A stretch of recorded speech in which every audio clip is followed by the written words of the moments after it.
The student went for an interview and disappeared without a trace. The next morning her body was found in a field and the police began searching for those responsible. From the first days of the investigation, there were many confusing moments and unexpected twists. But in the end, the truth was revealed. In this video, we will tell you what happened to Megan Sharpton. Megan Sharpton was born on October 24, 1987, in the small American town of Tullahoma, Tennessee. She grew up in a large and friendly family, with 2 sisters and a brother with whom she got along very well. Her parents tried to give maximum attention to all their children, but Megan was closest to her mother. From an early age, the young woman helped her parents take care of her younger siblings. She also always tried to help her friends and loved ones. In her school years, Megan decided she wanted to become a nurse. So she enrolled in the local Motlow College, which was 10 kilometers from her home. The young woman also got a job as a waitress in a local restaurant and eventually moved in with her boyfriend, Chris. In the summer of 2012, when Megan was 24 years old, she had only a few months left before finishing college. After that, she planned to immediately find a job as a nurse.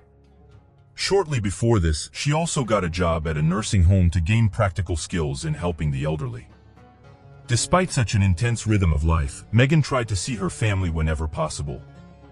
On July 1st, her sister, who lived in another city, came home and Megan promised to meet with her. However, that evening, the young woman called her mother and said that she would be delayed. She was offered an interesting job opportunity, and Megan agreed to an interview that same evening. She was happy for this opportunity and promised her mother to come as soon as the interview was over. According to her, the job involved taking care of an elderly woman. However, time passed and there was no news for Megan. She did not respond to messages or calls. Her parents began to worry. They contacted her boyfriend. But he also did not know where Megan was and was not even aware of the interview. Despite this, the parents decided not to panic and wait for their daughter to get in touch.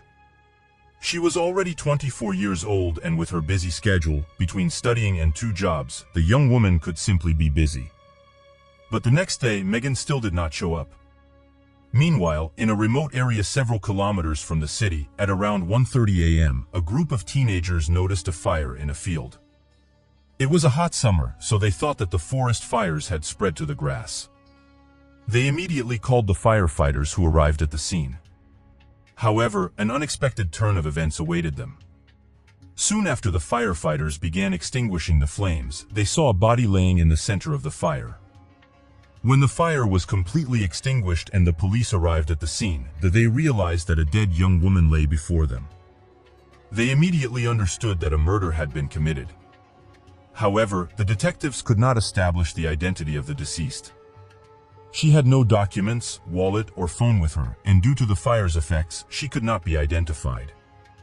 The only thing that the detectives could grasp was 2 small star-shaped tattoos. The detectives studied the crime scene and concluded that the young woman was already dead before the fire started. This was evidenced by a serious head injury, which apparently was fatal, but they could not find any traces of the killer's presence. The victim was partially undressed, but from her t-shirt the police concluded that she worked as a nurse.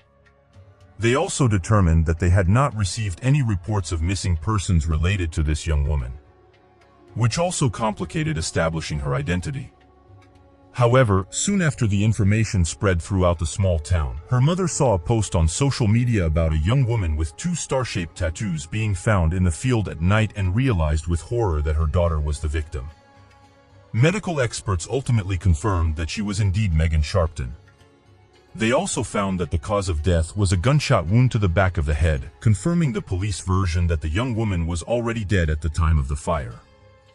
Moreover, she was killed in another location and then taken to that field. In addition, she was subjected to violence before her death, and the experts were able to extract a DNA sample from the perpetrator. It was immediately run through the database. There were no matches.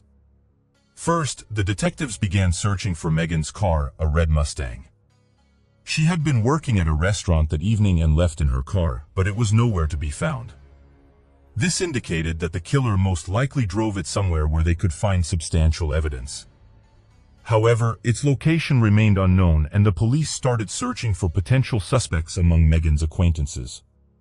Their first focus was on her boyfriend, Chris, and the detectives had a significant reason to investigate him.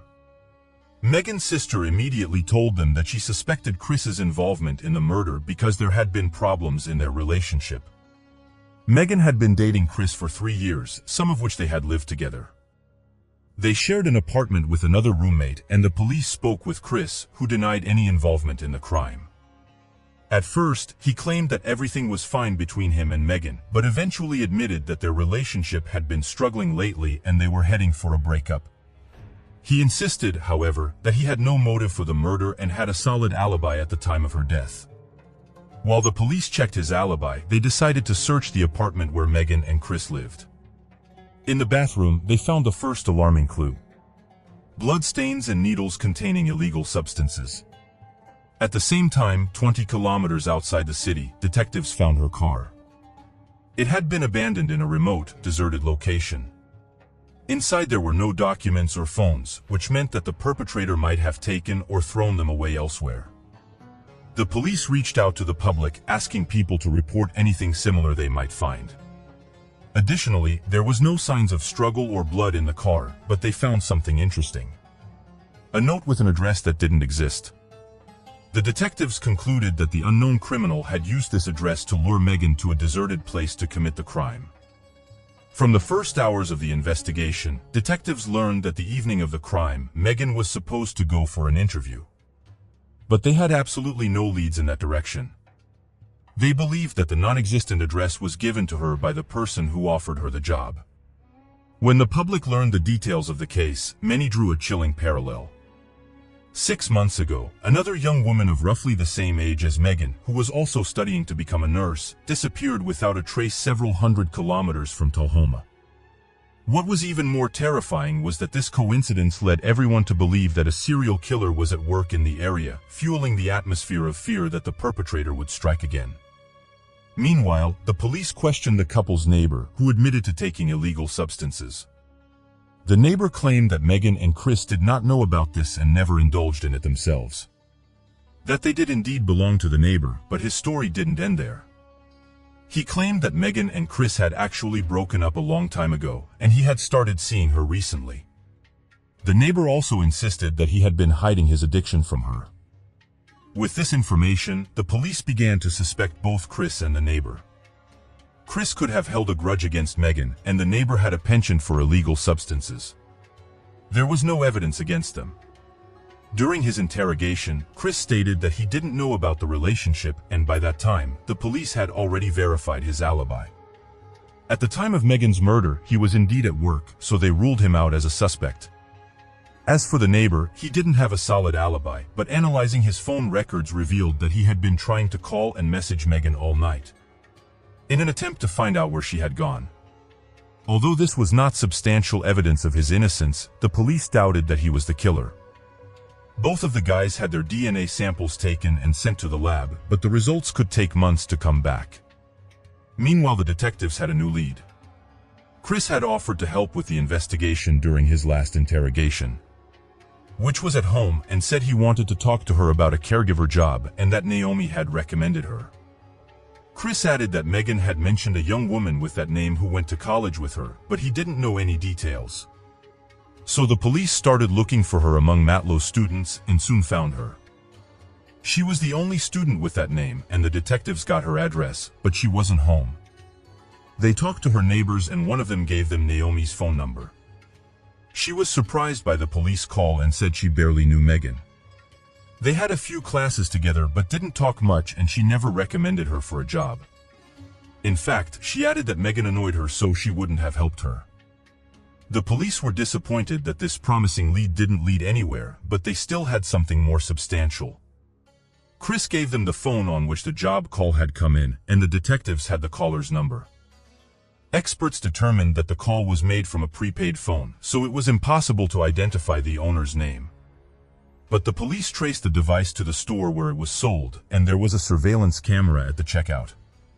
By studying the footage on the day of the phone purchase, they immediately saw the buyer. From these shots, the police immediately realized that he was buying the phone for some illegal purposes.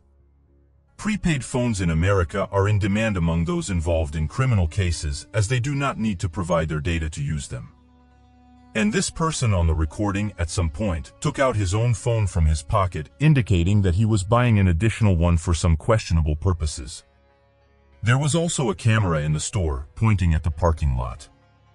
The police saw the buyer leave the building and get into his car, which soon led to the identification of his identity. It turned out to be Timothy Gifford, who had an impressive criminal history. However, the man only engaged in petty trade of illegal substances and was not involved in anything serious. He was soon tracked down and taken to the police station. He claimed that he had purchased the phone not for himself, but for his acquaintance, a 37-year-old man named Donnie Jones. He said that Donnie was going to have an operation and he himself would not be able to go for the phone. As payment for this service, Donnie gave Timothy several illegal pills. Detectives were familiar with this man. He also had an impressive criminal history, but often acted as a police informant. Until Timothy revealed something else. Donnie wrote to him that he wanted to exchange his pickup truck for a Mustang and ask for help with this. Timothy considered this request quite strange, as Donnie had 2 small children and the Mustang was far from the most convenient family car. However, he agreed to try to find a client. Donnie handed him the pickup truck and he noticed that there was brand new carpets and seat covers in the interior of the rather old car. Donnie explained this by saying that his wife had told him that the chances of selling the car with a refreshed interior were much higher, and here the police suddenly discovered something that shocked them and glued all these parts to the store together. Donnie Frank turned out to be the husband of Naomi, who supposedly recommended the job to Megan. At this point, the detectives realized that they were getting close to solving the case. Unfortunately for them, the man's DNA sample was not in the database, as he had not been charged with violent crimes. They immediately went to Donnie and Naomi's house to talk to them. At first, the man claimed that he was not familiar with Megan, but within a few minutes he said that he had given her and Naomi a ride to college a few times. This seemed strange against the backdrop of Naomi's testimony a few weeks earlier. Then she claimed that she barely knew Megan and they hardly spoke and did not get along in general. However, during the subsequent conversation, the woman did say that her husband had indeed given them a ride once. However, Donnie firmly insisted on his innocence. According to his words, on the evening of the murder, he was at home with his children. He allowed the police to search his house without a warrant and voluntarily provided his DNA sample. In addition, he denied asking Timothy to buy a prepaid phone for him. The police found no evidence in his house and they had to wait for the DNA test results, which could also take months. 2 months had passed since the murder. People hoped that the police would catch the ruthless monster who could kill someone else at any moment. Eventually, the lab results showed a complete match between Donnie's DNA sample and the one found in Megan's body. He was immediately brought to the station, but he continued to insist on his innocence. Upon learning about the DNA match, he changed his story and told the detectives that he had a secret affair with Megan, which he did not tell his wife about. This was supposedly the reason why he did not reveal this information initially. The police considered his story an obvious fabrication, but they had to release him.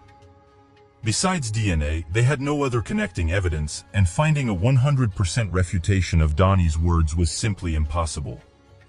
Thus, the detectives were almost certain that Donnie was the killer, but they needed more evidence. Although they could not charge him with murder, they still managed to arrest him. During a search of his car, they found a firearm that he was not allowed to possess due to his criminal record. While he was in custody, the police had time to search for additional evidence. They did not have to worry about Donnie attacking someone else or running away. Soon, experts determined that Megan was shot with a firearm of the same caliber as Donnie's rifle. Detectives obtained a warrant to track his phone to see his movements on the evening of Megan's murder. They compared this data with the movements of the prepaid phone that Donnie allegedly never owned, and here the police waited for a long-awaited breakthrough. On the evening of July 1st, the prepaid phone was next to Donnie's phone and was moving along the same route. Detectives identified several key locations: Megan's presumed abduction site, the location where she was killed, and the field where her body was found. Both phones were found together at all these points. Donnie's family owned several farms in the Tullahoma area, and according to the investigation, he brought Megan to one of them after kidnapping her, where he assaulted and killed her. Detectives obtained a search warrant and found a significant piece of evidence. A partially burned scarf that belonged to Megan, which was a gift from her sister. This evidence, combined with Megan's belongings and DNA found at the scene, was sufficient to send the case to trial. On November 5th, Donnie was charged with murder. During the trial, new details emerged that only strengthened the case against Donnie. Experts examined his phone and discovered that he had repeatedly contacted other young offering them jobs as caretakers for elderly people. But all of these attempts were unsuccessful. According to the investigation, Donnie found Megan's phone number on his wife's contact list, contacted her and said that Naomi had recommended her for the caretaking job. She agreed and he gave her a fake address, luring her to a remote location. There he attacked her, took her to the farm, where he assaulted and killed her. He then took her body to a field and set it on fire. The final touch was a complete replacement of the floor mats and seat covers in his pickup truck, which he used to transport her body. Apparently, he was afraid that some bloodstains might be difficult to clean and the police would be able to detect them. As for Naomi, the police concluded that she had nothing to do with the murder and had no knowledge of it. She was at work that night, which was confirmed by numerous pieces of evidence. During the trial, Donnie claimed his innocence and everyone was preparing for a potentially lengthy process. However, when he realized that the prosecution was seeking the death penalty, he decided to make a deal with the investigation. He would admit guilt in exchange for avoiding the death penalty. He pleaded guilty to the murder of Megan and was sentenced to life imprisonment without the possibility of parole. However, he later claimed that he had only made the deal under pressure and demanded a retrial. When the judge granted his request, the man quickly returned to his original decision to plead guilty, as the death penalty was back on the table during the retrial. During the court proceedings, it was also explained why the criminal voluntarily provided detectives with his DNA sample, without any doubt. Apparently, he hoped that the fire would destroy all traces and the police would simply have nothing to compare a sample to. But he was wrong. Despite this, investigators concluded that Donnie was highly unlikely to be involved in the disappearance of another student who disappeared 6 months before Megan. More suitable suspects appeared in that case, and Donnie's candidacy was no longer considered.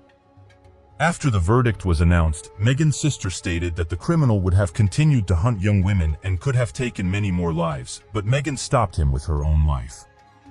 And finally, what makes this story even sadder is that in November 2013, Megan's mother, who had been doing everything in her power to help the police catch her daughter's killer, passed away. She cannot cope with the devastating trauma inflicted on her by one cold-blooded criminal. Looking at Donnie's biography, it becomes clear that he could have been stopped much earlier.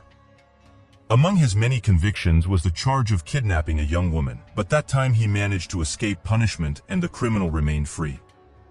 Who knows, maybe Megan wasn't his first victim, but the police still don't know about it. Share your thoughts on this story in the comments and don't forget to like this video if you enjoyed it. A first-year college student was found dead in her own bedroom. Almost immediately, the police had several suspects, any one of whom could have been the killer. The subsequent events resembled a detective series with unexpected twists and a long-awaited truth obtained thanks to a tiny DNA sample. In this video, we will tell you what happened to Jennifer Holland. Jennifer Halland was born on February 23, 1988, in a small American village called Wimberley, Texas. She had loving parents, a sister named Diana, and a carefree, peaceful childhood. Soon her family moved to a city called Bryan, which was about 200 kilometers from her native village. After finishing school, the young woman entered a local college called Blinn College, where she planned to study to become a legal assistant and hoped to connect her future life with jurisprudence. She had many friends who spoke of her as a kind, hardworking, and friendly young woman. She always looked at life positively and looked forward to her future career. Jenna settled near her college, renting an apartment in Autumn Woods Apartments. She also got a job as a waitress in a local restaurant to cover her housing expenses and not rely on her parents financially. Despite a busy schedule in which she had to combine studying and working, Jenna often spent time with her boyfriend, Spencer Hood. They had been dating since high school but lived separately even after Jenna moved into a rented apartment. Their relationship had been going on for several years, although the couple argued periodically. On April 8, 2008, Jenna, who was 20 years old at the time, finished her shift and, at around 9 p.m., headed home.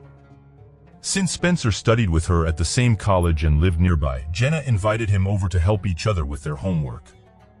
At around midnight, Spencer said goodbye to Jenna and went home. About half an hour after that, they briefly talked on the phone, after which they wished each other good night and went to sleep. On the morning of April 9th, Spencer discovered that he had left his textbook at Jenna's place, which he needed for a lecture. Around 11:30 a.m., he went to her house to retrieve it. When no one answered the door, Spencer was surprised to find that it was unlocked. Thinking that Jenna was still asleep, he walked into her apartment and headed to her bedroom. However, he was met with a horrifying sight. Jenna was lying lifeless on the floor. Realizing that she was dead, Spencer immediately ran to the neighboring apartment and asked the residents to call the police. The recording of this call is publicly available. Jenna's neighbor informed the operator that she was lying on the floor not breathing, and Spencer's shocked voice could be heard in the background.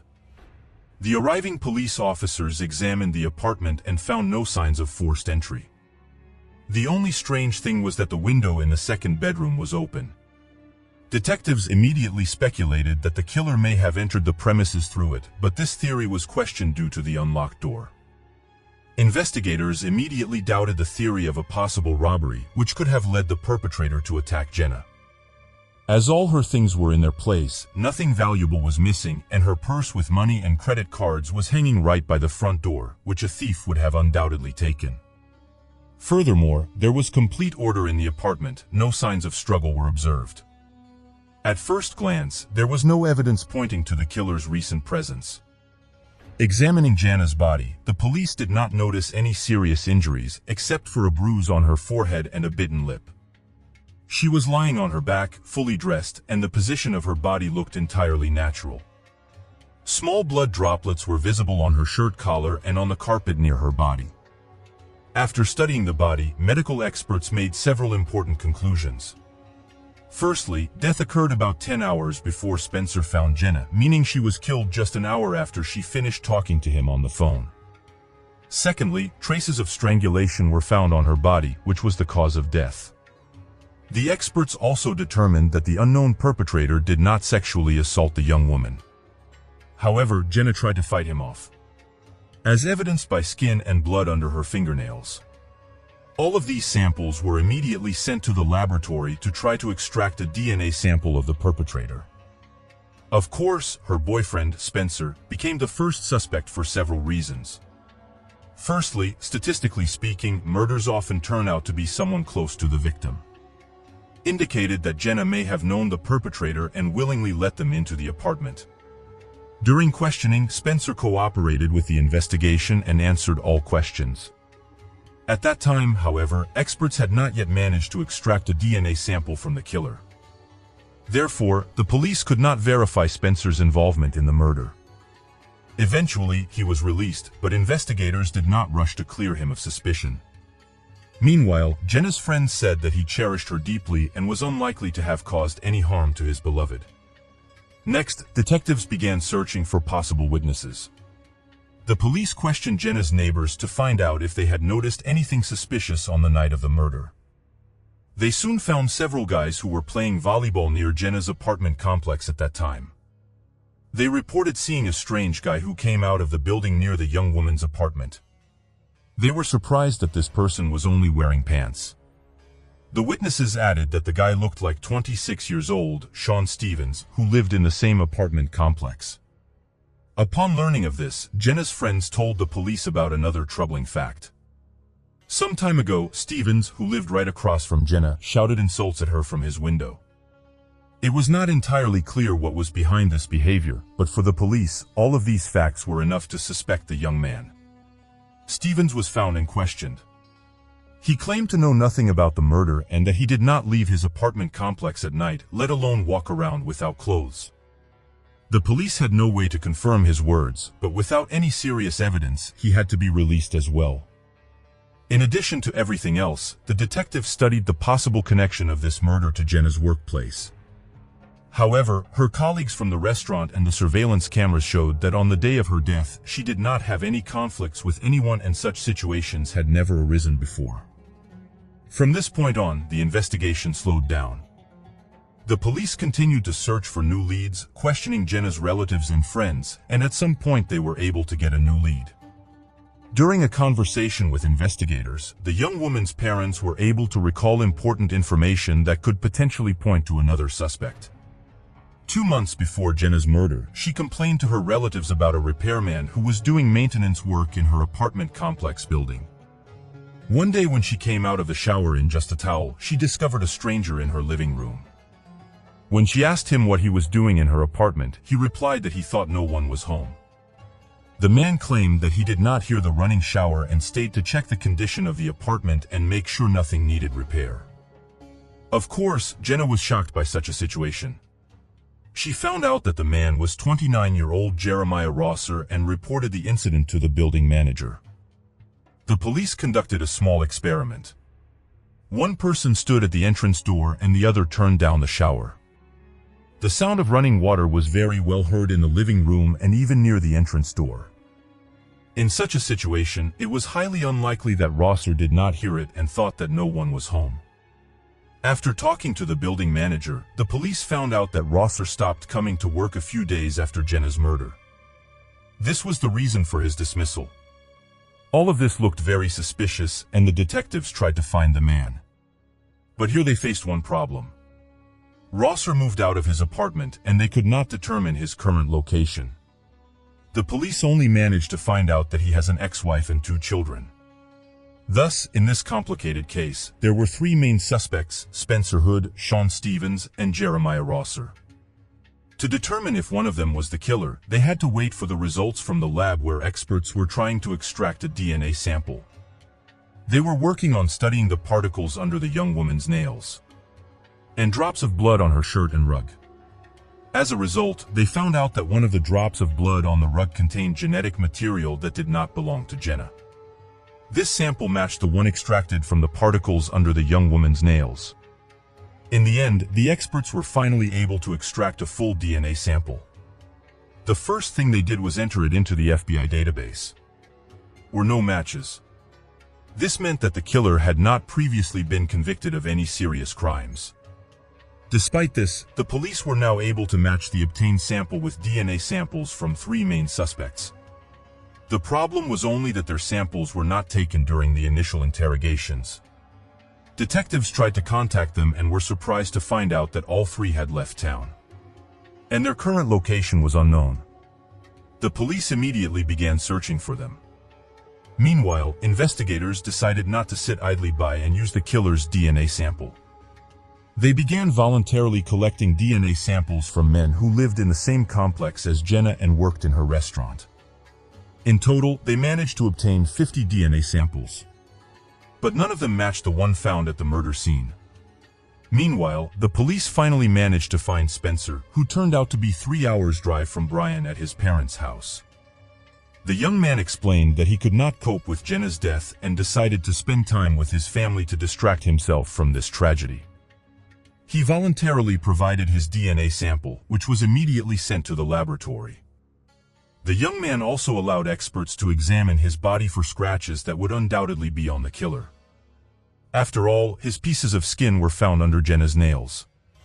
Following this, the police managed to establish Stephen's location, who also went to visit his parents, who live 720 kilometers from Blinn College. He voluntarily provided his DNA sample, which was also sent to the laboratory. While the police were waiting for the results from the laboratory, they had to find the last suspect. This turned out to be much more difficult. The police managed to contact Rosser's ex-wife, who shared some troubling facts. According to her, when their marriage was nearing divorce, Rosser was behaving aggressively towards her. He raised his hand to her, knocked her down, and tried to strangle her, which made it impossible to live with him. And the marriage ended in divorce. All of this happened around the same time that Jenna was killed. Thanks to his ex-wife, the police were able to locate Rosser. This happened in early October, 7 months after the murder. During the interrogation, he behaved quite calmly, answering all the detectives' questions. Additionally, the man had never been arrested in his life. He denied his involvement in the murder and, voluntarily, provided his DNA sample. The police also searched his car and found some interesting discoveries. A laptop was found in the car, whose serial number was listed in the theft report. A few months before Jenna's murder, her neighbor contacted the police after her laptop disappeared from her apartment. But that wasn't the worst part. The police also found keys to several apartments in the residential complex where he worked. Considering that he was fired a week after Jenna's murder, Rosser had no right to keep the keys and the manager was obliged to confiscate them. All of this indicated that the man was engaged in petty theft. But could he move on to cold-blooded murder? Meanwhile, experts from the laboratory tested all 3 DNA samples. It turned out that Jenna's boyfriend and her neighbor had nothing to do with the murder. But Rosser's DNA sample matched the sample found under the victim's nails. Upon receiving the results, the police immediately arrested Rosser, but despite the DNA match, he continued to insist on his innocence. Of course, this did not help him in any way. The man was charged with Jenna's murder. Since Rosser was not eager to disclose the details of that night, the investigators came up with their own version of what happened. Apparently, Rosser broke into Jenna's apartment with the intention of committing robbery, using a key to her door. This could have happened in the evening before 9 p.m. when the young woman had not yet returned home from work. Perhaps Rosser did not have time to commit the intended crime because Jenna came home with her boyfriend, and the criminal had to hide in the second bedroom, where he waited for Spencer to leave. It is possible that it was Rosser who opened the window, hoping to quietly leave the apartment through it, but it did not work out for him. After waiting for Spencer to leave, and hearing Jenna wishing him good night over the phone, Rosser could finally try to leave the apartment through the front door. There are 2 possible scenarios for what happened next. Either he tried to leave the apartment, but Jenna noticed him first and, in a panic, he attacked her, or he intentionally went to her room planning to commit murder. The police even suggested that he killed the young woman because she resembled his ex-wife. Considering that the man refused to admit his guilt, the case was taken to court. The wait for the trial to begin dragged on for many months, as is often the case in the state's legal system. However, just 2 weeks before the trial was set to begin, something unexpected happened. In December 2009, more than a year after his arrest, Rosser finally admitted his guilt. He entered into a plea agreement with the prosecutor in the hope of reducing his sentence. The man also asked the investigation not to involve his family in the legal process. His parents and 2 children from his ex-wife were among them.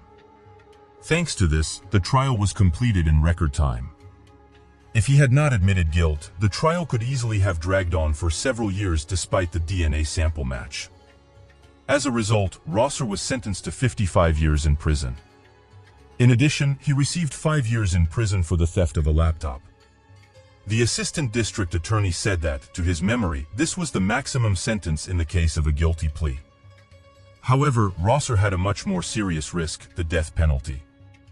If the investigation had been able to prove that the murder was premeditated and planned, Rosser could have received this sentence. The man was placed in Recharon prison in Texas. He will be eligible for parole only in 2036. Given that Rosser was 27 at the time of the crime, he may be released early at the age of 55. However, if he serves his full sentence, he will only be released at the age of 82. During the trial, he refused to look his relatives and friends of Jenna in the eye.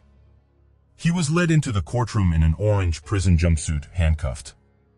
The man only nodded to his parents in greeting when he saw them in the courtroom. Otherwise, he remained silent and unresponsive with his head bowed. The victim's family had the right to speak in court, addressing the murderer directly. All 3 of them took advantage of this opportunity. Diana's sister stood in the court 60 centimeters away from the perpetrator, saying she hoped Rosser would come to realize the terrible act he had committed.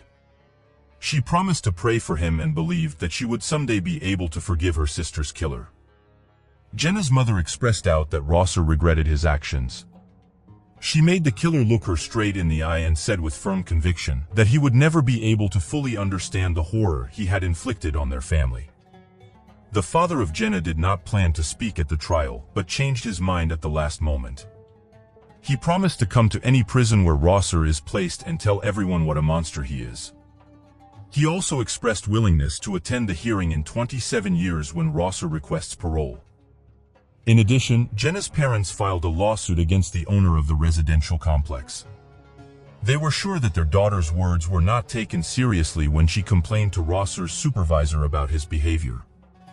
Moreover, Rosser's keys were not confiscated after his dismissal, indicating the manager's negligence. Jenna's parents believed that their daughter would still be alive if her complaints had been taken seriously and attention had been paid to Rosser's inappropriate behavior. The only thing that remains unclear to this day is Rosser's exact motives. Despite confessing to the murder, he refused to reveal the reasons for his actions. In any case, it doesn't matter anymore. His guilt is evident and he deserves to spend the rest of his life in prison. Share your opinion on this story and don't forget to give this video a like if you enjoyed it. A young woman went missing on her way home from the bus stop. Police began a search and initially thought it would be an easy case, but to everyone's surprise, this story became one of the most complex and high-profile in British criminal history. Although the case was closed fairly quickly, its echoes have not subsided to this day, causing a lot of outrage and controversy. Helen McCourt was born on July 29, 1965 in the English town of Bootle. Soon she had a younger brother and from an early age, the girl helped take care of him. Later their parents divorced, her mother married another man, and they, along with Helen and her brother, moved to a small village called Billing, located near the city. It was a quiet, peaceful place where not a single serious crime could occur for decades. The locals knew each other well and were not afraid that something bad could happen in their village. Helen grew up in this peaceful environment, had many friends, and was an exemplary daughter. After graduating from school, she got a job at an insurance company located in Liverpool. The young woman stayed in Billings, so she had to get to the office by train and bus. On February 9, 1988, when Helen was 22 years old, she went to work as usual. She had agreed to have lunch with her mother that day, since her mother worked just a few streets away from her. However, the weather suddenly turned bad that day, with strong winds and rain, so they decided to postpone their lunch. Her mother came home significantly earlier, and Helen called her towards the end of her shift. She told her mother that she had planned to go on a date that evening and asked her to heat up dinner for her arrival so that she could wash her hair. Usually Helen returned home just after 5 p.m., but that day she was clearly delayed and her mother began to worry. However, soon after, the news reported that a fallen tree on one of the railroad lines, due to the bad weather, had temporarily paralyzed the train service. Her mother began to worry again and decided to call the railroad service. She explained the situation, but the operator stated that the fallen tree had blocked another road and it did not affect the train schedules that Helen would have taken. At that moment, the woman began to seriously consider that something had happened to her daughter. Firstly, Helen almost always returned home from work on time. If she planned to stay out late, although there were no mobile phones back then, Helen could have made a call from work or any telephone booth, which were found almost on every corner. The mother thought that Helen might have been in trouble due to the bad weather. For example, she might have fallen due to the heavy rain and wind and hurt herself. The woman and her son then started calling local hospitals in all nearby towns. No one resembling Helen had been admitted. The mother also considered the possibility that her daughter might have stayed late at work and called the office, but they told her that Helen had left several hours ago. None of her friends knew where she was either. Afterwards, Helen's mother, stepfather, and boyfriend decided to go on a search. They walked along the road that Helen used to take home from work. Helen always took the same route, taking a train from Liverpool to the small town of St. Helens and then taking a bus to Billing. However, they were unable to find her, so the family decided to contact the police. They first notified officers in Liverpool and the surrounding areas, distributing descriptions of the missing young woman, but no one was able to find her. The next morning, when Helen had still not returned home or contacted anyone, the police decided to retrace her steps and reconstruct the timeline of events from the previous evening. They wanted to understand at what point along her journey from work to home she went missing. To do this, investigators appealed to the public for witnesses. They also spoke with Helen's colleagues, employees at the train station and bus company. As a result, they came to an unexpected conclusion. They were able to confirm that on the night of her disappearance, she not only took a train, but also a bus to her village.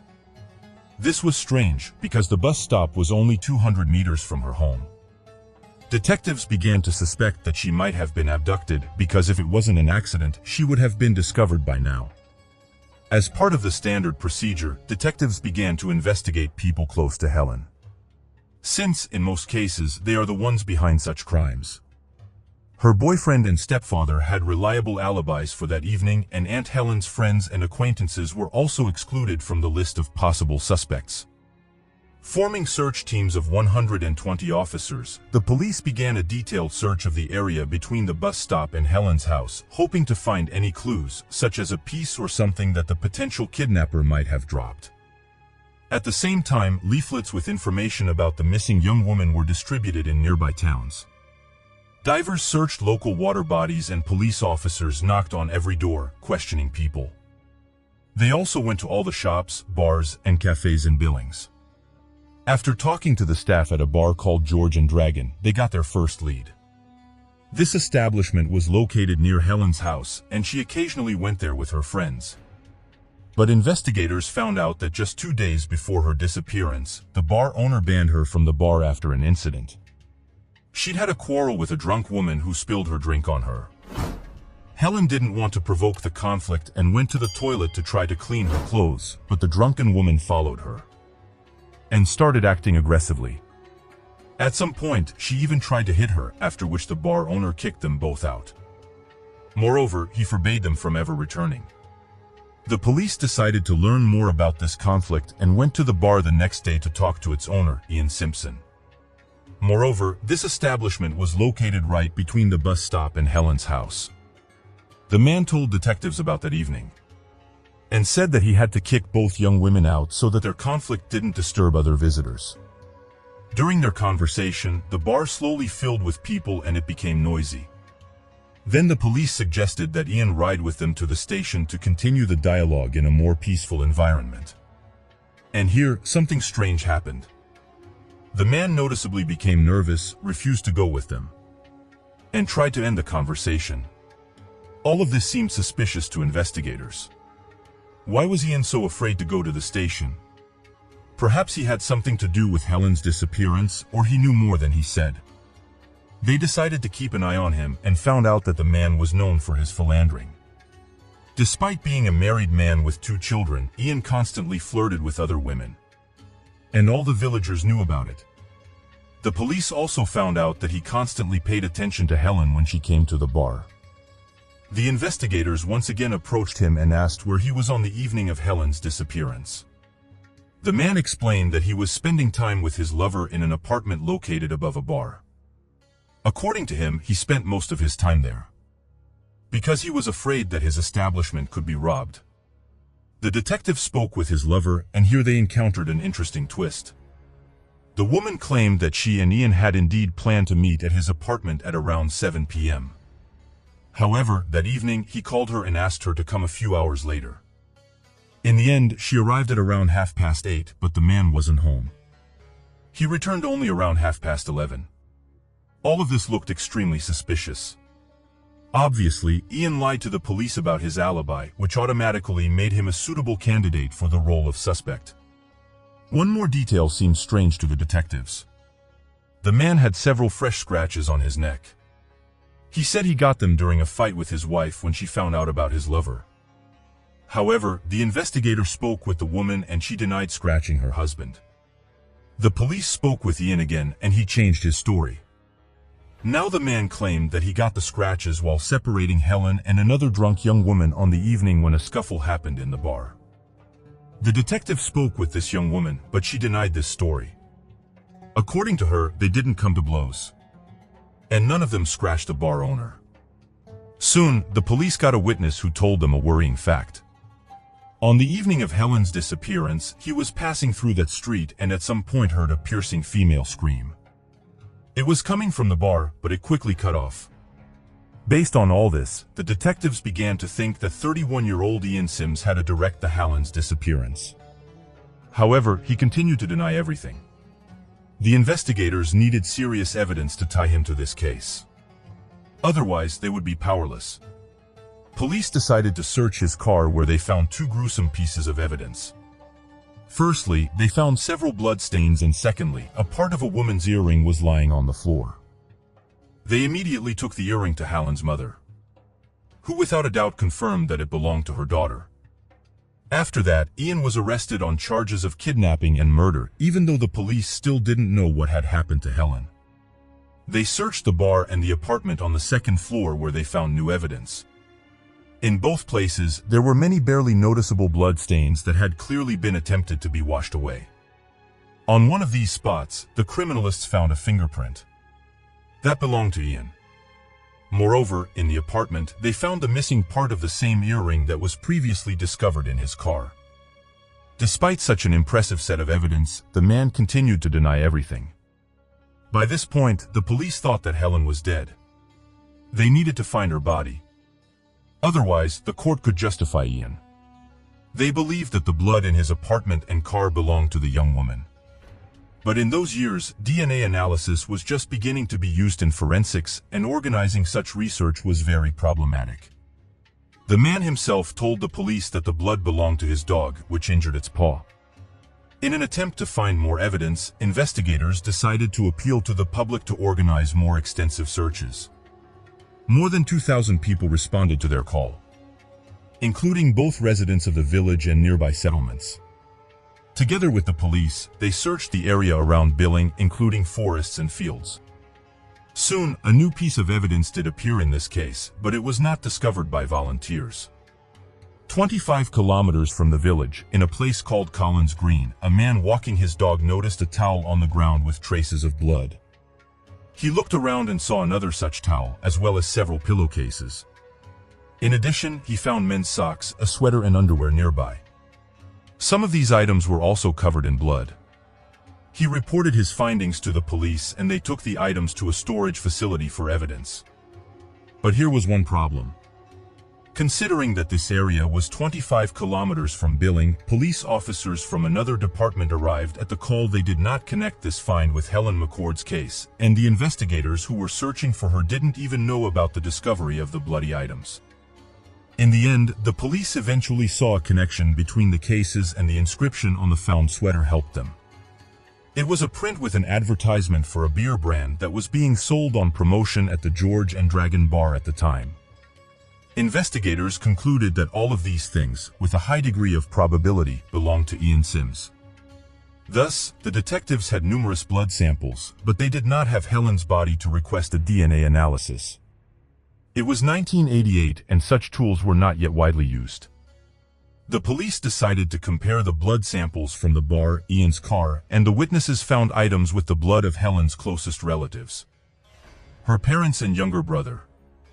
The results show that these samples were very close, and the blood almost certainly belonged to close relatives. Thus, the detectives were convinced that the blood samples belonged to Helen. This unequivocally indicated that Ian was clearly involved in her disappearance, but they still needed more evidence. The problem was that the expression, "no body, no case," did not appear out of nowhere. The British court rarely passed guilty verdicts in murder cases if the victim's body was not found. No matter how weighty the evidence may have seemed in the eyes of justice, there was always a slight chance that the victim might not be dead. The police hoped that they would be able to gather more information against Ian, so they questioned all of his acquaintances. After talking to the bar cleaner, they learned about another suspicious incident. The woman told them that on the morning after Helen's disappearance, she came to work as usual to clean the premises. To her surprise, she saw the owner himself doing a general cleaning. He was washing the floors, walls, and tables. Moreover, judging by the scale of the work, he had been doing it for more than an hour. The problem was that this had never happened before. Ian had never participated in cleaning his bar, and in general, he rarely got up so early. Usually, when the cleaner came for her morning shift, the man was still sleeping in his apartment upstairs. When she asked him why he had suddenly decided to clean the entire premises himself, Ian replied that his dog had made a mess. Another witness told the police that he had passed by this bar at night and heard the sound of a working vacuum cleaner from inside. The police concluded that the man had been sleeping in his apartment upstairs. That Ian had been trying to get rid of the blood stains all night, but he had not been able to completely complete the task. Despite all this, even with the suspicion surrounding Ian, they still needed more evidence. Investigators tried to find the young woman's body, but even extensive searches yielded no results. A month later, another piece of evidence fell into their hands. About 30 kilometers from Billings, and noticed a woman's purse in the grass. Looking inside, he found documents in the name of Helen McCourt. The police arrived at the scene and soon they found even more evidence. Nearby they discovered the clothing the young woman was wearing on the day of her disappearance, as well as a second earring identical to the one found in Ian's car. But a more horrific discovery awaited the detectives. A coiled cable was lying near the clothes, tangled with female hair. They were sent to the laboratory and soon the experts confirmed that the hair belonged to Helen McCourt. Examining the young woman's purse, investigators found a check from a pharmacy in St. Helens. It turned out that she went there shopping on the evening of her disappearance, just before taking the bus to Billings. The police found all the items purchased at the pharmacy near the purse, except for one, a toothbrush. But soon, they found it, too, not 30 kilometers from the village next to the purse, but in the same bar as Ian Simpson, where investigators were still conducting extensive searches. They also managed to find a hairpin, and Helen's mother confirmed that the young woman went to work with her that morning. But that was not all. In the bar they found a clump of female hair that belonged to Helen, confirmed by DNA analysis. Despite all of this, the detectives continued to cling to every detail and handed over the woman's clothing to the laboratory. After a thorough examination, forensic experts found traces of carpet on it, identical to the one in the inn. In addition, they found traces of dog hair on the clothing, which matched the hair of Ian's dog. After that, the experts began to study 2 rings and a bracelet that were seized from the man after his arrest. Forensic experts found traces of dirt on them and compared them with the soil in the area where bloody towels and Ian's clothing were found. As surprising as it may sound, they were able to prove that the dirt was from that region, which once again confirmed that the man was there and had himself thrown away these things. Soon after this, the police found another piece of evidence. Near the town of Rixton, located 24 kilometers from Billings, they found a shovel. They were able to determine that the shovel belonged to Ian Simpson, and apparently, he used it to bury Helen's body. However, they still couldn't find the body itself, despite the constant work of hundreds of volunteers. The young woman's relatives were almost 100% sure that she was dead. With such a colossal set of evidence, waiting for a miracle was simply pointless. Yet they couldn't finally confirm this and give her a decent burial, as well as be sure that the perpetrator would be punished. Ian continued to insist that he had nothing to do with the murder, and eventually, the police handed the case over to the court. The trial began a year after Helen's disappearance in February 1989. This was one of the first cases in Britain where a person was tried for murder in the absence of the victim's body. Therefore, despite the huge amount of evidence, the prosecution doubted their victory. According to their version, that evening Helen got off the bus and headed home along her usual route. When she passed by the George and Dragon bar, Ian Simpson noticed her and started talking to her on some pretext. Perhaps the man was trying to discuss with her the incident that led to him banning her from his establishment. Then he must have lured her inside somehow. According to the investigation, Ian could have offered to resolve the conflict and lift the ban on her visiting the bar. Where Helen could go with her friends, she was interested in resolving the conflict. Apparently the man lured her inside the building, where there was no one else at the time. Almost immediately after that, he attacked her, which was confirmed by the testimony of a passing witness. He heard a female scream that was quickly cut off. Attacking Helen, Ian killed her with an electric cable and dragged her into his second floor. From there, he possibly subjected the young woman to violence, after which he waited for darkness and loaded the body into his car. The man drove her away from Billing and buried her, after which he scattered her things, his clothes, and other items in other remote places. There were several versions regarding his motives. The first one was forced. From the testimony of many witnesses, the investigation knew that Ian had repeatedly shown signs of attention to the young woman. But she always refused him. Probably that evening he saw an opportunity to fulfill his criminal desires. The second version was that during their conversation, some conflict arose between them and he killed her in a fit of rage. It is possible that he and Helen began to argue, and she threatened to tell his wife about his constant harassment. However, this theory looked less realistic. After the prosecution spoke in court, it was Ian's turn. He still claimed that he was completely innocent and told his version, and it was one of the strangest speeches ever made by a man accused of murder.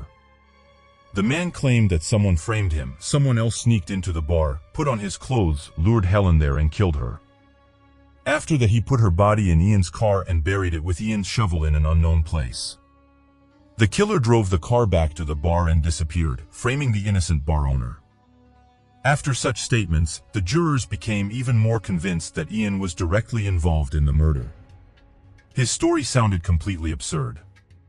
Perhaps he already understood that he would most likely go to prison and decided to make fun of the justice system and the victims' relatives.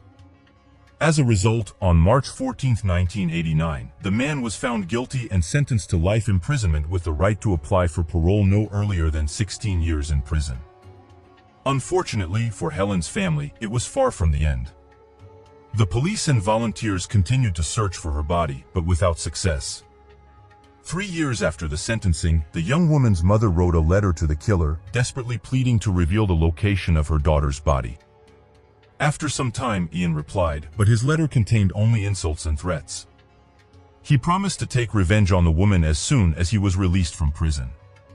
The killer repeatedly appealed, but all his appeals were rejected. Only in 2004, when he had already spent 15 years behind bars, one of the appeals was granted and the case was sent for review. It did not play in the killer's favor. With the help of modern DNA analysis tools, experts examined the evidence and concluded that all of them unequivocally proved Ian's guilt. As a result, the case review essentially led to an increase in the prison sentence. After 16 years, the criminal repeatedly applied for release, but all his applications were rejected.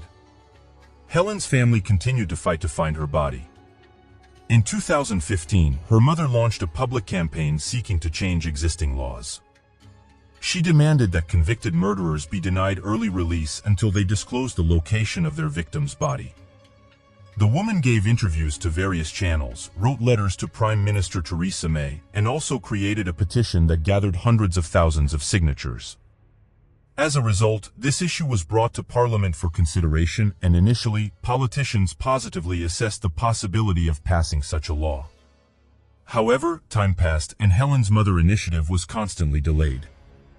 All these delays led to the fact that in November 2019, after 30 years of imprisonment, Ian Sims finally achieved early release. This event was a heavy blow to the young woman's family, as they had practically lost any hope of finding the location of her remains. 3 months after the decision was made, the killer was released. 63-year-old Ian Sims returned to a normal life. However, he did not enjoy his freedom for long. In late June 2022, the man died from an illness, taking the secret of Helen's body's location with him to the grave. Helen's mother is still alive and does not plan to give up. She now hopes that Ian may have told someone among his cellmates where he hid the body. She also continues to fight for the adoption of a law that would prohibit the early release of murderers who refuse to disclose the location of their victim. Thus, the Helen McCourt case lasted for several decades, although it was solved in a matter of days. Despite the overwhelming evidence against the criminal, he continued to keep secret information that would have allowed the relatives of his victim to say goodbye to her and start to heal their wounds. Share your opinion on this story in the comments and don't forget to like the video if you enjoyed it. A 16-year-old young woman went home on her bicycle and disappeared. The next day her body was found in a field near the road. The unknown perpetrator had killed her and fled.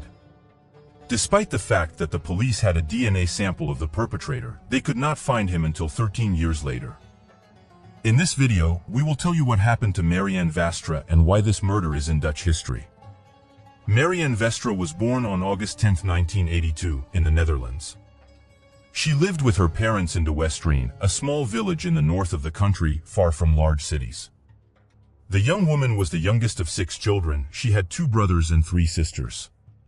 Over time, almost all of the older children left for other cities and countries, and Marianne was left to live with her parents and 1 older brother. The young woman studied at the local school, was fond of music, and had many friends. The area where she lived was dotted with small towns and settlements located a few kilometers apart. For this reason, Marianne often went to other localities to spend time with friends or go shopping. In her free time, she also worked at the local supermarket as a part-time employee. On April 30, 1999, the country celebrated a big holiday, Queen's Day. Marianne finished her shift at the store and went to a nearby town called Colum to spend the evening with her friends at a local cafe. A few hours later, their company was joined by Marianne's boyfriend and his friends, and together they all decided to go to a settlement called Boykenpost, which was 6 kilometers away. The group rode there on their bicycles, but Marianne did not have one, so she borrowed a bicycle and went for a ride with her friends. After a while, they decided to go home, and the young woman headed in the direction of her town, which was about 11 kilometers away, but she never made it home. Her parents thought that Marianne had stayed the night with a friend who lived in Colum, although this was doubtful. The young woman had promised to be home by evening, and if she had decided to spend the night at her friend's, she would certainly have called home. Early in the morning, Marianne's father called at the house of her best friend, Affie. To his surprise, he heard that his daughter had said goodbye to her friend that night and headed home. At this point, it became clear to everyone that something bad might have happened to Marianne. Her friend called her boyfriend, took her sister with her, and together they drove along the route Marianne took home. Meanwhile, the young woman's father decided to go to the police immediately. He told them that his daughter had not returned home and none of her friends knew where she was. Soon 2 officers arrived to take a missing persons report, after which they returned to the station and prepared to begin their search. Meanwhile, Affie and her sister and boyfriend were driving near the settlement of Finklister with vast fields on either side of the road. At one point they noticed something shiny in the grass and stopped. As they approached the field, they saw a bicycle lying in the grass. A little further away, about 15 meters away, was the awful sight of Marianne laying there. She had no clothes on, and there was a cut on her neck. All 3 were shocked. Affie wanted to check Marianne's pulse, but could not bring herself to approach the body. It was obvious that the young woman was dead. But her best friend couldn't believe it because of the intense shock. She struggled to get her phone out and called the police. Several officers arrived on the scene at once, and 2 police officers went to Marianne's family home. At the time, they did not yet have official confirmation of the victim's identity, so the officers picked up her father and drove him to the scene. Forensic investigators were already on the scene at the time, and the father, to his grief, immediately identified Marianne. After examining the scene, the detectives noticed an important detail. There were 2 bicycle tracks leading from the road to the place where the young woman's body was lying, and only 1 track in the opposite direction. That meant the killer was also on a bicycle. The police searched the surrounding area for clues and even conducted aerial photography, but the only thing they could find near the murder scene was a lighter. And did not have a lighter, so the police sent her to the lab. Medical examiners determined that the young woman had been abused and found traces of semen, from which they were able to compile a sample of the killer's DNA. The same DNA was found on the lighter. It was uploaded to the police database, but there is no matches. This meant that the perpetrator had no previous criminal record. The police chose a Marianne boyfriend named Spencer as a suspect. There was no evidence against him, but it seemed to the head of the local police department that the boy was the most likely killer in such a case. However, the young man voluntarily provided his DNA sample, and it did not match the one found on the victim's body. In the meantime, the crime had been covered extensively in the local media and on television. Such murders were almost unheard of, and the public demanded that the police catch the culprit as soon as possible. The problem was that detectives were already deadlocked within the first week. They had a DNA sample of the killer, but no suspects. The police also received numerous calls from local residents. Some of them thought someone they knew might be behind the murder, but there was no confirmation of any of those theories. Pointed to one specific place. Near the field where Marianne's body was found was a migration center for people who had applied for asylum. Most of the people there were from Iran and Syria. With each passing day, this theory spread through the local towns. And at one point, an impressive number of people were 100% certain that a refugee had committed the murder. Because of this, the police had to investigate this possibility. On May 5th, Marianne's funeral was held. Almost 1,500 people came to support her family at that moment, many from neighboring communities. 2 days later, the woman's parents organized a memorial procession, at the end of which they addressed the public. A total of about 20,000 people took part in the event, mostly due to the active national coverage of the case. More and more people contacted the police each day. And at one point the detectives got a really interesting lead. Several people reported seeing Marianne at a cafe one night as a certain Oriental-looking guy approached her and tried to get to know her. After the young woman refused, the guy made a gesture toward her with his thumb along her throat. Given that the young woman was killed in this manner, the police immediately began searching for the young man. He turned out to be a 15-year-old refugee from the same migration center. He admitted that he had indeed made such a gesture, but denied any involvement in the murder. The boy gave a DNA sample and it did not match the one found on the victim's body.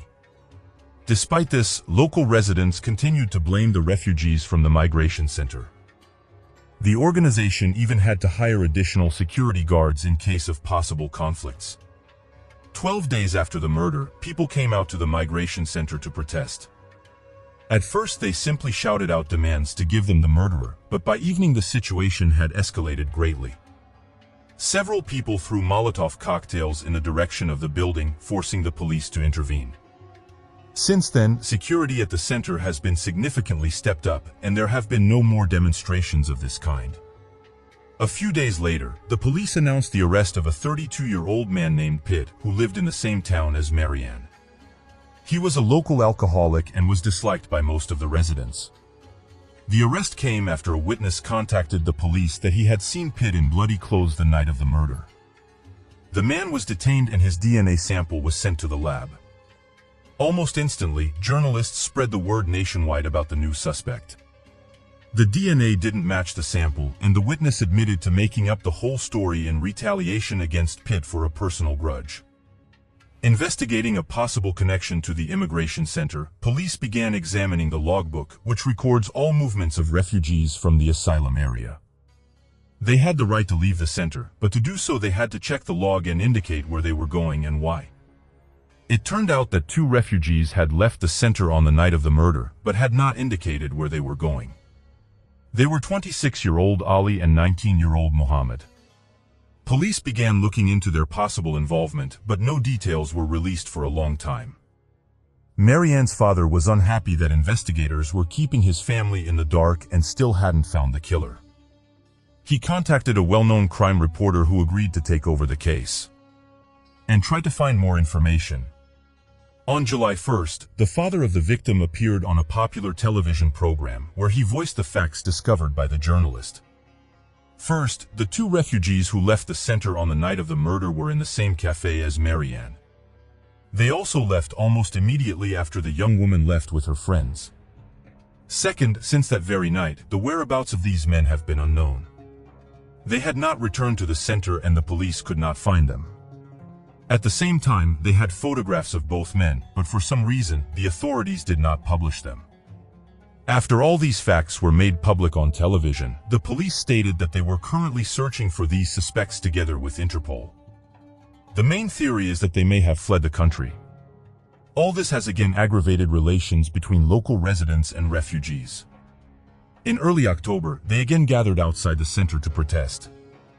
On October 9th, Turkish police reported the arrest of one of the suspects, 26-year-old Ali. It turned out that all this time he had been living in Istanbul. He was taken to the Netherlands, where a DNA sample was taken and the necessary tests conducted. It did not match the sample found on the victim's body, and the man was cleared of suspicion. The investigation has since stalled again, and at some point, the police and Marianne's family began to suspect her boyfriend again. Even though his DNA did not match the sample, Spencer's behavior seemed suspicious. The young woman's acquaintances and relatives were certain that Marianne would never ride her bike home at night because she was afraid of the dark and the distance was not that short. Spencer should have sent her home by cab, which even Marianne's parents knew. Instead, he let her go alone on her bicycle. The young man was questioned several more times, and here began something strange. He changed his testimony about that evening several times. Originally, Spencer said that he had met Marianne at a cafe, after which they drove to the Bhutan post. On re-examination, however, he stated that the young woman had gone there with friends before he even got to the cafe. So Spencer went to her on his bicycle. He went on to say that on the way there, he saw two guys walking with a bicycle. At one interrogation, Spencer said he did not recognize them because it was very dark outside. Then, he said they were two of his friends. This all seemed strange, but the police had no evidence against Spencer, and his DNA did not match the killer's sample. The case stalled for several more months. On December 20th, the police decided to enlist the help of the public and asked all the men in the area to volunteer their DNA samples. But there was trouble waiting for them. It turned out that the law forbade the mass collection of DNA from citizens, even with their consent. So the authorities set a limit for the police. They could only take 150 samples, among which there was not a single match. From that point on, the case practically came to a standstill for several years. Marianne's parents tried to push for a change in the law that would have allowed extensive DNA screening, but they were turned down. The rationale was to protect people's privacy, even though such measures had already led to the capture of the perpetrator several times in other countries. In July 2001, the detectives announced an approximate profile of the perpetrator. They believed the killer was a local man between the ages of 20 and 40. The police again requested permission to conduct a large-scale collection of DNA samples within a 5-kilometer radius of the Marianne murder scene. But they were again denied. After that, the case finally came to a standstill. The victim's parents continued to participate in television shows and gave interviews, but each year, the case attracted less and less attention. There was no new evidence to help solve the gruesome mystery. In 2010, the police assembled a team that created a detailed 3D model of the crime scene and all available evidence using the latest computer technology. This again drew widespread public attention, and Marianne's parents again talked about the need for DNA screening. This time, 11 years after their daughter's murder, authorities decided to finally consider changing the law. The process took almost 2 years, and on September 6, 2012, the necessary amendments were passed. Police called a press conference to ask all men who were between 20 and 40 years old in 1999 to submit their DNA samples. The collection area was also limited to 5 kilometers. They estimated they were talking about 8,000 men, but not all of them agreed to give their DNA. The police managed to collect just over 6,500 samples, and experts began to study them. Unfortunately, the resources of the lab were limited. They had time to check about 400 samples a week, so the study had to take up to 4 months. The experts compared the samples to the killer's DNA profile, but they weren't just looking for a complete match. After all, it was unlikely the perpetrator would have given his DNA to the police. The lab was also trying to figure out the similarities by which they could establish kinship and trace back to the killer through a father, brother, or other relative. On November 19th, a month after the test began, experts finally got a long-awaited match. Was that they didn't just find a familial link, they got the DNA of the killer himself, meaning he voluntarily provided it to the police. Detectives soon announced the arrest of 45-year-old Jasper Syringa, a local farmer and father of 2. His house was only a few kilometers from where Marianne was killed. At first, the man kept silent, but after a conversation with his lawyer, he decided to confess. But the public only learned the details of this terrible crime on March 28, 2013, when the trial began. According to Jasper, that late evening he was finishing up chores on his farm and decided to ride his bicycle before going to bed. As he himself admitted most of the time, riding his bicycle was just a cover for him. In fact, he was riding to a neighboring village to take advantage of the intimate services of local women. His wife was unaware of this, but in court he said that he had not intended to go there that night and had simply planned a ride to take his mind off family problems and difficulties on the farm. At one point he noticed Marianne alone on an empty and dark road. Then it occurred to him that he could do whatever he wanted with her. Jasper drove up to her, took a penknife from his pocket and threatened to silence her. He then took her to a field, where he abused and killed her. At the trial, the man insisted that he did not mean to kill the young woman and did it out of panic. He realized what he had done and what the consequences would be for his entire family. His children were 5 and 8 years old at the time, and they were about to find out what their father had done. For this reason, Jasper decided to kill Marianne and go into hiding, but his conscience has been bothering him ever since. He continued to live in the area, listening to talk about the murder and seeing the family of his victim, whose lives would never be the same again because of his heinous act. Since then, he has repeated thoughts of turning himself into the police, but he's never made up his mind. When a massive DNA screening was announced in 2012, Jasper realized he would be figured out. He had so many relatives in the neighborhood, and one of them would certainly have turned in his DNA. Experts would find a partial match and start looking into all his relatives, which would inevitably lead to his capture. So Jasper decided to give his DNA, but he still couldn't bring himself to come to the police station and confess. The trial lasted only a few weeks, and on April 19th, the judge pronounced his sentence 18 years in prison out of a possible 20 years under Dutch law. After 13 years, Marianne's relatives finally saw the perpetrator punished, but the judicial system gave them an unpleasant surprise. Due to his good behavior, Jasper is scheduled to be released as early as 2023, meaning he has spent less than 10 years behind bars. Share your opinion on this case in the comments below. A young woman disappeared from her apartment, which she rented with her sister. The police couldn't find a single clue, and the case went cold for decades. It wasn't until 53 years later that they were able to uncover the gruesome truth, and it happened in a very unusual way. In the small American town of Helena, Montana. She grew up in a close-knit family and had many friends. Her acquaintances noted that the girl from an early age was responsible and could always come to their aid. Pamela also loved animals, and her parents bought her a black Labrador.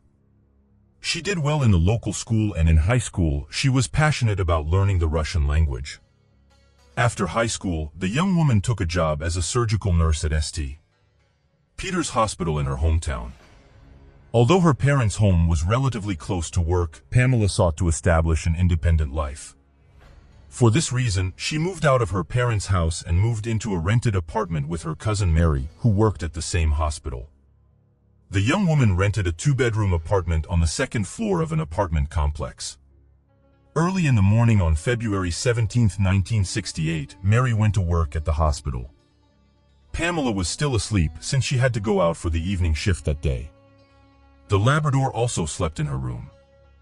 A few hours after Mary left for work, Pamela's father drove by their apartment complex.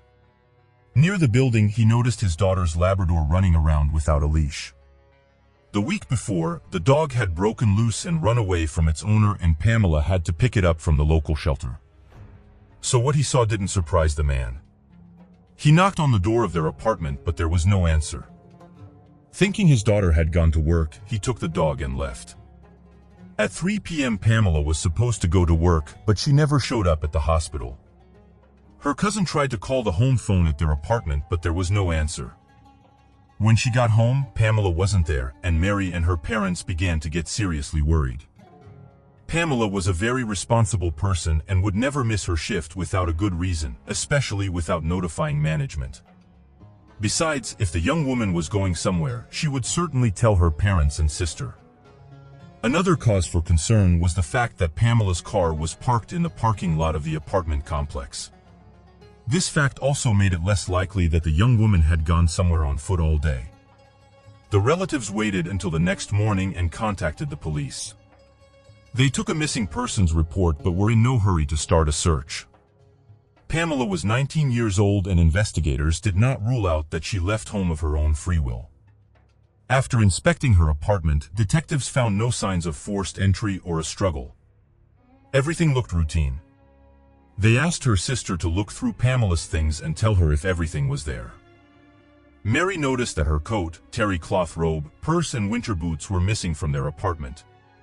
2 days after Pamela's disappearance, police organized a search operation within a 30-kilometer radius of her home.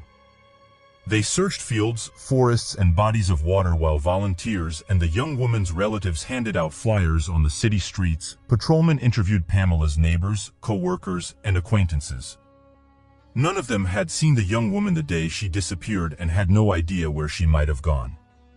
Her supervisor at the hospital said Pamela was supposed to pick up a check for $200 that day, but never showed up. This further indicated that the young woman was unlikely to have run off somewhere, leaving behind the money she had earned. In the first days of the search, police interviewed more than 100 people who had anything to do with Pamela. Some of them were interrogated by polygraph, but it yielded no results. Investigators were also unable to find any evidence that the young woman might have left town. With no leads on their hands, the police concentrated all their efforts on the search operation. They expanded the area to about 50 kilometers around the city and brought in additional forces. Because many parts of the area were not easily accessible to pedestrians and cars, the search involved many officers on horseback. Speaking to reporters, the sheriff said that this was the most effective, as a person on horseback could see better and an animal could smell a dead body and demonstrate this behavior. The search continued for a month, but was inconclusive, and eventually the sheriff decided to suspend the search operation. Since then, the case has essentially come to a standstill, as the detectives have had no leads on their hands. In April, 2 months after Pamela disappeared, something unusual happened. A patrolman in Great Falls, a town about 140 kilometers from Helena, stopped a car for speeding. He issued a warning to the woman behind the wheel and let her go. Later, as he was writing the report at the station, his colleagues noticed one odd thing. The driver's license the woman showed the officer was issued in the name of Pamela Dorrington. The Helena detectives asked for a description of the woman's appearance, and from what he said, it looked very much like she was the one behind the wheel. This news gave new hope to the relatives of the missing young woman, except that investigators never managed to find the car and its driver. On June 13th of that year, nearly 4 months after Pamela's disappearance, the sheriff's office received a call. A national park ranger just a few miles from Helena was walking near the docks at the lake and noticed a human body in the water. From the water, it was turned over to experts who proceeded to examine it and determined that it belonged to a woman about 17 to 23 years old. Detectives almost immediately made the assumption that the deceased was Pamela Dorrington. Along with it, they found several items of clothing that were similar to items from Pamela's closet. They showed them to her sister and parents, and they confirmed that Pamela did have something similar. The medical examiners found several stab wounds on it and signs that the young woman had been abused, but the torso alone could not be identified. All of this was before DNA testing was available. The only thing the experts could surmise was the approximate time the body had been in the water. In their opinion, it could have been there for about 4 months, which coincided with the time of Pamela's disappearance. In the weeks that followed, investigators, along with divers, searched the lake and the adjacent Missouri River, trying to find missing body parts. But it was inconclusive. Despite failing to identify the deceased, the sheriff told reporters that the body was very likely Pamela's, so police were no longer investigating a missing person, but a murder. However, this discovery did not bring them any closer to the perpetrator himself, as there were still no leads. Since then, there has been no progress in the case. Police told reporters and Pamela's family that they had several suspects, but it was impossible to determine their involvement without any evidence. A year after the murder, the sheriff contacted a psychologist in Detroit who specialized in particularly violent crimes. From the information available, he concluded that the perpetrator was a psychopath. with twisted desires, which was the motive for the murder. Given this, it is unlikely that he could have stopped at one murder, and detectives should expect more similar episodes. At the same time, the expert suggested that this man was capable of easily hiding his true face and leading an ordinary lifestyle. All this information did not help the sheriff much, but no other threads of the investigation he no longer saw. The man gave the psychologist the names of his suspects and asked him to assess which of them could commit such a crime. But the expert could not draw such conclusions without additional evidence. Pamela was not buried until 7 years after the murder on June 14, 1975. In all that time, investigators never found her other remains, nor did they come any closer to catching the perpetrator. They continued to consider all sorts of possibilities. Once the detectives even turned to clairvoyance, but the result was quite expected. 15 years after the 1983 murder, something interesting happened. The landlord of the apartment Pamela and Mary had rented was found guilty of murdering his wife. In 1968, a man named Brooke Atlas lived on the first floor, directly below their apartment. He had been on the list of possible suspects since the early days, but a complete lack of evidence prevented any conclusions about his involvement.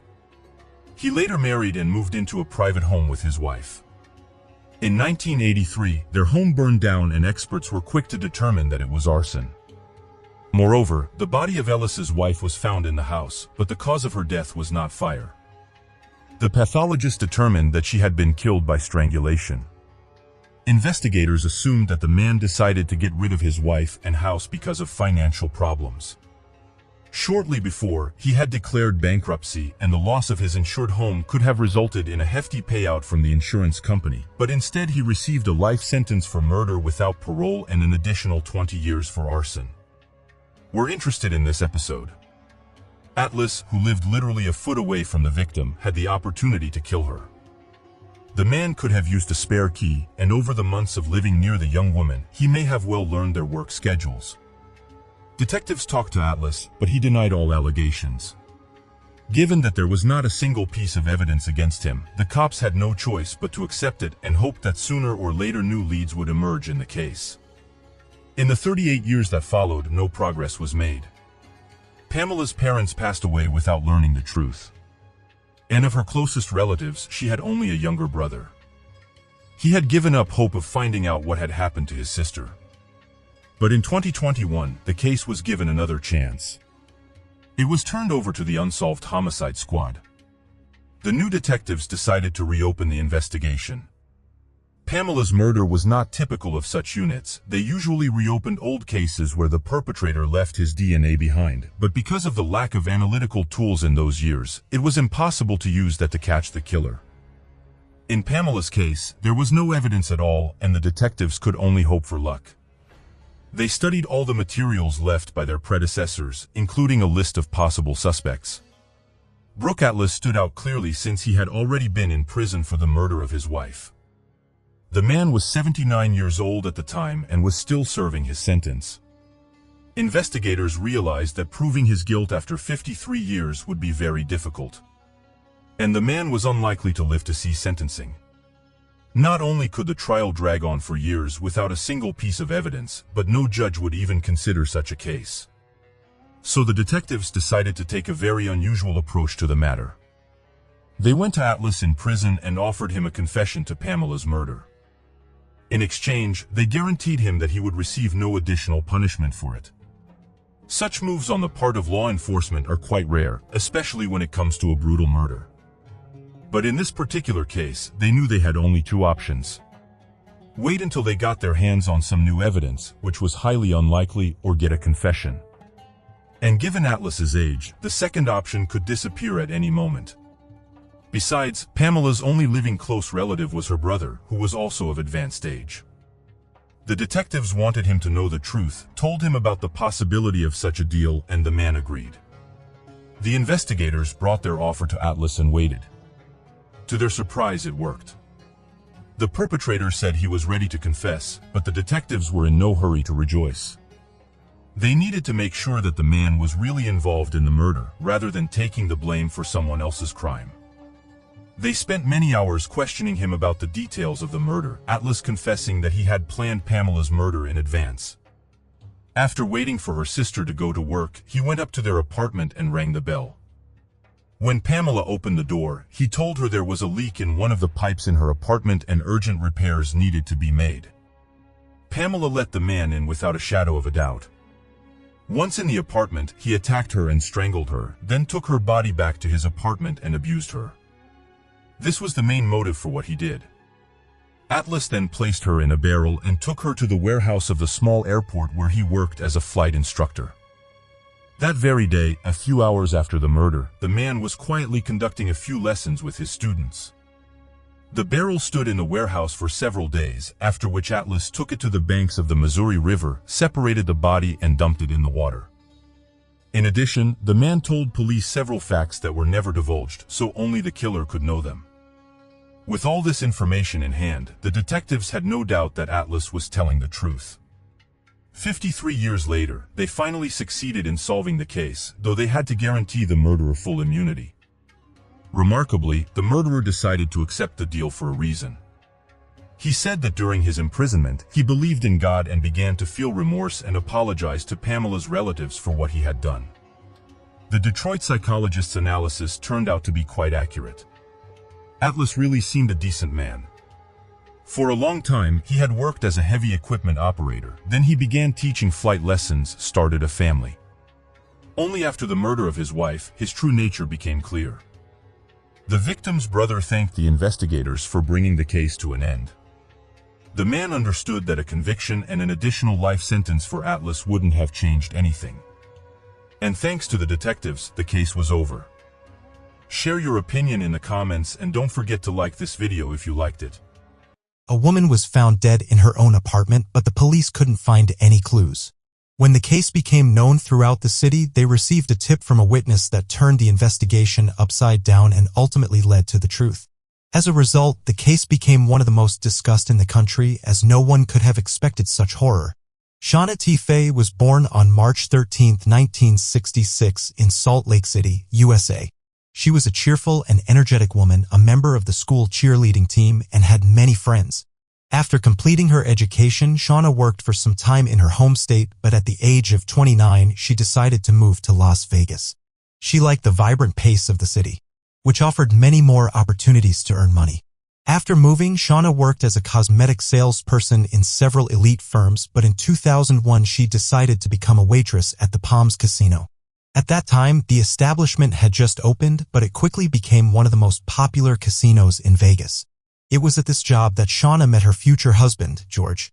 Before we continue, I have a small request for you. We've created a new channel where we upload content related to old, historical ruins and interesting events. So, if you're interested, kindly subscribe to my channel, Decoverize, for daily interesting videos and show some love in the comments. I'll read every one of your comments. The link is in the description. He often visited the casino and a romance quickly developed between them. A year after they met, the couple had a daughter, Madison. A few years later, they officially got married. It seemed that this family had a happy and carefree future ahead of them. George worked as a firefighter, paid a lot of attention to his wife and daughter, and always took care of them.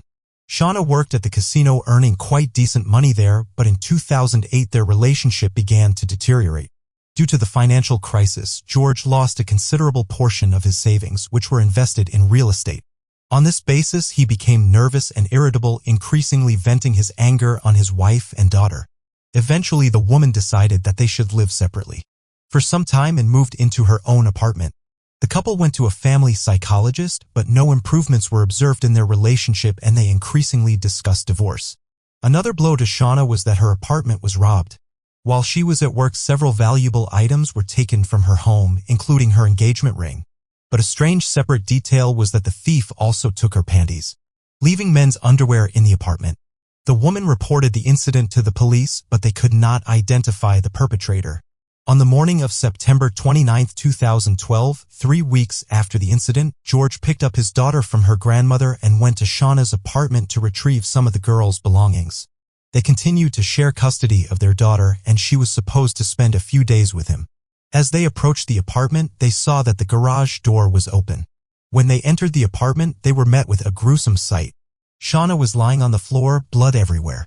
Her 8-year-old daughter witnessed a horrific scene. George immediately called the police and reported what had happened. The 911 operator asked them to go outside with the woman and wait for the officers. Investigators began to study the crime scene and determined that Shauna was likely attacked near the stairs on the second floor of the apartment. The house was in complete chaos. Many things were scattered and broken, indicating a struggle between the victim and the perpetrator. Medical experts found serious injuries on Shauna's body and initially thought that her death may have been caused by a gunshot wound. However, they soon realized that all these injuries were inflicted by a heavy blunt object, most likely a hammer. After interviewing neighbors, the police received 2 leads between 3:30 and 4 o'clock a.m. One of the residents in the same building heard some noise from the woman's apartment. He didn't pay much attention to it because he knew that Shauna was coming home from work at that time. Another neighbor found her phone, documents, and cosmetics on a nearby street, which indicated that the perpetrator either intentionally threw them away while fleeing the apartment or accidentally dropped them. Investigators reconstructed the timeline of events that night.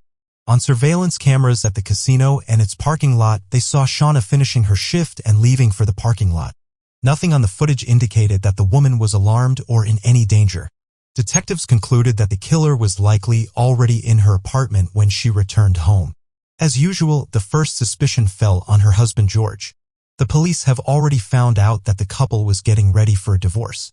They also talked to Shauna's friends and learned about the problems in their relationship. Everything looked as if he really fit the role of a killer. However, the detective found that the man had an unquestionable alibi for that night. He was on a 12-hour shift at the fire department. This was confirmed by all his colleagues and camera recordings. Thus, the police did not have any serious clues. They immediately learned that the woman's apartment was robbed 3 weeks earlier, and tried to understand if there was any connection between these events.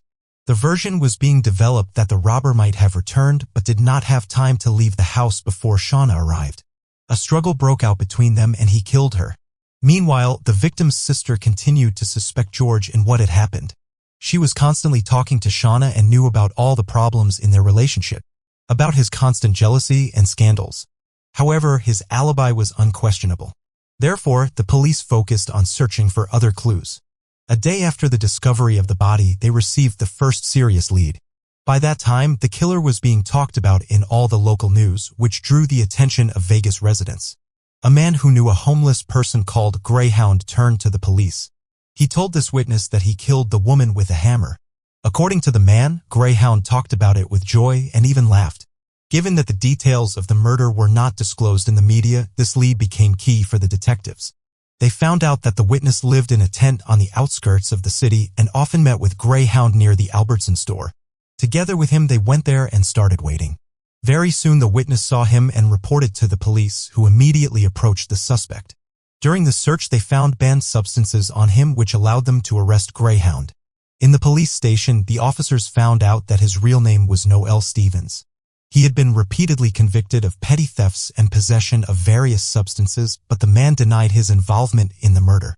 And the investigators really doubted his candidacy as a suspect. First, he only committed minor offenses, and it was difficult to imagine why this homeless person would kill someone. Secondly, he lived practically at the other end of the city, which made the choice of the victim completely incomprehensible. It took him several hours to get to Shauna's house, while many really valuable things in her apartment were untouched, including cash. None of this made any sense. However, the police continued to investigate his involvement. They found a tent where Stevens lived and conducted a search. The tent was located outside the city in a remote desert area. While examining the area around it, investigators found several significant pieces of evidence. Just a few meters away, they discovered the suspect's pants and underwear covered in blood, as well as a hammer tag. Later, experts determined that the blood belonged to Shauna Tife. However, the main clue was waiting for them at the police station. By gaining access to Noel's smartphone, they found only one contact in his notebook, George Tife's number. At this point, the case took an unexpected turn. From conversations with Shauna's friends and relatives, investigators learned that George had been friends with a homeless man for several years, whom he entrusted with various household and yard work. The woman often complained about him to her acquaintances when he came to fix something. According to her, he behaved strangely and even creepily. But George never took her concerns seriously. Thus detectives found the missing link between the killer and the victim.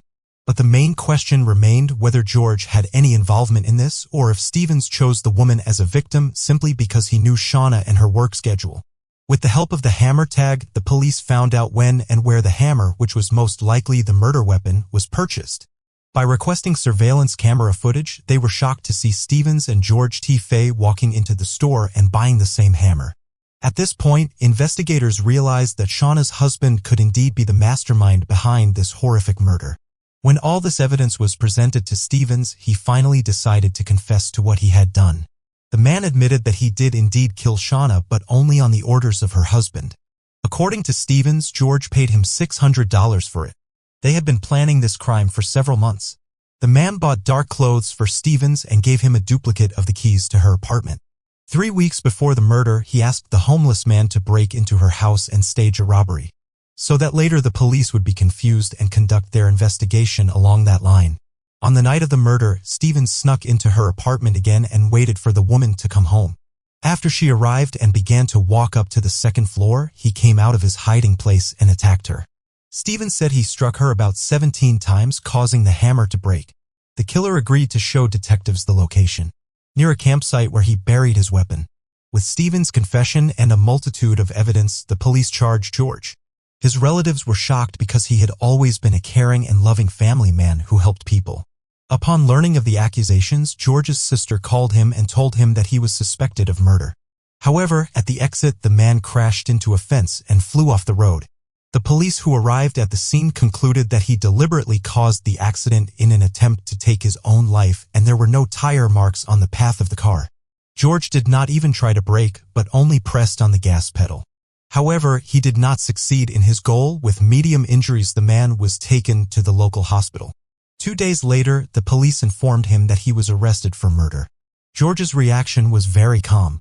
He asked to contact his lawyer and also to allow him to take a shower and brush his teeth. From that moment on, the police department began preparing to transfer the case to court. 3 months later, Noel Stevens agreed to make a full confession in exchange for a waiver of the death penalty. George T. Fay refused to admit his guilt, and the trial against him only began 3 years later in August 2015. At the hearings, he did not utter a word, entrusting all the work to his lawyer. His relatives acted as witnesses and spoke about how George could never have done such a thing to his wife and could not be involved in her murder. That Stevens killed Shauna on his own initiative and her husband knew nothing about it. According to the lawyer, the store camera footage did not prove anything. It only showed how George and Noel were buying tools that the latter needed for housework. The prosecution did not believe in such a scenario. In court, they presented a printout of George's phone calls, according to which the man called Stevens 87 times in September 2012, 5 of which were made shortly before the murder. Based on Stevens' testimony, the prosecution concluded that money was the motive for the murder. George lost a significant portion of his savings due to the crisis, resulting in Shaun becoming the main breadwinner in the family. She earned over $100,000 a year, while George's income was only half that amount. He realized that in the event of a divorce or a property division, he would be left with nothing, so he decided to get rid of his wife. Stevens initially didn't believe him when he spoke about the murder. Prior to this, they had been friends for several years, and Noel had actually done various work around the house and property for a small fee to kill his wife, and he agreed. According to his testimony, the man planned to get this money from an insurance company after Shauna's death. Despite Stevens revealing all the details of the murder and how he and George planned the crime, there were certain difficulties during the trial. The results of Stevens' medical examination were presented during the hearing, which showed and regularly took potent banned substances. He did not deny either of these points, so all of his words were questioned by the defense lawyer. Because of this, neither side was sure of the outcome when the jurors began to deliberate. It took them 3 days. In the end, George T. Fay was found guilty of conspiring to commit murder. When the judge pronounced these words, George showed no emotion. He was sentenced to life in prison with an additional 81 years for the remaining charges, including conspiracy to break into a home and robbery. Soon after the verdict, George filed a 107-page appeal in which he confessed to the crime in the third person. He wrote that prescription drugs had clouded his mind, causing him to be unable to distinguish between good and evil. All of this led him to believe that killing his wife would be the only way to protect their child. George revealed that he had suffered a serious injury several years before the murder, but the court did not appoint a psychological examination for him. Despite this, in 2017, the court rejected his appeal because there was no reason to doubt that his mental state prevented him from clearly understanding what was happening. Since George's arrest, their daughter has been living with her maternal grandmother and has been actively helped by her sister Shauna. At one point, this girl lost both of her parents and learned what a monster her father was. He deliberately took her to the apartment, knowing in advance what she would see. Obviously, he did this to provide a more reliable alibi without caring about the consequences for his child's mental health. As for Stevens, he received a 42-year prison sentence. Considering that this man spent most of his life on the streets, it would be foolish to consider such a sentence as punishment. Share your opinion on this story in the comments and don't forget to like the video. A girl stayed overnight at her friend's house and disappeared without a trace in the morning. The bedroom window was wide open and all her belongings were left in the room. Police began searching for her, but none of them suspected the dark secrets they would soon uncover in the small town. She grew up in a large and friendly family with several brothers and sisters. Later, they moved with their parents to Spring Hill, Florida, where Amanda attended the local middle school. She was passionate about dancing, writing poetry, playing multiple musical instruments, and was a very positive child. During school vacations, Amanda always went to her grandparents' house in a small town called White Cloud. She loved spending time there as she had many friends in the town. White Cloud was a quiet and peaceful place with a population of only 1,400 people. Most of its residents knew each other, children played without supervision, and no one worried about their safety. In 2004, when she was only 13 years old, Amanda finished the 7th grade of middle school and went to White Cloud for the whole summer. She spent a lot of time with her friends, went for walks, and enjoyed her vacation. On June 20th, Amanda stayed overnight at her best friend's house. They talked, had fun, and went to bed late at night. In the morning, her friend woke up and found that Amanda was not in the room. The bedroom windows were wide open. She went to the kitchen, walked around the house, but Amanda was nowhere to be found. It was strange because all her belongings, including clothes and a backpack, were left in the bedroom. The friend told her parents that Amanda was missing and they called her grandparents. They walked several streets and called the parents of Amanda's other friends, but no one had seen her. Then the relatives decided to go to the police. They understood that Amanda could not have gone anywhere without warning, especially in just her pajamas. First, investigators talked to Amanda's friend. According to her, she didn't hear anything that night, and Amanda never told her that she was planning to leave. At the time of the disappearance, the friend's parents, as well as her brother and sister, were in the house. None of them heard or saw anything. Police tried to find witnesses who lived near the house, but they also hit a dead end. On that night, no residents noticed anything strange. On the first day of the investigation, the investigators concluded that the girl, with a high probability, had left home on her own initiative and run away. They argued that they found no signs of struggle in the house and that 5 people did not hear anything. It was difficult to imagine a scenario in which Amanda could have been abducted without waking up her friend who was sleeping just a meter away. This version caused outrage among Amanda's relatives. They insisted that the girl had no problems at home and was happy to spend the entire summer in White Cloud. In addition, they pointed out that the girl left all her things, including clothes, in her friend's room. According to the police's version, she decided to run away in just her pajamas. When the news of Amanda's disappearance spread throughout the district, the police received several calls from people saying they had seen a similar girl in different places. This only reinforced the detectives' confidence that Amanda had run away from home, but they could not confirm any of these leads. The investigators decided to check the girl's computer, hoping to find some information that could help in the search. They found correspondence with a certain young man, and based on this, the police assumed that Amanda ran away to meet him. However, there were discrepancies.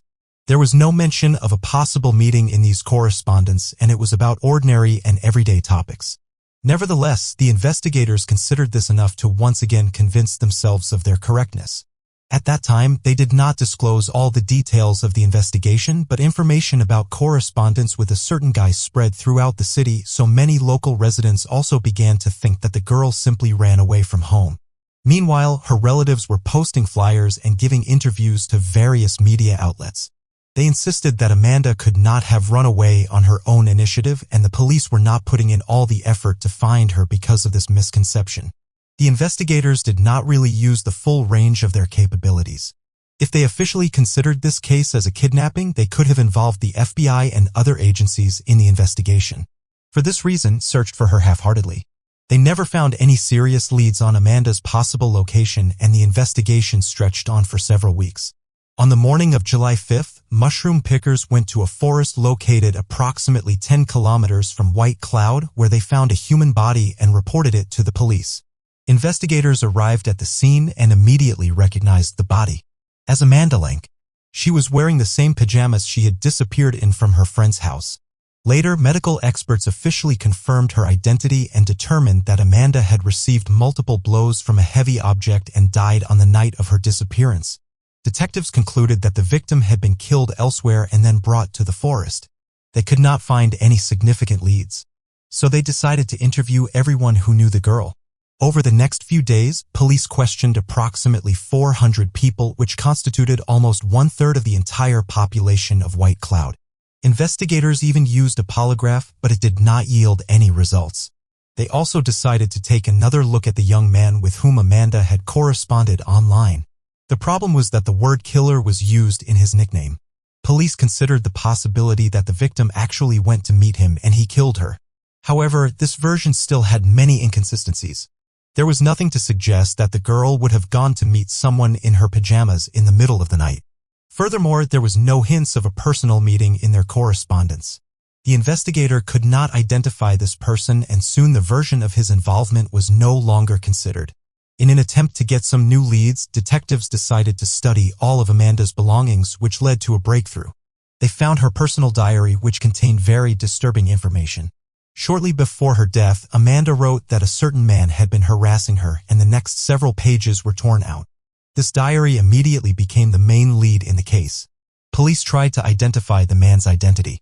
They talked to all of Amanda's friends and asked if the girl had mentioned anything about this. Several of her friends admitted that she had indeed told them about it and even named the man Cecil Wallace. He was the stepfather of Amanda's friend with whom she had stayed the night. For detectives, this information was a real surprise. They had been looking for the killer all over the town and beyond. And in the end, the possible culprit was in the same house as the victim. But the testimony of the friends was not enough to arrest him. Investigators had no substantial evidence against the man. No DNA samples were found on the victim's body, and the court documents did not indicate whether she had been subjected to violence. Detectives questioned Wallace, but he denied any involvement in the crimes. The police themselves wondered how the man could have done all this unnoticed in a small house where his wife and 3 children slept. Without serious evidence or confession, they could not detain Wallace. The detectives continued to work on all possible leads. Soon after, an interesting fact emerged. It turned out that Wallace's sister, Candace, worked in the police department that was handling Amanda's case. Moreover, the woman actively helped her brother and his family during the interrogations. She literally told him what to say and how to behave, but that was not all. 5 years ago, she was fired from another police department for falsifying a report on her brother's accident. She wrote that he was driving on a road when a deer ran out in front of him. However, in reality, the man was drunk and had an accident.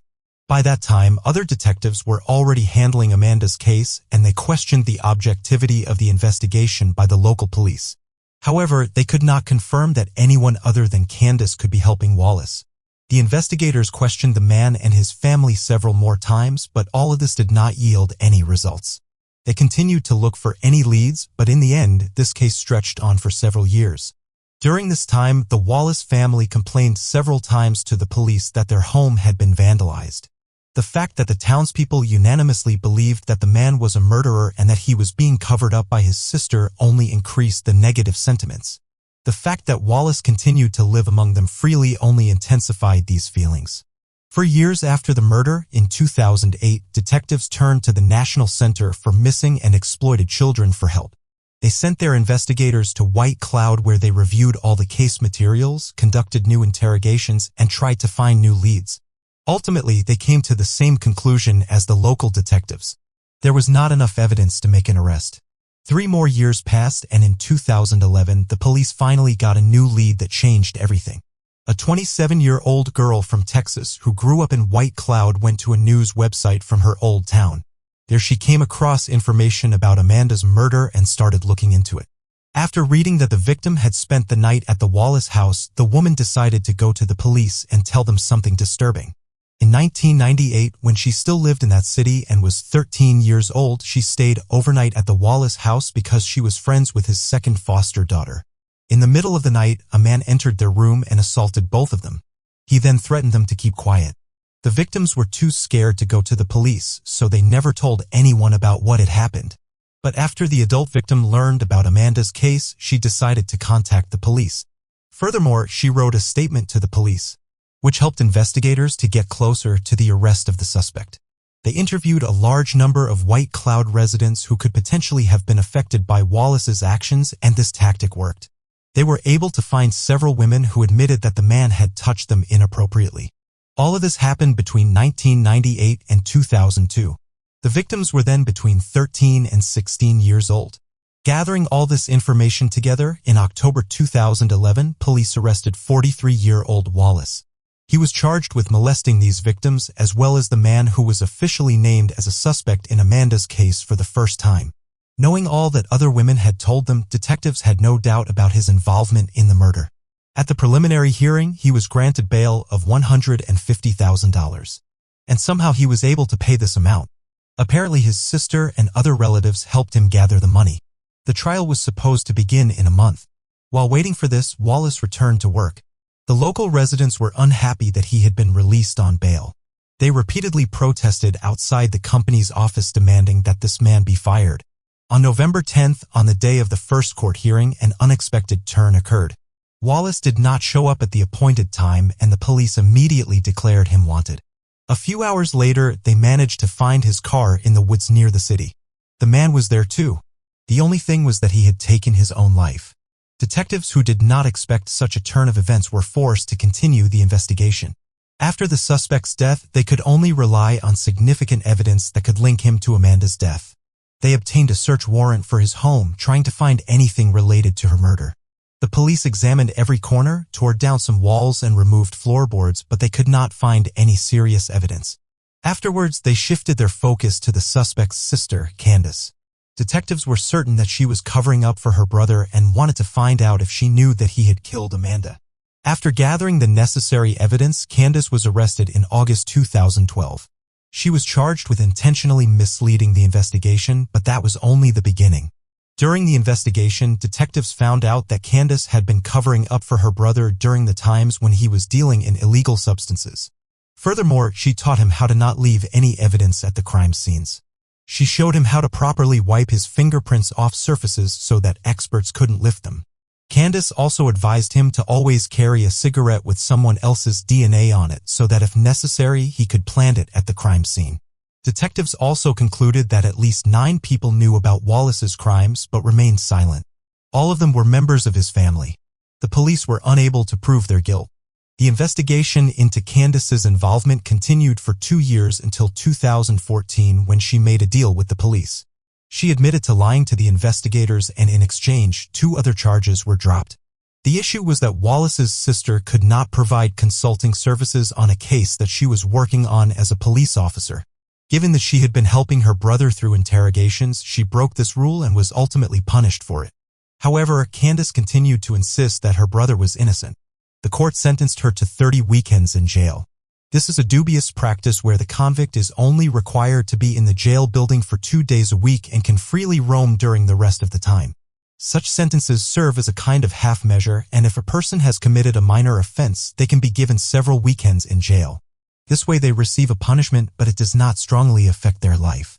The convicted person can continue to go to work and spend time with their family. Of course, Amanda's relatives were extremely dissatisfied with this decision. They, like the detectives, were sure that Candace had helped her brother avoid punishment, but proving it 100% was not possible. Therefore, she got off with such a minor punishment. The Amanda's family was forced to go through yet another trial. In 2004, medical experts only handed over part of her remains to them so they could hold a funeral. The rest was to be kept by detectives during the investigation, but after Wallace's death, a decision was made to hand over these remains to the relatives. In 2013, the girl's family had to exhume her remains to bury Amanda again.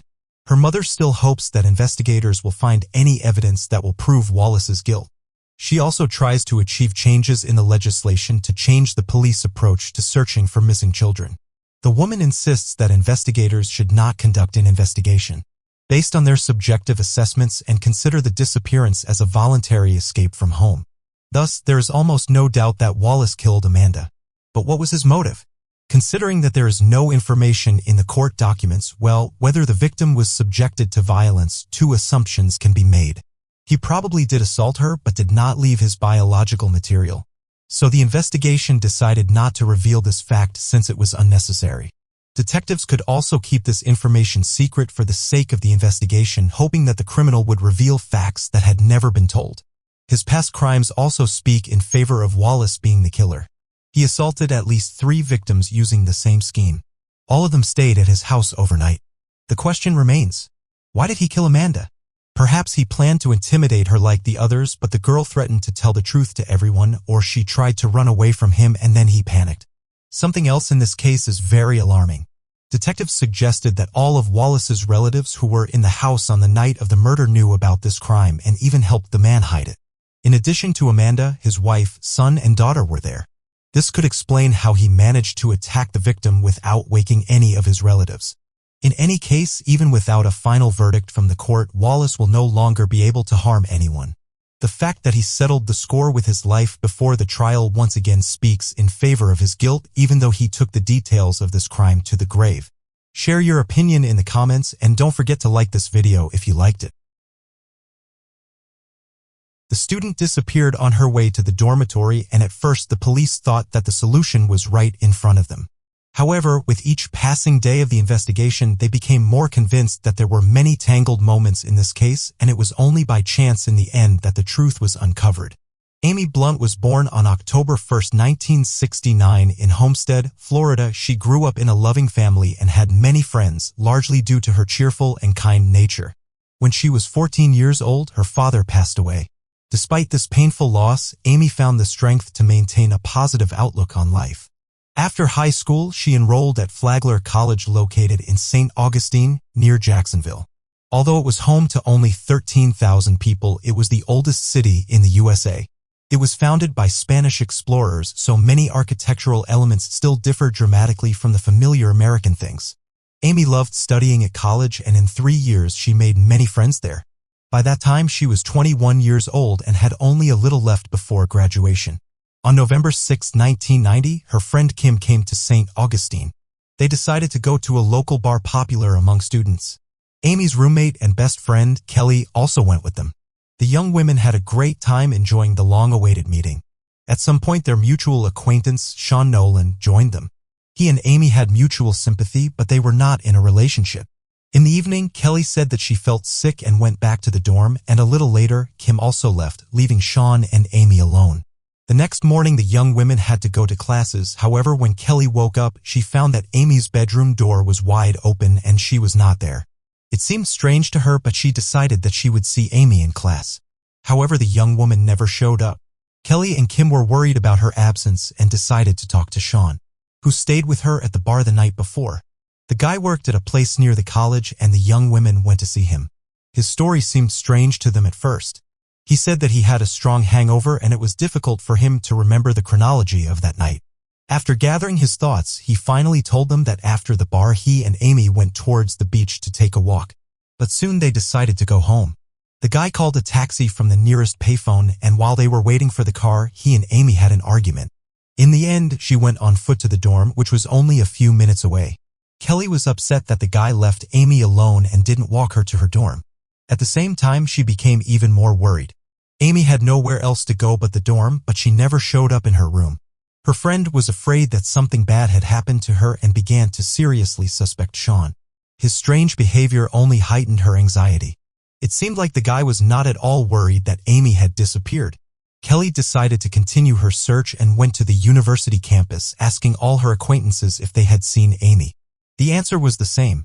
No one had met her that day and no one knew where she could be. At around 6 p.m., her friend decided to call the police. She informed investigators about the young woman's disappearance, and they began to check the information. They called all local hospitals, but no one resembling Amy had been admitted. The taxi operators were also contacted, but none of the drivers had picked up the young woman. That night, the police could not find any evidence that Amy had been in trouble or become a victim of a crime. Moreover, at the time, the young woman was already 21 years old, so they did not officially declare her missing despite her friend's request. By that time, Kelly was 100% sure that something bad had happened to Amy. Realizing that she could not convince the police to start searching, she decided to call Amy's mother. Later, the young woman admitted that it was the hardest call of her life. The next morning, Amy's sister arrived in St. Augustine to participate in the search. The first thing they did was go to the police station where they received the same response. They couldn't start an investigation because there was no indication of a threat to life. The investigators believed that the young woman had simply left for a couple of days without warning. So the sisters, along with Kelly and other friends of the missing young woman, decided to organize their own search operation. They printed flyers with information about Amy and began posting them all over the city. Soon a local television channel came to their aid, spreading information about the young woman's disappearance. All of this led to a large number of volunteers offering to participate in the search. They split into groups and began combing both the city and the surrounding area. Volunteers searched forests, beaches, abandoned houses, but they were unable to find any clues. This continued for 3 days until the police finally decided to start an investigation. By that time, the whole town was talking about Amy's disappearance, apparently putting pressure on the local police department and forcing them to take action. The first thing they decided to do was to talk to Sean, as he was the last person to see Amy, and here they encountered the first suspicious moment. The guy told them a story that was different from the one Kelly and Kim heard. Sean said that he and Amy left the bar and headed towards the beach, but on the way, they decided to split up and go home. He approached the payphone and called a taxi. But when he turned around, Amy was nowhere to be seen. After waiting for some time, he got in the taxi and went home. Investigators found the story strange. How could a young woman disappear from the street in a matter of seconds and Sean, who was standing a meter away from her, not notice? Moreover, why did he give his friends a different version of events? All of this was enough to start considering Sean as a suspect. Detectives decided to verify his story and find the taxi driver who was supposed to take him home that night, and soon they succeeded. The only problem was that his story also differed from the two versions told by Sean. The driver claimed that he did indeed pick up the young man near the phone booth. However, when he arrived at the location, Sean was sleeping on a bench and the taxi driver had to wake him up. There was no young woman present at the time. On one hand, this provided the boy with an alibi, but on the other hand, he had, for some reason, shared his version of what had happened, which only raised suspicion with the detectives. Despite this, there was no evidence against him, so the police continued to search for new leads. 10 days had passed since Amy's disappearance. During that time, there had been no activity on her bank accounts, which only confirmed that she had not left on her own initiative. By that time, the residents of St. Augustine and the police began to suspect that Amy's disappearance might be related to another series of gruesome crimes, which we have a separate video about. In August of the same year, an unknown maniac killed 5 students in the city of Gainesville, which was 120 kilometers away. People began to fear that this criminal had moved to their town and that they were all in mortal danger. Investigators contacted colleagues from Gainesville and began to compare the cases. But soon they realized that there were many inconsistencies. The Gainesville killer attacked students in their homes and left their bodies there. In Amy's case, the police didn't even know if she was still alive and what had happened to her. Furthermore, at the time of her disappearance, the police had already arrested a man who was highly likely to be the killer. Several serious pieces of evidence pointed to him. Therefore, soon the detectives stopped looking for a connection between that series of crimes and Amy's disappearance. Meanwhile, the police department offered a reward of $10,000 for any information that would help find Amy. They immediately received hundreds of tips, but most of them led nowhere. This happens in any case where authorities offer money for information. People come up with various stories, hoping to get an easy check. It was also about 6 potentially important leads. Witnesses reported seeing her in different parts of the city. Many of them added that she got into some cars. Out of all this, one call was much more interesting. A man reported seeing Amy in the city center on the night of her disappearance. A fairly old car, similar to a Chevrolet Camaro, pulled up to her. There were 2 men inside. After a brief conversation with them, Amy got into the passenger seat and they drove off. At that time, this was the most detailed lead in the hands of detectives. However, something in the witness's behavior made them suspicious. After the call, he agreed to come to the station, answered all the questions, and tried to help. But for some reason, the investigators treated him with suspicion. Detectives called it a police instinct and couldn't explain their doubts. They offered him to take a lie detector test to verify his testimony, and the man agreed. They asked him only 2 questions: whether he had anything to do with Amy's disappearance and whether he could take detectives to her. The witness answered negatively, and the polygraph operator did not detect any signs of lying. Thus, investigators understood that they finally had honest testimony that could help find Amy. The police began searching for all cars that fit the witness's description, establishing the identities of the drivers and checking their alibis for the night of the young woman's disappearance. All of this continued for several weeks, but the detective never managed to find a single potential suspect. Since then, there have been no leads in this case, but on January 1st, 2 months after Amy's disappearance, a disturbing call was made to the police. A man was walking his dog on the outskirts. At some point, his dog noticed a pile of logs with bricks and started acting strangely, barking and pulling on the leash, trying to run there. The owner decided to see what had so upset his dog and was almost speechless when he saw a skeleton hand sticking out from under the pile. He immediately called the police, and investigators began to extract the body. Due to the high degree of decomposition, they were unable to quickly establish her identity, but one detail immediately caught their attention. The body was wearing a green shirt, just like Amy Blunt on the night she disappeared. The body was wrapped in a sheet. Medical experts conducted a more detailed analysis and concluded that the deceased was a young woman. She had received 5 sharp object wounds indicated by cuts on her shirt. In addition, 2 serious abrasions were found on the body. Investigators suspected that the victim was Amy, so they immediately sent her dental records to experts, who soon confirmed that it was indeed her. Friends and relatives of the young woman were devastated by the news. They had hoped until the very end that Amy would return to them unharmed. Now the police had to investigate her murder. Along with the discovery of the body, they received their first lead. Amy had been partially buried and covered with logs on the outskirts of a large private property. Upon learning the name of the owner of this plot, they called him in for questioning. For understandable reasons, the man immediately became a suspect. However, after talking to him, the investigators began to doubt his involvement. First, it was a huge plot of land without a fence, and anyone could enter it. Secondly, there were 2 residential trailers on the property whose owners paid the landowner for rent. He added that he constantly had problems with one of the tenants. When they heard his name, the police were shocked. It was the same witness who had been polygraphed. The man was 22-year-old Timothy Getchell. The police immediately asked the trailer owner to let them search the residence while the man was not at home, and he agreed. The first thing the police saw was a sheet very similar to the one in which Amy's body was wrapped. Upon further search, they found long female hair stuck in the mechanism of a floor exercise machine.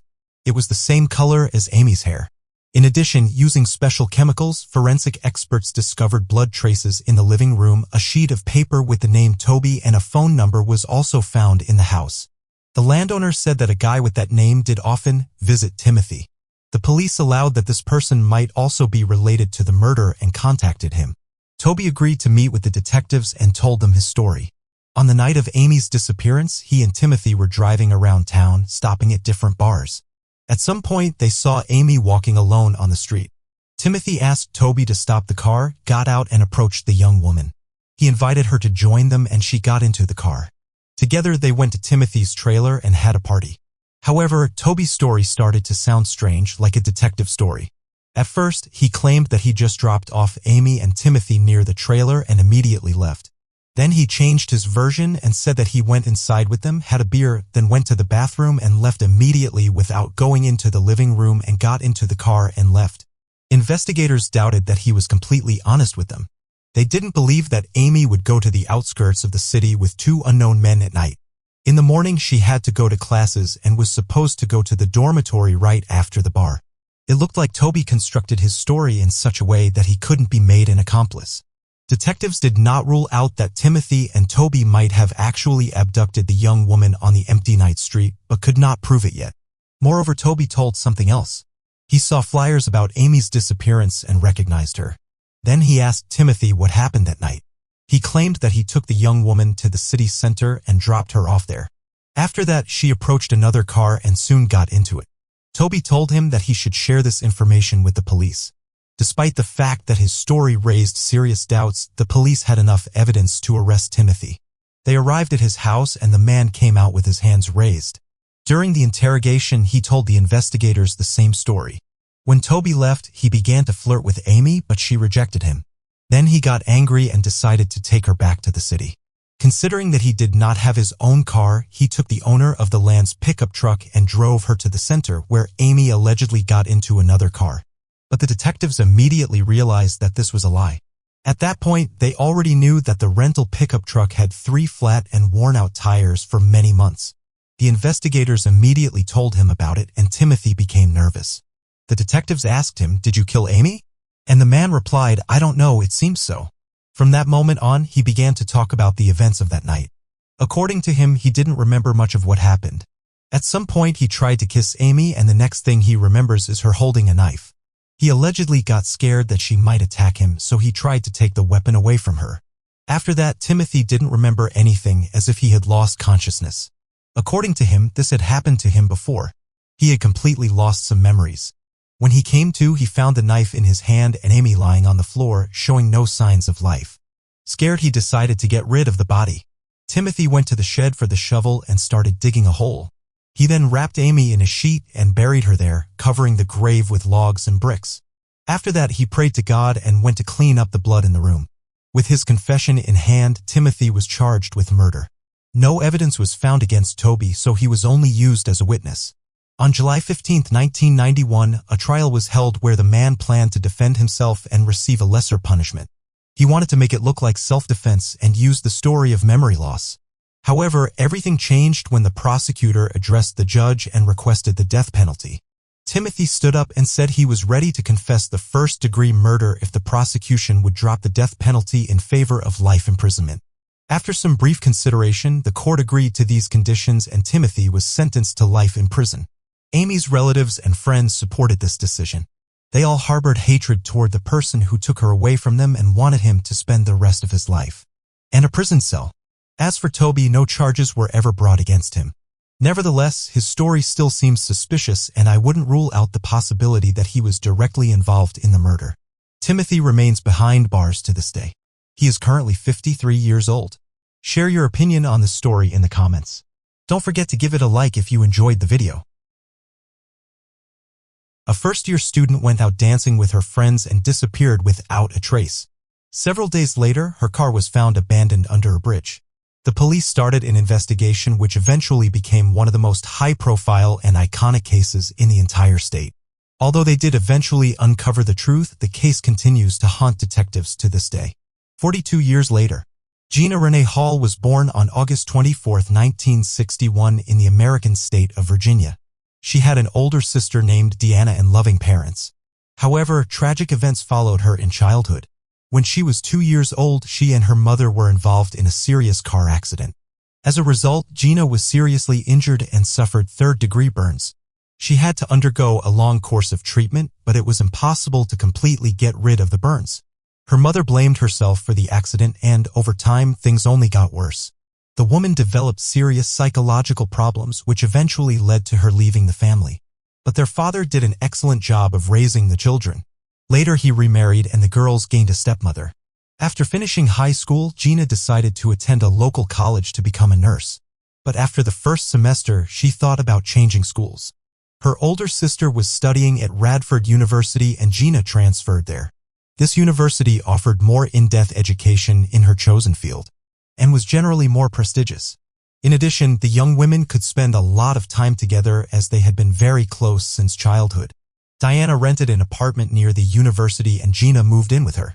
From the first months of her studies, Gina had a group of friends with whom she spent a lot of free time. She was thrilled with the university and especially happy to be living with her sister again.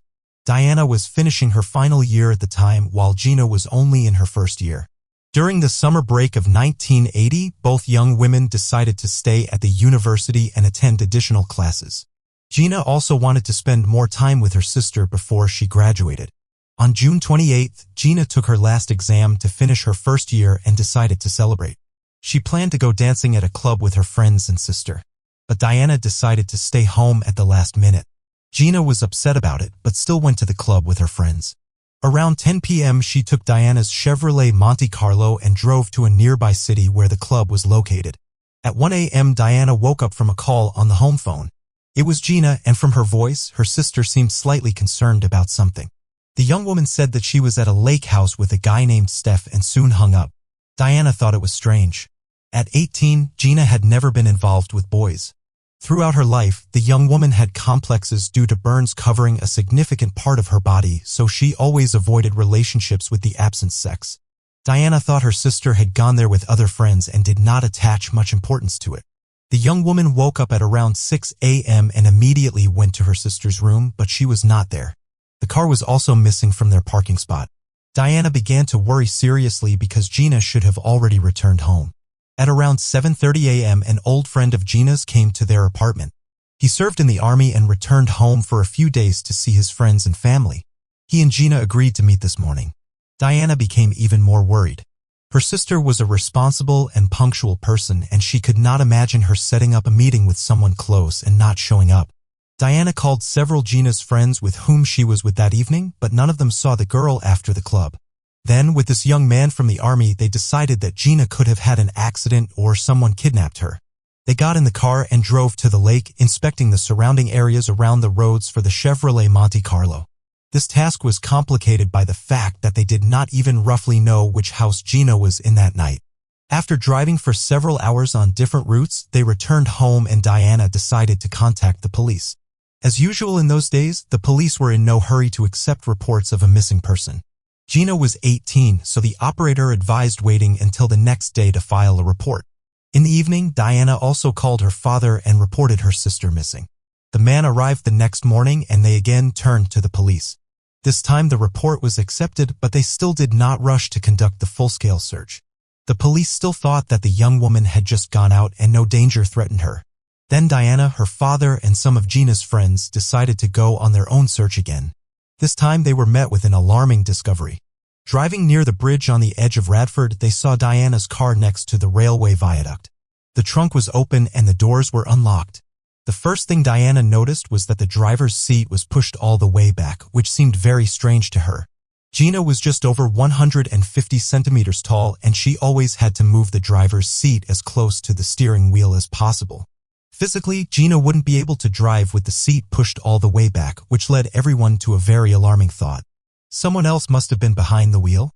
In addition, inside the car, relatives noticed several broken handles and a resembling blood was visible on the trunk lid. They reported their findings to the police, and detectives examined the car more thoroughly. Hairs were found inside that matched Gina's hair color and length. Near the location of the car, they also found one of Gina's shoes and a blue towel. In 1980, DNA analysis was not yet practiced, so the police could not determine whose blood was on the trunk door. The detectives finally started to properly investigate the case because they believed that Gina was dead. However, at the same time, a mass shooting occurred nearby and most of the police were transferred to that case. As a result, a simple road patrolman with no experience in such matters was appointed as the lead detective. Soon after the car was found, another interesting fact emerged. Saw the car while driving by. The first noticed it around 5 a.m. on the night of Gina's disappearance. Despite the car being parked with an open trunk, he did not suspect anything and thought the car belonged to a fisherman. They really liked to park in that spot because it was close to the riverbank. The second police officer drove by a few hours later. He did not approach the car, but only ran its plates over the radio. Hearing that the car was not in the system as stolen, the officer left. The lead detective spoke with Diana and learned that Gina called her at 1 a.m. and said she was at a house by the lake. At the time, they did not know which exact house she was referring to or whose staff was. Therefore, the officers went there and knocked on every door. Unfortunately, this did not yield any results. Most of the houses were only used on weekends and the residents of the others did not see Gina. Meanwhile, divers began inspecting the river next to where Gina's car was found. It looked as though an unknown person had killed Gina, brought her to the river, and dumped her in the water. However, the divers encountered strong currents and almost zero visibility underwater, leading them to speculate that if Gina's body was thrown into the water more than a day ago, it could have been carried far away. Meanwhile, Gina's father and sister held on to hope that she would be found alive. They didn't rely solely on the police and went to the local radio station to report her disappearance, hoping that someone in the community might have information or be a witness. The detectives focused on finding the Stephen who was with Gina in the house by the lake. He planned to question all of her friends who were at the club, but before he could do so, Stephen himself called the police station and showed up for questioning. He turned out to be 28-year-old Stephen Epperly. Stephen explained that Bill, one of Gina's friends and a member of their group, invited him to the club that evening. They danced and had a good time, and then Stephen suggested going to Bill's parents' house by the lake. Bill's parents were away for a few weeks and asked their son to look after the house. Gina agreed and they drove to the house in her car. Stephen drove, and after arriving at the house, Gina called her sister. Then she and Stephen went swimming in the lake. When they returned to the house, Stephen tried to kiss her, but Gina refused, saying that she wasn't ready because they had only met a few hours earlier. They spent more time in the house before leaving at around 4 a.m. Gina drove Stephen to his house and then went home. When Stephen heard about Gina's disappearance on the radio, he decided to go to the police station and tell them about that night. The detective asked Stephen to show him the house by the lake, and they went there together. On the way, the detective tried to get as much information as possible from Stephen about that evening, to understand what might have happened to Gina. Stephen recalled that she had planned to meet an old friend who had just returned from the army that morning. He also remembered that shortly before they left the house, Bill and his girlfriend arrived. The four of them talked briefly before Stephen and Gina left. The detective also questioned Gina's other friends, who confirmed Stephen's story that she left the club with him after midnight. Bill told the detective that Steph approached him in the club and asked for the keys. Bill's friend warned him that Steph was planning to come to the house later with his girlfriend, and Steph left. However, something interesting happened next. The detectives asked Bill if he saw Gina when he arrived at the house, and Bill denied it. According to him, when he and his girlfriend arrived there, Steph was standing in the laundry room drying himself with a towel. He said that he and Gina would leave soon, and Bill and his girlfriend went to another room. The last thing they heard was the front door closing. None of them saw or heard Gina. The detective found this strange, as Steph had mentioned that Gina was talking to Bill and his girlfriend, but Bill denied it. The detectives found nothing serious there, only a few traffic fines. But when he asked his colleagues at the station if they were familiar with this name, several officers told him a number of troubling stories. Staff often got into fights in bars and the police had to intervene regularly, but he was never charged in any of these cases. When Stephen was around 18 years old, the police visited his home several times, and because the young man attacked his younger sister and even his mother with his fists, but in these cases, the family refused to press charges, so these incidents did not make it into his criminal record. But that's not all. The detective called several police stations located in other counties where Steph used to live. In one of them, he was told that once the guy broke into his ex-girlfriend's house, beat her and subjected her to violence, but the woman managed to escape. Steph let the victim go to calm the child down. Instead, she ran out with the child to the police station.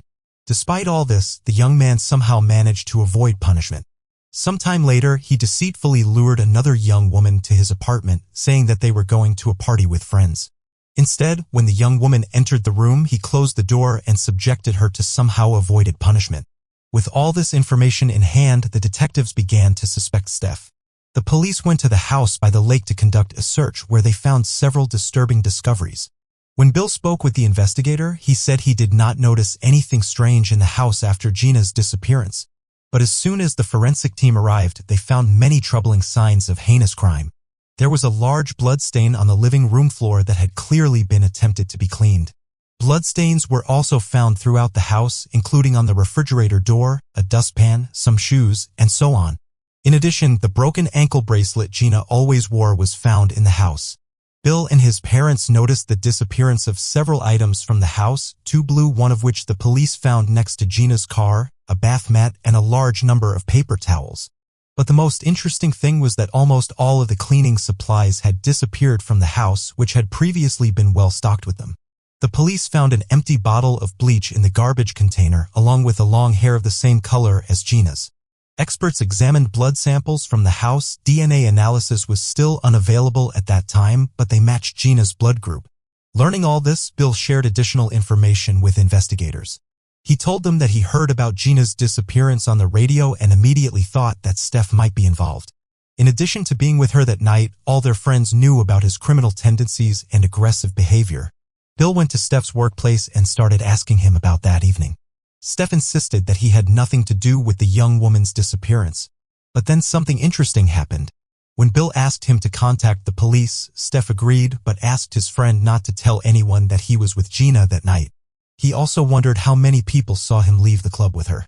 Bill also told something else about that night. When Gina left the club with Steph, she looked confused, apparently thinking that all her friends were going to the house by the lake and was in disarray. The next day, Bill and his friends had a barbecue in that house. None of them knew about Gina's disappearance at that time. While they were sitting outside, Steph volunteered to make drinks for everyone and went into the house. He spent a lot of time in there. And when he finally returned, he explained that he couldn't find the bottle opener. The detective thought that, in fact, Steve had been trying to clean up the bloodstains all this time since he hadn't been able to do it completely at night. Despite no direct evidence linking Steph to the crime, the detectives no longer doubted that he was the one behind the murder. According to his version, that evening at the club, he invited Gina to the lake and said that the other friends were also going there.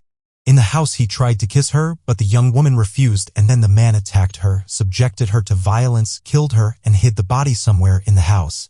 After that, for several hours, he tried to clean the blood and erase the traces of the struggle. When Bill came to the house with his girlfriend, Steph waited until they went into the room and moved Gina's body to the trunk of her own car. Then he drove her to the river, threw her into, and left the car there. The man did not even think to move the driver's seat closer to the steering wheel as it was originally installed. The big problem remained in the story. Gina's body was still not found. In those years, courts rarely sentenced criminals if there was no victim's body. Lawyers could always insist that without a body, it was impossible to consider a person dead with 100% certainty, and there was always a slight chance that the person was actually alive. Investigators continued to search for additional evidence, and 2 weeks after Gina's disappearance, they decided to re-examine the place where her car was found. This time, they brought more officers, and it paid off. They found the young woman's clothing nearby, covered in blood. Experts found several hairs on it, one of which matched Steph's hair. In addition, they found small particles of foreign fabric. After conducting a series of necessary analysis, they determined that these particles completely matched the carpet in the house by the lake. In addition to the clothes, they found a second towel missing from the house. However, the police admitted that all these things were thrown by the killer after the car was found. As this particular place had already been inspected that day, the detectives did not stop there. In an attempt to obtain more evidence, he contacted a dog handler and he came with his search dog to the place where the car was found. Then something that shocked all the present officers happened. The dog took the trail and headed across the river on a bridge. Then it walked through the streets of Radford, almost circling the entire city, when suddenly the dog approached one of the houses, climbed onto the porch and gave the signal to the dog handler. It was a house where Stephen Epperly and his relatives lived. Even the dog handler did not expect such a result. He did not know whose theft was and what he was suspected of. The detective had hoped at best that the dog would lead them to some additional evidence or a body, but in the end the dog led them to the porch of a possible suspect. Later that day, Steph was called in for questioning with the use of a polygraph. He continued to deny his guilt, but the polygraph operator repeatedly detected that he was lying. After the questioning, the investigators told him that their trained dog had just led them to his home. Stephen covered his face with his hands and said something like, "What a good dog."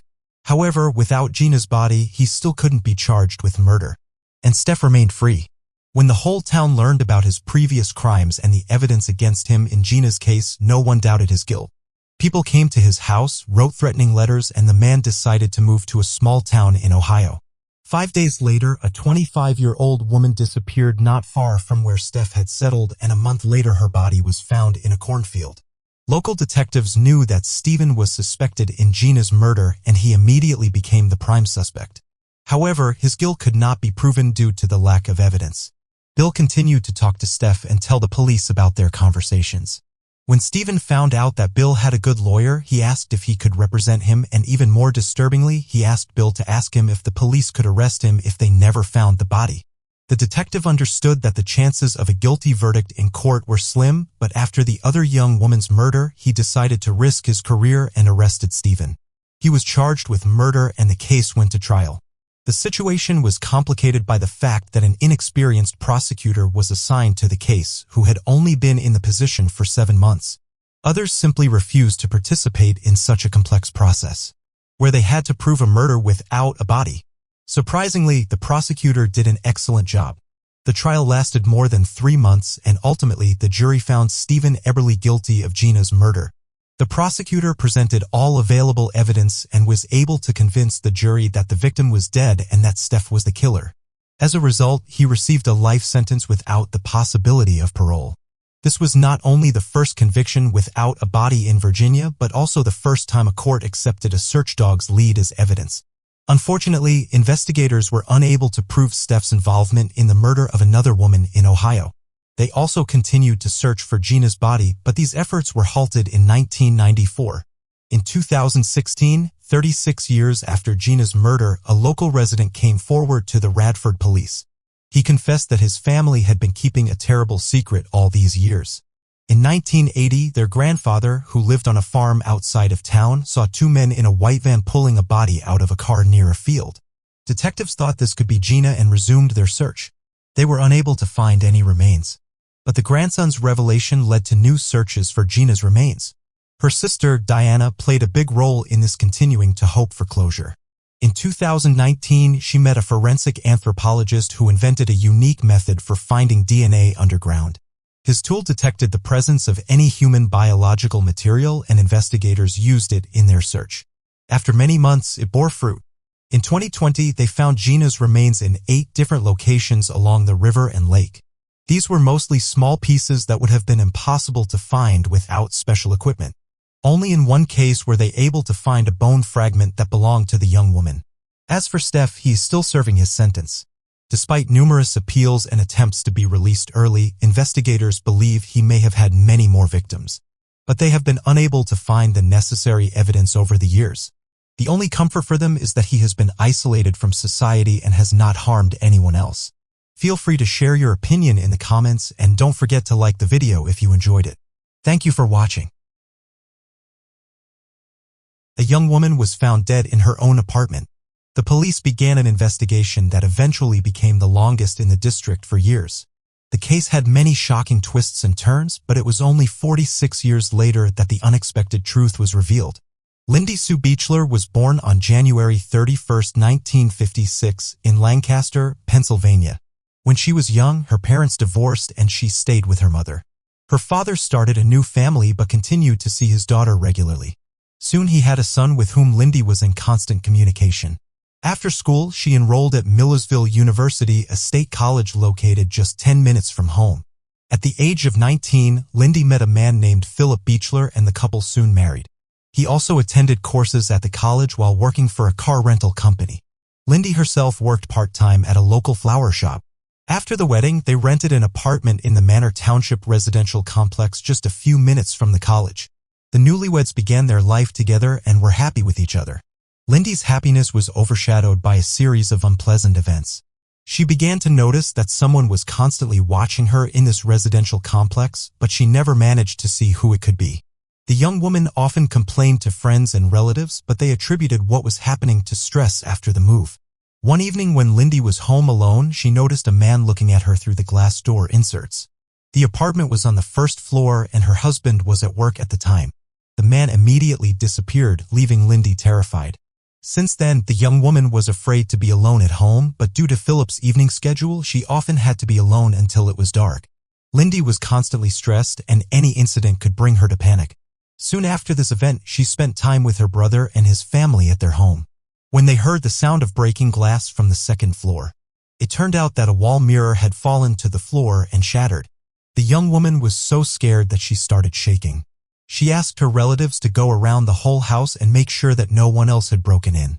All the stress was the result of the fact that some unknown man had been watching her for several months. But all of her acquaintances still believed that the young woman was overreacting and that nothing serious was happening to her. On December 5, 1975, Lindy finished her shift at a flower shop and stopped by her husband's workplace before heading to a local store to do some shopping. Around the same time, her aunt and uncle went to their son's basketball game and decided to invite Lindy along as they knew she was afraid to be alone at home and wanted to distract her for a few hours. They arrived at her apartment at around 8:45 p.m. Lindy's aunt approached the door and found it open, which immediately alarmed her. She went inside and saw a knocked-over lamp in the living room, but the worst was waiting for her in the kitchen. Lindy's body lay there. She was laying face down with no signs of life, and a meat cleaver with a towel wrapped around its handle was found in her neck. And detectives began investigating the crime scene. The first thing they noticed was that Lindy was fully dressed, which cast doubt on the motive being related to rape. Additionally, no valuables were missing from the apartment, ruling out robbery as a possibility. There were no signs of forced entry on the front door or windows, suggesting that Lindy either knew her attacker and let them in voluntarily, or the attacker entered the apartment when the door was left unlocked. The fact that Lindy had purchased a lot of groceries and physically couldn't have carried all the bags from the parking lot to her apartment in one go suggests that her killer may have entered the apartment just after she had taken the first load inside and gone back to her car for the second. While the police were investigating the crime scene, Lindy's husband and parents were informed of what had happened. The grieving family members were desperate to see Lindy and had to be restrained by detectives. Forensic investigators found bloodstains on the floor and walls, but DNA testing was not available at the time, so they could not compare these samples to Lindy's DNA. They did conclude that Lindy had put up a fight with her attacker.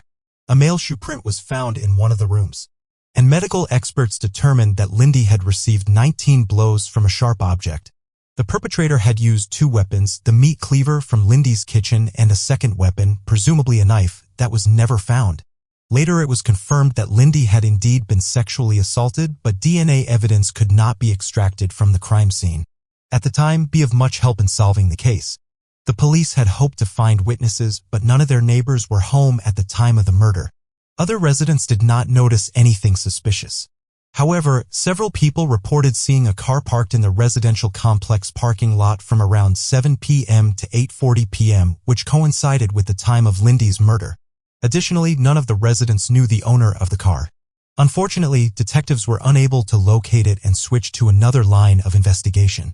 As is often the case in such situations, the victim's husband became a suspect. Despite Philip being at work and having a solid alibi, investigators did not rule out his possible involvement. Over the next few months, detectives interviewed about 300 people who could have been involved in the murder, but all of it yielded no results. At some point, they began to suspect a local serial rapist who had committed several attacks on women around the same time Lindy was killed. However, they were unable to find any evidence linking him to the case, and the culprit himself died during an attempt to escape from prison. Moreover, investigators found out that at the time of the murder, he was at work, and eventually they stopped considering him as the suspect. 4 months after the murder, there was a new twist in the case. A 43-year-old woman named Mary was killed 25 kilometers away from Lindy's apartment. She received multiple stab wounds, and the detectives immediately noted that these murders were almost 100% similar, but soon the culprit was caught, and investigators could not find any connection between him and Lindy. The man admitted to killing Mary but denied involvement in the other crimes. After that, the police had no leads and the case went cold for a year.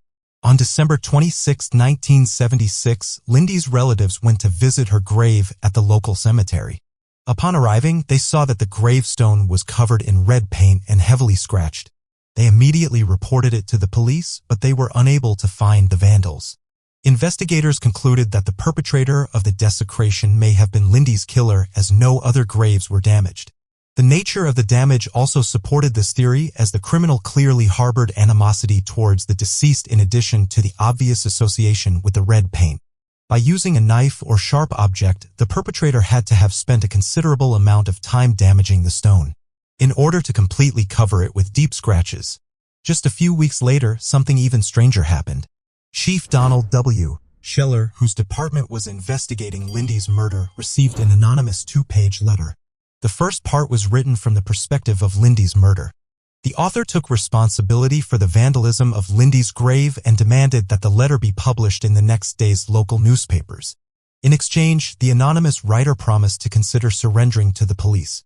He then went on to provide several characteristics to help investigators identify him, claiming to be 178 centimeters tall and that he was a man of high quality and weighing 93 kilograms.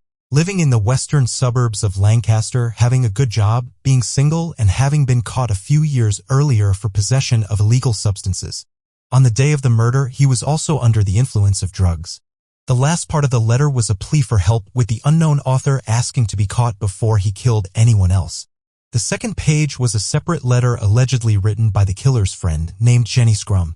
She wrote that her acquaintance truly intended to surrender once his letter was published in the newspapers and added that the man was mentally ill.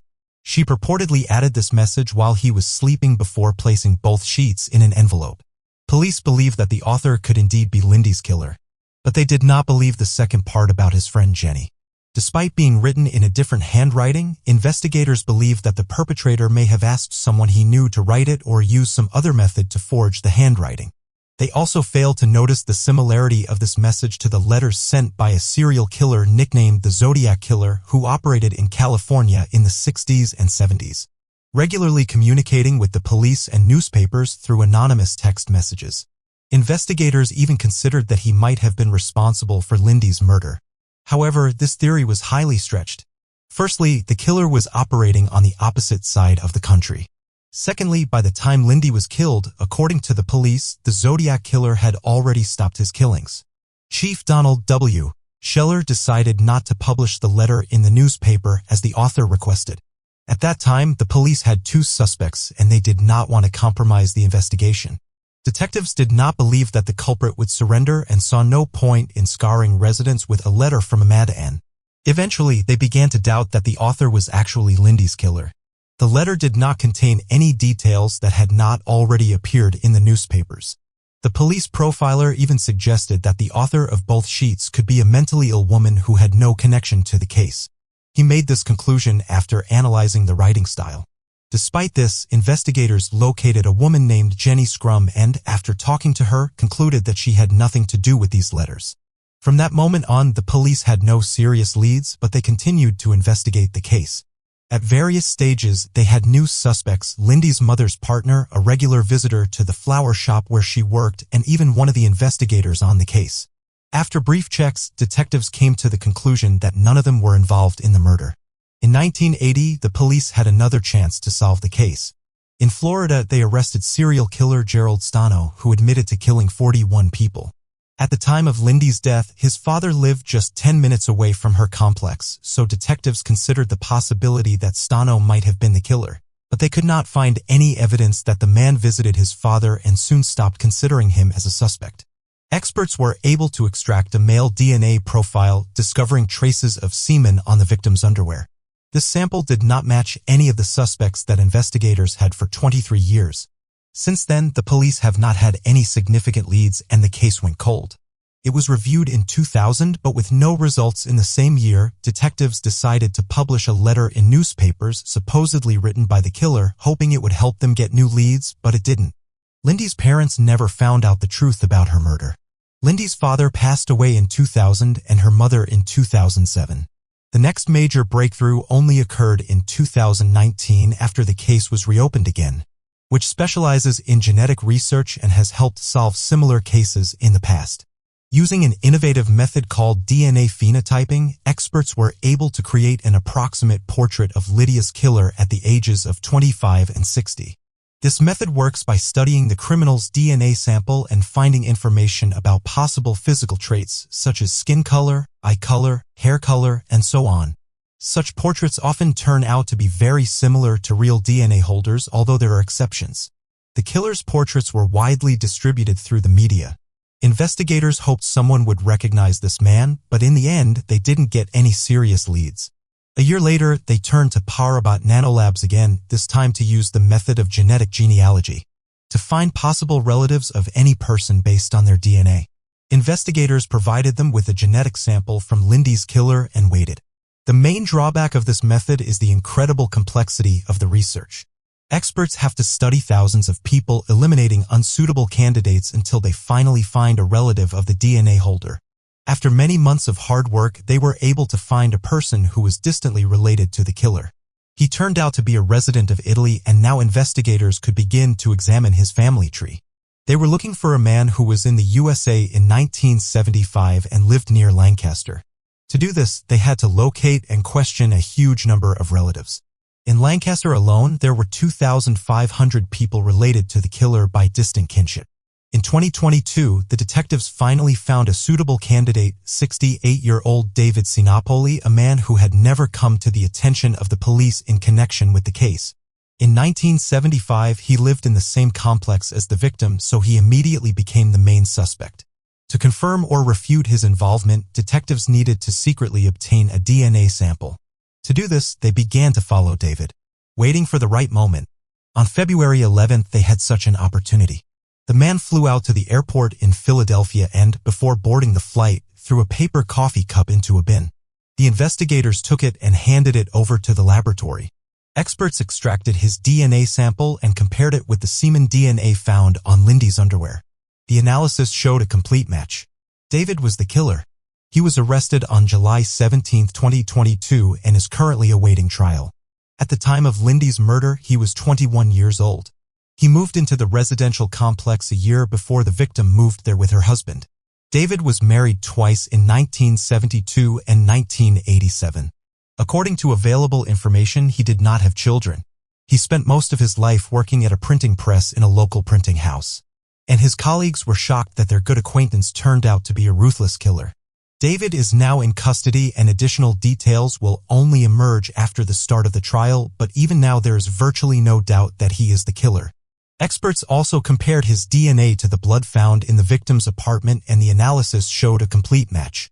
Lindy's ex-husband and brother thanked the investigators for being able to uncover the truth, and now the guilty party will be punished. Thus, this complex and convoluted case was solved with the help of innovative technologies almost 47 years later. Genetic genealogy is a unique tool that allows the police to find perpetrators based on the tiniest DNA samples stored for half a century. Share your opinion in the comments and don't forget to like this video if you enjoyed it. A woman was found dead in her own home. Police started investigating and immediately found several concerning leads. The longer they looked into the case, the more strange and terrifying details surfaced. After several years, they finally uncovered the truth, but nobody expected such a turn of events. Karen Gregory was born on March 29, 1948 in Albany, New York. She was the eldest of 4 children and helped her parents take care of her siblings from a young age. The girl was into sports and spent a lot of time in nature. Additionally, she loved art and wanted to work in that field. After finishing high school, Karen enrolled in Nazareth College in Rochester, where she received a Bachelor of Arts and a Bachelor of Science degrees. After that, she worked as an art teacher in an elementary school for several years and then decided to become a graphic designer. In 1983, when she was 35 years old, she moved to Florida where she met a man named David McKee.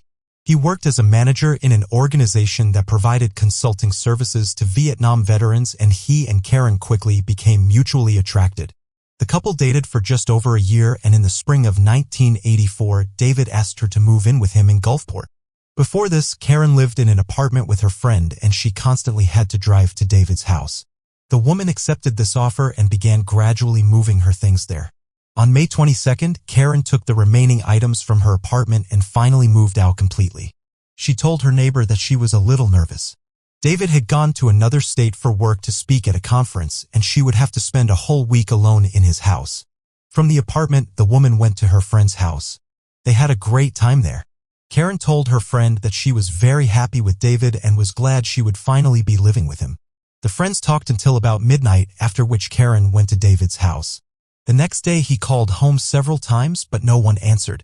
He thought Karen might have stayed in her old apartment and called her neighbor, but the woman said she hadn't seen her since yesterday. After that, David called several of Karen's friends and her sister, but none of them had seen her. He continued to try to reach her all day, but he never got an answer. On the next day, May 24th, David called home again early in the morning, hoping to catch Karen before she left for work, but there was still no answer. Later, he called her boss and found out that she had not shown up for work. At this point, David's concern reached its peak and he feared that something bad may have happened to Karen. He then called local hospitals and police stations to inquire if they had seen anyone matching Karen's description. Upon learning that they had not, he decided to call his neighbor, Amy. David asked her, "Is Karen's car parked in front of the house?" Amy looked out the window and replied, "Yes." This only added to David's worry. He asked Amy to go to the house and knock on the door. He was so anxious that he stayed on the line with her until she left to fulfill his request. Amy approached the side door and knocked, but there was no answer. She then walked around the house and saw that one of the windows was open. She called out Karen's name several times, but there was no response. She extended her arm through the open window, pulled back the curtain, and was shocked by what she saw. The window was in the bedroom, and through it she could see the hallway where a bloodied female body lay on the floor. Amy couldn't see the face because she was behind a wall. She knew it was likely Karen. After recovering from the shock, Amy ran back to her own house where David was still on the phone. She grabbed the phone and told him that something terrible had happened before hanging up and calling 911. Doctors quickly arrived at the scene but were only able to confirm Karen's death. Detectives began investigating the crime scene, which horrified even experienced police officers. Based on the amount of blood throughout the house, Karen had fought her attacker until the end. Bloodstains led from the hallway to the front door, where several fragments of glass had been smashed. Detectives noticed several strands of hair matching Karen's hair color stuck in the broken glass. They theorized that she had almost made it outside but was caught by her attacker. In the bathroom, investigators found their first lead: a bloody footprint on the floor. Police checked Karen's feet and found no bloodstains, so the footprint must have belonged to her killer. However, it was unclear why the killer was walking around barefoot in the bathroom. Medical experts examined the victim's body and concluded that she had received about 20 stab wounds and had been subjected to violence. Before we continue, I have a small request for you. We've created a new channel where we upload content related to old, historical ruins and interesting events. So, if you're interested, kindly subscribe to my channel, Decoverize, for daily interesting videos and show some love in the comments. I'll read every one of your comments. The link is in the description. Experts also extracted biological material from the perpetrator. Unfortunately, DNA analysis was not used in 1984, so this clue could not help to identify the killer. In addition, several bloody fingerprints were found on her body, but they were too smeared to be used. According to experts, the woman was killed about 30 hours before she was discovered. This meant that she was attacked on the same night when she returned home from her friend's place. There was another detail that immediately caught the attention of the police and doctors as soon as they saw Karen's body. She was wearing a shirt and a lace corset was on top of it.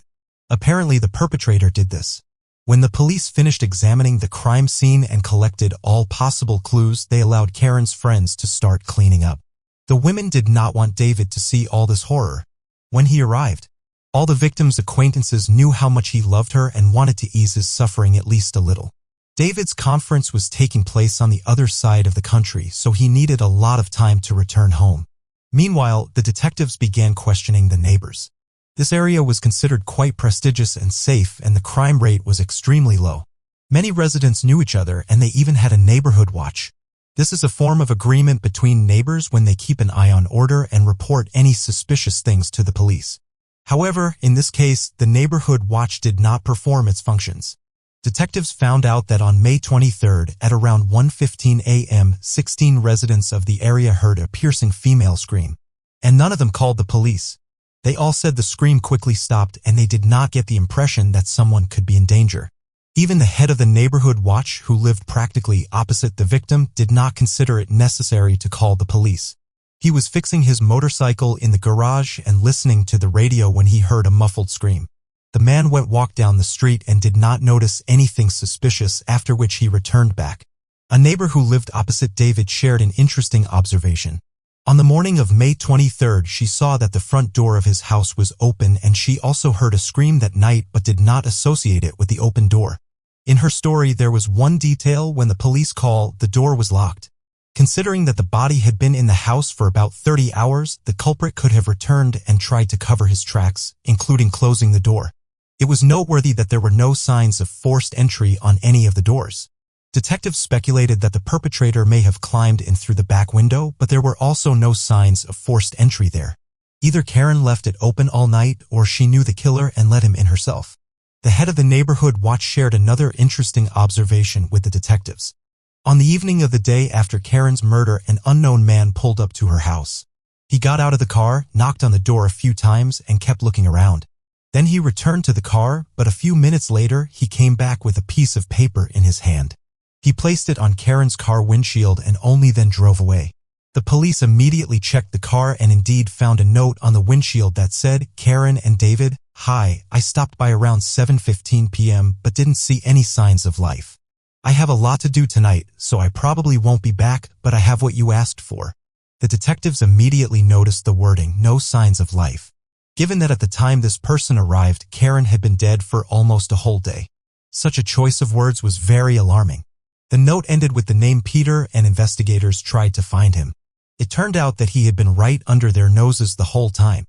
The man learned about it from Karen's former neighbor and came to their house. The man cooperated actively and answered all the questions. He voluntarily provided his fingerprints and footprints and also told them what he was doing near the victim's house. According to Peter, a few days before this, Karen called him and invited him and David to dinner. But there was one detail. That David would also be there, even though at the time he was already scheduled to go on a week-long business trip. The detectives also asked Peter what he meant in the note by the phrase, "I have what you asked for." The man said he borrowed a cassette from them and was planning to return it. Another strange detail was that Peter allegedly did not notice the glass shards almost all over the path to the front door, let alone the several broken windows.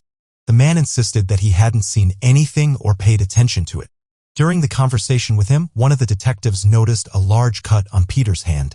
When the police officer looked at his hand, the man covered the spot and said that he always gets scratches after playing with dogs or repairing his car. All of the above looked extremely suspicious, and the detectives decided to check his alibi.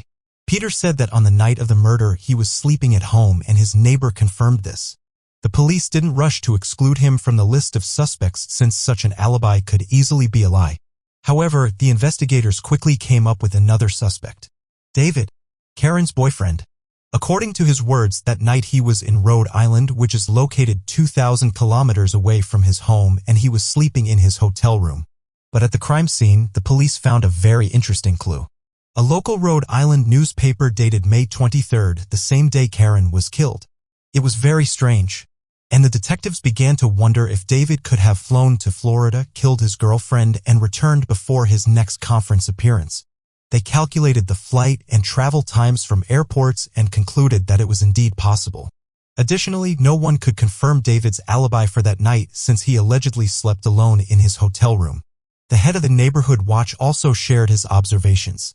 He had repeatedly noticed that Karen and David argued when the woman came to his house. David, on the other hand, insisted that they had a wonderful relationship and the couple hardly ever fought. When David was asked about the newspaper, he said he bought it on May 21st at a store near his home. He was going to take it with him on the trip to have the weather forecast for the week. They sold that newspaper. He even remembered that David bought it on the 21st. According to the clerk, the publication actually released that issue several days ago, which is normal for printed newspapers. Thus, suspicions against David faded into the background. They asked him if anything was missing from her house, and the man noticed the absence of a white lace corset that Karen had bought for herself a few months earlier, one very similar to the one worn by Karen's killer. This immediately led the detectives to think that the depraved criminal had taken it as a trophy. The police decided to pursue another lead found in the victim's house. A high-quality drawing of a watch signed with the name Stephen Fischler. One particular detail caught the detectives' attention. The paper appeared to be covered in blood.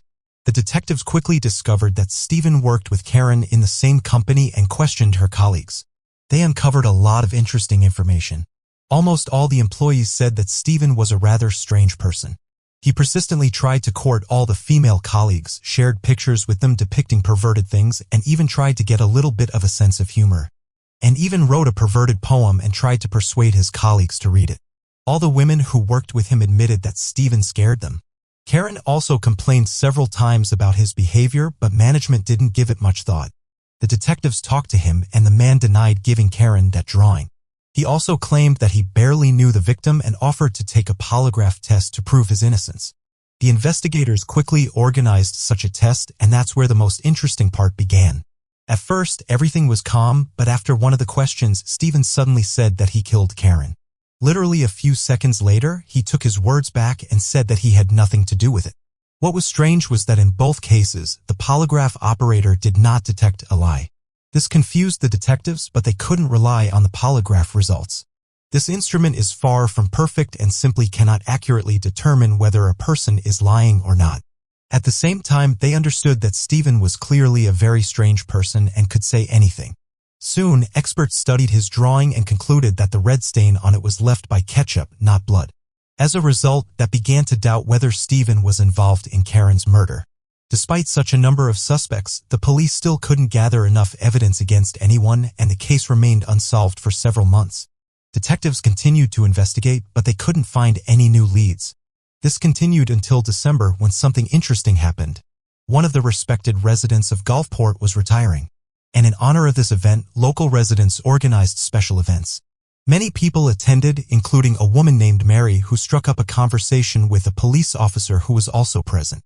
During their conversation, they discussed the murder of Karen Gregory, and Mary inadvertently mentioned that she too had heard her piercing scream that night. The officer immediately noted one strange detail. Mary lived 2 blocks away from Karen's house, and initially the police didn't even interview residents of such distant houses. The fact that the woman heard the scream indicated that it was really very loud. However, the head of the neighborhood watch, who lived practically opposite Karen's house, described it as muffled. But if the neighbors 2 blocks away heard it, the man clearly could not consider it quiet, especially since at that moment he was in his garage with the door open. All this raised doubts, but the police were not quick to suspect the head of the neighborhood watch. He was 22-year-old George Lewis. He worked as a firefighter and was a good friend of almost all the employees of the local police station. He lived with his wife and young child, and all the neighbors spoke of him as a reliable and decent person. Nevertheless, detectives could not ignore Mary's story. They called George and asked him to come to the station when he had time. The man agreed but never showed up. It is worth noting that before this, he regularly stopped by the station just to chat with his friends. The chief detective in this case was even at his wedding, so it was difficult for him to imagine George as a killer. In January 1985, they managed to talk to him. George insisted that the scream did not seem very loud to him. Perhaps this was due to the music playing from the radio. The detective asked him if he remembered anything else from that night, but George told him the same thing, except for one moment. When his testimony was taken for the first time, he said that he heard the scream, went out of the garage, and walked down the street. But this time he stated he just walked up to the road, looked around, and then returned. Considering that many months had passed since then, this discrepancy in the testimonies did not seem serious. However, the police still decided to make sure that he was telling the truth and offered to undergo a polygraph test. George agreed, but to their surprise, he did not pass it. In a subsequent conversation with detectives, the man admitted that he had hidden one fact from them. He claimed that on the night Karen disappeared, he saw an unknown man near her house. George could only remember that the man was tall and had red hair and a beard. The detectives once again doubted whether he was telling the truth. George could not explain why he had not mentioned this man during the initial interview because the man knew where he lived and could harm his family. Despite this, the police tried to follow up on this lead and find the man, but the result was zero. Another nuance was that there was almost 30 meters between George and Karen's houses, and it was pitch dark outside. The detectives doubted that the man could see the color of another person's hair under such conditions, but George insisted on his story. Recreated the events of that night and asked George to describe the man who stood 30 meters away from him. He could not see any details, which made the detectives even more suspicious of his words. Nevertheless, they walked around the area and asked local residents, "Have you noticed a suspicious man with red hair who could walk on their streets at night?" To their surprise, several women admitted that they had occasionally seen a man who looking into their windows in the dark. None of them saw the face of this man, but one woman managed to notice him and, according to her, he looked very much like George Lewis. She was not 100% sure because it was dark outside and the man immediately ran away. George admitted that he did sometimes look into his neighbors' windows, but he insisted that he did it solely for their safety. He said he was just trying to make sure everything was okay with them since he was responsible for the security of his neighborhood as the head of the neighborhood watch. But all this only strengthened the suspicion against him. In March 1985, George agreed to a second polygraph test. This time he changed his story again. He admitted that not only did he see a man in front of Karen's house, but he also approached him to talk, and the man threatened to kill him if he told anyone about him. The polygraph operator once again detected a lie, so the investigator asked George directly, "Did he kill Karen Gregory?" The man answered negatively, and once again his words were considered false. Afterwards, the detectives decided to talk to George's wife, who told them that she had woken up that night from a piercing scream and was very frightened. She had tried to find her husband and went to the garage, but he was not there and the light in the garage was turned off. The woman then returned home and sat in the kitchen waiting for her husband, who only returned half an hour later. The detectives also decided to delve into George's biography and spoke with his ex-wife, who admitted that the man only seemed kind, caring, and responsible. In reality, he was very aggressive and raised his hand to her during frequent arguments. She added that he even choked her sometimes. Afterwards, the investigator spoke with George's close friends, who also shared some interesting information. Several months before the murder, when Karen was not yet living with him but periodically visited him, George told his friends that he liked her. Moreover, the detectives learned that the man sometimes participated in orgies and mentioned that he wanted Karen to join them. During these conversations with George's friends, the police also learned that in the summer of 1984, the man had a secret affair with a young woman who lived a few houses away from him. They spoke with her and learned something else. The young woman admitted that on her 17th birthday, George gave her a white lace corset. It was too big for her, but the man still made her wear it regularly. The police asked her to give them the corset and immediately showed it to Karen's boyfriend. He said that an identical corset had gone missing from the house and that its size matched Karen's. It was the first serious evidence against George. But the detectives continued to dig further. They took a footprint from him and sent it to FBI experts to compare it to the footprint found on the bathroom floor in Karen's house. After some time, the results came in. A complete match. In March 1986, George was called back to the police station and the detectives asked several times, was he in Karen's house on the night of the murder? The man denied it until the detective told him about the result of the examination. For the next few minutes, George continued to deny everything. But then he gave the police a new story. This time he said that he saw a red-haired man near Karen's house, then ran to her house and saw that everything around was bloody and the woman was lying in the hallway with a cut on her throat. Afterwards, he panicked and ran away from there, deciding never to remember that horror again. Of course, detectives didn't believe his story for a second because it sounded completely unbelievable. But George was right about one thing. There was indeed a cut on the victim's throat which hadn't been disclosed publicly. Even if his story was true, he wouldn't have been able to see the cut due to the large amount of blood on Karen's body. At least experienced medical experts couldn't see it until the blood was washed away. This meant that George could only know about the cut if he was the killer. All of the above was enough to finally arrest the man. He was taken into custody on March 15th, almost 2 years after the murder in the state of Florida. He could have faced the death penalty for what he did. George's close friends and colleagues in the fire department didn't share the police's certainty that he was the killer. They still considered him a good person and made every effort to help him. These people gave part of their salary to George's wife and child and even raised $300,000 for bail. Several of his colleagues even mortgaged their homes. As a result, George was released in late December. He lived in his house for another 6 months and the trial didn't begin until June 4, 1987. George's lawyers insisted that the man hadn't killed anyone and never changed his version of events in conversations with the police. However, when the suspect was given the floor, he came up with a completely new story. Its beginning was the same. He saw a man near Karen's residence, ran into the house and saw her body. This sight made George very sick and he ran to the bathroom where he vomited. Apparently, this was how he tried to explain the bloody footprint of his foot in the bathroom. But there was one obvious nuance here. If he had originally run into Karen's house barefoot, the bloody traces would have been from where he found her body to the bathroom. But they weren't there. When asked why he didn't call the police, George said that he was only 22 years old at the time and was too scared to tell anyone about it. It's worth noting that the man had been a firefighter since he was 18 and regularly dealt with horrific situations at work. But when he saw his dead neighbor, he suddenly couldn't even call the police. The prosecution insisted that George had feelings for Karen. For several months, he waited until her boyfriend left for a week and decided to take advantage of the situation. George broke into her house and attacked her. Although the woman managed to scream and even resist him, in the end he killed her and subjected her to violence. As for the footprint of his foot on the bathroom floor, there could be a simple explanation. Apparently, he tried to wash his clothes stained with Karen's blood in the bathroom and took off his shoes with socks, which also got blood on them. The trial lasted for 2 weeks, and in the end, the jury found him guilty. A month later, when his sentence was due to be announced, the judge suddenly scheduled a retrial.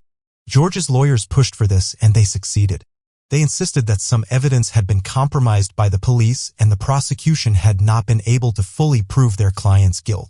The judge's decision came as a shock to all participants in the process, as it rarely happens. However, the prosecutor was able to challenge this decision, and in 1989, it was overturned. In the end, George was sentenced to life in prison. The death penalty was ruled out because the man had no criminal history prior to the murder. Since then, George has tried to challenge his sentence several times but has been denied each time. Many of his friends and relatives continued to believe that he was innocent despite all the facts and evidence against him. George died in prison in 2014 at the age of 52. He insisted on his innocence until the very end and even gave an interview in which he talked about how difficult it was to bear the punishment for a crime he did not commit. In this whole story, one important point should be noted. 16 neighbors heard Karen scream, but none of them dared to call the police. Given that the police station was located near their street, the patrol could have arrived at the scene in a matter of minutes. The detectives who worked on this case admitted that in such a case, Karen's life could have been saved. But it did not happen. Share your opinion on this story in the comments, and don't forget to give this video a like if you enjoyed it. A woman in Australia left her home and disappeared without a trace, leaving her husband and 2 children behind. Relatives tried to contact her, but after several weeks of unsuccessful attempts, they decided to turn to the police. An investigation was conducted and it was concluded that the woman was not in danger and had the right to control her own fate. Since then, she has not contacted her family, and only 40 years later that they learned the shocking truth. Lynette Joy Dawson was born on May 5, 1948 in the Australian state of New South Wales. She grew up in a large, loving family with 2 brothers and a sister. Together with her parents, they lived in the small town of Clovelly, which is essentially a suburb of Sydney. Lynette was a cheerful child, had many friends, and always tried to help her loved ones. Her parents decided to send her to Sydney Girls High School, believing it would be the best choice for her. The school often held events in conjunction with Sydney Boys High School. And in 1965, at one of these events, Lynette met a boy named Chris Dawson. They were both 16 years old, and soon the couple began dating. After finishing school, Lynette decided to pursue a career in medicine. She wanted to help people, so she chose to become a nurse. At the same time, she took a part-time job at a childcare center. When Chris and Lynette were 21, they decided to get married. The couple got married in 1970. The newlyweds moved to the northern suburb of Sydney called Bayview, where the woman got a job at a local hospital. Chris was actively involved in sports and played professional rugby since 1972. He had a twin brother named Paul, with whom they were in the same sports team. Later, they both decided to end their professional careers and became physical education coaches at one of the Sydney schools. Chris and Lynette dreamed of a large family, but they struggled to conceive for a long time. After 6 years of unsuccessful attempts, they began to consider adopting a child from an orphanage, but Lynette finally became pregnant. The couple had their first daughter, followed by their second. Lynette and Chris were happy to finally have children. Their family seemed exemplary to friends and acquaintances, but soon the first signs of trouble began to appear in this idyllic picture. Lynette's friends started to notice bruises and injuries on her body periodically. When asked about it, Lynette claimed that it was nothing serious and her friends shouldn't worry about it. Lynette's friends were concerned for her, but they didn't see what was happening as something truly terrible. In those days, domestic violence wasn't considered a serious crime in the eyes of a significant portion of society in Australia. Moreover, everyone who knew Chris considered him a loving husband and caring father who never showed signs of aggression and was a positive person, and hoped that the couple would solve their problems. But the relationship between Lynette and Chris only continued to deteriorate. Lynette noticed that her husband had cooled towards her and was worried about the future of their family. A few years after the birth of their daughters, they decided to use the services of a nanny. Chris suggested this job to one of his 15-year-old school students, Bev McNally. But she didn't stay in this part-time job for long. She witnessed Chris raising his hand to Lynette twice and decided to leave. After this, Chris offered this job to another of his 16-year-old students, Joanne Curtis. After some time, Joanne had problems in her family and Chris offered her to stay with them for some time so she could spend more time looking after the children until the situation in her family improved. Despite her kindness and desire to help people, Lynette was against this. She was deeply concerned about the problems in their own family and didn't want someone else to be constantly present in their home. However, Chris insisted on it, and in October 1981, Joanne moved in with them. The young woman lived with them for about a month until Lynette discovered that her husband was sleeping with Joanne. It was a real shock for her and another blow to their marriage. She kicked Joanne out of the house but decided not to divorce Chris. Lynette wanted to keep their family together for the sake of their children, and she continued to love her husband despite his actions. Just a few months later, on December 3, 1981, Lynette faced yet another shock. Chris left her a note saying that he was leaving the family. He wrote that he would move to another city with Joanne and asked his wife not to portray him in a bad light to the children. Lynette was devastated by this news, but a few days later she was surprised again. Chris returned home because Joanne changed her mind about avoiding him in another city and asked to be taken back. Meanwhile, Chris spent New Year's Eve with Joanne, leaving his wife alone with the children. At that time, Joanne moved into Chris's brother's house, which was on the same street. Despite everything that was happening, Lynette wanted to keep their family together no matter what, so she decided to enroll in family therapy. Chris was against this idea, but she managed to convince him. She went to see the specialist right after New Year's, and it seemed that the therapy had a positive effect on their relationship. Chris started to spend more time with his wife and showed a desire to fix everything. On January 8, 1982, Lynette called her mother and told her that the family therapy was going well. They also agreed to meet with her and other relatives at the local beach the next day, and her mother thought that her daughter's speech sounded a bit unclear, as if Lynette was drunk.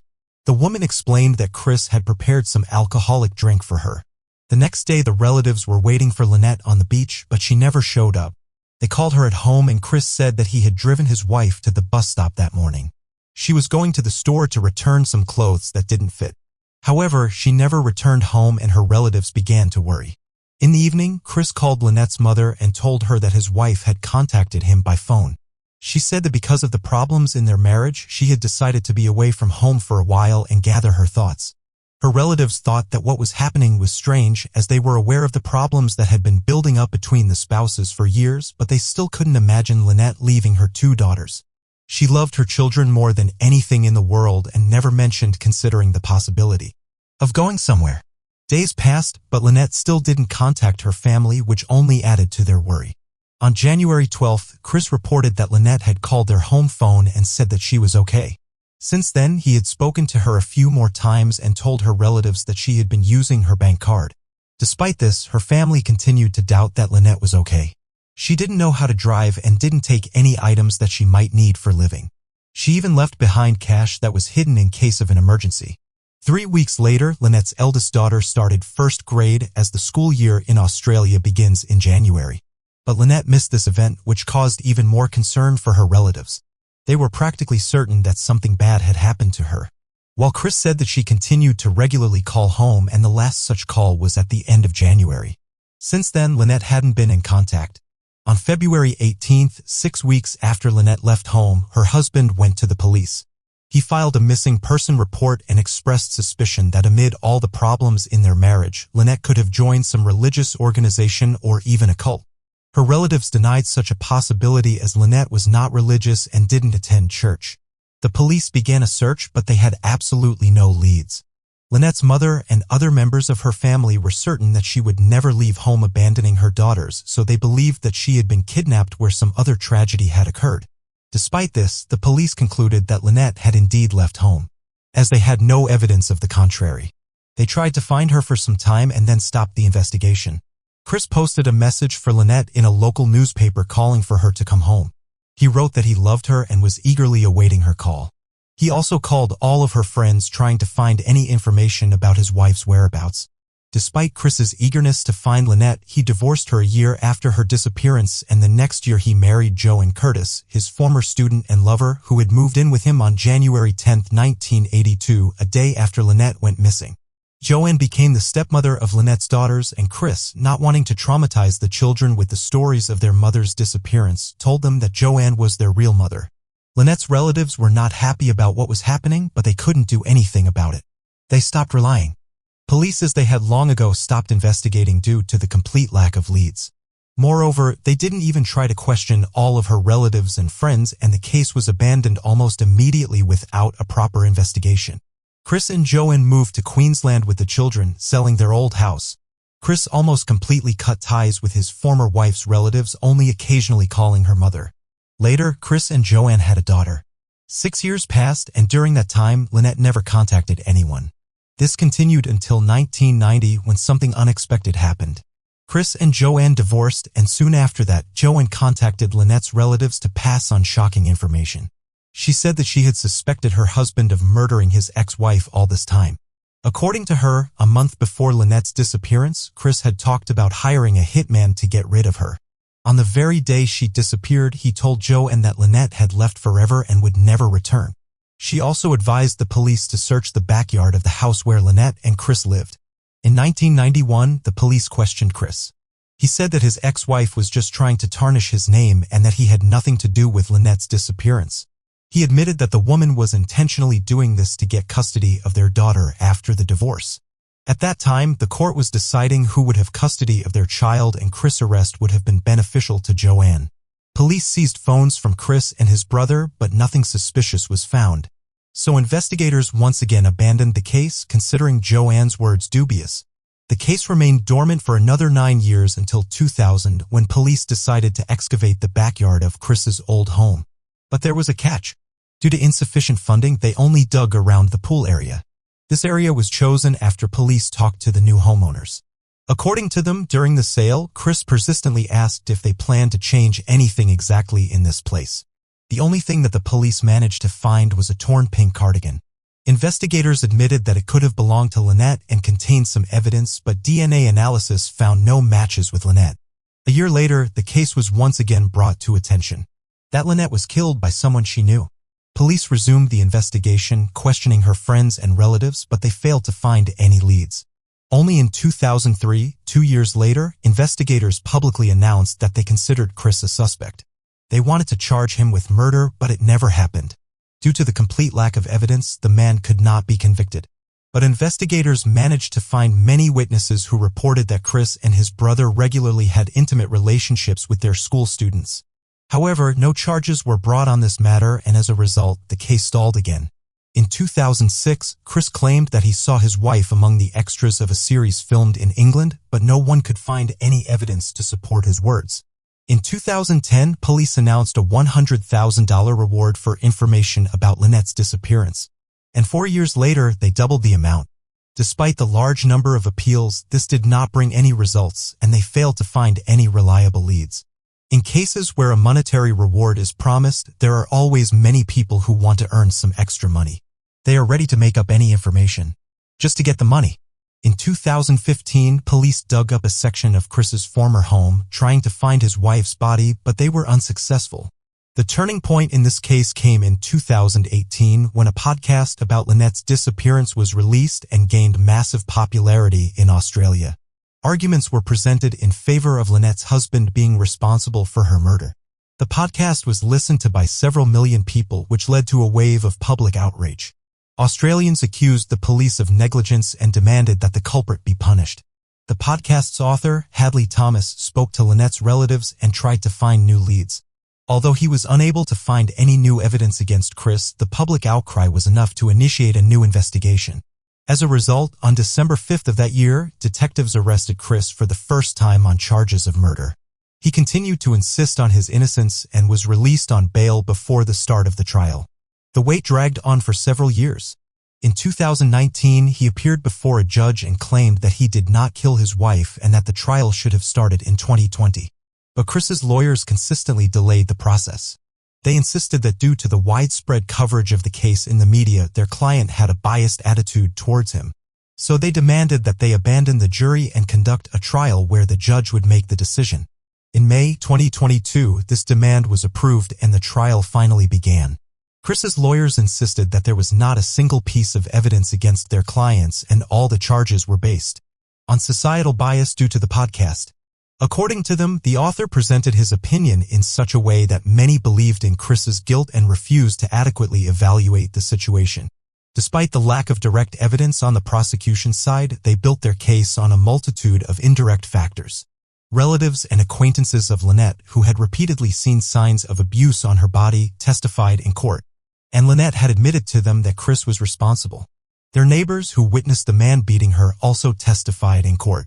They recounted that the day before Lynette's disappearance, when she returned to family therapy, she had bruises on her neck. One of the key witnesses was Joanne, who revealed that as she grew older, she realized how unhealthy her relationship with Chris was. He became obsessed with her. She was only 15 years old. He would leave notes in her backpack at school and ask her out on dates. He was persistent and didn't take no for an answer, so the young woman felt like she had nowhere to turn. According to Joanne, Chris completely controlled her life. He told her what to wear, who to talk to, and what to do.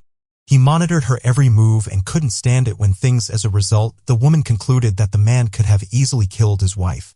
According to the prosecution, Chris had wanted to end the marriage for a long time, but he would have lost part of his property and custody of the children in the divorce, so he decided to kill Lynette and stage her disappearance. In addition, he wanted to get rid of her so that she wouldn't interfere with his relationship with Joanne. Chris' lawyers, on the other hand, insisted that Joanne had made all of this up to intentionally slander her ex-husband. They also called several witnesses who claimed to have seen Lynette years after her disappearance. These testimonies became the mainstay of the defense, but there was no evidence to support their claims. The prosecution believed that these testimonies were simply fabricated and that if Lynette was alive, she would have contacted her relatives and daughters over the years. As for the phone calls that Chris allegedly received in the first month of her disappearance, no evidence of their existence could be found. The prosecution argued that the woman was already dead at that time and the man made it all up to convince Lynette's relatives that she was okay. In their view, Chris killed the woman on January 9th, drove her body in an unknown direction, and hid it. Because the police were negligent in their work in those years, no proper investigation was conducted. Although the killer's motives were always obvious. The trial lasted for 10 weeks, and on August 30, 2022, the judge found Chris guilty. A few months later, in early December, the sentence was announced: 24 years in prison, with the possibility of applying for early release after 18 years of considering that he will be 92 years old by then. Chris may simply not live to see the time. After the sentence was handed down, Lynette's relatives, including her eldest daughter, spoke. She no longer doubted that her father had killed her mother and said that his actions had destroyed her life. The woman demanded that her father confess where he had hidden Lynette's body so that the family could finally bury her. But Chris remained silent and looked at the floor while his daughter spoke. Despite the fact that almost 41 years have passed since Lynette's murder, her relatives still hope to find her remains. Chris, who is now 74 years old, continues to insist on his innocence, but even his own children do not believe him. Thus, one of Australia's most high-profile cases was solved in large part thanks to a podcast that drew the attention of millions of people to this unjust story. If the police had conducted a proper investigation from the beginning, the killer could have been punished immediately after the crime, not after 4 decades. Share your opinion in the comments and don't forget to like this video. A young mother was found dead in her bedroom. From the very beginning of the investigation, detectives faced almost complete lack of evidence.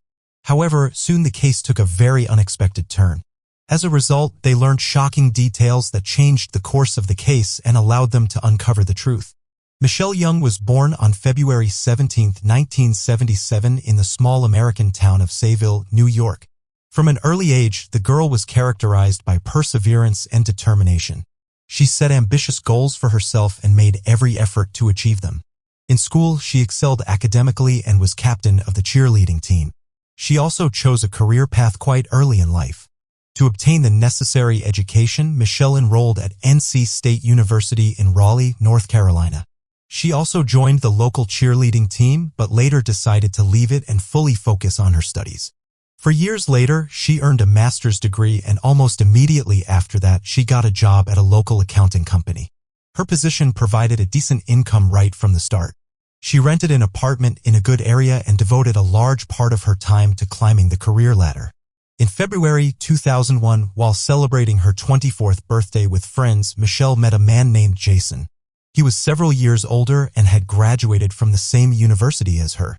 The couple quickly found common ground and soon they started dating. Jason worked as a sales agent in a large company that produced power tools. He lived in another city, and at the time of their meeting, he was in Raleigh on business. After meeting Michelle, he started visiting there more often, and at other times, they communicated by phone. Later, he permanently moved to the city, and after some time, he and Michelle started living together. 2 years later, Michelle became pregnant. The couple decided to get married. On March 29, 2004, their daughter Cassidy was born, and the family moved into a large house located in a prestigious area on the outskirts of the city. Around the same time, Michelle's sister, Meredith, moved to Raleigh and regularly helped the family take care of the child. 2 years later, Michelle became pregnant again, and she and her husband decided they lived in a city called Brevard, which was 400 kilometers away from their home. Unfortunately, instead of a celebration, the trip turned into a tragedy. On the very day the couple planned to return to Raleigh, Jason and Michelle were involved in a serious accident that caused her pregnancy to be terminated. The family was devastated by the news, but just 2 months later Michelle became pregnant again. After a while, the couple found out that they were having a boy, and they eagerly awaited his birth. On November 2, 2006, Jason left for another city for work. As a sales agent, he regularly traveled around the country for business meetings and negotiations. This time he was headed to a town called Clintwood, which was about 490 kilometers away. That day, Michelle invited her friend, Shelley, to visit. The women talked until evening, after which the friend went home. The next morning, Jason called his wife's sister, Meredith, and told her that before leaving for another city, he found some designer women's bags on an online store with a good discount and wanted to order one for Michelle as a gift for their 3rd anniversary. After his departure, he remembered that he had printed out several pages with these bags and left them on the table in his home office, and learn about the upcoming gift. So he asked her sister to go to their house and take them. Meredith agreed and came to their house at around 1 p.m. At that moment, she did not have the keys with her and Michelle was supposed to be at work. But the woman knew that the door to their garage was broken and could be easily lifted by hand. She did just that but immediately noticed something strange. Her sister's car was parked inside. Thinking that she had gone to work, Meredith walked into the house. Upon entering the kitchen, she saw Michelle's purse lying on the floor. The woman called her sister by name, but there was no answer. Instead, she heard their dog barking, which was also strange. When Jason and Michelle left the house, they always let the dog out into the backyard. The woman noticed something red on the floor in the bedroom.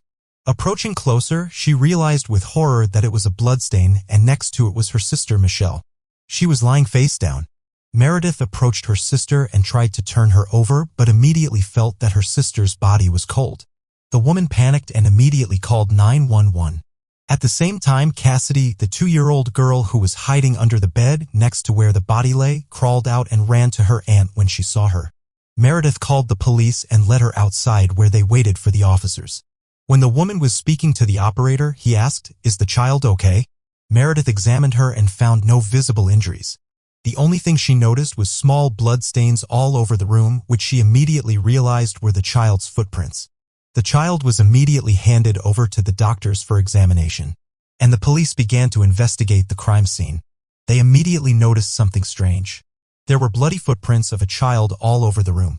However, Kennedy's feet were completely clean. Additionally, there wasn't a single drop of blood on the girl. The footprints led to the bathroom in only one direction. Blood stains were found on the inside of the bathroom door, apparently left by the child's hand. Based on all of this, detectives constructed the most obvious version of what had happened. After the murder, the girl was locked in the bathroom for a while, and then someone came in and washed Cassidy clean of blood. Later, when the police talked to Michelle's friend, they learned another interesting fact. Shelley said that they put the girl to sleep together the night before and she was wearing a diaper.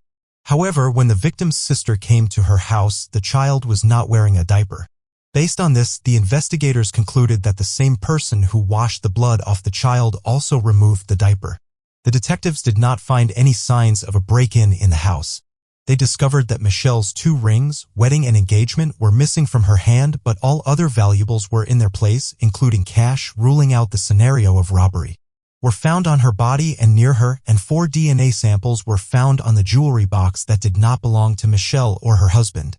Several fingerprints were also found in the house that did not belong to anyone in their family. In the bedroom where the victim's body was found, experts discovered 2 shoe prints of American size 10 and 12 with the pattern on the soles. They were even able to determine the model of the shoes. Additionally, detectives noticed blood splatters on the door of the closet with clothing.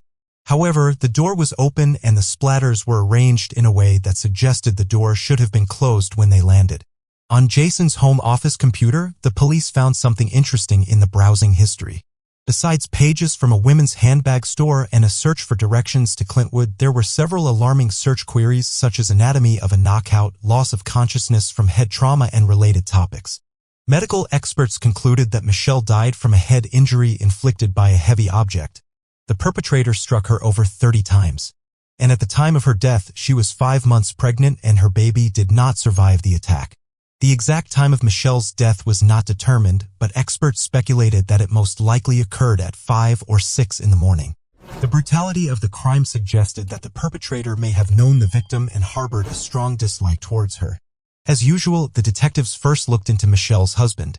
They spoke with her friends and relatives who provided them with a lot of interesting information. Their marriage was quite problematic as Jason and Michelle often argued over domestic issues. Furthermore, Jason was not happy when his wife became pregnant with their first child.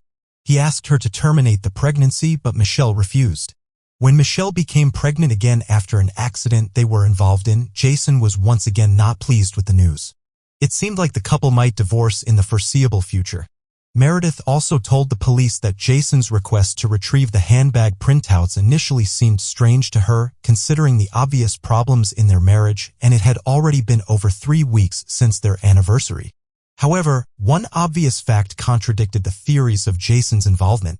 At the time of the murder, he was in another city that was 490 kilometers away. And called the police. She also informed their relatives about what had happened. Michelle's mother called Jason's parents while he was on his way from Clintwood to visit them. He decided to stop by his parents' house before heading home, and upon arrival, they told him about what had happened. Jason was shocked by the news and immediately left for Raleigh with other relatives. During this trip, a friend called Jason and told him that the police were asking a lot of questions about him. Jason made a strange decision and said he didn't want to talk to the police and wanted to hire a lawyer, which only increased the investigators' suspicions but also gave them a new lead. Shelley, who was visiting the victim the day before the murder, told the police something interesting. Michelle had told her that she had been feeling like someone was constantly watching her lately. Shelley herself also felt like someone was watching them through the window that evening and even asked her friend to walk her to her car because she was a little scared to leave the house alone. Detectives tried to find any evidence related to possible surveillance but continued to investigate Jason's potential involvement. Jason left his house in his car on November 2nd in the afternoon and, considering it was about a 6-hour drive to Clintwood, decided to stop and stay at the Hampton Hotel, which is roughly halfway on the route. Detectives requested surveillance footage from this hotel and actually saw Jason check in at 10:54 p.m. and 2 minutes later he used his key card to enter his room, and the card was not used again after that. The next morning around 7:40 a.m. he called his mother and the signal passed through a cell tower located near the town of Whiteville. This town was on the way from the hotel to Clintwood, where his business meeting was supposed to take place. The police also found out that the meeting was scheduled for 10 a.m., but Jason arrived 30 minutes late. When Jason arrived home with his relatives, the police seized his white Ford Explorer. Forensic experts could not find any blood or other evidence in it. They also examined the hotel room where the man stayed, but nothing was found there either. The same applied to all of Jason's clothing and belongings. Interesting, a pair of size 12 boots of the same brand were found in his car, the tracks of which were discovered in the house, but it was a model with a completely different pattern on the sole. A DNA sample was taken from the man by court order, which did not match the 2 hairs found. The victim's body. His fingerprints were also taken, although this was not particularly useful as they were everywhere in his home, of course. Experts could only determine that none of the fingerprints found contained traces of blood. Thus, the police were unable to find any evidence that could connect Jason to the murder. He did not speak to the police and used the services of a lawyer. When the police searched Jason's car, they found a hotel receipt and a fresh newspaper. A Hampton employee said he had slipped them under the door of his room somewhere between 3 and 5 a.m. This meant that the man was definitely in the hotel that morning. In the end, a rather complex situation arose. Jason could have killed his wife only if he had left the hotel unnoticed in the middle of the night. Driven 270 kilometers to his home, committed the crime, cleaned his daughter of blood, then driven 270 kilometers back and quietly entered his room so that the electronic key did not register it. Detectives tried to figure out if this was possible in principle. They interviewed hotel staff, and here they came across an interesting lead. One of the employees noticed that the fire door on the first floor was slightly open, held open by a small redstone. The employee was surprised because this door was always closed from 11 p.m. to 6 a.m. He pulled out the stone from under the door and closed it. After that, the man decided to check the surveillance cameras and saw that one of them was not working. The one located on the stairwell next to the door. The employee approached it and realized that someone had disconnected the wire from the camera. He asked his colleague to return the wire to its place, and around 5:50 a.m. the camera started working again. From the recordings, the detectives established that the camera was turned off at 11:19 p.m. Then something interesting happened at 6:35 a.m. Less than an hour after the camera was reconnected, it suddenly turned to face the ceiling. Given that there was no automatic mechanism to change its position, there was only one option. Someone manually turned the camera so it wouldn't face the hallway. The hotel management claimed that the camera had never been turned off before, and the only time someone turned it towards the ceiling was a few years ago, when a guest wanted to leave the hotel unnoticed. This was a significant argument for the detectives that Jason could have left the hotel and gone home, then returned. The idea with the door and the camera was evident. The hotel's fire doors are designed in such a way that they can only be opened from inside the room. Jason could have used this door to leave the hotel without going through the main entrance, as he would have been seen by the employees and other cameras. Investigators interviewed all of Michelle's neighbors, and interesting clues awaited them here as well. On the night of the murder, around 4 a.m., a woman was delivering fresh newspapers to their area near Michelle's house when she noticed a light-colored SUV but couldn't remember the model. Another neighbor left her work around 5:20 a.m. and also noticed a white SUV near Jason and Michelle's house. Passing by, she saw a man behind the wheel but couldn't make out his face. What was even more interesting was that there was a woman sitting next to him in the passenger seat. The neighbor thought she was trying to hide her face from her. The third witness drove past her house around 6:15 a.m. and also saw a white SUV there, but no one was inside. Detectives believed that this car belonged to Jason, but it was a complete surprise to them that there was a woman in the car with him. Attempts to identify her were unsuccessful, but during the investigation, detectives found out that the man had been cheating on his wife with her friends since college. The woman lived in Florida, and Jason regularly went to see her under the guise of business trips. Detectives also discovered that the day before Michelle's murder, the lovers had called each other about 50 times, but the content of their conversations was unknown. Despite all this, the police still had no evidence linking Jason to the murder. He still refused to talk to the police without his lawyer present, but even in the presence of the attorney, he did not answer their questions. Detectives continued to actively work on the case, and ultimately, the investigation dragged on for many months. They were almost certain that it was Jason who committed the murder, but without substantial evidence, they were not in a hurry to arrest him. This happened only on December 14, 2009, 3 years after the murder. The investigators realized they would not be able to find any new evidence. So, they gathered all the available materials and charged him with murder. The trial began 2 years later in June 2011. The prosecution insisted that Jason had premeditated the murder of his wife because he did not want to lose part of his property in the divorce. According to their version, he had initially decided to stay at that particular hotel because it would allow him to return home to commit the murder and then drive back. Former girlfriends of Jason also testified at the trial. One of them recounted that he had proposed to her and given her a ring, but later during an argument he grabbed her hand and took the ring off her finger. Given that the killer had removed the rings from Michelle's hand, these statements seemed significant to the prosecution. And another woman turned out to be Jason's second mistress and a friend of Michelle. She revealed that she spent time with the man at his home when Michelle went somewhere. She was also married, and on one of those nights Jason removed her engagement ring from her finger. He did not return it until the next day, which seemed strange to the woman. Another mistress, a college friend of Michelle, also testified at the trial. She admitted that they had a romance. But the prints of their correspondence turned out to be much more interesting. Just a few days before the murder, he wrote to her, "I don't know how it all turned out this way, but I know how it will all end, with 2 broken hearts, but I don't care. I have a lot of suffering ahead of me, but you are worth it, even if only for a moment."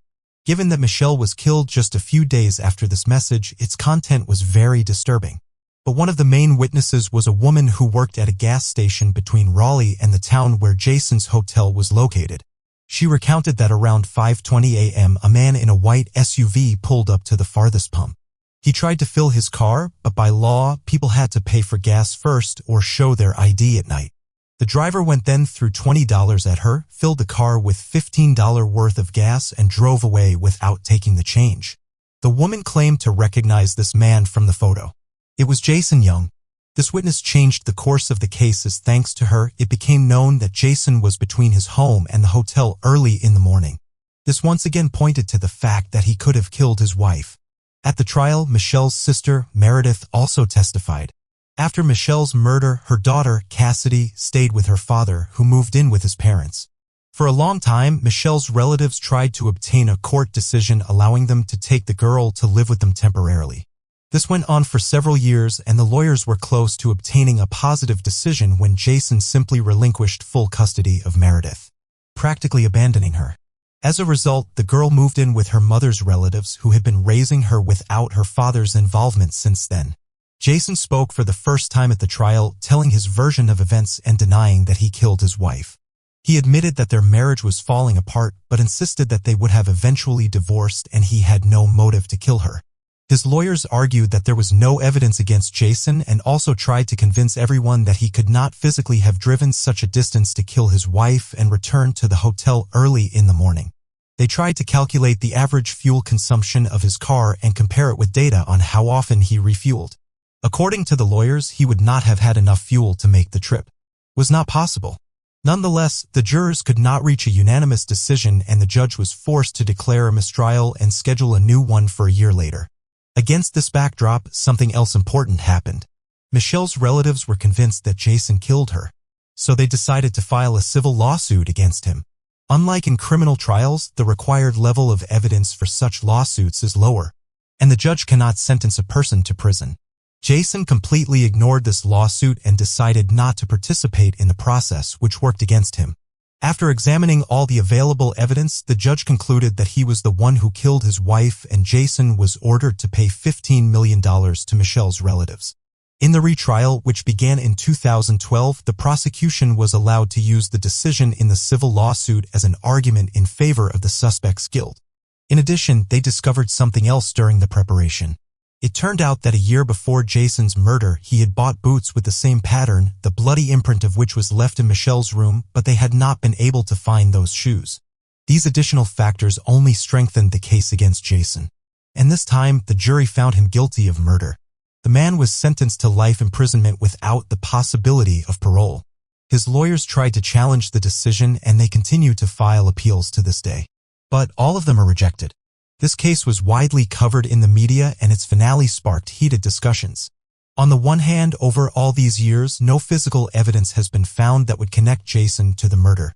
On the other hand, a huge range of circumstantial evidence indicated that the man had orchestrated almost a perfect cover-up. If he had not stopped at the gas station that morning and had not caused a scene with the cashier, she might not have remembered his face. In that case, this case would still remain unsolved. As for the woman who was seen by a neighbor in the passenger seat of his car that night, everything is very ambiguous. There are no other clues that would indicate the involvement of other people in this crime. Other people's hair and DNA in the house did not guarantee this. It could have been left by one of the guests long before the murder. Nevertheless, the prosecution did not rule out 100% that someone could have helped Jason, but this moment remains a mystery. Share your opinion on this story in the comments and don't forget to like the video if you enjoyed it. A woman was found dead in her own home and the police quickly solved the case. But what happened next is more reminiscent of a twisted detective movie than a real-life story. There are so many unexpected twists and shocking moments in this case that it is rightfully considered one of the most intriguing in history. Donna Brown was born on November 10, 1963 in Miami. She grew up in a large and friendly family with two younger sisters whom she had along with very well. When Donna was young, her parents divorced and she remained living with her mother. Despite this, her father remained actively involved in his daughters' lives and they remained quite close. After finishing school, Donna received medical training and became a surgical assistant at a local hospital. Her colleagues quickly grew to love her because she took her work seriously and was also a kind and open person. Her life was going quite well, but Donna wanted to start her own family for complete happiness. In the late 1980s, Donna went on a date with a man named Mark Winger, and she almost immediately knew she had met her match. Mark was charming and intelligent, worked as a nuclear engineer, and dreamed of having a large family. They began dating and decided to get married in 1989. Shortly after that, Mark received a job offer at a nuclear facility in Springfield, Illinois. It was a big step up the career ladder for him, and he and Donna decided to move there. The couple settled in a nice neighborhood, and soon after the move, Donna got a job at a local hospital. They only lacked children for complete happiness, but all their attempts were unsuccessful. At some point, Donna learned that she was medically unable to conceive, and it was a devastating blow for her. Both she and Mark dreamed of a large family and all the conditions of their lives were favorable for it. But fate decided otherwise. Then the couple began to consider adoption but kept postponing the serious step. This continued until 1995 when everything changed in one day. A pregnant underage girl was admitted to the hospital where Donna worked and she wanted to give her child to a loving family. Mark and Donna immediately decided to adopt the baby. In June, right after the birth, they adopted a girl and named her Bailey Elizabeth Winger. The day they took her home coincided with the anniversary of their engagement. The couple and all the relatives were happy that they finally had a child.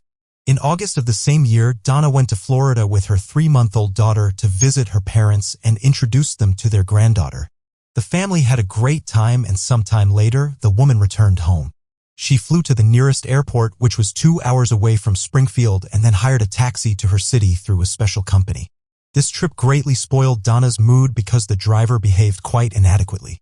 The whole way he talked about how several personalities lived in him and they forced him to do various terrible things, such as killing people. In addition, the driver talked about how he regularly participated in orgies and even invited Donna to participate in them. The man also constantly violated traffic rules and drove the car quite dangerously. When Donna got home, she told her husband about it and he was furious. Mark called the company the driver worked for and demanded that he be fired. It turned out that the driver was 27-year-old Roger Harrington. The management decided to suspend him from work, but that wasn't the end of it. During the next week, an unknown man called Winger's home phone, refused to identify himself, and asked for Donna.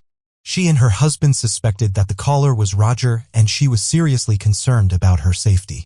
Given that the man knew their home address, she was afraid that Roger might harm her. A distress call was made to the Springfield Police Department. Mark Winger was in a panic and reported that an unknown man had broken into their home and attacked Donna with a hammer. Mark, shocked and terrified, took his gun and shot the intruder. When the officers arrived at the scene, they found 2 bodies on the floor with Mark in a state of panic. The police officers detected a faint pulse from both individuals on the floor and called an ambulance while trying to obtain information from Mark about what had happened. Although Mark could barely speak, the detectives managed to piece together a rough idea of what had occurred. Mark explained that he was using the treadmill in the basement when he heard a noise upstairs.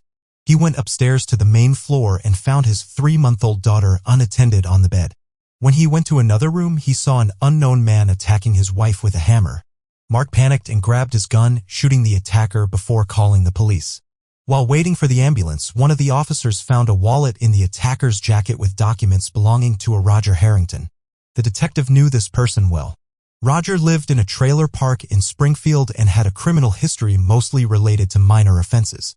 He also had mental health issues and was generally known to be quite aggressive. Both Roger and Donna were taken to the hospital where they died without regaining consciousness. Meanwhile, the police examined the crime scene, collecting evidence. Next to the bodies was a bloodied hammer, while Mark's gun was found on a table nearby along with a pack of cigarettes and a paper cup of coffee. Mark told the detectives that the cigarettes and coffee were likely brought by the killer. The hammer was from his tool set as he was planning to hang some pictures that day, so he prepared it and left it in the living room. Near the Wingers' home, Roger's car was found and detectives discovered a note inside. It contained Donna's home address, Mark's name, and the time for 30 p.m. When asked if he knew the attacker, Mark initially denied it, but when the police mentioned Roger's name, Mark realized with horror that the driver was the same person. He told the detectives the story of how they knew Roger, his strange behavior towards Donna, and the creepy calls to their home number. The investigators spoke with acquaintances and relatives of Donna who were aware of her fears. She had repeatedly complained to them that she was seriously concerned about Roger and was afraid that he might come to her house one day and seek revenge because he lost his job after she complained to their superiors. Donna even wrote down all the details of her trip with Roger on a piece of paper in case she had to go to the police. The police found this paper at their house and the investigation lasted for 2 days before the case was closed. No charges were brought against Mark for shooting Roger, because his actions were classified as self-defense. He continued to be in a state of shock, and his relatives flew to Springfield to support him and help take care of his daughter. Donna's relatives also provided him with all kinds of assistance.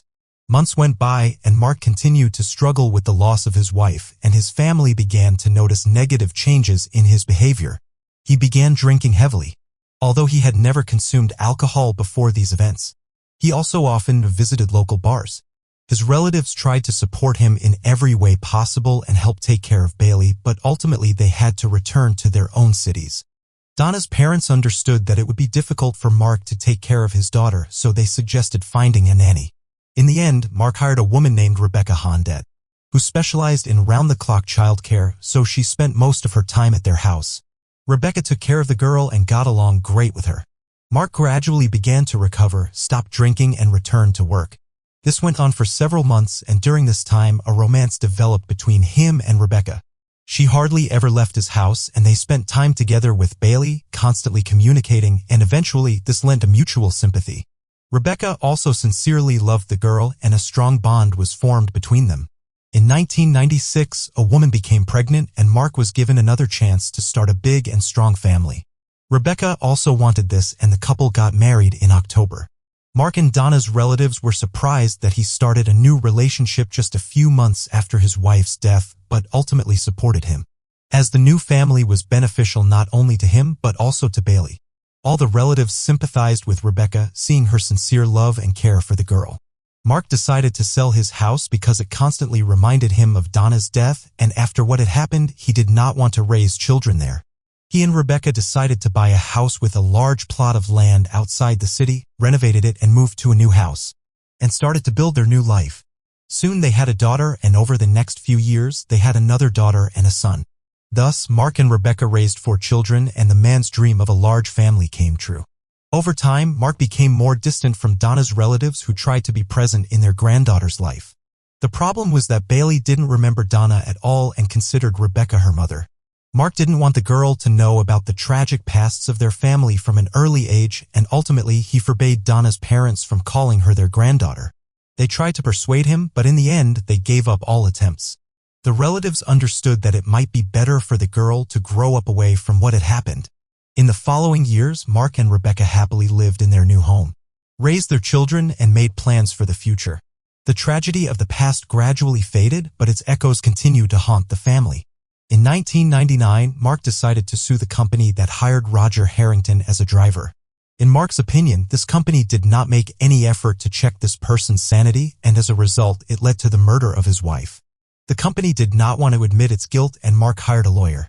To determine their guilt, the court decided to study all the materials of the case and the evidence, which were handed over to the lawyers. While they were preparing for the trial, something completely unexpected happened. In February of the same year, a woman named Deanne Schultz came to the police and told detectives a shocking story. Deanne was Donna's best friend and worked with her at the hospital. When Donna had a child, Deanne actively helped her take care of the girl, but Deanne's story turned everything upside down. She confessed to the police that she had been having an affair with Mark for several months, which they had kept hidden from their spouses. It all started 3 months before Donna's death. Around the same time, the couple adopted a daughter. Mark and Deanne were secretly seeing each other, but this was just the tip of the iceberg. The woman told detectives that Mark wanted to get rid of his wife to be with her. One day he said it would be so much easier if Donna just died. He then began to persuade Deanne to help him with a plan, but he did not reveal the details. Mark said that all Deanne needed to do was go to their house, find his wife's body, and call the police. The woman thought Mark couldn't be serious and was just joking, but he continued to share troubling things with her. After Donna complained to him about Roger Harrington's behavior, he told Deanne about it and said he had planned to frame the driver. He added that he just needed to figure out how to lure him into the house. A week before the murder, he called Deanne and asked if she would still love him no matter what, to which she answered yes. A few days after Donna's murder, friends and family gathered at their house to support Mark. When he was alone with Deanne, he said, "It seems like the police believe me, I did it for us." The woman was shocked, but Mark demanded that she not tell anyone, and she obeyed. They continued to secretly see each other and even exchanged rings, planning to get married in the foreseeable future. But in the following months, Mark started a romantic relationship with the nanny and eventually broke up with Deanne. She was devastated. She had kept this terrible secret from Mark, and he had traded her for someone else. Deanne never dared to tell the police about everything, realizing that part of the blame was her. Over the next few years, the woman repeatedly tried to take her own life, and only after 3.5 years did she finally overcome herself and go to the police station. The detectives were completely shocked. All this time, Mark had been considered a victim and even a hero who tried to save his beloved wife from a terrible killer. But Diane's story from a completely different angle. The investigators decided to re-examine the evidence, but they were met with an unpleasant surprise. All of it had been handed over to lawyers who were preparing Mark's case against the transportation company. It would take time to retrieve them, but some materials from the case remained at the station. The photographs from the crime scene, the lead detective looked at them and realized with horror that they had missed some obvious things all these years. The investigation had been quickly closed after the murder as no one doubted Roger's guilt. But now, as the detective saw these photos for the first time, he realized that the positioning of the bodies did not match Mark's story at all. He had told them that when he entered the room, Donna was lying on the floor and that was striking her with a hammer from above, and then he shot him and Roger fell next to the woman. In reality, however, his body was lying in the opposite direction and he physically could not have fallen in that direction. The detective realized that Mark's story was a lie, and it made him rethink a whole series of moments that now made much more sense. First of all, no one ever figured out how Roger got into the house. There were no signs of a break-in, and Donna certainly would not have opened the door for him. But if you remember the note inside Roger's car, everything falls into place. It had Mark's name and the time, which looked like a reminder of a meeting. Remembering Deanne's story, detective concluded that Mark had somehow invited Roger to their home on some pretext, and let him in, after which he shot him. Secondly, in Roger's car they found a knife and several other items that he could have used for the murder, but he did not take them with him and used Mark's hammer, which the man took out of the closet on that very day and left in plain sight. All of this sounded completely illogical if you assume that Roger came to the house to kill someone. Moreover, he left a pack of cigarettes and a paper cup of coffee on their table. A very strange thing for a person who came there to kill. The detective listened to the recording of the 911 call made by Mark and was once again shocked. Mark told the operator that he had shot the attacker once, after which there was a male mumble in the background as if someone was trying to speak. Mark told the operator that his daughter was crying and he needed to go to her, after which she hung up. However, there is no hint of a child's crying on the recording. A more realistic scenario was that Mark did not shoot Roger once, and on hearing the gunshot, Donna ran to him and her husband hit her with a hammer. After that, he called the police and pretended to be panicked, reporting what had happened. Suddenly, Roger woke up and tried to say something, and those sounds were recorded on the call. Mark lied about his daughter crying, hung up, and shot Roger again. In support of this version, there was another fact that the investigators completely ignored. Mark and Donna's neighbors said during the questioning that they heard 2 shots. However, about 5 minutes had passed with Mark's story but completely matched the more realistic version in which he was the killer. But that wasn't all. During the initial investigation, which lasted only 2 days, the experts did not even examine the evidence.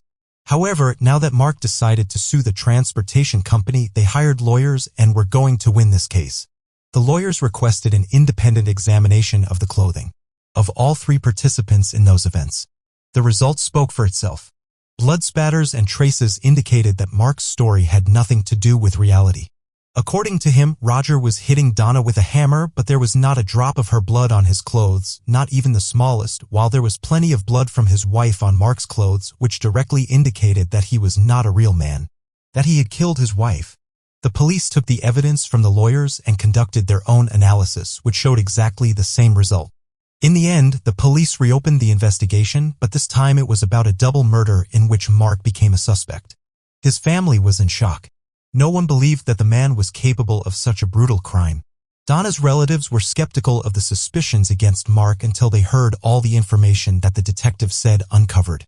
The only ones who insisted on Roger's innocence from the first day were his friends and family members. They were all aware of his minor criminal history but did not believe he was capable of murder. Moreover, their neighbor Roger, with whom they shared a rental, initially gave the police important information that they overlooked.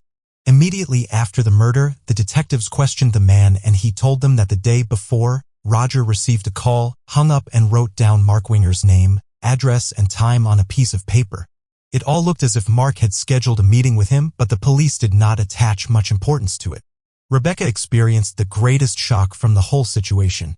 She knew Mark as a loving and caring father who had never shown any aggression during their time together.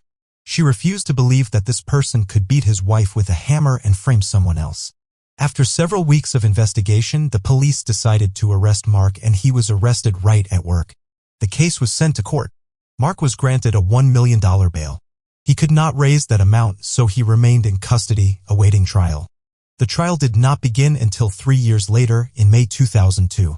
All his close ones and even Donna's relatives hoped that this would be a big misunderstanding and that the court would prove Mark's innocence. None of them were prepared for the opposite, and his lawyers insisted on the truthfulness of Mark's version. They noted that the crime scene photos could have been taken after the medics moved Roger's body, considering that the doctor's actions were not documented. It was possible to prove or disprove this possibility. In addition, the lawyers emphasized Roger's criminal history, his mental problems, and his inappropriate behavior with Donna during the trip. Deanne Schultz became the main witness in this case. By law, she could have been punished for keeping Mark's secret all these years, but the judge decided to grant her full immunity in exchange for her testimony. The male lawyers tried to discredit Deanne in every possible way, pointing out that she had attempted suicide multiple times, which could indicate psychological problems.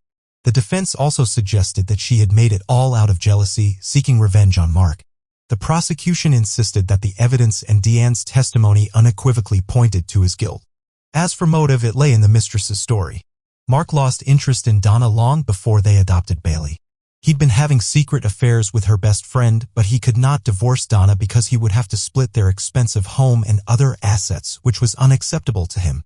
After Roger gave Donna a ride from the airport, Mark saw the perfect opportunity and decided to act. As terrible as it sounds, Mark was lucky. He encountered a man with a criminal record and mental illness who claimed to hear voices telling him to kill people. After Roger complained to management, he lost his job, which became the perfect motive when both the prosecution and defense laid their cards on the table, leaving only the jury's decision to wait for. Despite the compelling evidence against Mark, there were still doubts about his guilt among both his family members and on his relatives. None of them could imagine a loving father and respected member of society as a killer. Nevertheless, the jury unanimously found him guilty of the double murder. In the end, Mark received a life sentence without the possibility of parole, and Roger was posthumously exonerated. Rebecca could not believe that her husband had actually killed Donna.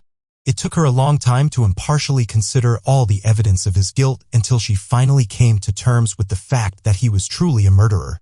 The chief detectives apologized repeatedly to Donna's and Roger's families for the sloppy initial investigation. He admitted his guilt in accepting the most logical version of events as the only correct one, overlooking all the contradictions. If you think that's the end of the story, then I have another unexpected turn for you. Even after the conviction, many doubted whether Mark had actually done it. But in 2006, those doubts were dispelled.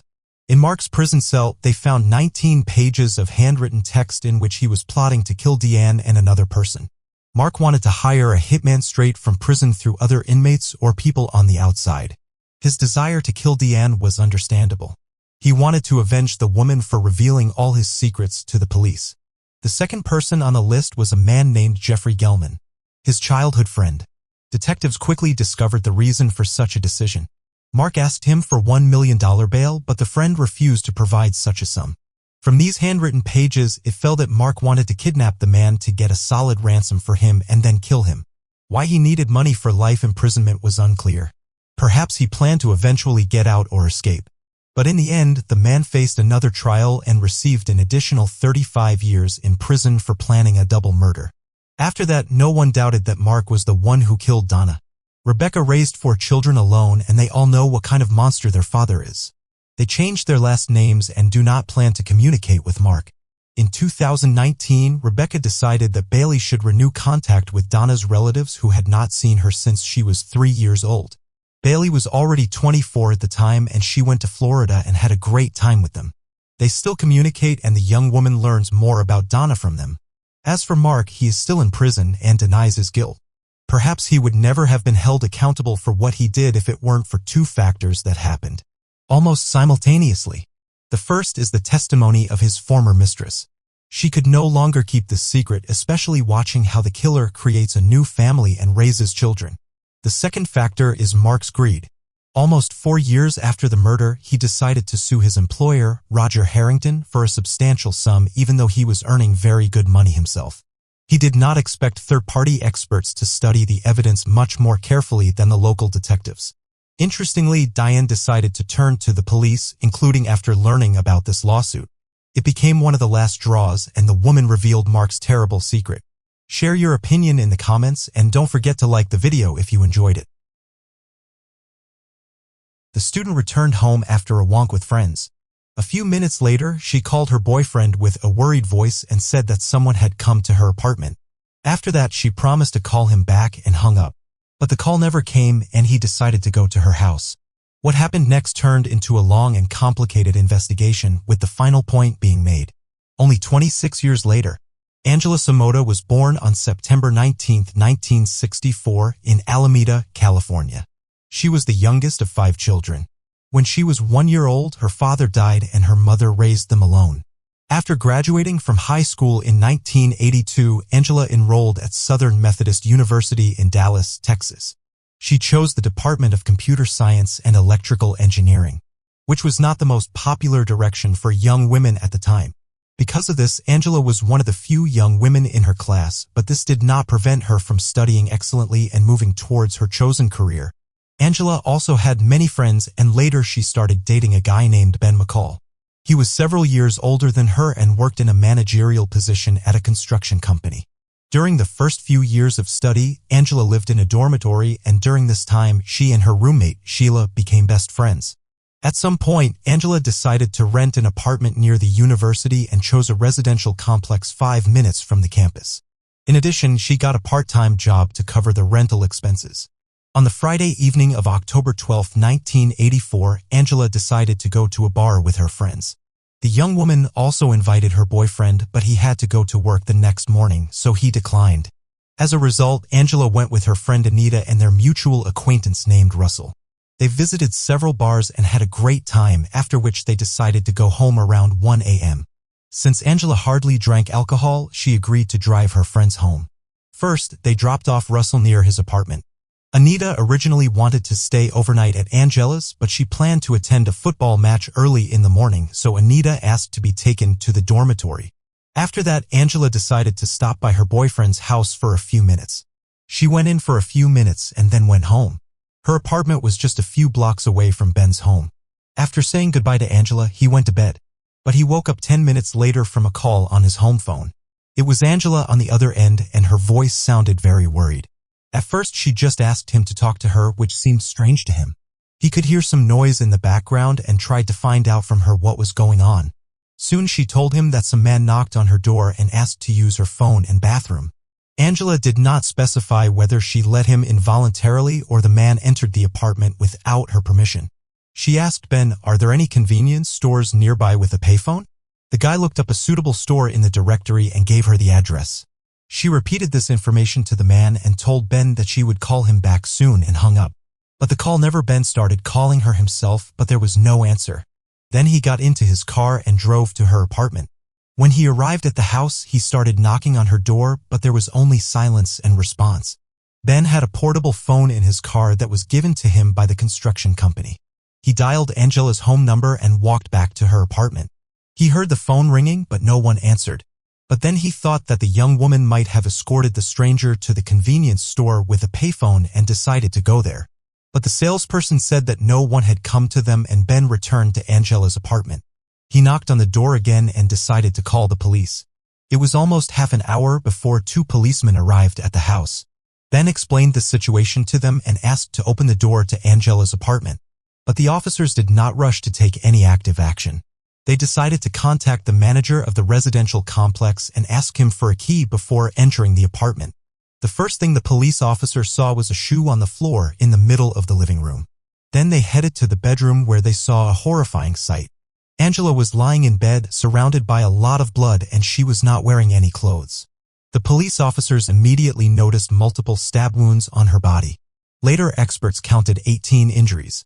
Investigators started examining the crime scene and noticed several bloodstains in the bathroom, presuming that they could belong to the attacker. In addition, several fingerprints were found in the apartment, but they did not lead to any results. Detectives also determined that the perpetrator had taken a kitchen knife, which was presumably the murder weapon. There were no signs of a break-in, indicating that the victim had let the attacker in, which matched Ben's story about the strange phone call. Medical experts determined that the victim had been assaulted, and they were able to extract biological material from the attacker. Unfortunately, DNA analysis was not yet conducted in 1984. so the experts were only able to determine the attacker's blood type. Investigators began searching for a suspect, exploring all possible lines of investigation. First, they looked into all the employees of the residential complex who could have had access to the apartment. They then looked into men who had previously been convicted of violent crimes and lived in the area. But this also did not yield any results. Next, they focused on Angela's acquaintances and first interrogated her boyfriend. He told them about the phone call and the unknown man who came to see Angela. However, the detectives did not immediately believe him and considered the possibility that Ben may have killed her and made up the story. Nevertheless, the boyfriend agreed to provide his fingerprints and a blood sample. The experts determined his blood group was a fake, which did not match the killer's blood group. After talking to the victim's friends, the investigators identified another suspect, her ex-boyfriend, who she had dated in her own town. According to her friends, he sometimes behaved aggressively and once even threatened her with a knife. His blood group did not match the killer's blood group and he was no longer considered a suspect. The next suspect was Russell, who had spent time with Angela a few hours before her death. And here, the police received their first alarm. They could not locate him on the day after the murder. Digging deeper, they found out that on the morning of October 13th, Russell attended a wedding of acquaintances, after which he flew to another city to visit relatives. When he returned home the next day, he was taken to the police station for questioning. The young man insisted that he had nothing to do with the murder, but investigators doubted his sincerity. Russell lived alone and couldn't confirm that he was in his apartment that night. Additionally, detectives learned that Russell had a crush on Angela. He was several years older than her and worked as an architect. They met through mutual friends shortly before her death, and Russell tried to ask her out on a date, but she told him she had a boyfriend and they continued to communicate as friends. Detectives were also suspicious of the fact that Russell left town almost immediately after the murder. Given all of this, he quickly became the prime suspect. However, there were discrepancies in the new version of his involvement. According to Ben's story, an unfamiliar man came to Angela's. Considering the timeline of events, no one else could have killed her and left the apartment. However, detectives did not base their investigation solely on Ben's story, as they simply could not confirm it.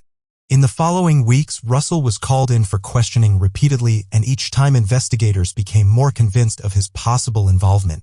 Some detectives even privately spoke with near certainty that he was the killer. Sheila, Angela's best friend, was deeply affected by the news of her death. She was so afraid to be alone that she had to move in with her parents. And for the first month after the murder, she even slept in the same room as them. At the same time, she almost constantly followed the progress of the investigation, constantly calling detectives and meeting with investigators. Sheila told them about Angela's friends and acquaintances, hoping to help get to the truth. During one of these meetings, a detective told her that Russell was most likely the killer, but they didn't have enough evidence to hold him accountable. He then asked Sheila to meet with him and ask him a series of friendly questions, such as, "What were you doing a few days before and after the murder?" Match what he told them. A hidden microphone was attached to Sheila before the meeting. The young man told Sheila the same story, but the detectives didn't plan on giving up. They called him in for questioning again at the station and offered to conduct a polygraph test. Russell agreed and successfully passed it, but the investigators continued to consider him the murderer. They were so convinced of their rightness that during the interrogation they showed the boy photos of Angela's body, hoping that this gruesome sight would break him. But all of this yielded no results, and Russo continued to insist on his innocence. After 6 months of constant questioning, he hired a lawyer to investigate the case. Lawyer and refused to communicate with the police personally. After that, detectives placed him under round-the-clock surveillance, but eventually had to switch their attention to searching for other suspects. Russell left for London to receive additional education in architecture, and the investigators lost the ability to monitor him during all that time. The Angela case was actively covered in the media, and her relatives offered a reward of $10,000 for any information that could help find the killer, but this also yielded no results. During the investigation, the police had another suspect, a student at the same university as Angela. Investigators received an unconfirmed lead that this guy allegedly had a crush on the young woman and wrote her angry letters a few weeks before the murder. However, the detectives were unable to confirm any of this, and the young man had a reliable alibi. Since then, the case remained unsolved for many years, with no new leads appearing for the police and all the old leads leading nowhere. After 10 years of silence, Sheila decided to call the police station and inquire about the progress of the investigation. By that time, she had already gotten married and had 2 children.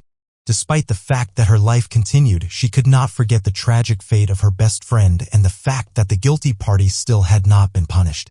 She spoke with the detectives, but they said that there had been no developments in the case. Sheila asked, have they tried to extract DNA samples from the killer's biological material? After all, it was already 1994 and DNA analysis technology was actively used by the police. However, investigators stated that the evidence in this case had been lost and could not be recovered. Sheila was not satisfied with these answers and continued to regularly call the detectives. Over the course of several years, she made over 700 calls, but each time she received generic responses. She even tried to independently pay for DNA analysis of all remaining evidence in a private laboratory, but was not allowed to do so. The problem was that she had no connection to the police and was an ordinary citizen, so her initiative was not taken seriously. Then Sheila came up with an idea. She thought about obtaining a private detective license. In her opinion, this would allow her to have more useful influence on the course of the investigation. And she began to study this issue. The woman began to study hard, and after several months, she successfully passed the exam and obtained her license. Despite this, she was unable to convince the investigators to reopen the case. She continued to make regular calls until July 2006 to a new unit specializing in unsolved murders. Sheila met with the chief detective and they began to work on the case together. To her surprise, she learned that the DNA sample from the victim's body had not actually disappeared and had been in the laboratory all these years. Apparently, she had been intentionally lied to because she had tired the investigators with her calls. Sheila convinced the new detective to send the DNA sample for analysis, and it finally happened. However, due to queues and bureaucracy, they had to wait almost 2 years for the results. On February 14, 2008, the detective received the DNA profile of the killer and entered it into the FBI database. He immediately saw a 100% match. And after 24 years, they had the killer's name. When the detective called Sheila and told her about it, she expected to hear that Russell was the killer after all. But to her surprise, the detective gave her an entirely unfamiliar name. The DNA from Angela's body matched the sample of a certain Donald Andrew Bess. The man, who was already over 60 at the time, was imprisoned for a series of rapes. In 1977, Donald abducted a young woman and subjected her to violence, for which he received 25 years in prison. As is often the case, he was released early.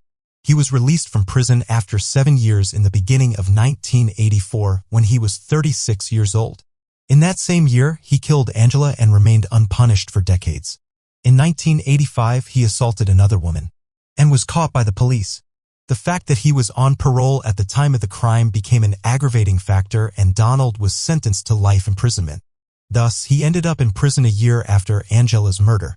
After gathering all the necessary information, detectives came to the correctional facility to conduct an interrogation.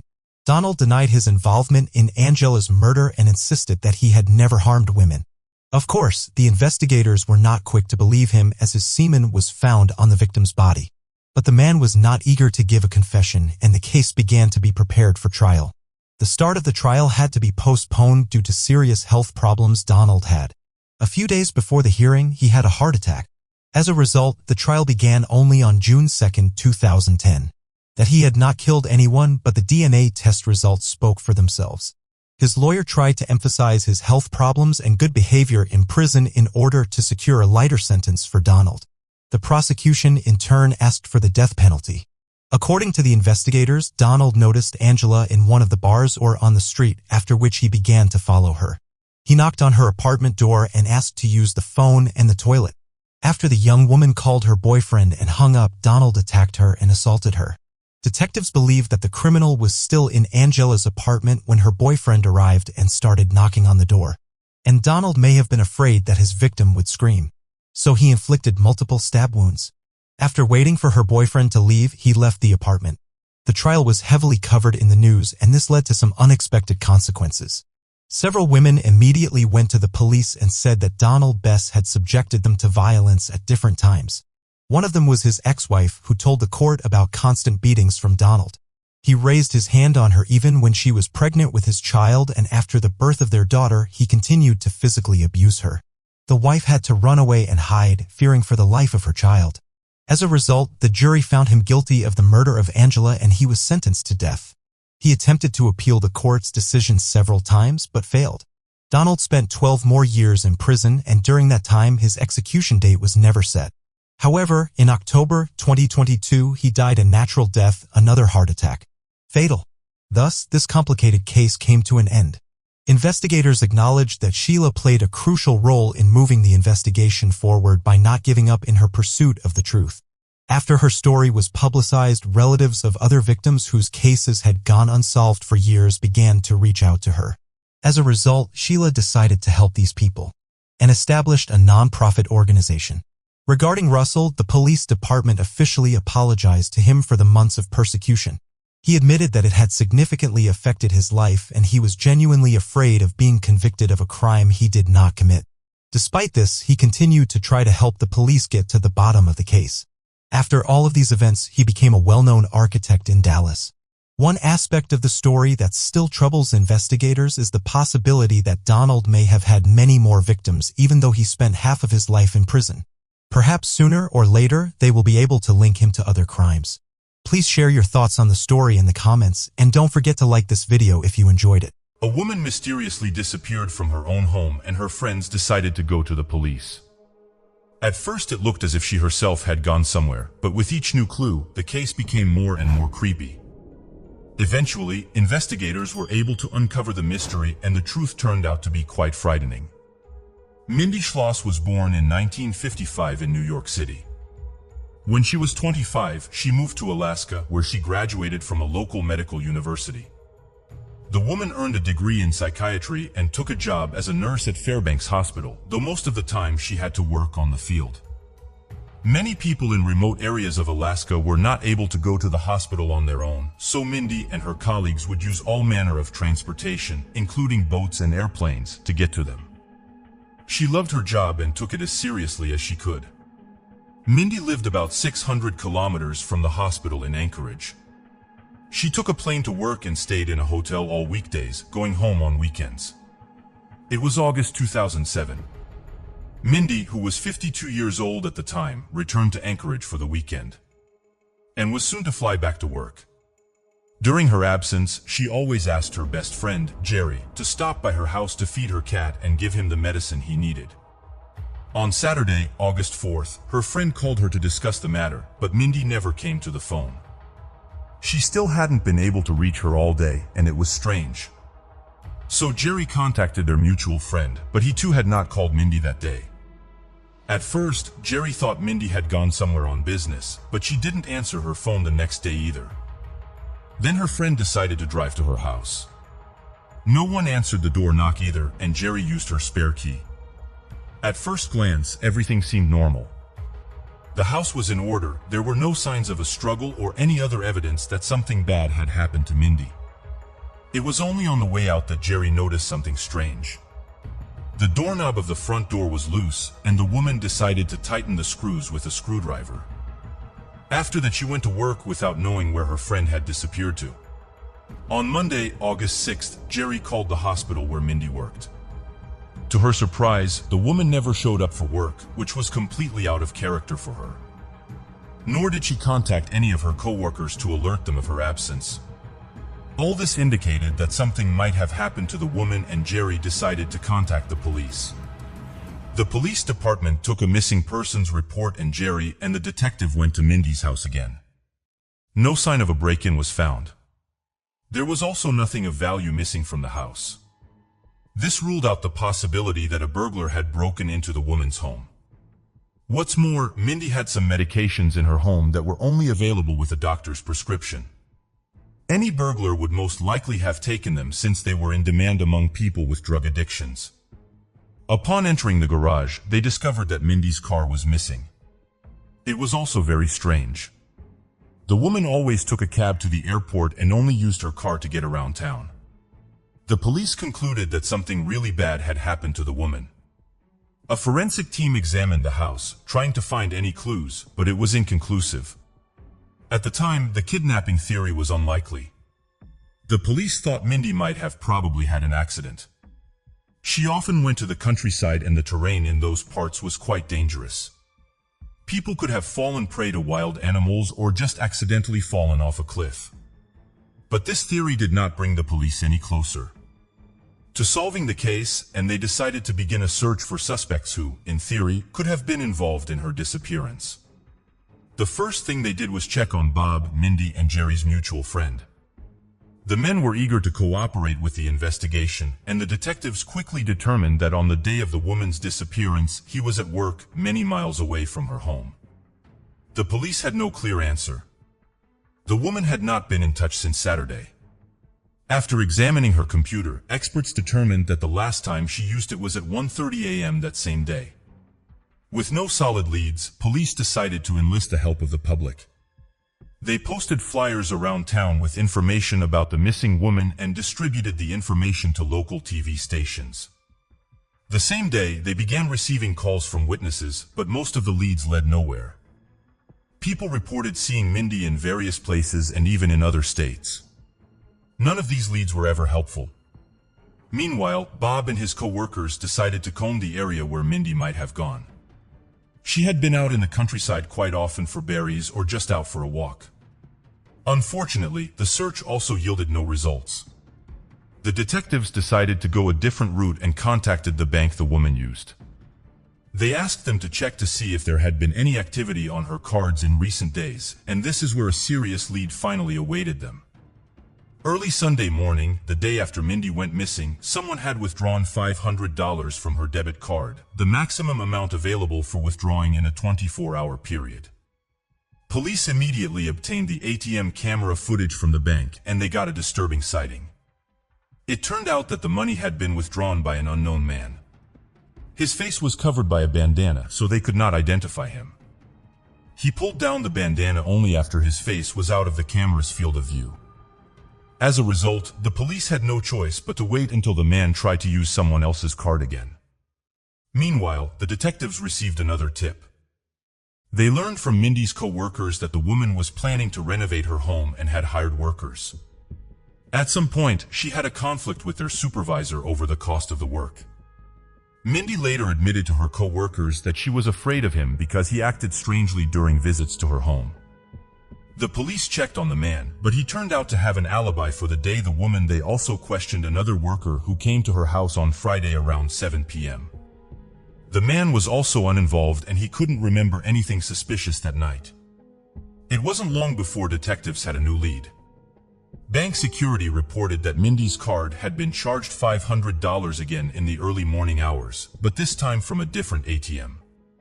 After studying the security footage, the police immediately realized it was the same man as the first time. But there was something odd on the tape.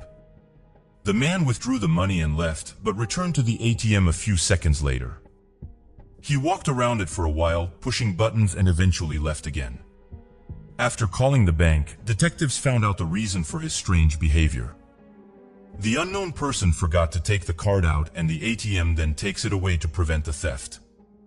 The real owner can get it back by going to the bank with his ID.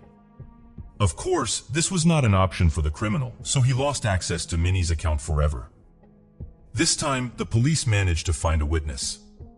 He drove up to the very same ATM when an unidentified man came out of there. According to the witness, he got on his bicycle and rode away.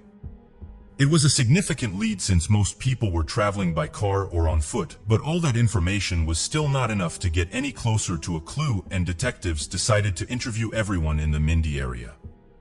They asked people to recall any oddity or to point them to neighbors who were suspicious. To their surprise, many residents named one particular house right near Mindy's house.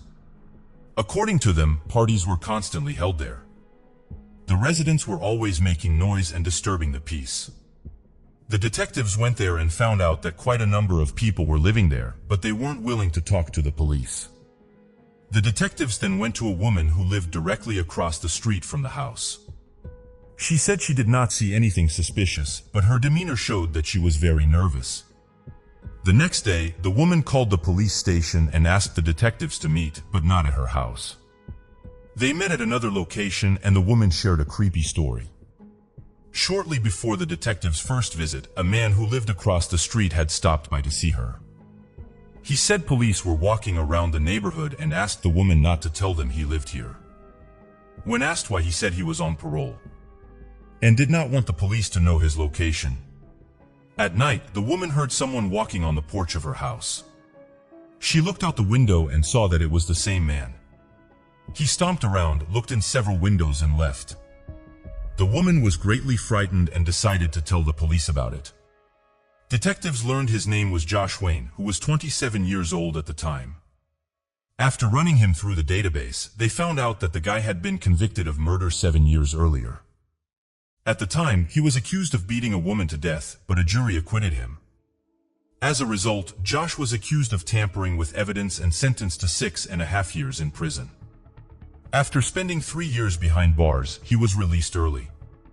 Detectives immediately identified him as a prime suspect. After talking to his housemates, they found out that Josh didn't have a car and that he got around mainly by bicycle. But there was just one problem. When police began looking for him, the man had disappeared without a trace. On Thursday, August 9th, police suddenly had another lead. A local trucker called them and said he had spotted Mindy's car in a parking lot near the airport. He had seen its picture in the newspaper and immediately recognized the car. Detectives arrived on the scene and confirmed that the car was indeed Mindy's. They also noticed that a surveillance camera was pointed at the parking lot from a nearby building and requested a recording. It showed a man driving this car into the parking lot at 12:30 p.m. on August 4th. Getting out and wiping down the door handle. Apparently, he was wiping off his fingerprints. Unfortunately, the quality of the recording did not allow his face to be seen. CSI examined the car for prints or traces of DNA and were able to recover some samples. However, it took time to study them and there was no guarantee it would be useful in the case. On the passenger seat was Mindy's purse, which could indicate that the woman had been in the car with the perpetrator, alive or dead. Not getting the results they wanted from using modern analysis tools, the detectives decided to use search dogs. Few believed this idea would succeed since it had been a week since Mindy had disappeared. But for lack of other options, they still turned to film dogs. The service dog was taken to the ATMs from which the unknown man had withdrawn money, as well as Mindy's car. The dog picked up the trail and headed down the street toward the woman's house, located 3 blocks from that location. After sniffing the front door, she went straight to the very house where Josh Wayne had previously lived. The detectives, who until recently had not believed in the search dog idea, were shocked. The service dog directly pointed them to the fact that Josh was in Mindy's car, near her house and near those ATMs. The next day, the police repeated the experiment with another search dog. The result was the same. The dogs walked the entire distance and stopped at Josh's house. Though it was not an unqualified piece of evidence that would work in court, the detectives decided not to waste their time and obtained a warrant for the suspect's arrest. They went to his house, but the man hadn't been there in days. After searching the building, they found the same jacket that the unidentified man had been wearing on the cameras near the ATMs, and in the pocket was a cash withdrawal slip from Mindy's card. Next, they discovered a woman's gold watch and immediately showed it to Jerry. The woman confirmed that the watch belonged to Mindy. The experts were able to compare the DNA samples found on the steering wheel of Mindy's car samples from items from his home, and they matched. This indicated that Josh had been in the missing woman's car. This evidence was already much more serious, and the police were focused on catching the suspect. Leaflets with his name were posted all over the city, and they even rented several billboards. According to detectives, it was one of the largest manhunt operations in Alaskan history. Virtually every law enforcement officer was working on the matter, and locals reported any suspicious evidence. At one point, police released ATM camera photos and were approached almost immediately by a woman named Lisa. She said she had met Josh before and was sure he was the one in the photo. The important thing here is that the police did not name the main suspect, but what followed was the turning point in the case. Another acquaintance of Josh's came to the police with a confession. For the past week, she had been helping him get around town by transporting him in her car. One day he left his backpack in the back seat, and the young woman and her mother looked inside. There they found several more ATM receipts as well as a phone. In the gallery they found a photo in which Josh was supposedly holding a gun in his hand. For the police, this information only added to the alarm. Detectives already feared that the suspect might attack someone else while they were looking for him. And thanks to his phone, they found out that he was also armed. The cops tried to convince his girlfriend to help them catch Josh. They wanted the young woman to take a tape recorder with her and go to meet him, where they would try to get him to talk about what he had done to Mindy. But the young woman was too scared and refused. Soon, however, she had to participate against her own will. On September 2nd, Josh came to her house and in an aggressive manner began demanding her backpack. Given that the young woman gave it to the police, she had to come up with an excuse on the fly. Realizing she didn't have the backpack, Josh asked her to take him somewhere far away from here to hide from the police, but the young woman refused. She offered to let him stay at her house, but Josh suspected something was wrong and left. The young woman realized that she would not be safe until the police caught the man. So she decided to follow him discreetly in her car, calling the detectives along the way. At some point, Josh reached his acquaintance's house and went inside. By that time, the police, SWAT, and FBI had already begun to converge on the scene. Everyone feared that the suspect would not surrender without a fight, and those fears proved to be true. Using weapons, Josh took 2 people who were in the house with him hostage. A lawyer was invited to negotiate with him, who after several hours managed to convince him to surrender. During the interrogation, he hardly spoke to the police, but the investigators were in no hurry to accuse him of killing Mindy. At that point, they already thought the woman was probably dead, but without her body, it would have been extremely difficult to prove it. So Josh was only charged with stealing Mindy's bank card and watch. The FBI agent decided to get crafty. He listed the charges to Josh and he said they were all lies. The investigator then stated that they had evidence that he was the one who withdrew the money from someone else's card. And Mindy herself had gone to the police to report the card theft. Upon hearing this, the suspect grinned and asked what games they were trying to play with him. From this reaction, the FBI agent was finally convinced that Josh had killed Mindy, but the police still had to find her body in order to charge Josh with murder. They had to work against the weather. It was snowing early in that area, and they would have no chance of finding Mindy if her remains got snowed in. On September 13th, police received a call from an electrician working near the town of Wasilla, about 100 miles from Anchorage.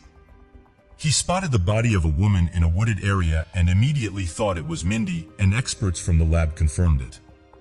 The deceased was indeed Mindy Schloss.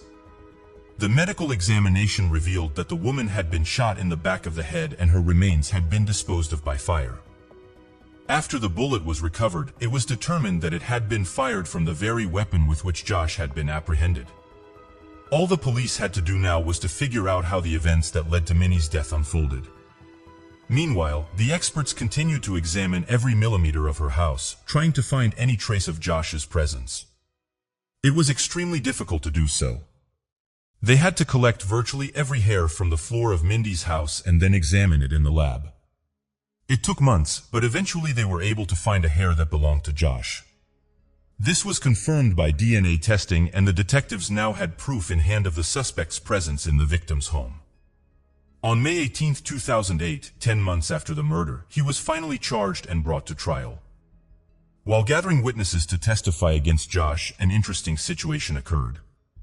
His ex-girlfriend, Lisa, who had identified him from a photo near an ATM, refused to testify in court. She regularly visited her ex-boyfriend in prison, and at one point, the couple announced their intention to marry. Investigators were shocked by this turn of events, but they quickly realized what was behind the move. The U.S. Constitution allows relatives not to testify against each other, and in all likelihood, Josh convinced Lisa to marry him for these reasons. There was one problem, though. Soon after the marriage was consummated, it was declared null and void because state law prohibited weddings with inmates. But the detectives wondered why Josh was so intent on shielding Lisa from questioning and testifying. Was it really all about some pictures outside an ATM where you couldn't even see his face? Most likely the young woman knew a lot more. Investigators tried to get her to talk, but at first they did not succeed. However, at some point, Lisa herself contacted them and said that Josh confessed to her about the murder during one of her visits to the prison. According to his story, there was a party at his house Friday night.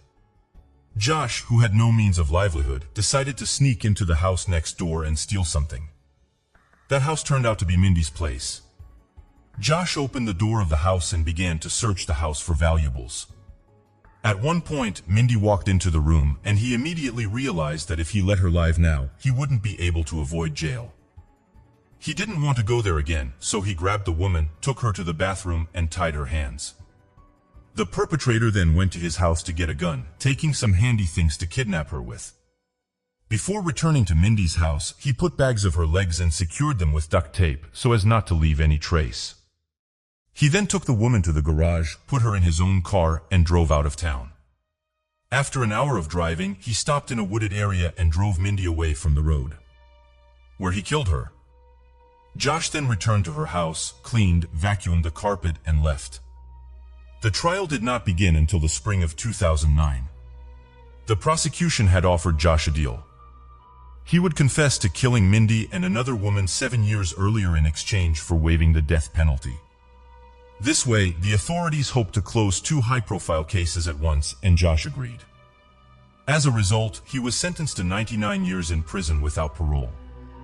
During the reading of the sentence, Josh cried, but at one point things heated up.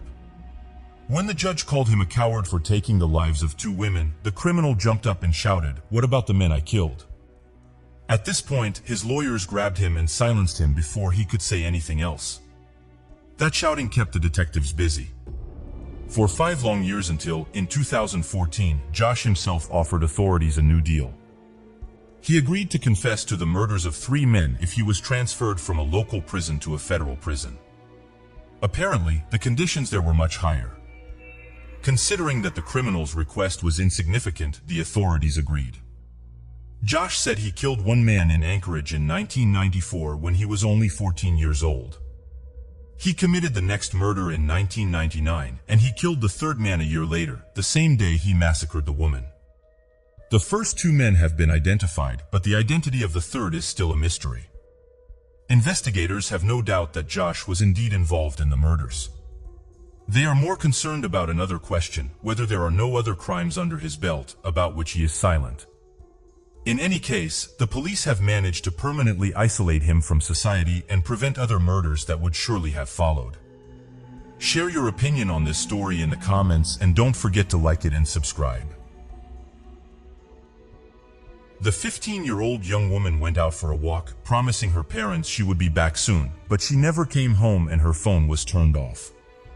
The parents contacted the police, who began a search for the missing young woman. Detectives had no leads until they gained access to her Facebook account. It was there that the eerie clue as to what had happened to her lurked. Nicole Cable was born on August 12, 1997, in the small American town of Glenburn, Maine. Her parents divorced when she was young, and the young woman was left to live with her mother, stepfather, and 3 younger sisters. During her high school years, Nicole had a passion for music, was on the cheerleading team, and even modeled for a local company. She also had many friends who described the young woman as cheerful, helpful, and kind. She always tried to keep a positive outlook on life, even though she, like many teenagers, had her own difficulties. In the spring of 2013, when the young woman was 15 years old, she was looking forward to the approaching school vacations and her birthday. Only a few months separated her from getting the driver's license she had dreamed of for so long. Nicole lived in a tiny town where there was practically nothing but a few apartment buildings. Were larger communities where almost all of her friends lived, and there were many more distractions. Even her school was a 20-minute drive from home, and she had to wait for the bus every morning. On Sunday evening, May 12th, Nicole told her parents that she was going to meet a friend and would be back soon. She left the house at about 9 p.m. and headed along the main road, but she never returned home. Concerned parents tried to call her, but her phone was turned off and she hadn't logged on to social media. When they contacted her friends, they learned that none of them had seen Nicole that night. After waiting until morning, her mother decided to go to the police. She had hoped to the last that Nicole had simply stayed the night at her friend's house, even though that raised serious questions. First of all, the young woman had never left home all night without her parents' permission.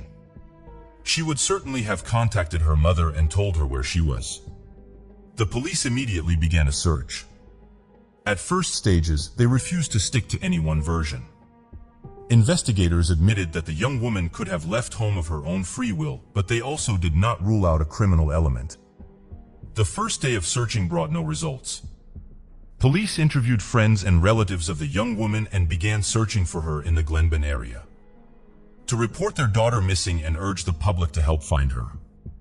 That same day, her friends printed and posted hundreds of flyers both inside and outside Glenburn. Police asked for volunteers to stay away from the area to avoid having service dogs pick up her trail.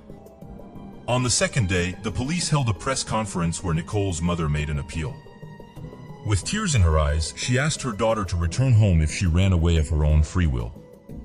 The mother also spoke out about a possible kidnapping and urged those responsible to let Nicole go if someone was holding her. The head of the local police added that the search operation would be expanded. The FBI and state police became involved, bringing the total number of officers involved to 45. The public soon learned one disturbing fact. Nicole's mother revealed that her daughter had been texting with a certain guy on Facebook for weeks. Police accessed Nicole's account and discovered that this young man was Brian Butterfield. Moreover, based on the correspondence on the day of her disappearance, the young woman had arranged to meet him at the edge of the street where her house was located. At first, the police declined to comment on the situation, but new details soon emerged. It turned out that Brian had gone to the same school as Nicole and knew her personally. The guy claimed he had only spoken to the young woman a few times in his life and had never corresponded with her on Facebook. Against this backdrop, another oddity was noticed. There were 2 Brian Butterfield Facebook accounts. Only one of them was deleted the night Nicole disappeared. Brian himself stated that he only had one account and had nothing to do with the second account. Furthermore, he was aware of the existence of this fake page, and had even complained to the police a few weeks before Nicole disappeared. It all looked really strange, and the police were in no hurry to accuse the young man of any crime. Instead, they continued to search the area around Glenburn, hoping to find some evidence. At the same time, the computer department was taking a detailed look at this suspicious Facebook account. On Friday, May 17th, the sheriff turned to the public for information. Police were looking for a black Ford Ranger pickup truck and asked for any information about the vehicle. They clarified that the driver's involvement in the young woman's disappearance has not been determined and it is too early to draw any conclusions. The sheriff also announced a 24-hour hotline for any tips on the case. They had to allocate a separate number as the number of calls had crossed several hundred. They were enlisting volunteers to search the area. They set up assembly points and put people into groups. The volunteers were to look for anything that might be relevant. And this time, the search area was greatly expanded. It extended to the 2 nearest towns, Bangor and Old Town. More than 500 people responded to the police call. The crowd included about 400 local residents and about 100 professional volunteers from the various counties. Were off-road vehicle and horse-drawn search parties. Given the sheer scale of the operation and the rough terrain, the authorities tried to use every resource possible. They even used aerial photography in the hope that the footage might reveal something of value to the investigation. The day after the search, exactly 1 week after Nicole's disappearance, the police issued a disappointing statement. The young woman's body was found near Old Town, not far from Road 43. They were in no hurry to release any details, specifying only that the body was covered with branches and was discovered by a service dog. Soon it was announced that the police had a homicide case, and the next day, May 20th, they reported the arrest of a suspect. It turned out to be a 20-year-old local man named Kyle Doobie. No details were known at the time, and the public was kept in the dark for some time. The next day he was formally charged with premeditated murder. At the same time, it turned out that at the time of his arrest, he was already in prison. The guy had been sentenced to 90 days in jail for eluding police and a motorcycle accident last year. Kyle began serving a sentence 3 days before Nicole's body was discovered, but had been on the outside until then. According to the young woman's friends, she had known Kyle for several months. The day before she disappeared, she complained to several friends that Kyle had tried to kiss her, and Nicole had to give him a serious fight to get him to stop. Nevertheless, the police so far had kept the evidence against the man a secret. It was known that he lived with his parents and a 4-year-old daughter, over whom he had custody. Kyle was also dating an 18-year-old young woman named Sarah and worked for a local disability care company. His attorney asked for a closed-door preliminary hearing, and the judge granted the request. Consequently, the public and the media had no access to information about the case, and the judge's decision was criticized. Nicole's funeral was held on May 26th. Beforehand, several hundred local residents gathered and honored her memory by launching balloons into the sky. A few days after the funeral, a judge, under public pressure, lifted a public disclosure ban on the case, and some disturbing facts finally came to light. First, police were able to determine that the fake Facebook account was registered from Kyle's computer and all subsequent sessions were conducted from his IP address. This meant that it was Kyle who had tricked her out of the house shortly before the murder, and it was clear from the medical examiner's report that the young woman had died on the very day of her disappearance. Second, the police had several important witnesses at once, Kyle's own brother and his girlfriend. According to Sarah, whom the suspect was dating, Kyle confessed to her about the murder a few days after it happened. This happened immediately after Sarah was called in for questioning. There it became clear to her that the suspect was not the suspect. That the police had suspicions about Kyle, but there was no evidence. He was also questioned but stated that he was at work the day the young woman disappeared. Kyle told his brother that he lured Nicole to the outskirts of town using a fake Facebook account. The guy planned to make it look like Brian Butterfield had kidnapped her and was holding her in a remote location. Next, Kyle planned to find her and set her free, which he thought would make the young woman fall in love with her savior. It all sounds strange to say the least, but there is more to come. Remember only that this is the perpetrator's own version, told to his brother. Further events unfolded as follows. From a fake account, Kyle lured Nicole to a remote location along Hudson Road. There he was already waiting for her, lurking in the bushes. He was wearing a ski hat covering his face. When Nicole arrived at the appointed spot, he pounced on her, wrapped tape around her head, and loaded her into his father's pickup truck, a black Ford Ranger. The car was parked nearby. Next, in his own words, Kyle drove her away from the abduction site. As he began to pull her out of the car, he noticed that the young woman showed no signs of life. The guy realized that the duct tape made it impossible for her to breathe, and she passed away. Then he panicked and decided to hide the body. To his girlfriend, Kyle told the same story, adding some details. He said that before he hid the body, he took off almost all of Nicole's clothes and threw her out the car window on the way back home. This was done so that the police would not find traces of his DNA. The police did find several items of clothing that belonged to the young woman. They were in virtually the same place where Kyle had attacked Nicole. The key point here was that Kyle told his girlfriend almost exactly where he had hidden the body. It was because Sarah went to the police telling the whole story that they were able to locate Nicole's body. Kyle himself refused to admit guilt, but the situation was far from in his favor. When the police uncovered all the details of the medical examination, more serious evidence emerged against the suspect. Under Nicole's fingernails, blood was found that matched Kyle's DNA sample exactly. When the boy was questioned a few days after the murder, there were deep scratches on his face. He himself attributed it to an injury he sustained at work. Also, the cause of the young woman's death was strangulation, as evidenced by the injuries to the neck. And this went against Kyle's versions of what he told his brother and the young woman. If he had taped the victim's mouth and nose, there would have been no such injuries. His lawyer requested a psychological evaluation, which caused the trial to slow down. But a few months after his arrest, something interesting happened. Kyle was charged with theft after a stolen gun was found in his home. The guy had been arrested multiple times before for robbery, but each time he got away with a fine. An examination showed Kyle to be completely sane, and a trial was set for February 2015. While awaiting trial, the defendant was in jail. Before the trial began, Kyle's attorney filed a motion to exclude certain witness statements from the case file. One of them was the correctional officer where Kyle arrived to serve a sentence for eluding police and a motorcycle accident. According to the officer, the guy was acting very nervous and even crying. When asked why he was so nervous, Kyle said something like, "It's not about the time limit, it's about what else I've done."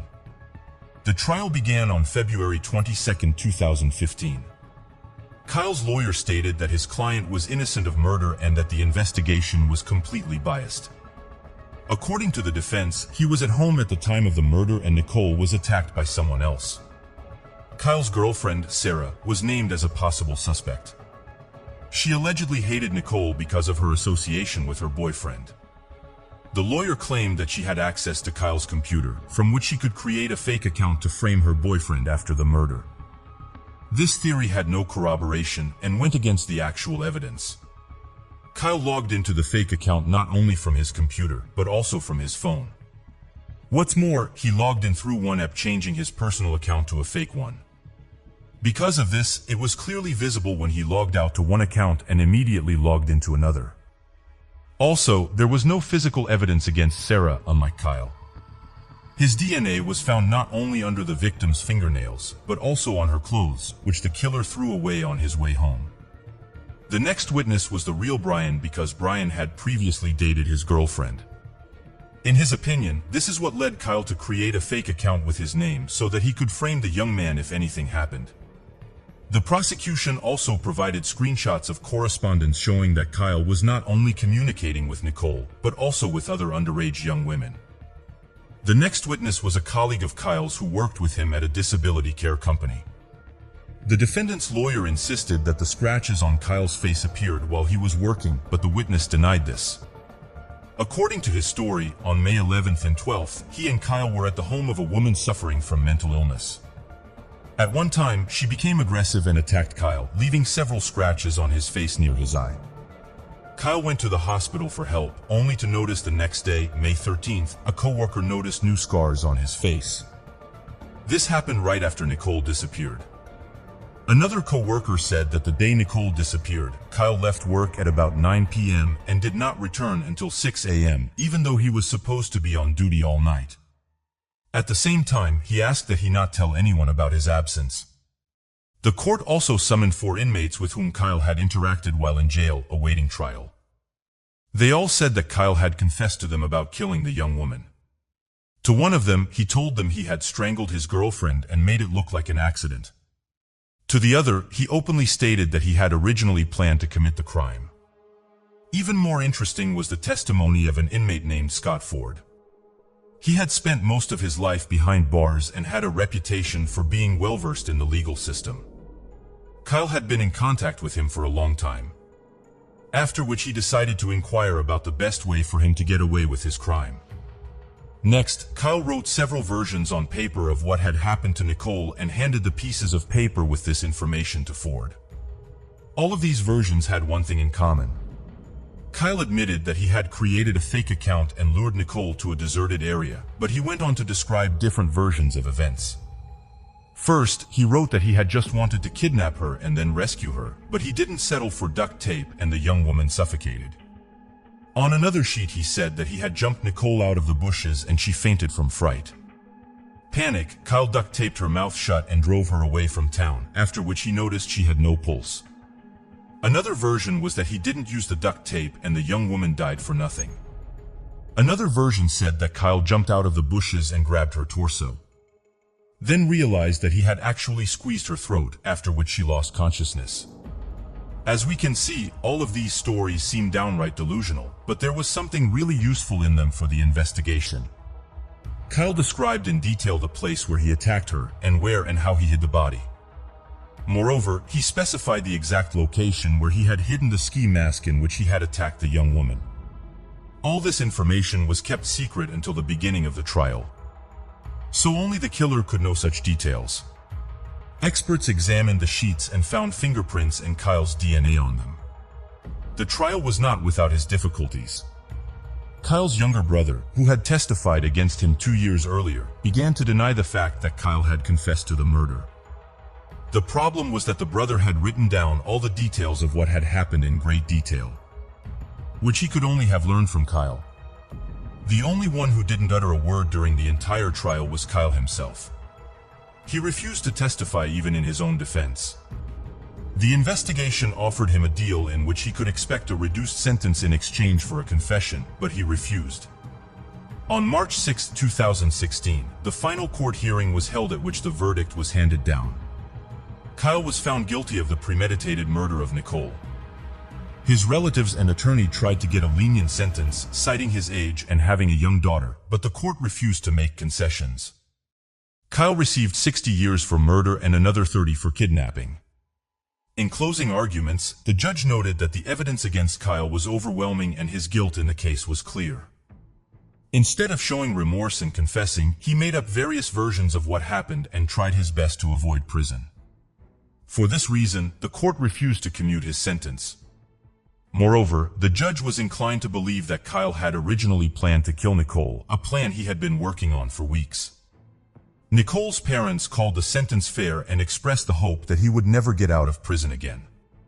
They also gave numerous interviews and appeared on various television shows talking about the dangers of social media, using their daughter's murder as an example.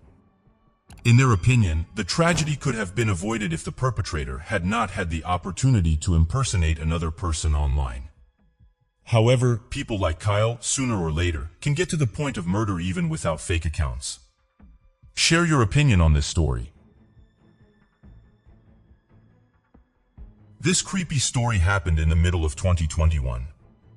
A young woman went on a first date with a guy to the movies, but that evening turned into a tragedy. Despite the fact that this case was fairly quickly solved, there are so many strange and shocking moments in it. In this video, we will tell you what happened to Riley Goodrich and Anthony Baraha. Riley Goodrich was born and raised in the American city of Corona, California. In school, she played volleyball and was a cheerleader, as well as had many friends. They described her as a positive, open, and fun-loving young woman with a big heart. After graduating from high school, Riley received a scholarship to Grand Canyon University in Arizona. She moved to a dormitory but tried to visit her family whenever possible. In the summer of 2021, she finished her first year and returned to Corona for the holidays. On July 4th, on Independence Day, her friends threw a big party. There, Riley met a young man named Anthony Baraha, who was a year older than her. They quickly developed a liking for each other and continued to communicate in the following days. Anthony, unexpectedly, became a popular figure on TikTok. In 2019, he created an account where he posted various humorous videos. At some point, his videos began to attract the attention of a wide audience, and by the summer of 2021, he had almost 1 million subscribers. The guy also actively developed his account on Instagram, but was still trying to figure out what to do in the future, continue to run his blog as his main activity, or do something else. After chatting for some time on social media, they decided to go on a first date, but it was important for Riley that her father Dave approved of her choice. Despite the fact that she was already 18 years old at that time, the young woman was very close to her parents and wanted them to meet Anthony first. At first, the young woman's father was skeptical, mostly because Anthony made a living through TikTok. It all seemed not very serious to him. However, when they met in person, Anthony made a good impression on Dave, and the father approved of his daughter's choice. The guy seemed to him kind, well-mannered, and overall a positive person. In the end, Riley and Anthony decided to meet on July 26th and go to an evening movie session, choosing the movie The Forever Purge. The plot of the film is based on the fact that in the United States, every year they including murder. Who would have thought how creepy of a coincidence it would be to choose this movie? Before heading to the cinema, they had dinner at their favorite restaurant, Riley located nearby. Their screening started at 9:30 p.m. and ended closer to midnight. Considering it was a weekday, there were not many people in the theater. During the movie, Riley messaged her mother that the film seemed boring to her, but she still enjoyed the day with Anthony. The young woman did not contact her mother anymore after that. When the movie ended, a theater employee went into the hall to clean up the room. To his surprise, he found Riley and Anthony there. From a distance, it seemed to him that the couple was just sitting or sleeping in their seats, but as soon as he took a few steps towards them, he was horrified to discover that both visitors were seriously wounded and unconscious. The police and ambulance arrived at the scene. The medics almost immediately determined that Riley had already passed away. Anthony was still alive but in a serious, unconscious condition. He was taken to the local hospital and connected to life support equipment while detectives began investigating the crime scene. At first it was difficult for them to understand what had happened in the theater. The only thing they managed to establish almost immediately was that the police had already was the fact that Riley and Anthony were shot in the head. However, there were no clues at the crime scene that could shed light on what had happened.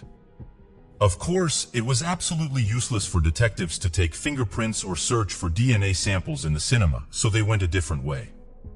Almost immediately the story spread through California media and later throughout the country.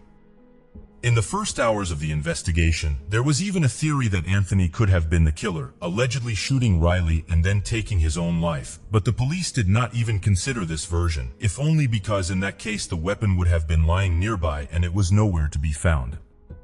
As soon as the detectives identified the victims' identities, they contacted their families and informed them of what had happened.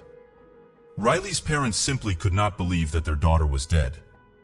Just a few minutes before her death, she was texting with her mother, and no one could have thought that something so tragic could happen during a movie screening. In addition, the police could not provide any details to her relatives about what had happened, as they themselves still had no idea what had happened in that theater. As for Anthony, the doctor's prognosis was bleak. The young man had suffered a serious injury, and the medical staff had to do everything possible to help him. First, the detectives questioned the theater employees who worked that evening. It turned out that only 6 tickets were sold for the showing.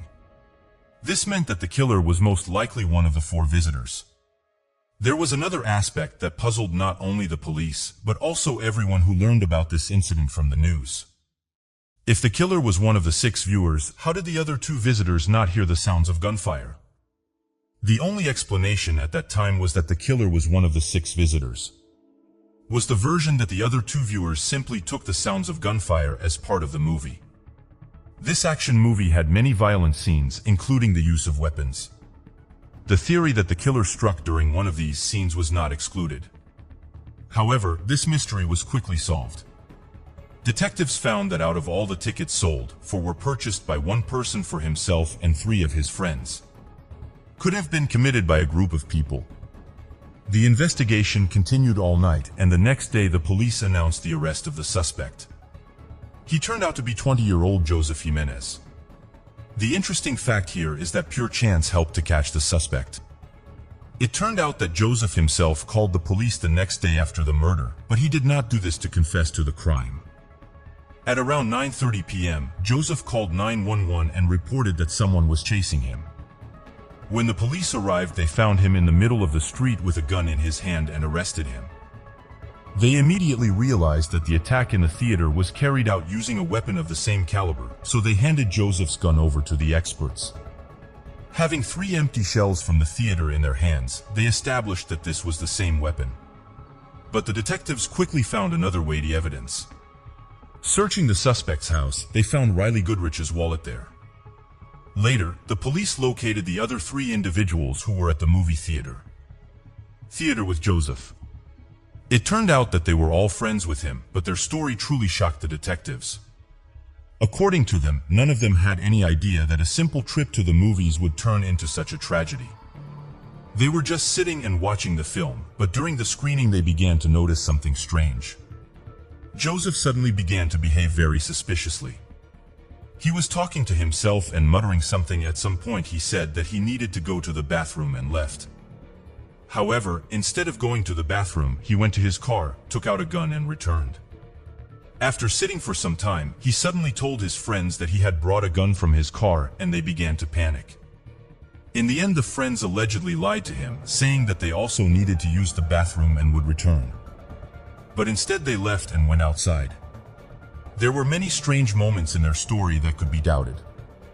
The most concerning part was their escape from the theater.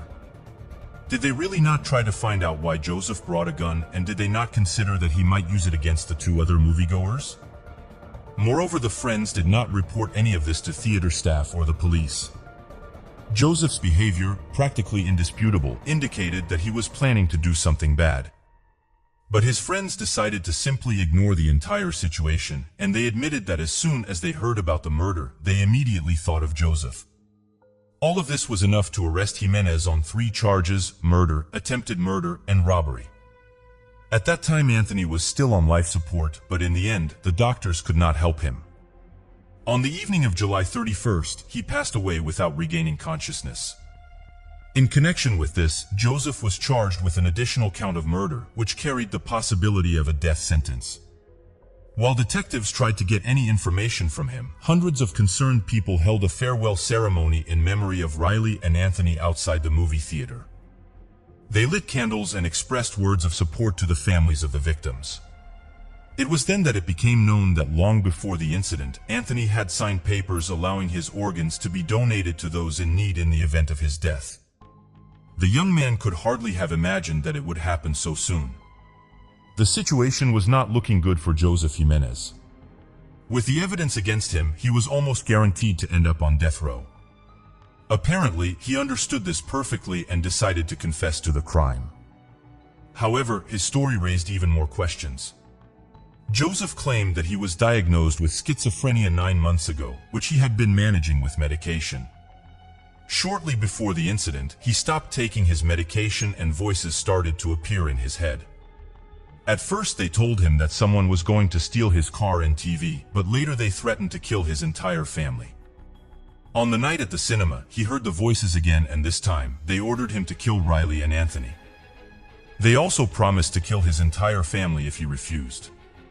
According to Jimenez, he tried to resist these voices, but in the end he gave in and committed the crime. In his speech, he devoted a lot of attention to how scared he was during the murder and in the following hours, as well as how he worried about his future. Of course, this turn in the case was perceived ambiguously. Let's look at the facts and try to understand if we can trust him. Could Joseph have made up this whole story about the voices? Of course. Moreover, only serious mental problems could have saved him from the death penalty in this case, so it was his only chance to avoid such a sentence. In addition, the petty theft of Riley's wallet does not fit into his story, according to which Joseph was so frightened that he immediately ran out of the cinema and got into his car after the shots. Who, in a panic, is going to steal a wallet? On the other hand, there are still many strange moments in his actions. If we believe his friends, he talked to himself and behaved suspiciously. In addition, Joseph himself called the police, saying that someone was chasing him, but in reality, he was just standing in the middle of the street with a gun. If we assume that all of this was a planned game, the plan to avoid responsibility seems too complicated. But if we still consider such an option, the situation could have developed in a completely different way. During the movie, Joseph realized that there were only 2 random people in the theater who he could rob. He went to his car to get a weapon, but something went wrong, or perhaps he truly intended to commit murder. It's possible his friends were even present at the time and didn't leave the theater. However, it's unclear why he didn't take the victims' smartphones if that was his motive, and why did he call the police the next day instead of hoping not to be caught. Additionally, Joseph had no criminal history and had never been in trouble even for minor offenses. It's hard to imagine someone without a criminal past suddenly committing double murder over a wallet, especially with such a high likelihood of being caught. In late September, the first court hearing took place, during which Joseph pleaded not guilty, citing his mental state. This doesn't mean he denies involvement in the murders, but now the court needed to consider the issue of his sanity. Jimenez stated that he would only plead guilty if deemed insane. The next court hearing was scheduled for the first half of 2022. A decision about the defendant's mental state has not yet been made, as he still needs to undergo evaluation. In any case, whatever the outcome of this case, it is shocking in its injustice. The 2 innocent young men simply wanted to spend an evening at the movies and ended up as victims of a completely random act of aggression. The public and media blamed the theater management for not checking Joseph upon entering the theater. But should they be blamed? In the United States, theater staff only check backpacks and bags. Prevent visitors from bringing in outside food. But if someone brings a gun and hides it under their clothes, no one will ever know. The only thing that can be done in such a situation is to install metal detectors in every theater. Perhaps this will become a mandatory requirement over time. What do you think? Was Joseph truly mentally ill and that led to his horrific act? Or was the story about the voices fabricated to avoid a death sentence? Share your thoughts in the comments, and thank you for watching. An 18-year-old student came home for the holidays, but after a few days, she disappeared without a trace. Her mother began receiving strange messages, and soon the police got involved. What they discovered during the investigation truly shocked the entire family, and none of them were prepared for such a truth. Soon she had 2 younger sisters, but in 2005 her parents divorced and the young women stayed with their mother. In 2010 her mother remarried and they had another daughter. Thus Angelica had 3 younger sisters with whom she got along well. Angelica graduated from a local high school and enrolled at Longwood University in Farmville, located about 3 hours from home. She joined 2 sports teams and planned to finish her studies a year early, which required her to work at an accelerated pace.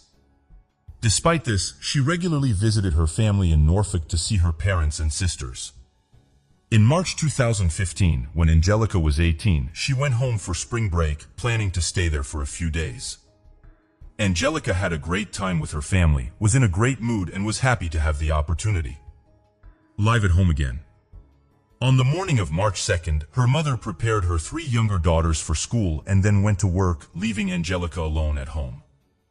However, when her mother returned from work in the afternoon, Angelica was no longer there. Everything looked like she had left in a hurry. The back door was open, music was playing, and only some of her things were loaded into the washing machine. Her mother found this strange because she and her daughter constantly kept in touch, and Angelica was supposed to inform her if she was going somewhere. But that day Angelica didn't answer her phone. Then her mother wrote to her and asked where she had gone. Angelica replied that she had gone for a walk with friends but didn't specify where exactly and when she planned to return home. They exchanged several messages and her mother noticed something strange again.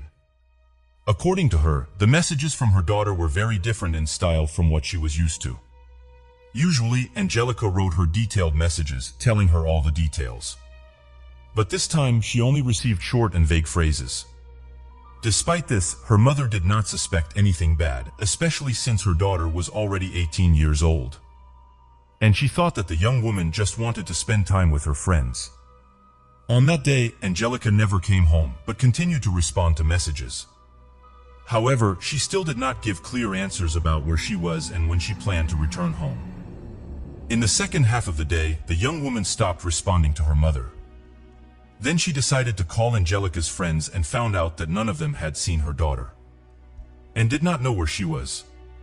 By the evening of March 3rd, the mother decided to turn to the police. Detectives began an investigation, and at first glance it seemed like the young woman had left on her own free will.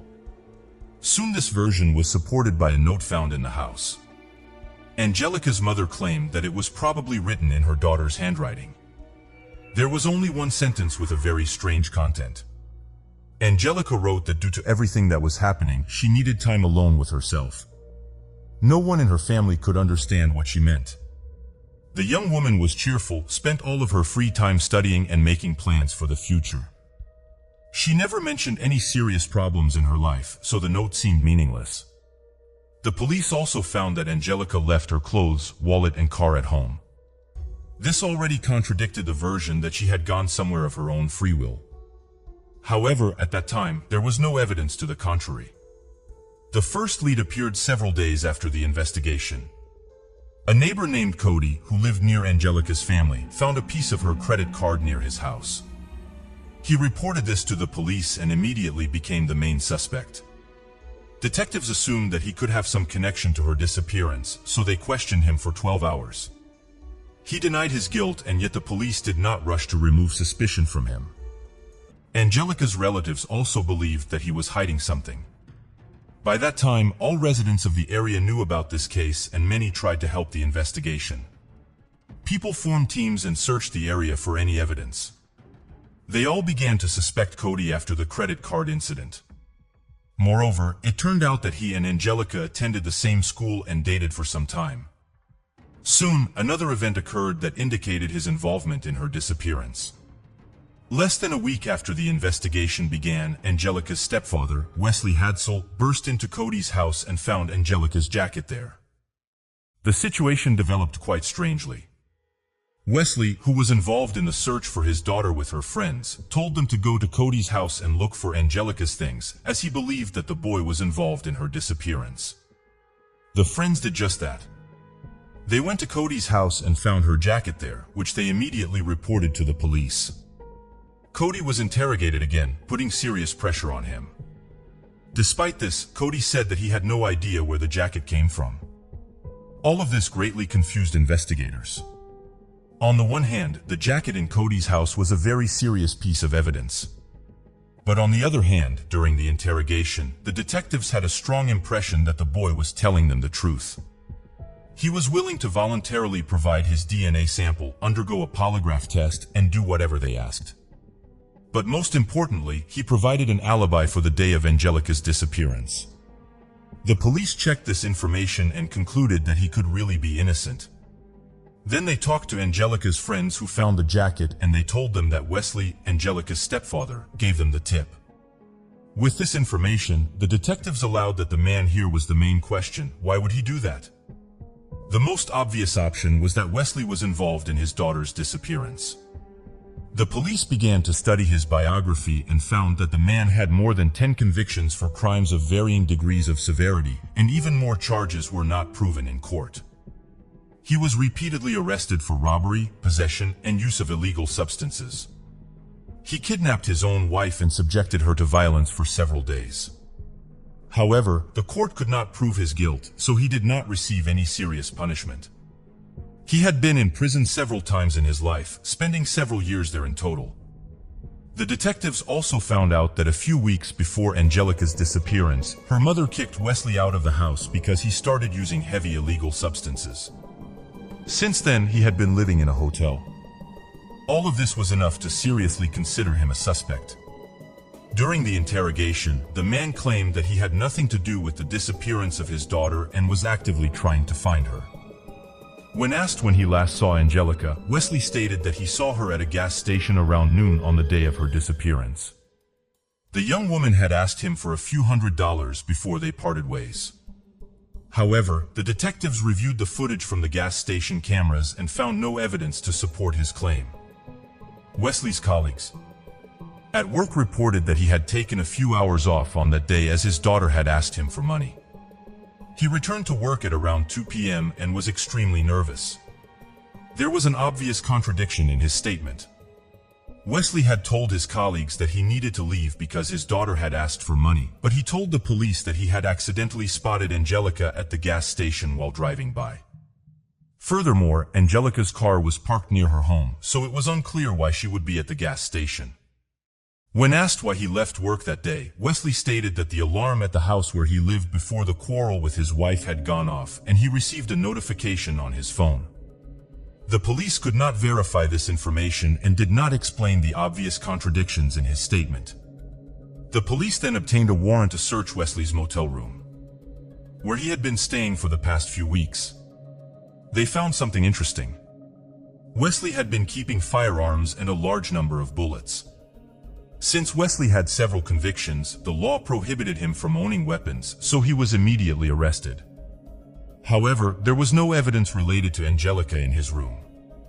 Thus, Wesley was charged with 3 crimes: illegal possession of a weapon, breaking into Cody's house, and tampering with evidence due to the jacket he had supposedly planted.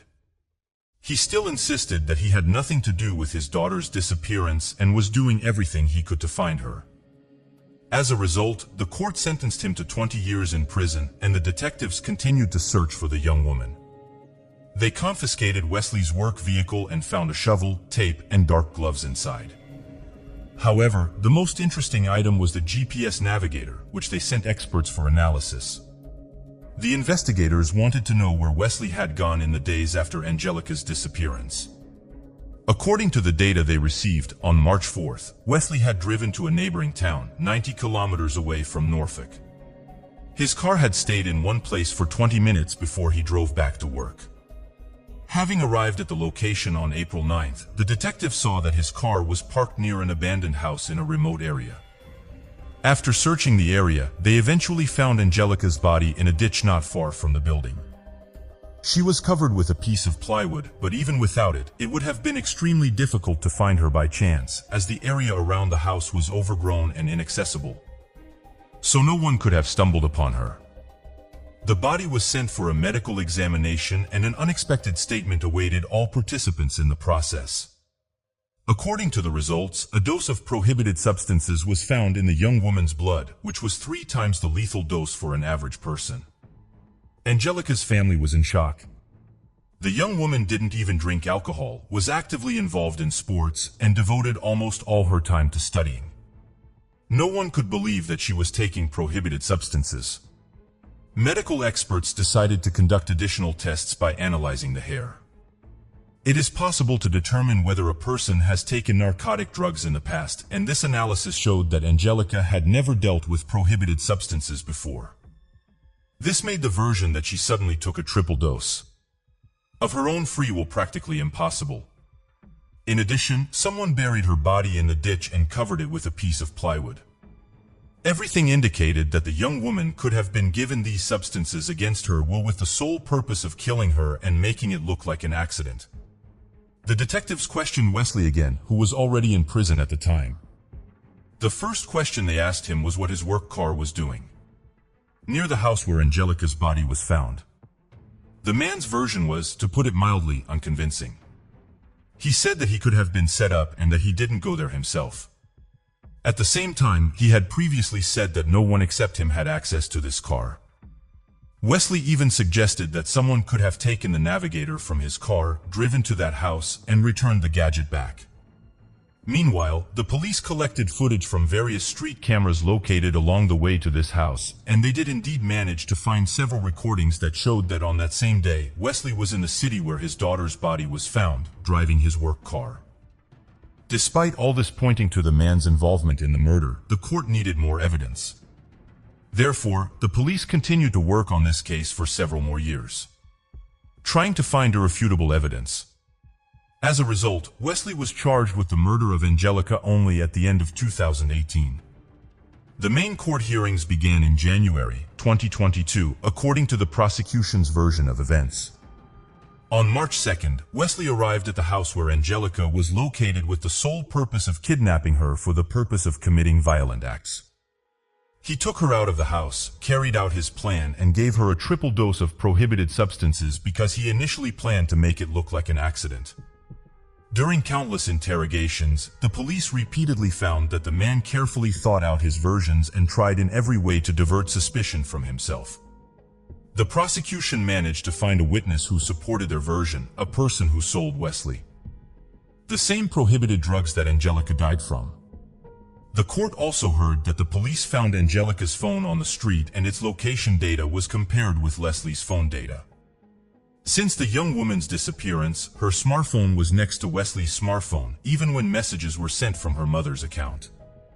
This indicated that it was Wesley who took Angelica's phone and tried to convince her mother that everything was okay with the young woman.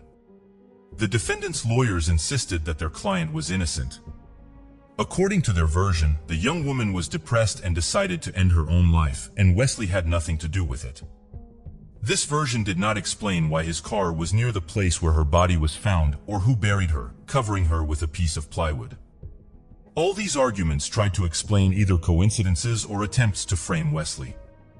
Interestingly, the man had said many times before that he did not believe in the overdose version and believed that Angelica was murdered.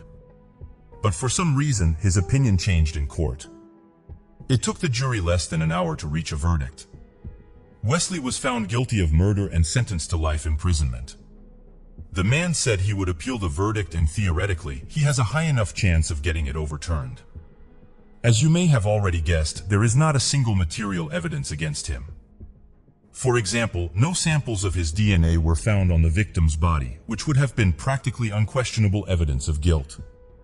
The prosecution's main argument is the fact that Wesley's work car was actually located near the place where the young woman's body was later found. All other arguments are not serious evidence. Although just this person's past alone makes any of his words questionable. Considering that 10 years before the incident, he also kidnapped his wife and subjected her to violence, the prosecution's version seems more than convincing. But due to the lack of more significant evidence, lawyers may well challenge this verdict and achieve a new hearing. What do you think? Is Wesley guilty of murder, or does he have nothing to do with what happened? Share your opinion in the comments. A woman was found dead in her own apartment, and from the very beginning of the investigation the case was very strange. The only serious clue was a bite left by the attacker on the victim's body. It took the police over 20 years to finally uncover the horrifying truth, but such a turn of events caused a lot of dissatisfaction and criticism as no one expected such an outcome. Sherry Rasmussen was born on February 7, 1957 in the state of Washington. She grew up in a large and friendly family with 2 sisters and loving parents. Later they moved to the city of Tucson, Arizona, where Sherry attended the local school. She was an excellent student and even finished elementary school a year ahead of her peers. Sherry completed the entire 7th grade program on summer vacation by herself. After graduating from high school in 1973, she enrolled in a California college where her older sister was already studying. In her first year, Sherry decided to pursue a medical education and become a nurse, for which she had to take additional courses at another institution.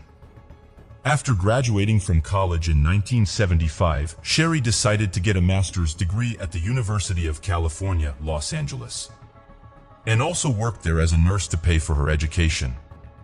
After receiving her master's degree at the age of 23, her father bought her an apartment in the suburbs of Los Angeles. But Sherry did not want to live off her parents, so she wrote her father a check every month for the entire amount of the mortgage payments.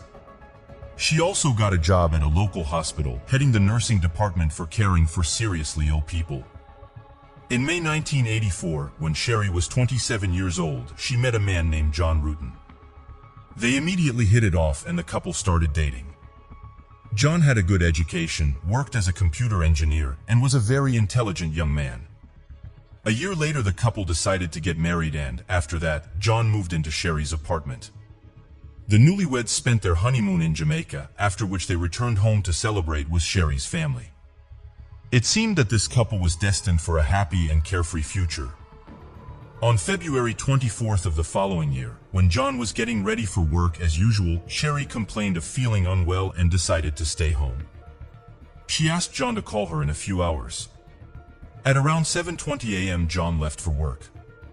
Closer to 10 a.m. John tried to reach her by phone, but she didn't answer. Half an hour later he tried again, but still no answer.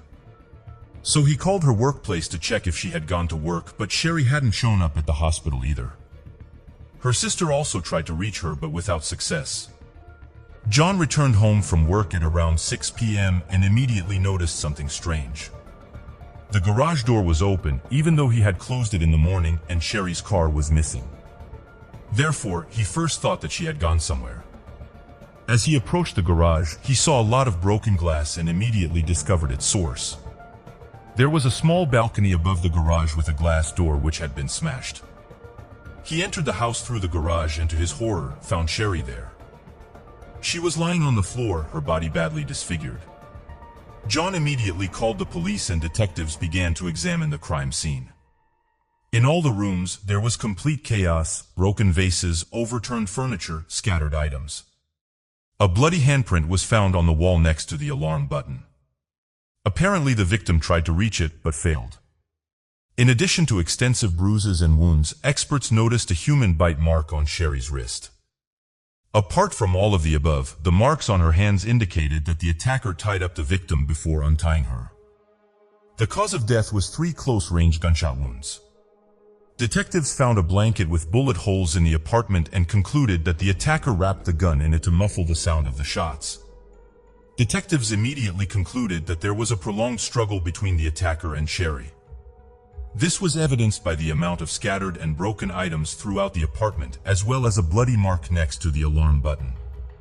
The lead investigator quickly concluded that they were dealing with a failed robbery. According to his opinion, at least 2 criminals broke into Sherry's apartment, but they didn't expect her to be home. A struggle ensued between them and Sherry fought for her life until the end. Several facts supported the robbery version. Firstly, Sherry's car disappeared from the garage. Secondly, someone had placed the stereo equipment and player next to the staircase leading to the second floor. According to the police, the robbers wanted to take them and leave, but after the scuffle and murder, they fled the scene. However, there were some dubious moments in this version. Firstly, the police did not find any signs of forced entry.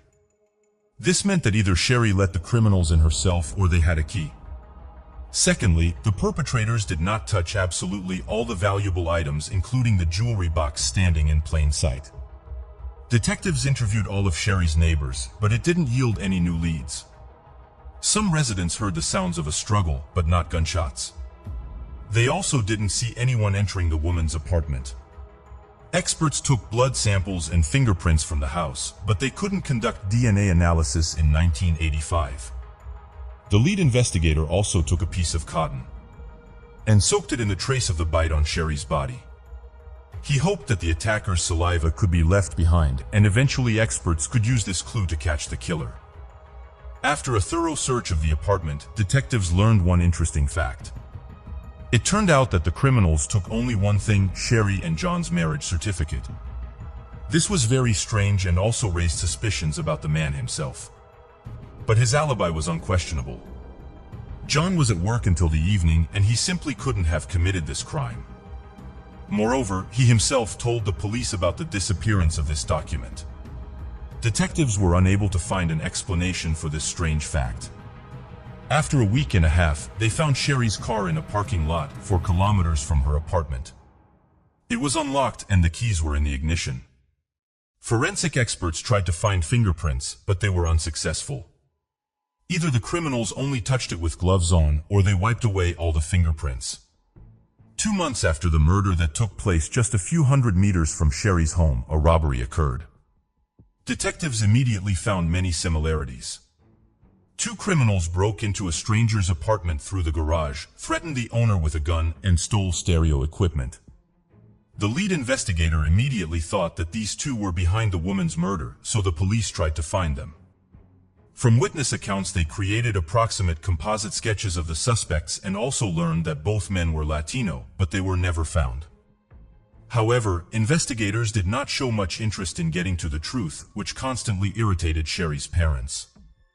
Her father regularly went to the police station, inquired about the progress of the investigation, and asked the detectives to consider different versions. Once he even asked them to take a closer look at John's ex-girlfriend, Stephanie Lazarus, who was a police officer herself. Sherry had told her father several times that she was obsessed with John, but the investigators only laughed at this version. They told him to watch fewer detective shows. The thing was that Stephanie couldn't accept John's departure. Learning that he was going to marry another woman, she came to Sherry's workplace. Stephanie told her that their marriage was doomed and that she and John would be together again sooner or later. In addition, she said that John had slept with her already after becoming engaged to Sherry. Of course, after this visit, Sherry was deeply upset. Upon returning home, she told John what had happened, and he admitted that he had indeed slept with Stephanie. After she found out about his engagement, the young woman begged him to come over, spoke of her love, and urged him to return to her. But he said he loved Sherry and intended to marry her. Then Stephanie offered to sleep with him one last time, and John agreed. He apologized to Sherry and said it was a huge mistake on his part. The woman forgave him, and this incident with Stephanie gradually faded away. But the story didn't end there. Stephanie came to their home several times without warning under various pretexts. Once she came with a set of skis and announced that John promised to wax them for her. The next time she entered their apartment when the man was not at home. Sherry did not even hear how she entered the room and was shocked to see Stephanie in her living room. When asked what she was doing there, the woman said she came to talk to John. Sherry had a hard time convincing her to leave. Later, she even thought of going to the police about this incident, but did not. The woman was afraid that if she told about the harassment by their own employee, they would just laugh at her. She also wondered how Stephanie managed to enter the residential complex. It was surrounded by a high fence and a special pass was required to enter. Apparently, the woman used her police badge and the security let her in.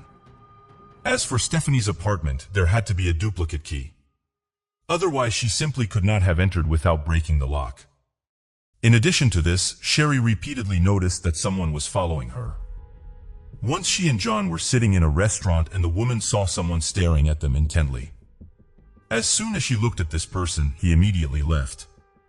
Sherry did not see his face because it was covered with a hood. It could be Stephanie. The victim's father told detectives about all these incidents, but they did not attach any importance to his words. They were sure that the murder was committed by the two Mexicans who robbed an apartment near Sherry's home. 3 months after the murder, something interesting happened. Some documents from Sherry's case disappeared from the police station. Among them were records of detectives about the progress of the investigation. They had to record almost every step related to the investigation of this crime.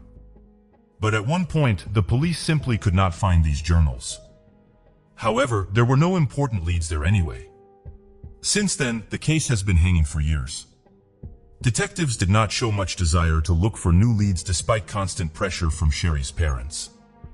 8 months after the murder, Sherry's father offered a reward of $10,000 for any information that would help find the perpetrator.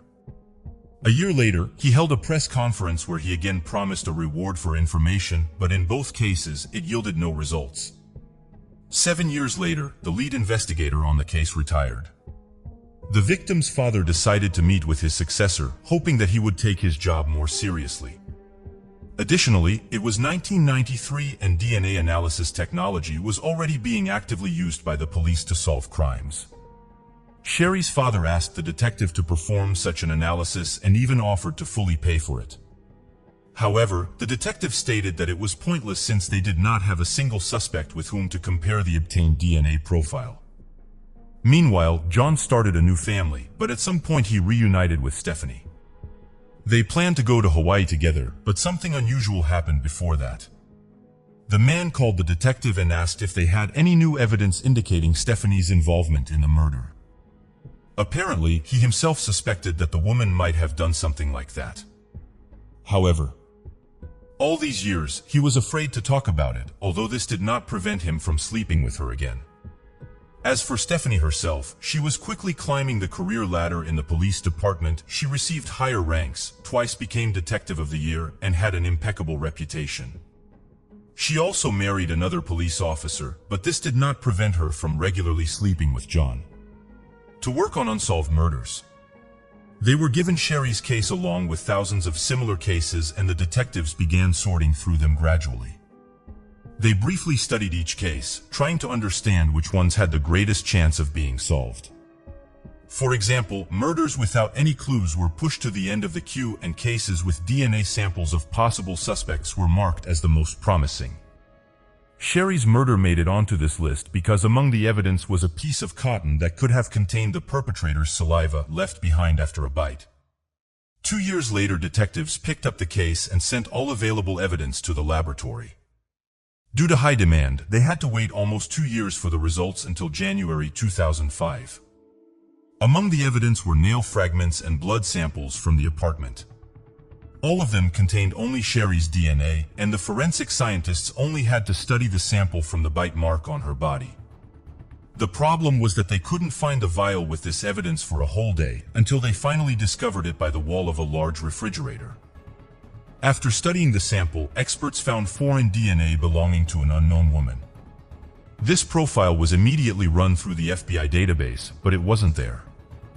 Detectives speculated that this woman could have committed the robbery with another criminal, or 2 female robbers could have broken into Sherry's apartment. The investigators still believed that the murder occurred during a robbery, therefore they didn't consider any other versions after they failed to find any new leads in this direction. The case was put on hold, discontinued, until February 2009 when a new detective took up Sherry's case, began studying the materials left by other investigators. Seeing that DNA from another woman was found at the bite mark on the victim's body, he questioned the robbery version. Detectives considered that the motives for this crime could be completely different, so they decided to compile a list of all the women who could potentially be related to Sherry's murder. As a result, they managed to collect 5 names. Among them was Stephanie, the victim's colleague at work, and 3 other young women. The detectives initially doubted Stephanie's involvement, considering her reputation and successful career in the police. For this reason, he first decided to check the other suspects. Together with other investigators, they fairly quickly concluded that 3 women from this list had no connection to Sherry's death. They lacked motives and had alibis. After that, they began to investigate the nurse who worked with Sherry. The case file stated that they had rather tense relations, and the police secretly obtained a sample of her DNA from the trash he threw away. Experts extracted the profile and found that it didn't match the saliva found at the bite mark location. Thus, the detectives had only one suspect left: Stephanie. He and several colleagues agreed to keep this information secret until they could obtain solid evidence or disprove this theory. None of them wanted to accuse a police officer with an impeccable reputation of murder, and Stephanie could easily ruin their careers using her connections. They began secretly gathering information on her, trying to find any connection to the murder. Interestingly, the woman worked in the same building on the same floor as them. The investigators had to take many precautions and not even mention her name in their notes. Soon the detectives discovered the first interesting fact. During the years of the murder, Stephanie owned a .38 caliber revolver, the same type of gun that was used to shoot Sherry. They also learned that the victim had repeatedly complained about strange and even aggressive behavior from Stephanie in her uniform, and said rude things to her seemed suspicious. Even more suspicion was added by the fact that Stephanie had broken into Sherry's gated community and even into her apartment several times. After analyzing the reports and photos from the crime scene, the detectives concluded that the possible robbery seemed staged. Nothing was taken from the apartment, not even the valuable items that were prominently displayed. But instead, only a player and stereo were taken away. Moreover, the shooter had to be well-versed in how the gun worked. In extreme conditions, he was able to wrap the gun barrel with a blanket in such a way that the neighbors did not hear a single shot. It is unlikely that a low-level thief of players could possess such skills, but a trained and experienced police officer could. Another fact indicating Stephanie's involvement was a stolen marriage registration certificate found in her apartment. Why would some random burglars look for this document and take it with them, leaving a whole box of jewelry behind? But for Stephanie, it could have had a significant symbolic value. Perhaps killing Sherry was not enough for her, or she had planned to break into her apartment only for this document, but the woman caught her in the act. In the end, the detective learned that 2 weeks after the murder, Stephanie came to the police station and filed a report of theft. According to this information, someone had broken into her car, which was left near the pier, and stolen several items, including a sports bag, clothes, videotapes, and a .38 caliber revolver. Given all the facts presented, the moment with the gun seemed very suspicious. Detectives suspected that she intentionally got rid of the weapon, disguising it as a theft. Furthermore, she filed a report at a different police station where nobody knew her, which seemed very strange since her colleagues would have taken the case with the utmost responsibility. As a result, the detectives decided to obtain a DNA sample from Stephanie. Several officers undercover followed her for a week until they finally had the opportunity to get it. On May 28, 2009, Stephanie and her stepdaughter stopped at a cafe for a snack. As soon as they left, the officers took the glass she drank from and sent it to the lab. The next day, the result was ready. A full match. Despite the many factors pointing to Stephanie's involvement, the detectives were still shocked. It was hard for them to believe that a high-ranking and respected police officer was connected to the murder. But the DNA results were indisputable. However, at that moment, they did not have time for these thoughts, and investigators began developing a plan to arrest her. None of them wanted to do this in the middle of the police station in front of hundreds of officers. Moreover, Stephanie had extensive connections, and the detectives decided to lure her away from prying eyes. The chief of the Los Angeles Police Department was unofficially informed that one of his subordinates was suspected of the murder. The chief ordered the detectives not to approach Stephanie while she had her service or personal weapon with her. He also considered the idea of arresting her in her own home risky, since she lived with her husband and stepdaughter. The detectives began to think about how to get the person who outranked them to surrender their weapon. And soon they had an excellent idea. In the basement of the police department, there were holding cells designed for temporary detention of criminals. So anyone entering there had to surrender their weapon. To lure her there, a legend was created. Stephanie had extensive experience working in the department that dealt with art thefts. Therefore, on June 5, 2009, two detectives with hidden microphones approached her and asked for help. They said they had arrested a suspect who may have some information about stolen paintings. The detectives admitted that they were not familiar with all the details and needed the help of an experienced professional. Stephanie agreed and went with them to the basement where the suspect was supposed to be held. After the woman surrendered her weapon, they went to the interrogation room, but there was no suspect there. Instead, the detectives gradually and very carefully laid out the cards on the table, asking Stephanie questions about Sherry's murder. At first, they simply said that they needed to ask her a few questions about an old case related to her ex-boyfriend. Over the course of an hour, they smoothly led the dialogue to a discussion of the murder itself, but Stephanie said that she hardly remembered Sherry as it was all a long time ago. Finally, the detectives announced that they had obtained the killer's DNA, and asked Stephanie to provide her DNA sample for comparison. At that point, the woman immediately said that she was not going to give her DNA, refused to talk further without a lawyer, and decided to leave. The detectives let her go, but several policemen with handcuffs were waiting for Stephanie at the end of the corridor. 23 years after the murder, the woman was arrested. Considering Stephanie's vast police experience, all attempts to talk to her during interrogations led to no results. She knew the situation perfectly. There was DNA evidence against her, found at the bite mark on the victim's body, and it was extremely difficult to dispute this evidence. Nevertheless, she denied her involvement and insisted on her innocence. As a result, the detectives had no choice but to prepare documents for the transfer to court. Over the next few years, Stephanie was held in a woman's prison until the first hearings began in 2012. It took the police 3 years to basically rebuild the case from scratch. Because their predecessors blindly believed in a failed robbery, it was necessary to redo all the materials and focus specifically on Stephanie. After trial, the woman continued to insist on her innocence. Her lawyer questioned the DNA test results and also pointed out that there were no suspicions against Stephanie during the initial investigation. But all these arguments turned out to be completely unconvincing. The prosecution believed that on that day, Stephanie waited for John to leave for work and entered Sherry's apartment. She went upstairs, shot Sherry once, but Sherry managed to resist and a struggle ensued, which moved downstairs. Ultimately, Stephanie killed her, staged a riot in the apartment, creating an illusion of a burglary. She then found a marriage certificate and left the scene. After her arrest, detectives discovered that Stephanie had boasted to colleagues about her lock-picking set, and they found several books on how to pick locks in her home. This could explain how she entered the apartment without leaving any traces of a break-in. A lock of not the best quality can be picked with lockpicks so that no expert will notice any traces. The trial ended on March 8, 2012. The jury found Stephanie guilty of murder. She received a sentence ranging from 27 years to life in prison, as well as an additional 2 years for using a service weapon. The judge deducted 1,000 days from her sentence, citing the time spent behind bars awaiting trial and her good behavior. Sherry's parents tried to sue the detectives who originally worked the case, despite the fact that the victim's father had been telling them to look at Stephanie from the very beginning. They ignored his words. This raises a reasonable question.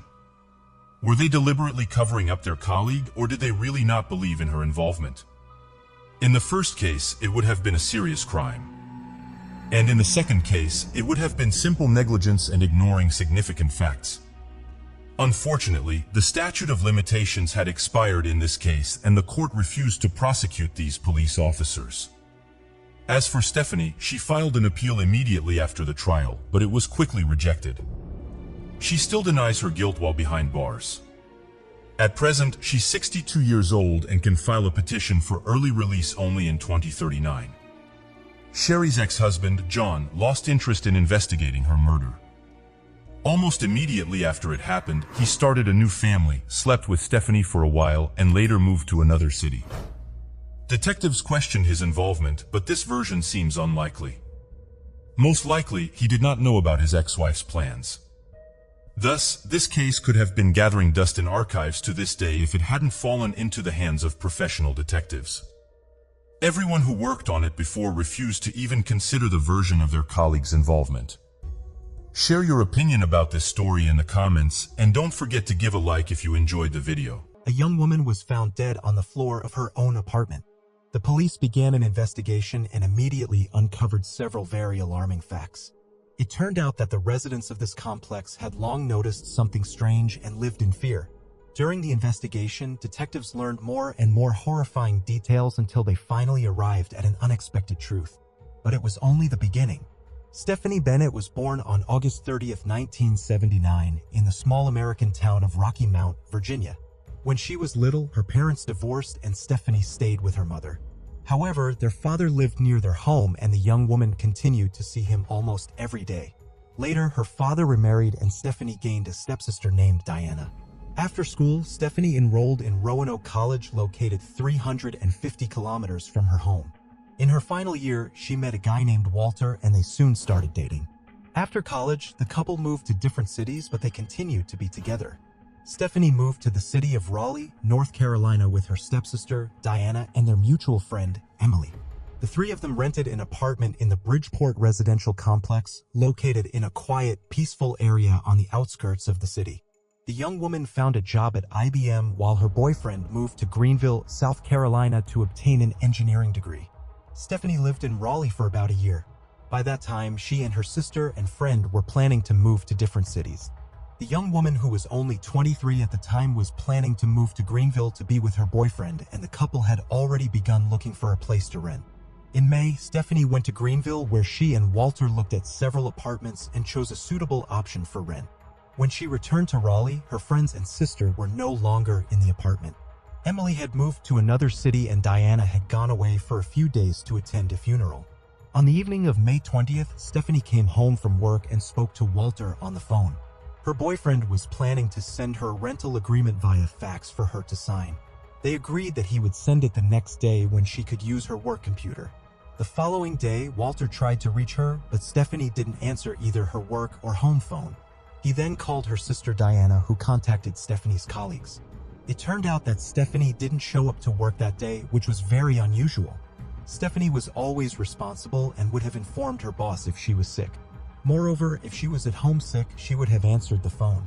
Diana asked her friend to go to their apartment and check if everything was okay. There was no answer when they knocked on the door. Then Diana asked the apartment manager to open the door with a spare key. As soon as the man entered the apartment, he saw a horrifying sight.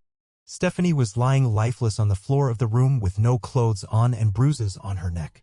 The manager immediately called the police. Detectives found Stephanie's documents and confirmed that the deceased was indeed her through a photo. On the laundry basket cover, which was under the window in Emily's bedroom, investigators noticed leaves and concluded that the killer may have entered the apartment through the window. They also discovered that the home phone was in the closet in Emily's room and the cable was cut.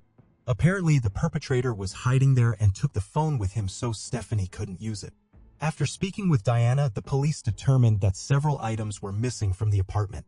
The perpetrator took $8 from Stephanie's wallet, 2 tape recorders, and the laundry basket from Stephanie's room. It seemed that he had put the stolen items inside the basket. Experts found semen on the victim's body and extracted a DNA sample, but it wasn't in the FBI database. They also determined that the cause of death was strangulation. Interestingly, the perpetrator took the object he used to kill a victim with, as the police were unable to find it in the apartment. Meanwhile, investigators interviewed all the residents of the complex, hoping someone might have seen the killer. During these conversations, the police learned that something strange had been happening in the residential complex for several months. People regularly noticed someone peeping at them through the windows of their apartments. They complained to the manager, but the management of the complex could not find the person. Interestingly, at least once this person was seen at Stephanie's window. In addition, several months ago, an unknown man near the lake near the complex assaulted a young woman who went for a run. After this incident, Stephanie was afraid to stay alone in this apartment and wanted to move to Greenwell as soon as possible. Detectives studied the area around the complex and discovered something strange. In the bushes, they found dozens of pieces of women's underwear, which, as later turned out, belonged to Stephanie. The police thought the killer took them out of the apartment, but then, for some reason, threw them in the bushes. However, soon this version was refuted. It turned out that a teenager living in the neighboring apartment regularly sneaked into Stephanie's room and stole her underwear, after which he threw it into the bushes. He admitted this when investigators questioned all the residents, but he denied his involvement in the murder. His DNA sample was taken and it did not match the sample obtained from the killer's semen. For this reason, he was no longer suspected of the crime. The police believe that the most obvious candidate for the role of the killer was the same man who repeatedly peeped at the female residents of the complex through the windows. After talking to everyone who had ever noticed this person, the detectives compiled an approximate portrait. It was published in newspapers, but it did not yield any results. As part of the standard procedure, investigators checked the victim's boyfriend. He voluntarily gave his DNA, which did not match the killer sample. In addition, at the time of the murder, Walter was hundreds of kilometers away from her home and physically could not have been there. After that, the police went to all the male residents of the complex, asking them to voluntarily give their DNA. This also did not yield any results. The experts did not find a single match among the 283 samples obtained. At this point, they did not have any serious leads. Detectives organized surveillance of the residential complex, hoping to catch the man who was spying on the residents. To their surprise, they quickly succeeded. On June 3rd, the police noticed a man who approached several windows on the ground floor and peered into the apartments. Stopping at one of the windows, this person began to satisfy himself and the police immediately arrested him. This pervert turned out to be Christopher Lee Campin, who had been caught spying several times before and had been convicted of stalking a woman 3 years earlier. The detectives thought they had finally caught the killer, but they were disappointed. Christopher's DNA did not match the sample found on the victim's body. He was charged with spying, but they stopped considering him a suspect in the murder case. Since then, the police continued to work on the case, but they had no substantial leads. A year later, the lead detective heard about a lab in Florida that could determine a person's ethnicity based on their DNA. However, he had doubts about this technology, but he didn't want to miss such an opportunity. As a test, he sent the DNA of 4 of his colleagues of different ethnicities to the lab. The experts succeeded in their task 100%, and the detectives sent them the DNA of Stephanie's killer. The lab determined that the DNA belonged to a white person, but this information did not help the police much. The victim's father offered a reward of $100,000 for any information that would lead to the capture of the killer. Her mother wrote a letter which was published in local newspapers, begging people to share with the police any information that could help identify the suspect. All of this brought some new leads, but they did not lead anywhere.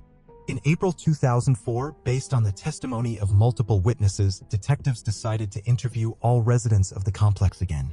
They suspected that the man arrested for voyeurism might not have been the only one who walked around the complex buildings and peeked into other people's windows. Knowing the identity of the first man and having his photographs, the investigators wanted to talk to the residents who had seen the voyeur again. Unfortunately, none of them had ever seen his face. Most often, this man appeared at night, and he almost always wore a hood. However, some witnesses said they saw him without the hood, but could only see that he had long hair. Detectives interviewed several dozen people until they finally reached a man who saw this person right in front of Stephanie's window before her murder. His testimony was already with the police, but this time he remembered something else. The witness claimed that he saw this person a few days after the incident during daylight hours. This man was walking his dog near the wooded area behind the residential complex, and the witness recognized him by his hoodie. He watched him for a while until he disappeared behind the trees with his Labrador. Apparently, the witness simply forgot about this incident or did not think it was related to the murder. So during the initial questioning, the police did not receive this information. One thing is for sure, detectives only obtained this information 2 years after Stephanie's death. Now they knew they should be looking for a man with a Labrador. Judging by the fact that this person was walking his dog in the area, he must have lived nearby. And here the detectives noted one interesting fact. Behind the forested area where the witness saw the man, there was another residential complex. He could well have lived there. The police went there and asked the staff if there was a man with a Labrador among the complex residents.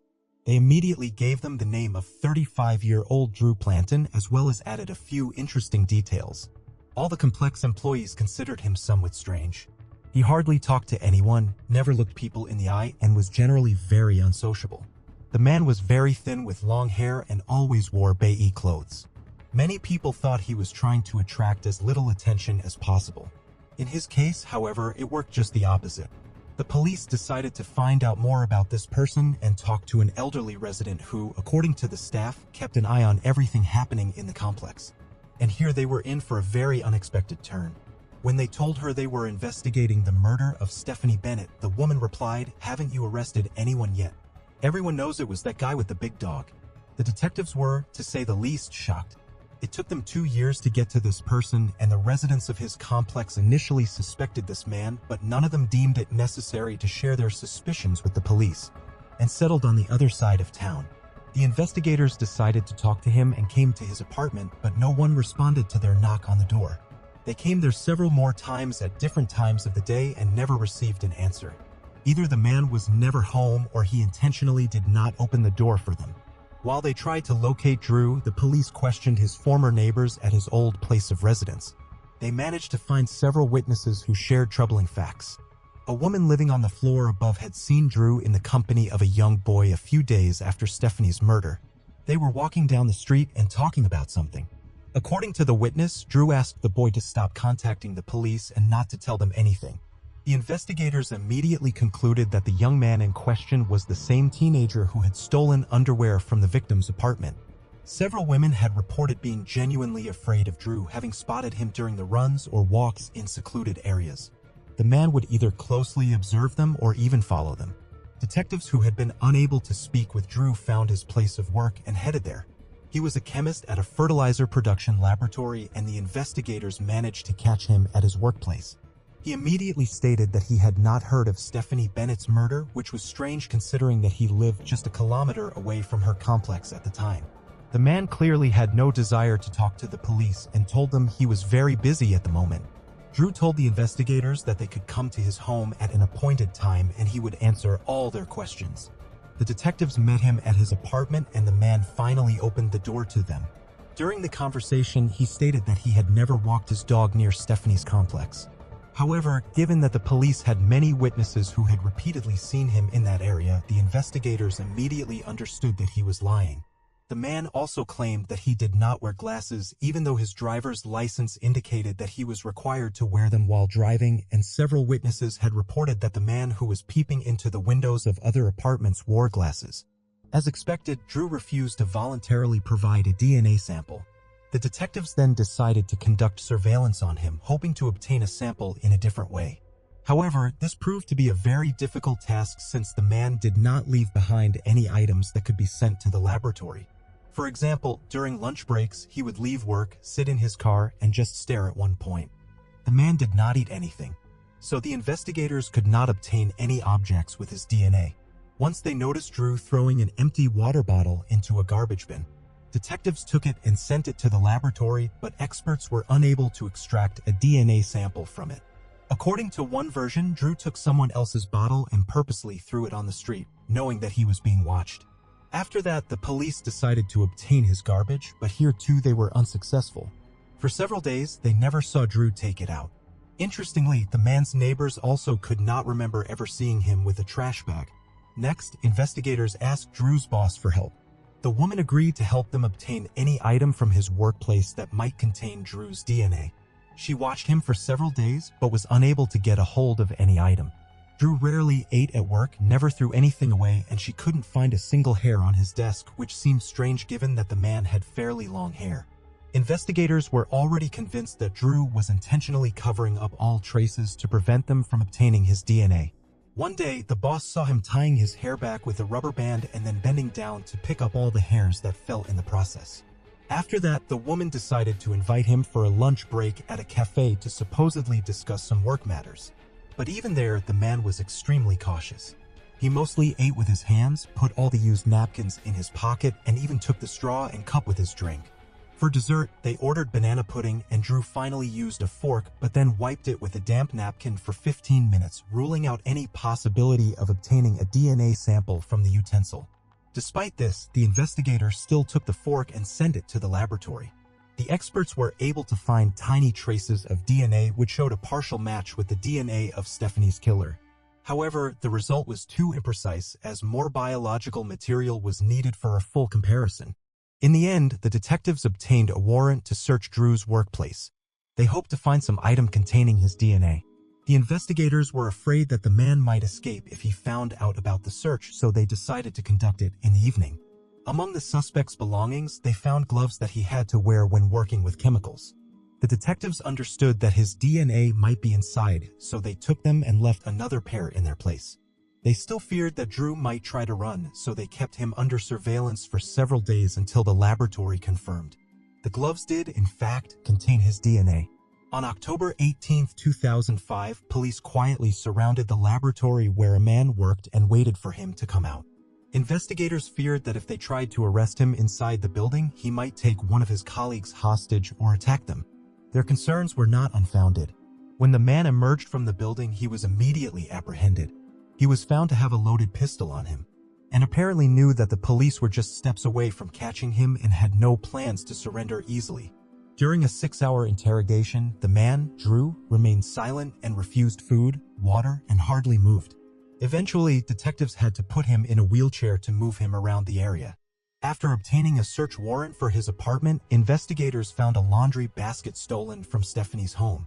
2 rifles, 40 knives, a sword, and a machete.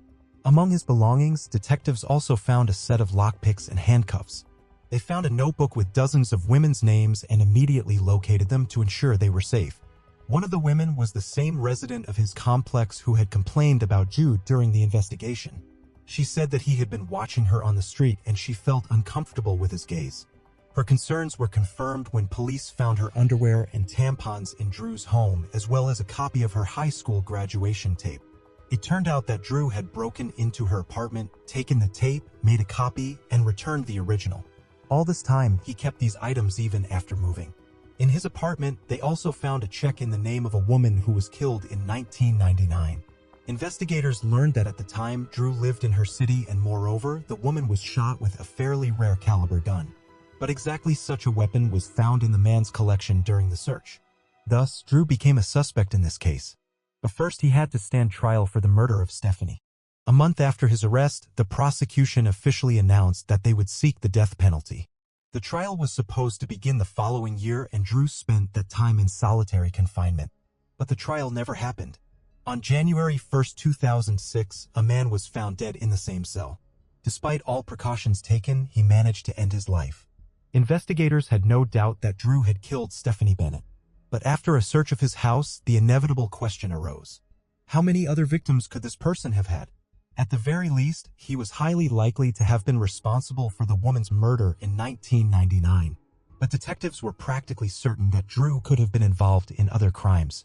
After carefully studying his biography, the police discovered several interesting facts. Drew grew up in a complete family with 3 brothers. Their father constantly humiliated and beat the children until the mother fled with them to another state. As a result, Drew became a very withdrawn teenager, and this only intensified in the future. Despite this, he received a good education and got a decent job as a chemist. His colleagues said he was very smart, but his social skills were practically non-existent. He had no friends, he didn't talk to anyone at work, and always tried to keep as far away from the team as possible. Interestingly, Drew's own brother also had a criminal record. He peeped at women with a hidden camera and received a suspended sentence. In 2008, Drew's mother sued the state government, accusing the authorities of causing her son's death. However, the judge concluded that the prison staff had taken all prescribed precautions and could not stop the man. Stephanie Bennett's father tried to sue the management of the residential complex for ignoring residents' reports of a peeping Tom and not paying enough attention to the safety of residents on the premises. In his opinion, there was not enough lighting around the building at night and anyone could walk there unnoticed. He also learned that the window in his daughter's apartment had been broken, but the complex management did not rush to fix this problem even though it was their direct responsibility. But in the end, the man himself refused these accusations, not commenting on his decision. Thus, this complex and confusing case was ultimately solved. Police to this day wonder how many other victims could Drew have had. The available information indicates that the man was prone to serial crimes, but after his death it became practically impossible to find out the truth. Share your opinion in the comments. Don't forget to like this video if you liked it.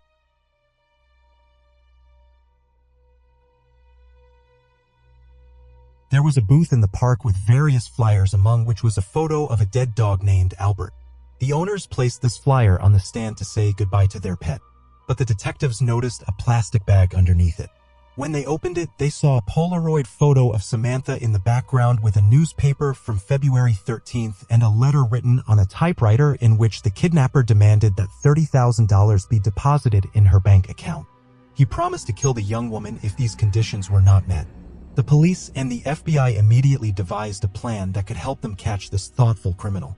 They told the young woman's father to top up the card in installments so that the kidnapper would have to repeatedly go to the ATMs.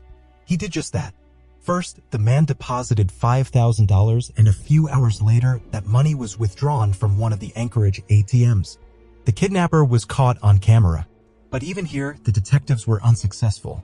The man was wearing a hat, a hood, glasses, and what appeared to be a false beard and mustache. It was impossible to identify him from the photograph. The police immediately arrived at the ATM, but the perpetrator had already fled. A week later, the thief withdrew another batch of money in Willcox, Arizona, the opposite end of the United States. He traveled 6,000 miles to throw off investigators, but they continued to monitor his activities. The next cash withdrawal occurred in Lordsburg, New Mexico, just an hour away from Arizona. Following that, he made 2 more withdrawals in different cities in Texas. In the meantime, police carefully examined ATM photos. They soon realized that the criminal had made a huge mistake in Willcox. He had left his car in the camera's line of sight, so the detectives now knew the model of his car. Of course, it was impossible to make out the license plates in such a picture, but now they had something to work with. Investigators feared the kidnapper might cross the border into Mexico, so all patrols were instructed to stop white Ford Focuses. A few days later, on March 13th, a Texas highway patrol spotted a vehicle of that make in a hotel parking lot. There was a man sitting behind the wheel. The officer decided to wait for him to pull up and follow him. Soon the man drove out of the parking lot and along the highway.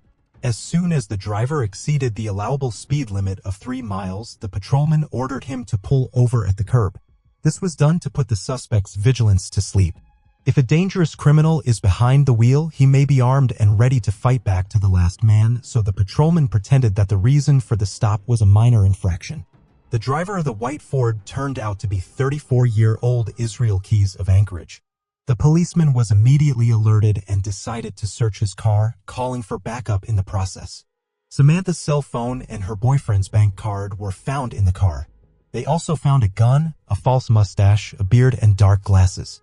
Police had no doubt that he was behind Samantha's kidnapping, but they were still shocked because Keys had never come to their attention. The man had a perfectly clean criminal history. He lived with his girlfriend and 10-year-old daughter and ran his small construction business successfully. He was respected and trusted among his acquaintances.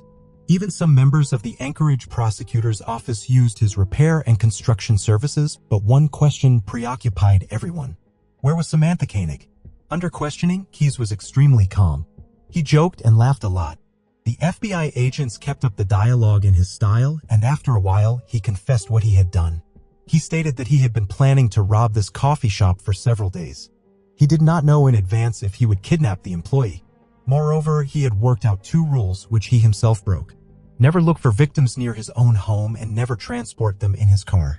All of this made him hesitant as he stood in front of Samantha in a dark coffee shop, but he made the decision to act to the end.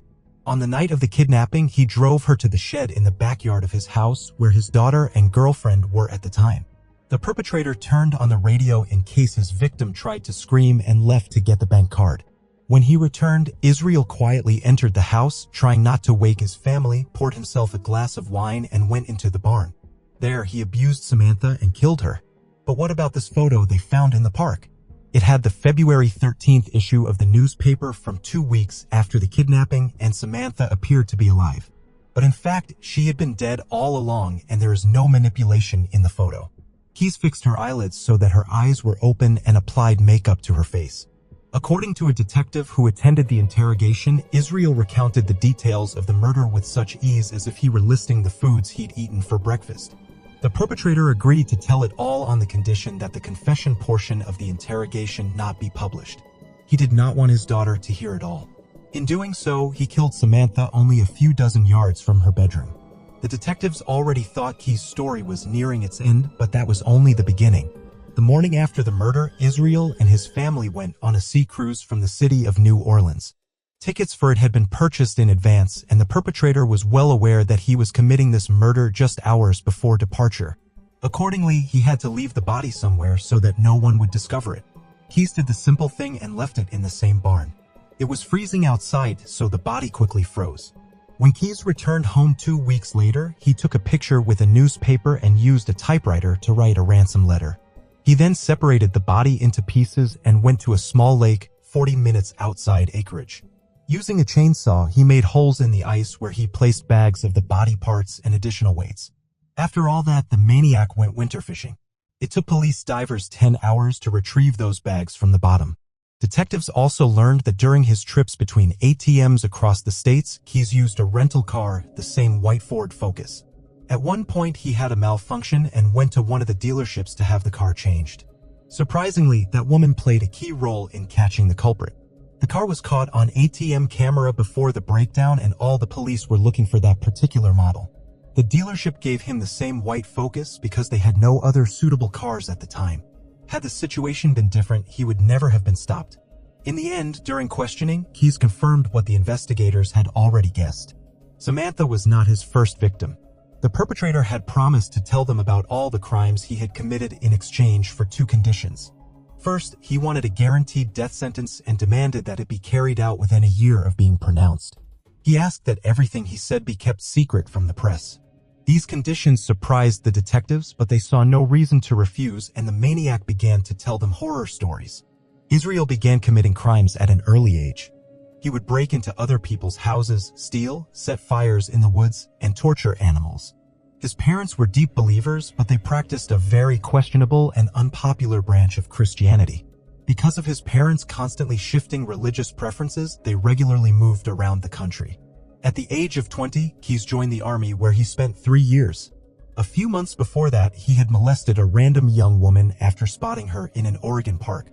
When questioned, Israel said he wanted to get out of the army as soon as possible so he could start killing. After quitting at age 23, he began his killing streak. He's made weapons caches in the woods so he could go there at any time and start looking for victims. Police found 2 such caches in Anchorage and New York. Inside were money, knives, gun, and body disposal supplies. Over the next few years, he regularly went out hunting in different states, but the exact number of his victims is still unknown. The FBI has only been able to pinpoint 5 of them. But detectives believe Keyes committed at least 11 murders, and these are just the cases where many factors point to his involvement. In total, the number of murders could be as many as 30. In addition, Israel had been robbing banks, stores, and private homes so that he always had enough money to buy weapons and travel. In his hiding places, discovered after interrogations, he was found to have considerable cash reserves. The man has never come to the attention of the police, except on one occasion. In all interrogations, he denied his involvement, but detectives did not believe him. On March 3, 1996, a 12-year-old girl named Julie Harris disappeared. Israel Keyes, who was 16 at the time, lived in the same neighborhood. Police suspected him after a witness found Julie near Keyes shortly before her disappearance. It was not until a year later that the girl's remains were found in the river and her killer was never caught. During interrogations after Samantha's murder, Keyes denied his involvement, but investigators were again reluctant to take his word for it. They did not, however, have any direct evidence. In a conversation with FBI agents, Israel admitted that he had studied serial killers since he was a child. His idol was Ted Bundy, and the maniac wanted to be like him. He felt no remorse for his victims and happily recounted how he managed to lead 2 completely different lives. On the one hand, he was a decent family man and businessman, and on the other, he was an inhuman killer. The only thing that gave any hint of feeling was that Keyes had asked the detectives to keep the details of his crimes from his daughter. He also stated that he had never killed children or anyone who had, again because of his own daughter. The FBI agents did not believe this, but they could not prove otherwise. They were all forced to admit that Israel was an extremely thoughtful maniac who had made only one mistake in his entire series of crimes.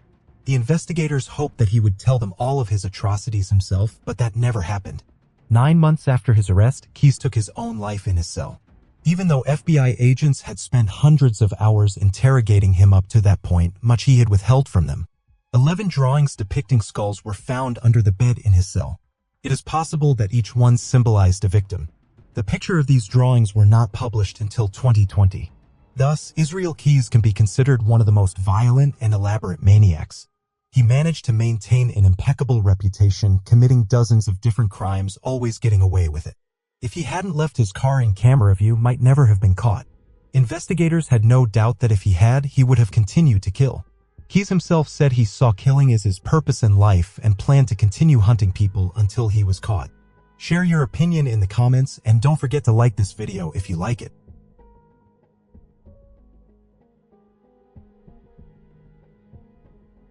An 18-year-old young woman drove her car to another city and disappeared without a trace, and a week later her body was found in a river. The police had no suspects, and her car could not be found for years. Only 14 years later did the young woman's relatives learn the gruesome truth. Lisa Kimmel was born July 18, 1969, in the small American town of Covington, Tennessee. Soon her parents had 2 more daughters, and in 1972, the family moved to a town called Billings.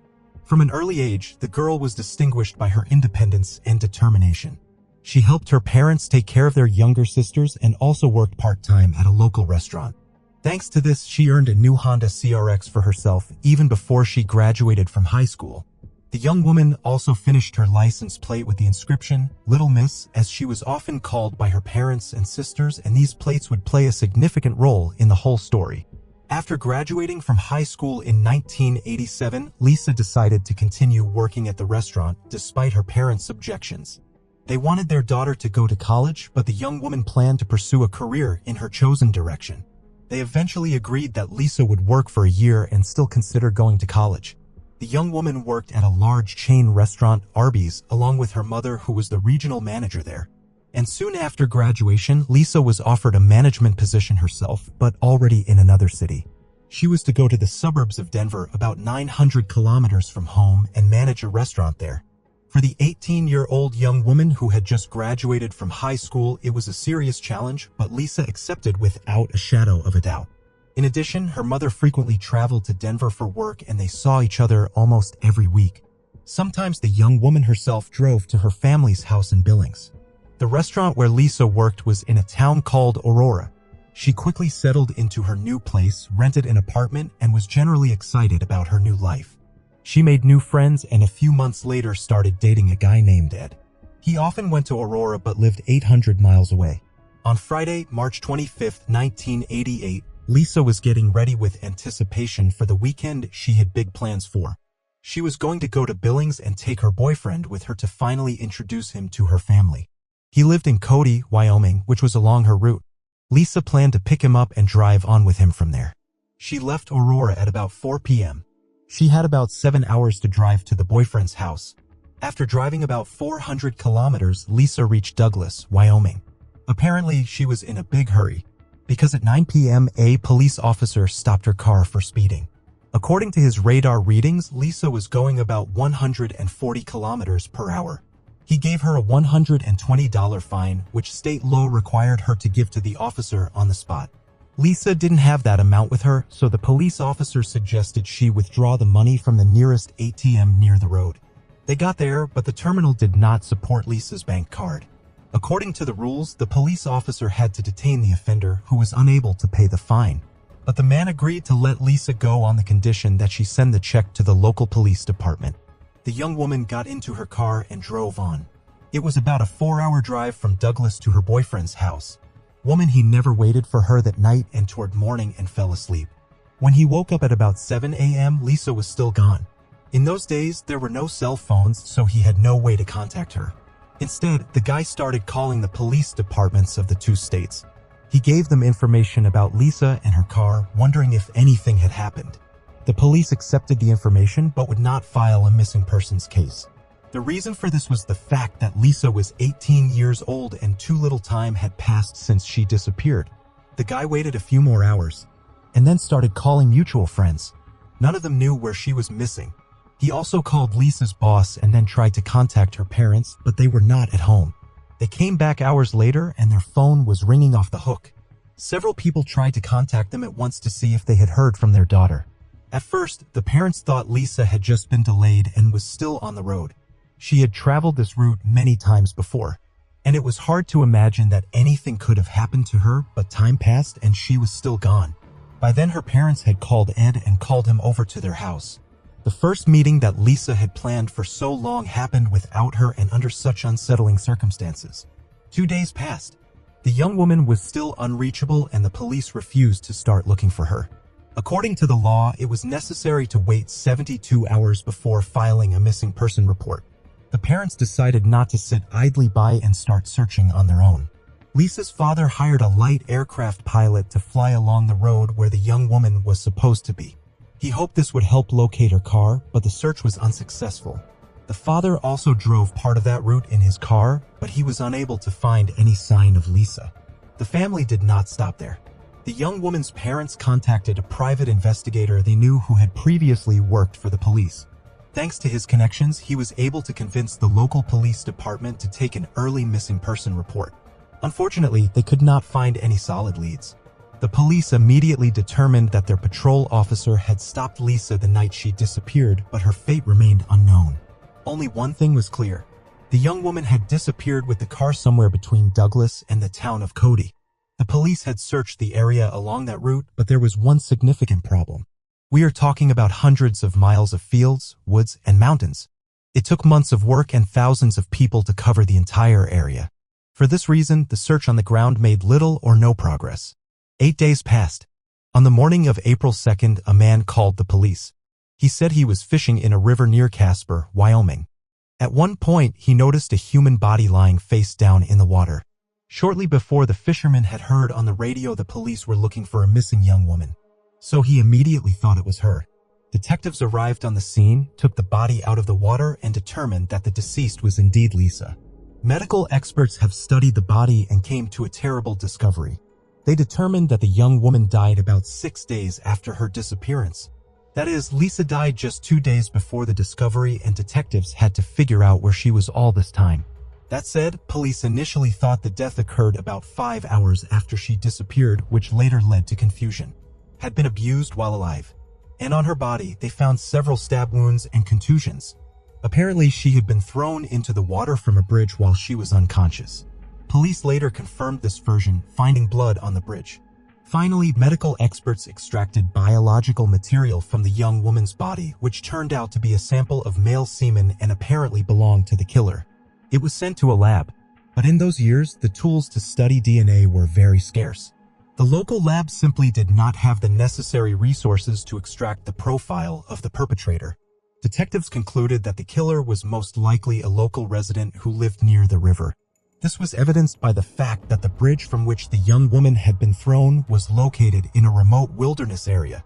It had not been used for a long time, and in order to access it, one had to turn from the main road to a country road and then drive some distance.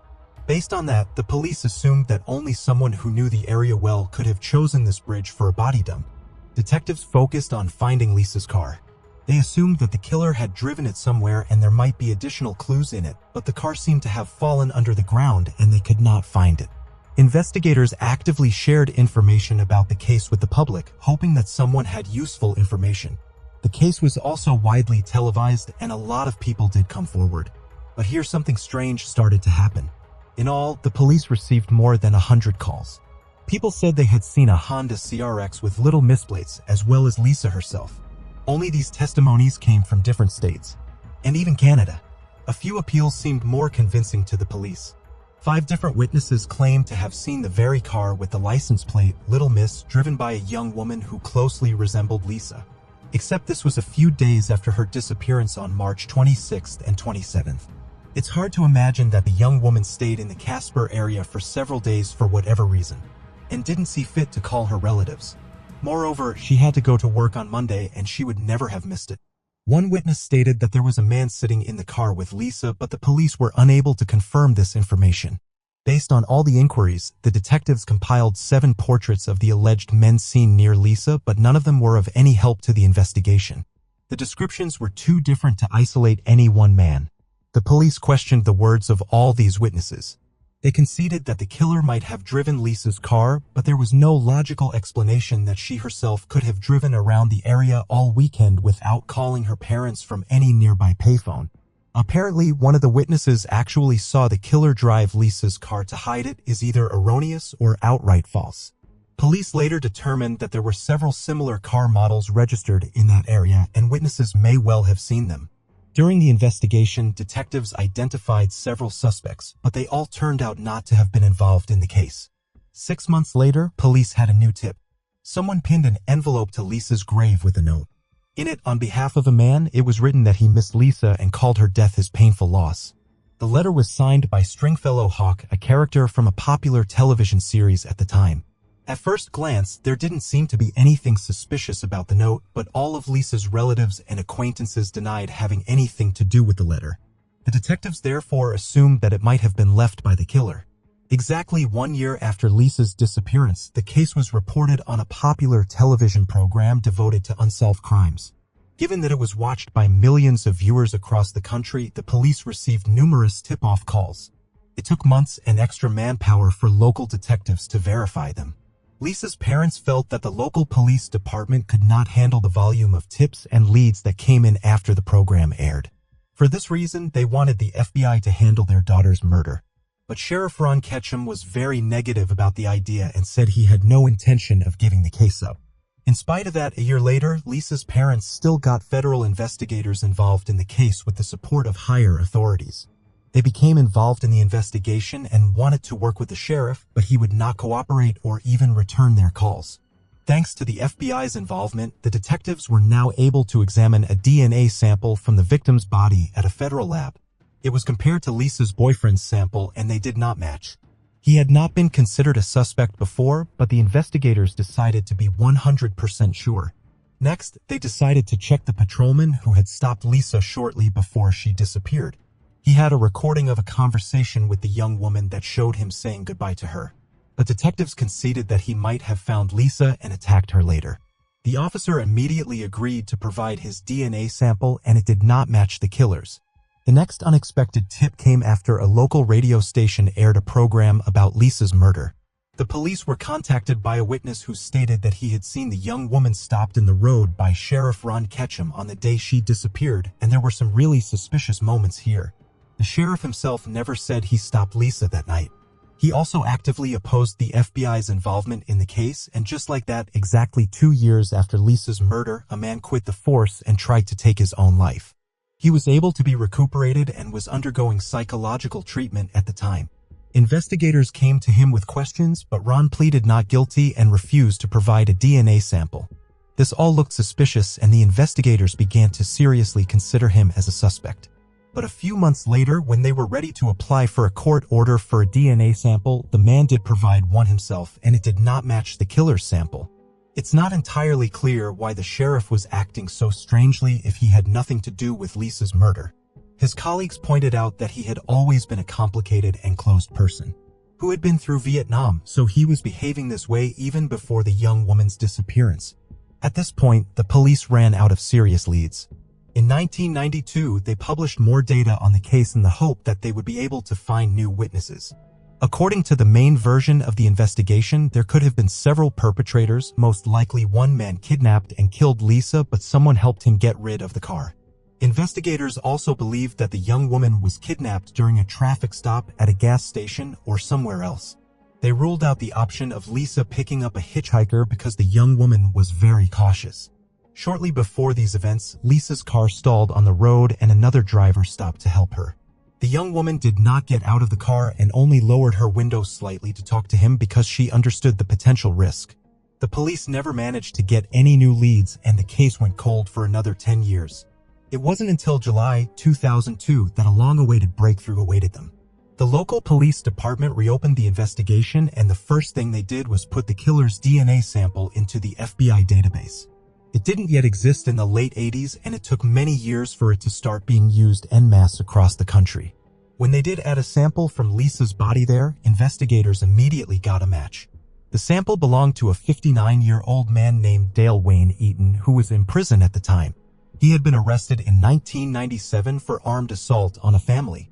A young couple and their child were driving through the Wyoming wilderness when their car stalled. Dale drove by and stopped to help. He inspected the car and said there was no way to fix it on the spot. So we offered the family a ride to the nearest service station, which supposedly belonged to his brother. They agreed and got into his van, and a few miles later, Dale said he was tired and needed to sleep. He asked the woman to drive, and he got into the back of the van himself. When the car moved, he pulled out his rifle and ordered the woman to pull off onto a country road. But the woman twisted the wheel so hard that Dale lost his balance and dropped his weapon. They got out of the car, and the perpetrator pulled out a knife. But at that moment, the father of the family grabbed the rifle and hit Dale with the buttstock. The family then got into his van and drove to the nearest police station. Detectives drove to the scene, located Dale nearby, and arrested him. During his trial, he was found to have a number of mental disabilities. So instead of going to jail, they sent him to a closed rehabilitation facility. The idea of the authorities was that he would spend several years there, during which time he would be held to get on with his life, learn a profession, and so on. However, he escaped from there after a few months, for which he was arrested and sent to prison for 5 years. The important thing here is that before he was incarcerated, a DNA sample was taken from Dale and entered into the FBI database. Finally got a match. He was 43 years old at the time of Lisa's murder and lived near that area. Upon examining Dale's background, law enforcement discovered an impressive list of offenses behind him. He committed his first serious crime at the age of 16. Dale sold a woman some watermelon and offered to help carry them home. When they entered the premises, the woman examined the watermelons and saw that they were rotten. She refused to pay for them, and after a brief argument, Dale stabbed her and then fled. The guy was arrested the next day and the court sent him to compulsory treatment. He was diagnosed with a number of moderate mental disorders.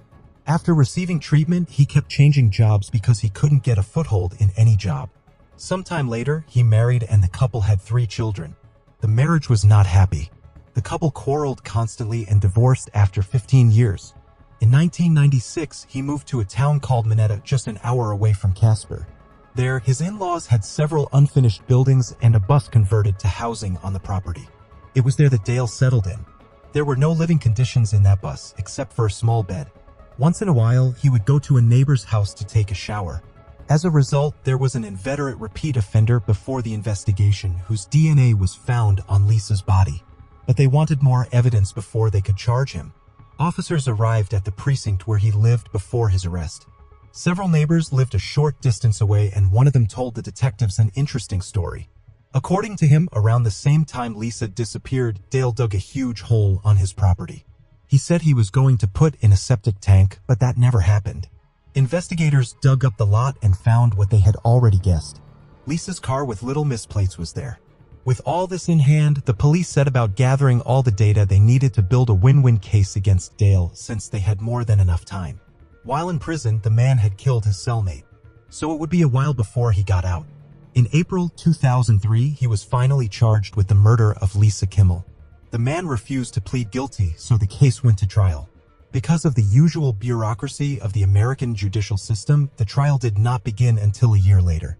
The prosecution summoned Dale's other cellmate to testify.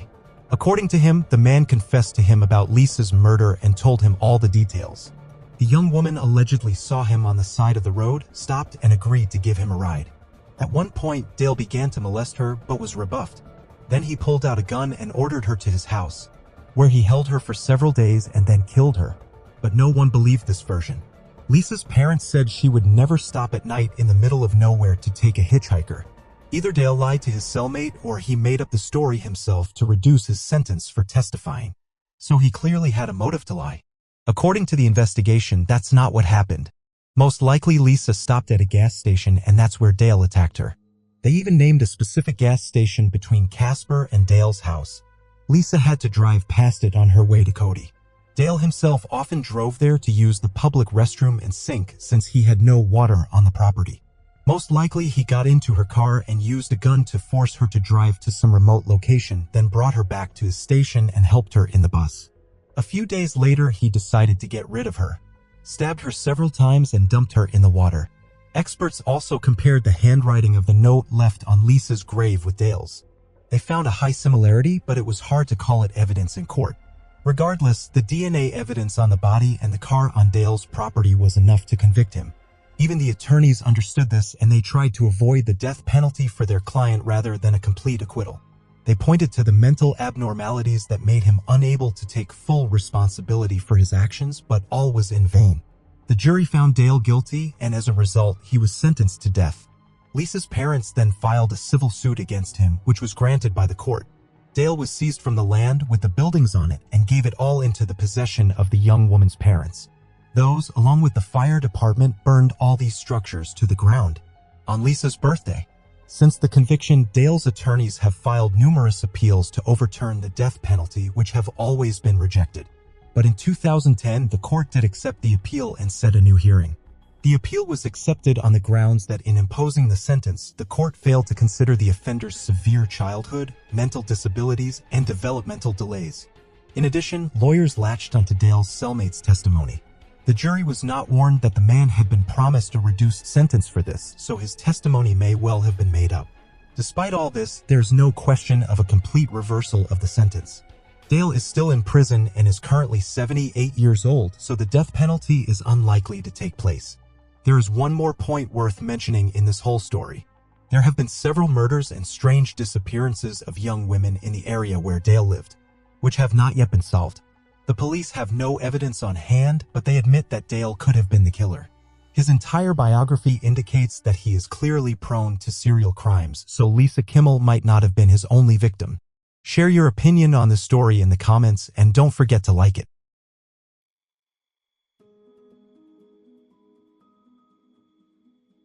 It took 25 years to unravel this eerie story.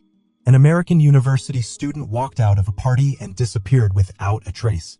From the early days, the police had a suspect but could not prove his guilt.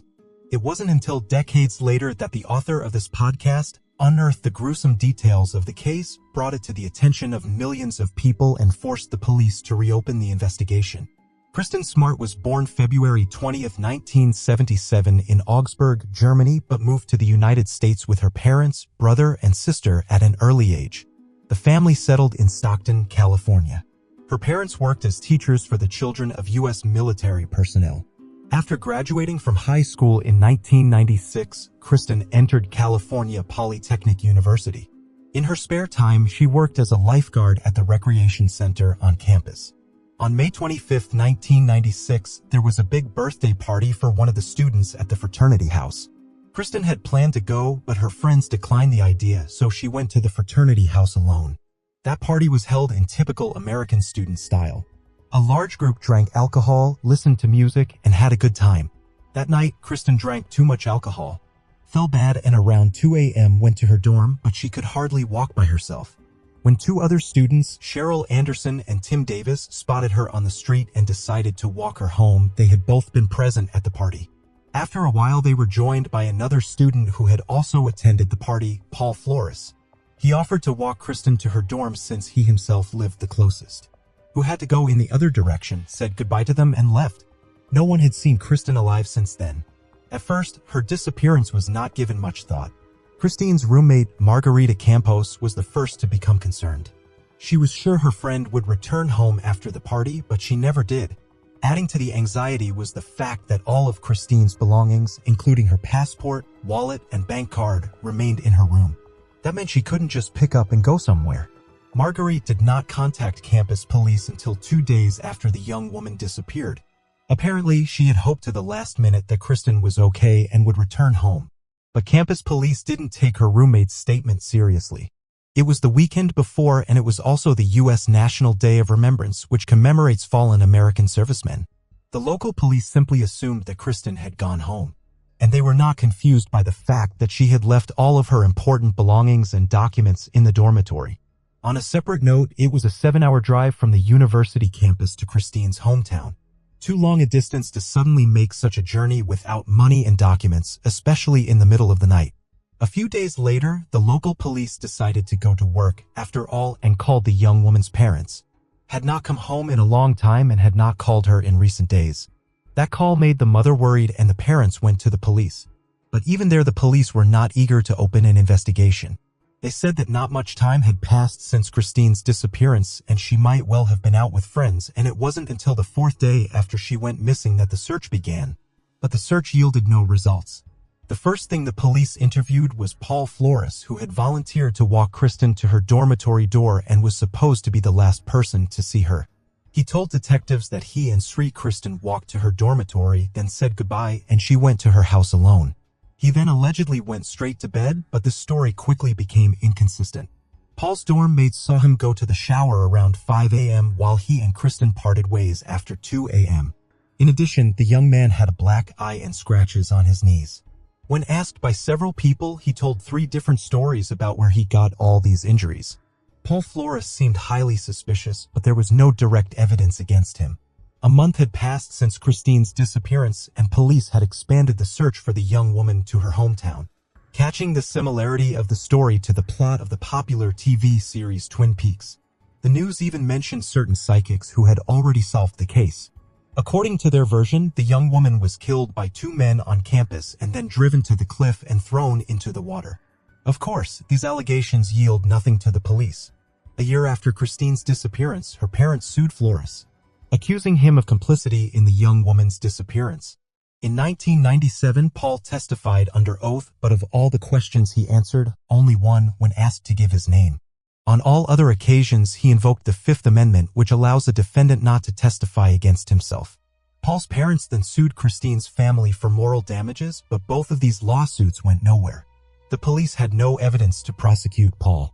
On May 25, 2002, the 6th anniversary of Christine's disappearance, authorities officially declared her dead. In all that time, they also failed to come any closer to solving the case. This went on until 2018, when a California resident, Chris Lambert, decided to start his own podcast series on various crimes. He was 8 years old at the time of Christine's disappearance, and he remembered the creepy story well from the news. 22 years later, he decided to do his own investigation and was struck by how neglectful the police had been all along. The first thing Chris did was to talk to all the witnesses to those events. He learned from university students that Paul Flores had a bad reputation.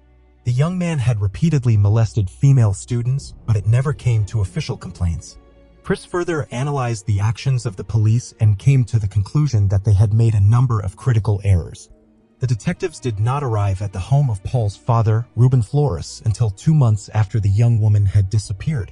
Given that Paul was living with his father, the police should have investigated the residence immediately, but when the police did arrive to search it, they were extremely sloppy.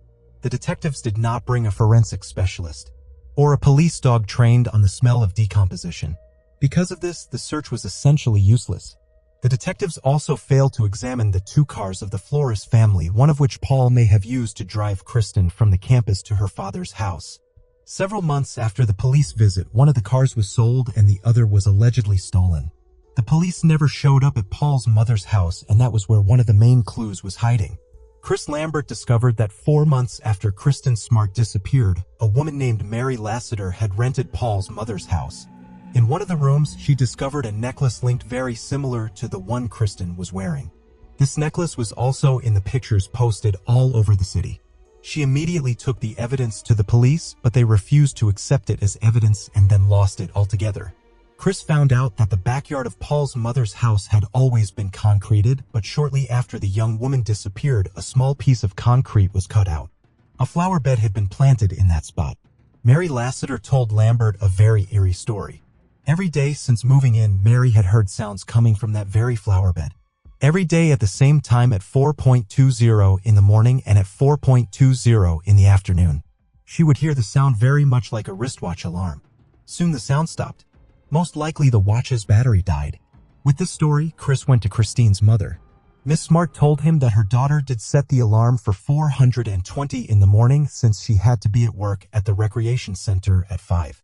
Lambert's podcast aired in 2019. Millions of listeners came away outraged at what they had heard. They were struck by the negligence and inaction of the police. The evidence Chris found further shocked listeners. Despite much circumstantial evidence, Paul Flores is still at large. Public pressure led the police department to reopen the investigation into Kristen Smart's disappearance. The first thing investigators did was search the Flores family's homes, and vehicles were seized.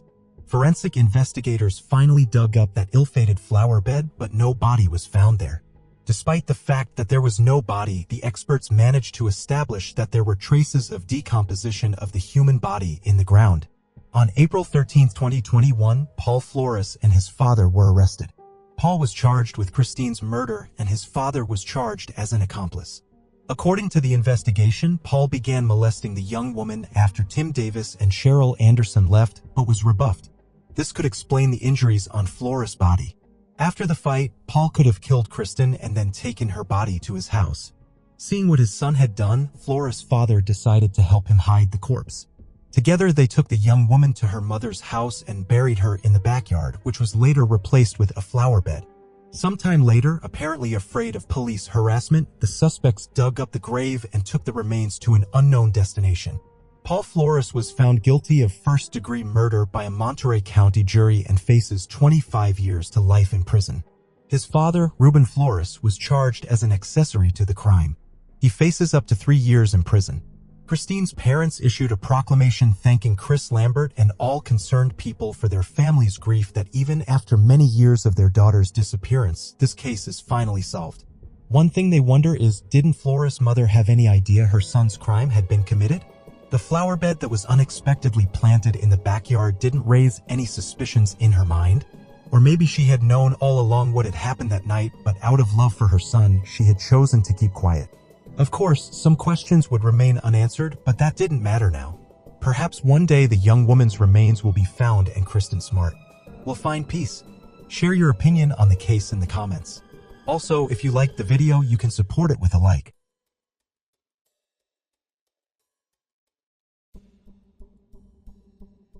A 17-year-old young woman and her friend went on a trip to Australia and at one point disappeared without a trace. Despite an extensive search and many witnesses, her fate remained unknown for 18 years. When this terrible mystery was finally solved, one shocking fact surfaced. The police had everything they needed to close the case in a matter of days, but their negligence stretched it into nearly 2 decades. In this video, we will tell you what happened to Haley Dodd. Haley Dodd was born on November 30, 1981 in England. When the girl was young, her parents, along with other children, moved to Australia, settling in the small town at Mandurah.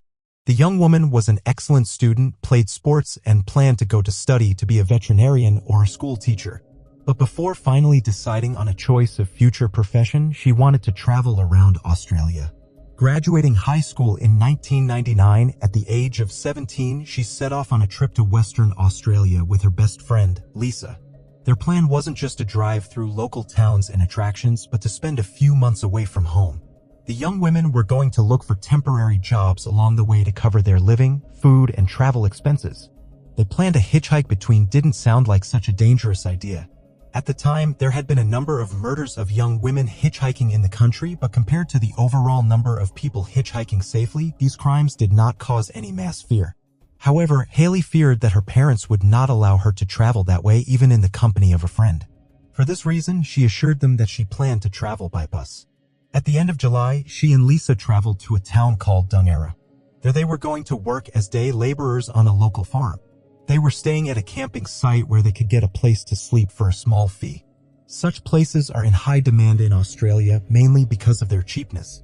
A few days before going to work, Haley decided to use the remaining free time and go to a farm to family friends, which was 200 kilometers away. She decided to hitchhike to it, and Lisa didn't want to let her go alone. But Haley insisted she had nothing to worry about and would be back in a few days. To say goodbye, Lisa gave her folding knife for self-defense and some change so Haley could call her from the phone booth.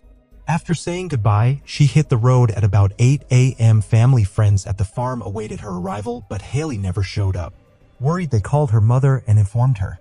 The woman feared something might have happened to her daughter, so she immediately called the police. The first thing she did was to dial an emergency number and describe the situation. After listening to her story, the operator thought that nothing urgent had happened, so she advised her to go to the local police department and file a missing person report. So she did. The detectives began their search for Haley, beginning to reconstruct the chronology of events. The first thing they did was arrive at the campsite where Lisa was staying. She was mortified at the news that her friend had never made it to the farm, but the young woman was able to give the police a comprehensive introduction. She accurately described all the clothes Haley was wearing that day and even drew a sketch of the earrings she was wearing for the police. Haley had bought these earrings a few days before the incident. She and Lisa had gone to the store to treat themselves to some inexpensive items, and the young woman was attracted to this jewelry. At that time, she couldn't have imagined that those earrings would be the key to solving this terrible mystery of her disappearance. Detectives disseminated information about the missing young woman along with her description. Haley looked much younger. She was 152 centimeters tall and weighed just over 40 pounds. The police were able to locate the first witness fairly quickly.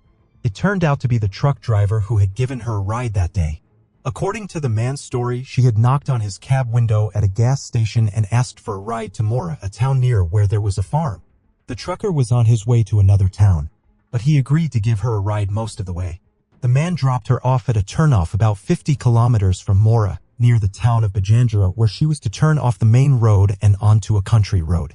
According to the trucker, Haley was in high spirits, chatting with him the whole way and talking about her journey.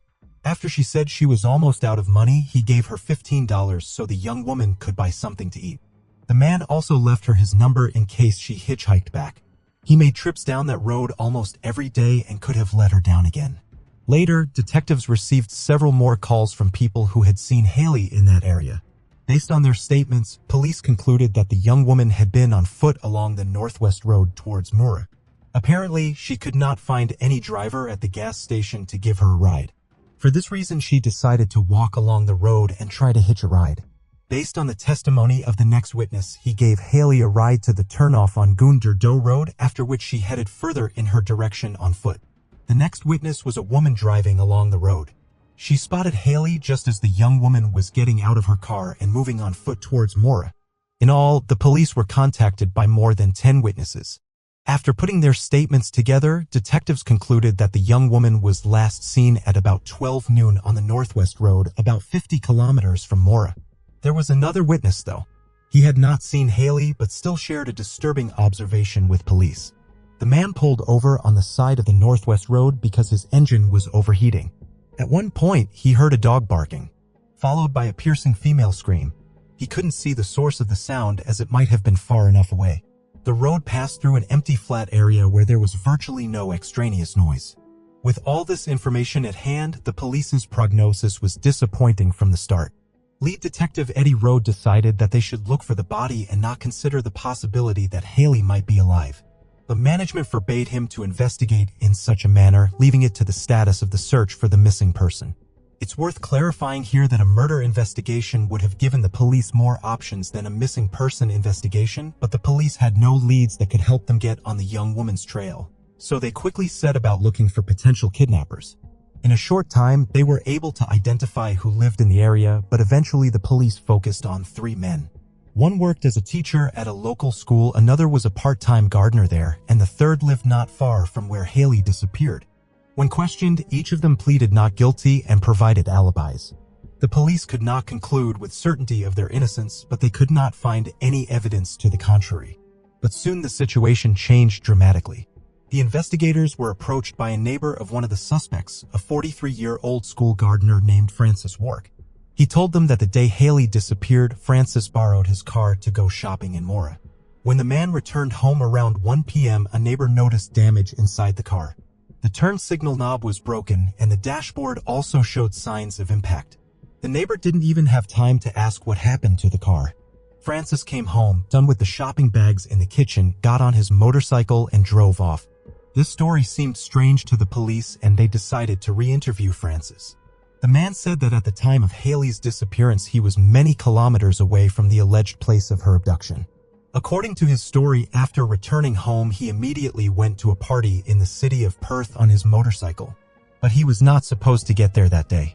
On the way there, he exceeded the speed limit and had a serious accident that took him to the hospital. The information available was enough for the detectives to ask the perfectly logical question, where was he going in such a hurry?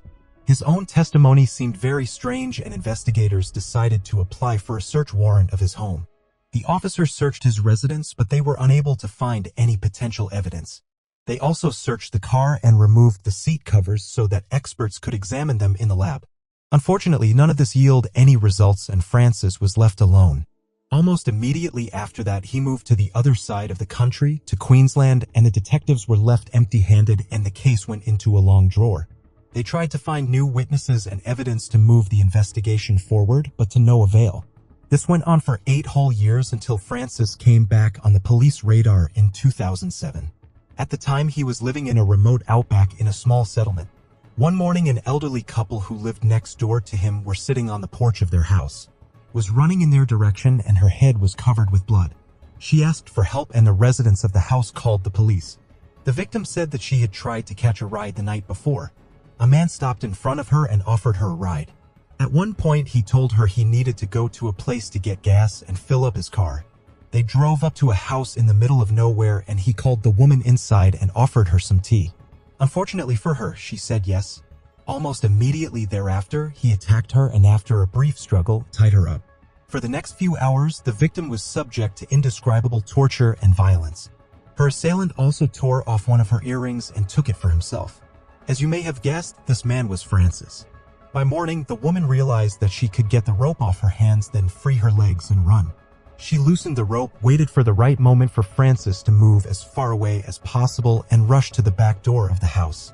Before she left, she removed her pendant and tossed it under the bed.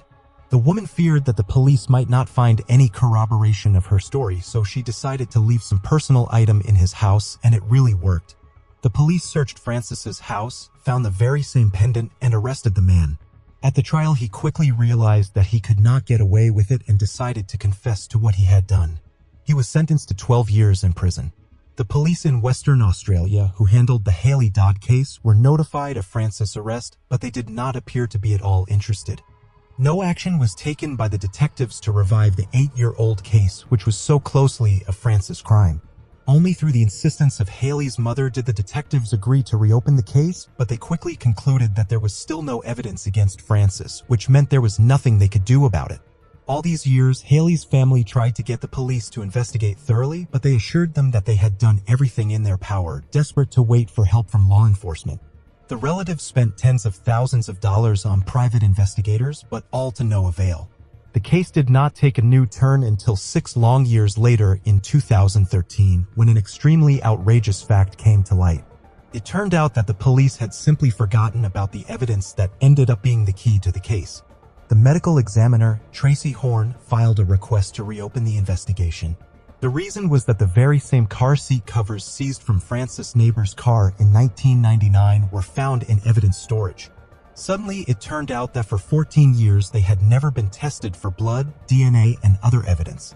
When experts did retrieve them, they were immediately able to find a woman's earring that had snagged on the fabric of the covers. Taking a drawing of Lisa's just after her friend's disappearance, detectives were horrified to see. It was the same earring that Haley was wearing the morning of her disappearance. But that wasn't all. A human hair was found in one of the car mats that had also been removed from the car. Experts extracted a DNA sample from it that showed a match to Haley Dodd's mother's DNA. That meant that the hair was very likely Haley's own, but that probability was not 100%, which made it very difficult to prosecute Francis in the shortest possible time. As soon as the news leaked to the media, a wave of criticism poured in against the police. For 14 years, this evidence laid literally under the noses of the investigators. But in all that time, they never remembered it. Of course, such a find instantly changed the course of the case, and the detectives went to the other side of the country to interrogate Francis again. At the time, he was still in prison for assaulting a woman in 2007. The man gave them the same story he had told them 14 years earlier. He denied his involvement and assured them that he was shopping in Mura at the time of Haley's abduction. The interrogation, which lasted nearly 4 hours, was inconclusive, so the police had to prepare the case to go to trial. It wasn't until 2015 when he was formally charged with Haley's murder and deported to Western Australia. 2 more years later, in late 2017, the trial began. Francis' defense insisted that all the evidence presented was circumstantial. The earring Haley bought at a local store was very cheap and popular, so it could have been left in the car by another woman.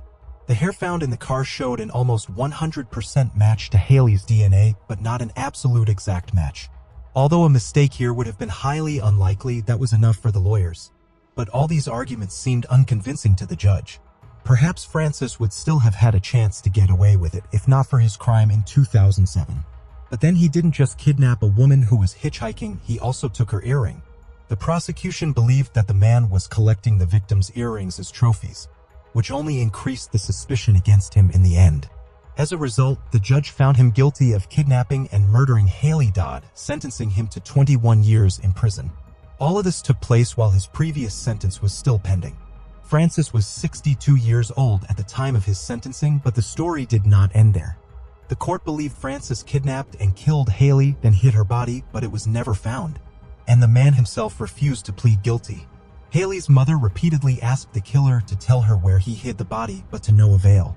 And in 2018, she helped pass a new law that says murderers are not eligible for parole if they refuse to reveal the location of their victims' bodies. In 2020, another high-profile event occurred. The court granted Francis appeal to overturn his sentence and scheduled a new hearing. His lawyers again tried to insist that the man would not have had time to kidnap Haley between his trip to Mora and his return home, but the court felt that the time frame allowed him well enough to do so, especially given the rush with which he arrived home and immediately set off for Perth on his motorcycle. Moreover, the earring, along with the hair, were still on the list of key evidence against him. But Francis still managed to get a sentence changed.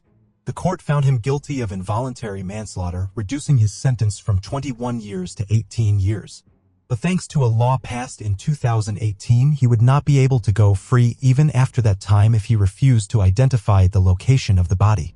There is another point in the whole story that keeps the detectives busy to this day. They are sure that many more women have become victims of Francis and that none of them managed to escape. This maniac could have been picking up young women on the roads for decades, and what happened to them next only he knows.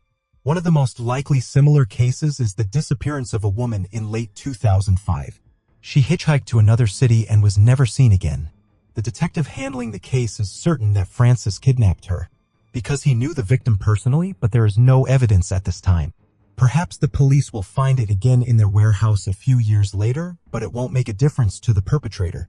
If the police had examined the car more thoroughly, Francis would have been arrested back in 1999. Now we can only guess how many lives he ruined in the ensuing years, but sooner or later, the mystery may be solved. There's another creepy thing about this whole story. Remember that in the initial stages of the investigation, the police identified 3 main suspects, including Francis. Now, one of them killed his wife 5 months after Haley disappeared, and the other, who worked as a school teacher, turned out to be one of the worst child molesters in Australian history.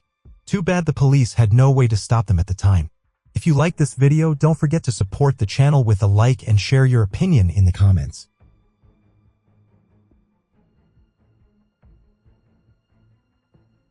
This story is about a pair of lovesick maniacs from England who devoted their lives to killing children.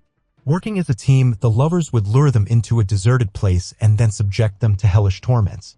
Even after their arrest, the criminals found ways to torture the teenagers, and prominent British politicians tried to secure their release. Meet Ian Brady and Myra Hindley.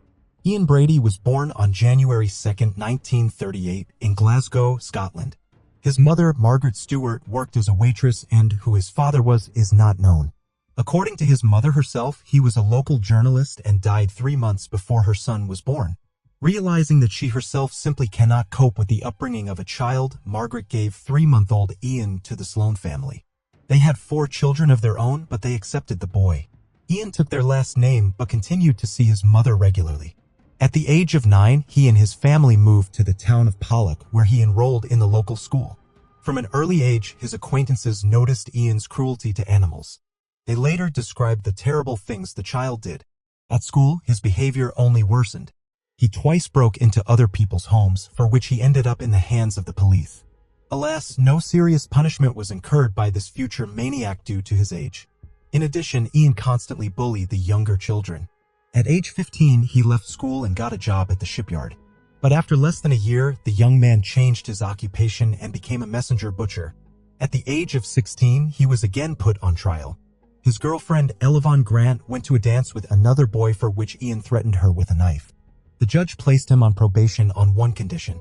The young man must live with his birth mother. So he did, moving to Manchester to live with his mother and her new husband, Patrick Brady. As you may have guessed, the would-be maniac took his stepfather's last name. He arranged for him to work as a porter of fruit at the market. But the hard work was not to Ian's liking. A year after the move, he was caught by the police on theft with a bag of lead seals. The young man intended to sell them on the black market and make extra money. But instead of money, he earned his first real sentence. Given that he was under 18 at the time of the crime, the judge sentenced Ian to 2 years in a juvenile facility. While serving his sentence, the young man managed to get alcohol in prison and got pretty drunk. For this, he was transferred to a stricter institution where he completed serving his sentence on November 14, 1953. Back in Manchester, Ian changed 2 jobs, but he was drawn to something more. Determined to improve his education, he began reading books. True, not all of these books were useful. One of his favorite works was Adolf Hitler's Mein Kampf. In addition, he liked books about the crimes of the Nazis. Myra Hindley was born 4 years after Ian on July 23, 1942, in an area of Manchester. Her family was not an ideal family. Her alcoholic father regularly beat his daughter and instilled violence in her. The family lived in a dilapidated house with only one room that was more or less safe. After her parents had another daughter, Myra was sent to live with her grandmother. Her father taught the girl self-defense in a rather brutal way. He demanded that his daughter could fight back against any abuser and did not tolerate weakness. Once he made her beat up a neighbor's boy who scratched her cheek.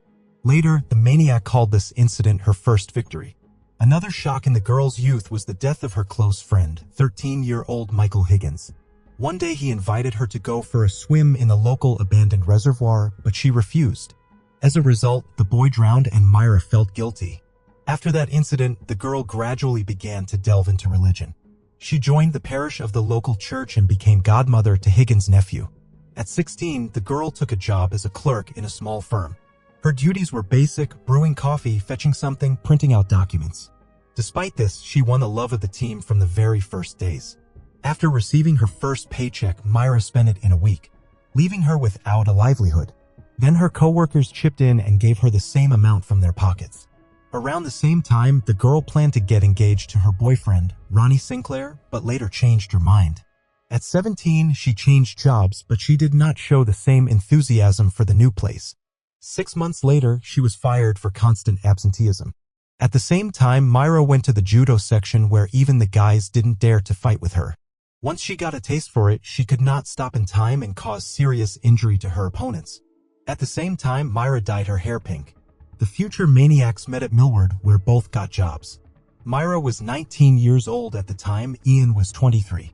According to the young woman's diary, their first conversation took place on July 27, 1961. At first, Myra felt sympathy for the young man despite his criminal record, but later lost interest. However, 6 months after they met, Ian asked her out to a movie and the young woman agreed. The choice of a movie for a first date was as strange as possible.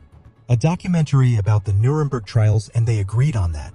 The couple continued to go to the movies for the most, and soon Brady instilled in Myra an enduring interest in Nazis. Often they sat down together to read materials and books about the atrocities of the Third Reich while drinking German wine. Because of her new fascination, Myra began to imitate the Aryan young woman model. She dyed her hair white and started using dark red lipstick. Later, she dramatically changed her style of dressing to a more candid short skirts, leather jackets, and high-heeled shoes. The couple continued to work together, but every day they paid less and less attention to the team. To call the relationship perfect at the time was impossible. In a letter to her old friend, Myra once reported that Ian had slipped her sleeping pills. A few months later, she asked him not to pay any attention to that letter. Considering that the couple had little money in those years, they began to look for ways to get rich quickly. Eventually, Ian and Myra decided to rob a bank. The young woman rented a van and tried to learn how to shoot, but she failed to master the skill. Despite this, she eventually acquired a rifle and 2 revolvers. Eventually, the couple decided to abandon the idea. They were probably well aware that without the proper training and experience, they would not succeed. Instead, they really got into photography and bought professional equipment, but they only took pictures of each other and not in a very decent way.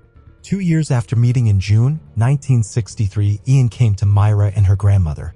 A little later, they were given new housing under a government program since the old one was considered unsafe. It was also at this time that Brady first voiced to Myra his deepest dream of committing the perfect murder.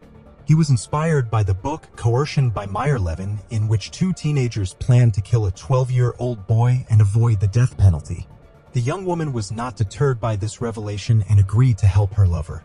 The plan was very simple. Myra and Ian were going to look for the victim along the road, then take her to a remote place and kill her. Brady told Myra to drive the van down the street alone while he himself was to follow her on a motorcycle. Upon spotting a suitable victim, the maniac was about to signal his accomplice with his headlamp, after which she was to convince the victim to get into the car. On the evening of July 12th, just 1 month after moving in, they went out hunting. Brady chose the first victim and signaled Myra. She drove off past him. Catching up with her, he demanded an explanation. The young woman reported that the maniac's target was 7-year-old Marie Ruck, who lived next door to her mother. According to Myra, it would be extremely difficult for them to get away with it because the police would start searching for such a young child instantly. The couple then continued down the street, looking for another victim. At 8 p.m., on Froxmore Street, Brady again made his choice, and Myra again recognized the girl. She turned out to be Pauline Reed, a 16-year-old friend of her younger sister who was on her way to the disco. Determined to act, Myra stopped and offered her a ride, whereupon the girl got into the car. To take her to a deserted place, Myra made up a story. She had supposedly lost a very expensive glove on the Saddleworth Heath. The area was popular with the locals for its rich supply of peat used as fertilizer. The unfortunate Pauline agreed to help her acquaintance. Shortly after arriving at the site, Brady drove up to them. Myra told the girl it was her boyfriend and he would help them in their search. How the situation unfolded further is unclear to the end. The problem is that Brady and Myra tell two different versions, but they all end up with the same story. Pauline is murdered. In Ian's version, he and his lover abused and killed the girl. Myra, on the other hand, claimed that she was left sitting in the car while Pauline and Brady went supposedly to look for the glove. After a while, the maniac returned alone and reported that the girl was dead. He took Myra to her body and she noticed that the girl's clothes were badly wrinkled. In my opinion, Myra's version makes no sense. What excuse would a 16-year-old girl have for going on a search with a guy she didn't know while Myra herself was sitting in the car? Most likely, with the story, the maniac was only trying to absolve herself of responsibility for direct participation in the murder. After burying the body, Myra and Brady loaded the motorcycle into the van and drove home. On the way, they spotted Pauline's mother and her brother looking for the girl. After a break of almost 6 months, the couple decided to act again, but this time they chose a 12-year-old boy. After spotting the victim in a store, they struck up a dialogue and offered the child a ride home. As an added incentive, Brady offered the boy a drink. Once in the car, he specified that the alcohol would have to be picked up at their house. A pair of maniacs asked the child to help find a fictional glove in Saddleworth. To his misfortune, the boy agreed. Next, the situation unfolded according to the same scenario. Hindley asserted that Brady had taken the child away from the car, abused, and killed him. The maniac once again stated that she was not present for all of this. 7 months later, on June 16, 1964, the couple similarly abducted 12-year-old Keith Bennett as he was on his way to his grandmother's house. He suffered the same fate of violence and murder.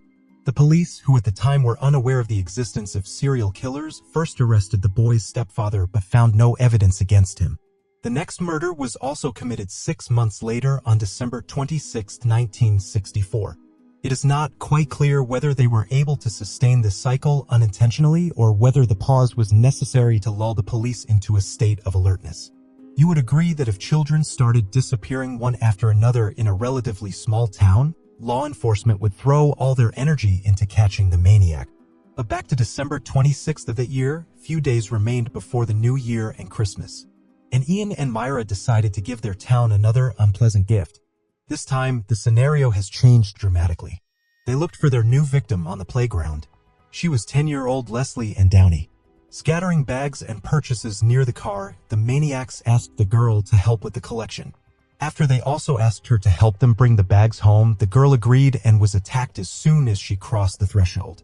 The couple abused the unfortunate child for a long time, right in her home. Having played with her, the sadist killed her and took the corpse to Saddleworth. Again, Myra assured that she was not present at the murder. The attentive viewer remembers that the couple lived with Myra's grandmother. Where had she gone at the time of all these atrocities? The caring granddaughter sent her to relatives' house and forbade her to return home. In spite of this, the old woman tried to return in the evening, but Myra simply would not let her in. The next day, after cleaning up the girl's corpse and the house, she still brought the grandmother back. The couple committed their next murder 10 months later, breaking a peculiar cycle. But that's not the only thing that makes this case special. At the time, Maureen, Myra's younger sister, already had a husband, David Smith, 17. The couple often spent time together, and the young man immediately won Brady's affection. First of all, he was ready to listen with interest to everything the maniac said, speculations about Nazis, philosophical speeches, dreams about robbing a bank, and so on. Secondly, he had already been in the police station more than once, just as Ian had been in his years. Even their crimes were very similar. Smith had been caught breaking into someone else's house and inflicting severe battery. Perhaps Brady saw him as his protege, a new member of the improvised gang. As time passed, the young man made more and more visits to their house, where in long conversations with Ian, talk of murder began to spill over. It got to the point where Myra began to seriously worry if their relative would run to the police. But Brady was adamant. He thought Smith was his own and trusted him. Shortly before the next crime, he even told her that he and Smith would soon commit a crime together. It all happened on the evening of October 6, 1965. Myra and Brady went to Manchester Central Station to look for a new victim, and soon Ian made his choice. He met 17-year-old Edward Evans, who agreed to go to his house after a little chat. Upon arriving at the house, the company drank wine, and at a certain point, Brady sent Myra to get Smith. After he arrived, the action began to unfold rapidly. From Myra's words, it was possible to reconstruct the following picture. She had gone into the kitchen to feed the dogs. Smith remained in the living room. A few minutes later, she heard screams and sounds of fighting. Upon entering the room, the girl saw Evans and Brady struggling. After a brief fight, Ian grabbed an axe and struck the victim several times with the blade. He then wrapped an electrical wire around the neck of the unconscious Evans and strangled him. After what he had done, Brady wanted to take the body immediately to the wasteland, but it was too heavy. In addition, the maniac twisted his leg during the fight. In the end, he decided to leave it at the house and go with Smith to Saddleworth the next day. He asked him to stay so he could feel the gravity of what he had done. At first, Smith agreed to help Brady get rid of the body. Perhaps he was too frightened to refuse. With a little history of minor law-breaking under his belt, the young man might not have shared the sadistic tendencies of the homicidal couple. When he returned home, he decided to tell his wife what had happened at her sister's house. After listening, she asked him to report the horror to the police. Smith listened to her and called the police from a nearby phone booth at 6 in the morning. His story was slightly different from what Myra could later say. The police archives contained an exact transcript of that call. Brady opened the door and said in a loud voice, "You want the little buns?" I nodded to say yes, and he led me into the kitchen and gave me 3 small buns with a drink and said, "You want the rest too?" When I entered the house, the door to the living room was closed. Ian went into the living room and I stayed waiting in the kitchen. I waited a minute or two and then suddenly I heard a wild scream. Like a woman screaming, a very high-pitched voice. Then the screaming continued, one after another, very loudly. Then I heard Myra screaming very loudly to him, "Dave, help him." When I ran in, I just stood in the living room and saw the young guy. He was lying head and shoulders on the couch and his feet were on the floor. He was face up. Ian was standing over him, facing him. The guy was still screaming. Ian had an axe in his hand. He held it over his head and hit the guy on the left side of his head with the axe. I heard the blow. It was a terribly hard blow. It was a horrible sound. Although Smith told it all in his usual monotone voice, the abundance of detail made the police take the call as seriously as possible. They decided to proceed carefully to get into the house without a court order. A policeman drove up to the scene and picked up a local baker who delivers bread in the morning. Wearing his apron, he took a couple of loaves from him and knocked on the maniac's door. An unsuspecting Myra opened it. Next, the policeman took out his identification card and quickly made his way into the house where he caught Brady. He was writing an explanatory letter to work, asking for time off because of an injury. The officer told a made-up story about investigating gun cases and asked to see the house. It was unclear why, but Myra agreed. He inspected all but one room, the one where the young man's body lay. Because it was locked, the policeman asked to open it, but Myra said she had left the keys at work. Of course, there was no credibility to the story. The officer offered to drive the young woman to her place of work and retrieve the key, but she gave up and opened the door. After finding the body, Brady was immediately arrested. Before leaving the house, he told a police officer that there had been an argument between him and Evans, trying to make it look like self-defense. When questioned, he continued with his version, but it sounded very unconvincing. Brady allegedly met Evans in a bar, a fight ensued, and somehow the boy came to his house where the fight ensued. Smith had also testified against Brady at the time, and the police believed his testimony much more. Ian later insisted that Smith had been directly involved in the murder. The young man described how Ian bragged about killing 3 or 4 children and even gave the approximate locations of their burial. He also revealed the presence of 2 evident suitcases in which the killers kept various trophies. The problem was that these suitcases were stored in some unknown lost and found office in Manchester. It took the police several days to find them. The arrest of the maniacs was followed by a search of their home. There, the police found many interesting finds: notebooks, lists of names, photographs of Brady and Myris, Saddleworth, and explicit pictures of them. The notebooks contained lists of coded words which the police were quickly able to decipher. It turned out that Brady kept records of burial sites, weapons, and methods of killing. Alas, it was impossible to ascertain the exact location of all the victims on the basis of this information, as it was rather superficial. Another book contained a list of names, including all the victims of the couple. But here's the strange thing. In addition to the victims we know, the list contained the names of other children. With all this information, the investigators questioned Brady again, and his story was once again very weak. Allegedly, the list contained the names of his friends, and he had joked about killing children in his conversation with Smith. At the same time, the police managed to find the very suitcases, the contents of which shocked everyone. There were photographs of a naked girl. Also found in them were audio tapes, one of which would soon become perhaps the most damning evidence in history. They contained cries and pleas for help. Other tapes contained recordings of Nazi plays. After listening to the tape, one of the mothers recognized the voice of her daughter, Leslie and Downey. It is frightening to imagine how difficult all this was for the poor woman. In addition, the suitcases contained many photographs of the backdrop of the marshland, various batons and lashes, and erotic magazines.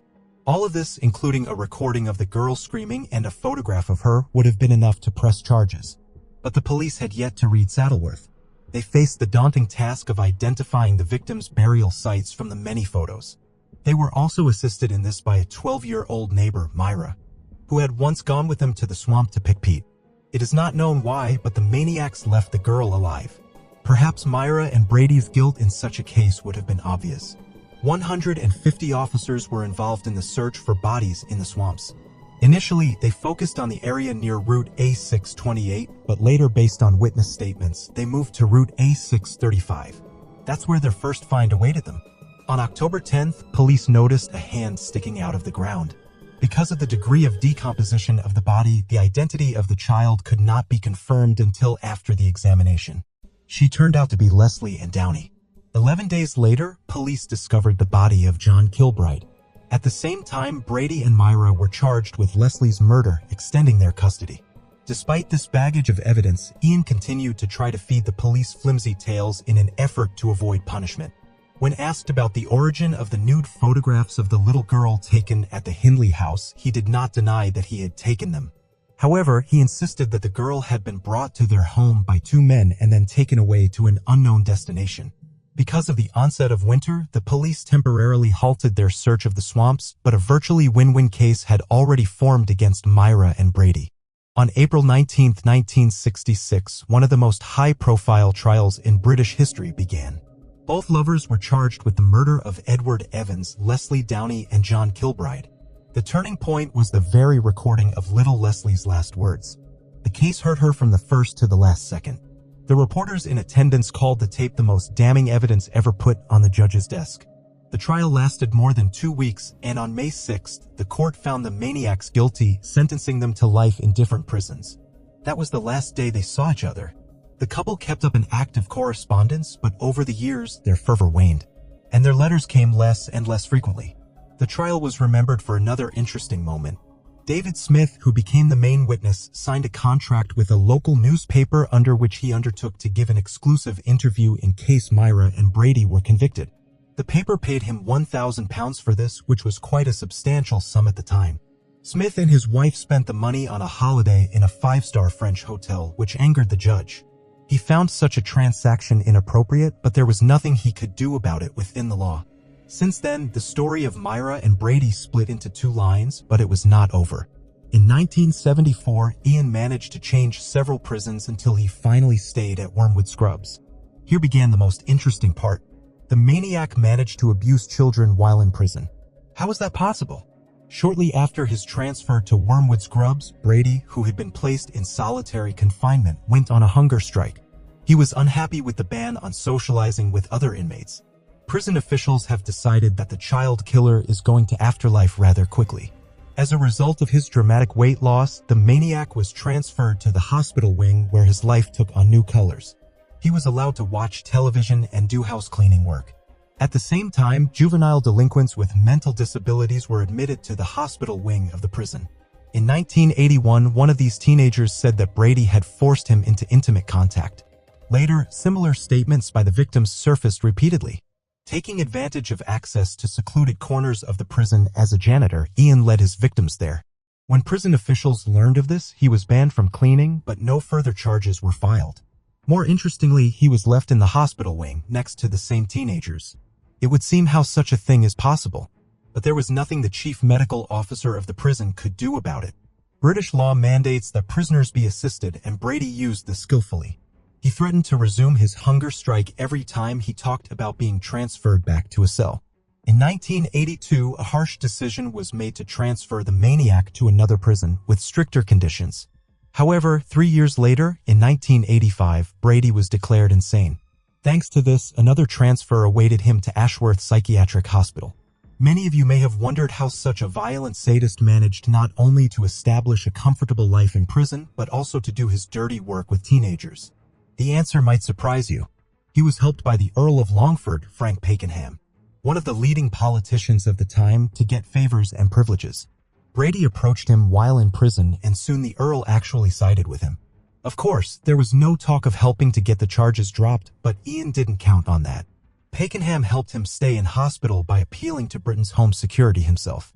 After that, the politician repeatedly bailed out his newly minted friend by pulling the right strings in the British upper echelons. But the main request of Brady he could not fulfill. The maniac dreamed of a date with Myra. On that note, let's move back a bit to Hindley's story. Her life behind bars was much less intense, but not without interesting moments. While in prison, she managed to have a mistress, but more interestingly, she was able to get out of there for a while. Not long after beginning her sentence, Hindley began a torrid affair with the warden, Patricia Cairns. Together, they planned an escape, but were caught by the police in the preparation stage. As a result, Cairns went from a prison employee to a prisoner for 6 years. In November 1986, Keith Bennett's mother wrote her a letter begging her to tell her about her son's fate. Pain and despair, and the last lines made clear. I am a simple woman working in the kitchens of Christie's Hospital. It took me 5 weeks to write this letter because it is very important to me that it be accepted by you as it is a plea for help. Please, Miss Hindley, help me. It is impossible to say for certain whether Hindley was moved by this or whether there were other motives, but she agreed to take part in the investigative experiment. Under tight security, she was taken to Saddleworth Heath, which was cordoned off by 200 police officers along its perimeter. Myra's task was to locate the bodies of children whose fate was still unknown. She failed in that task. The search yielded no results. The detectives who organized her participation were harshly criticized for wasting money on an event of this scale. However, it bore fruit a little later. One of the detectives continued to visit the woman in prison, and soon she decided to partially confess to a number of crimes. Myra recounted all the murders, but insisted she was never there at those moments. Of course, no one was in a hurry to believe it, but the detective was happy with the new information in any volume. Since then, Myra had been out on the heath several more times. And in 1987, the cops were successful. And that's what you call the discovery of Leslie and Downey's body. And later, Pauline reads, once Brady learned of his former lover's cooperation with the investigation, he also decided to partially confess to what he had done. True, the maniac asked to be given the means and opportunity to leave his life, which no one could legally do. Having been refused, Ian still talked and also expressed his desire to help the police in their search for the remaining bodies. On July 3rd of that year, he was taken to Saddleworth, where he was never able to pinpoint Keith Bennett's burial site. Later, frustrated detectives refused to make another trip to the heath with the maniac, and he turned to reporters. In a letter, he indirectly admitted they had killed 5 other children, but police could not confirm this information. 6 months later, Brady still secured a second visit to Saddleworth, but again proved useless. Keith's body has not been found to this day. In 2003, the police resumed their search using the most advanced technology. It gave no results. They only had 40-year-old photos, which made finding the right place next to impossible. Myra made a long attempt to obtain an early release. She wrote appeals, secured Lord Longford's support, and by the early noughties, almost everyone was convinced that her release was inevitable. Unfortunately for her, life decided otherwise. Hindley died on November 15, 2002, at the age of 60. The cause was complications from a heart condition. The rest of Brady's life was less rosy. While Myra's release was seriously considered, Ian's release from the asylum was being given the go-ahead by senior British officials. With each year in the asylum, he gradually went mad until he lost what little, if any, sanity he had left.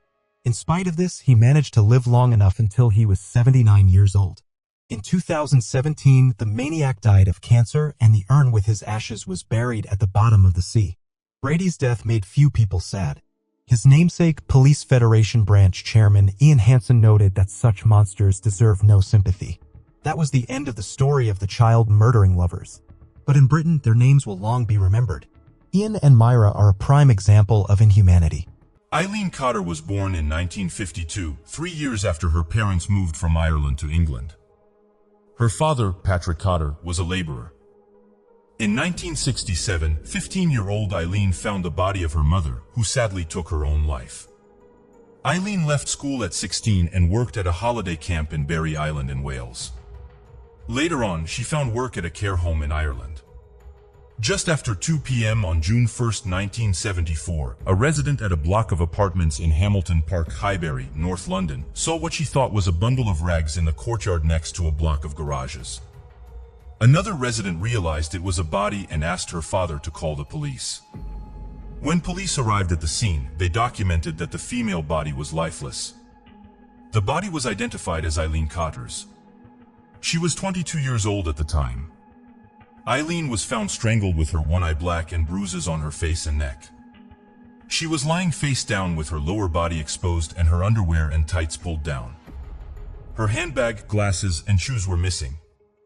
Eileen Cotter's father released a statement detailing his daughter's short life marred by family tragedies after her body was found. A forensic examination was done on her body.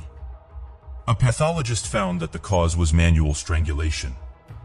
DNA samples were recovered from 2 places on Eileen's body. The DNA was used to extract DNA profiles. No matches could be made at the time. Police interviewed 92 potential suspects and carried out an extensive operation to identify local curb crawlers in their effort to find the attacker. Unfortunately, he was not identified and her case went unsolved. In 2012, 37 years after Eileen's body was found, the investigation was reopened. Following advances in DNA profiling, the trail went cold for 7 more years until 2019, when John Applegren came to the attention of police for attacking his wife, Anne Smythe Applegren. He lived in the same area as Eileen when the crime was committed. John Applegren is an 80-year-old pensioner who was formerly a minicab driver and a bricklayer.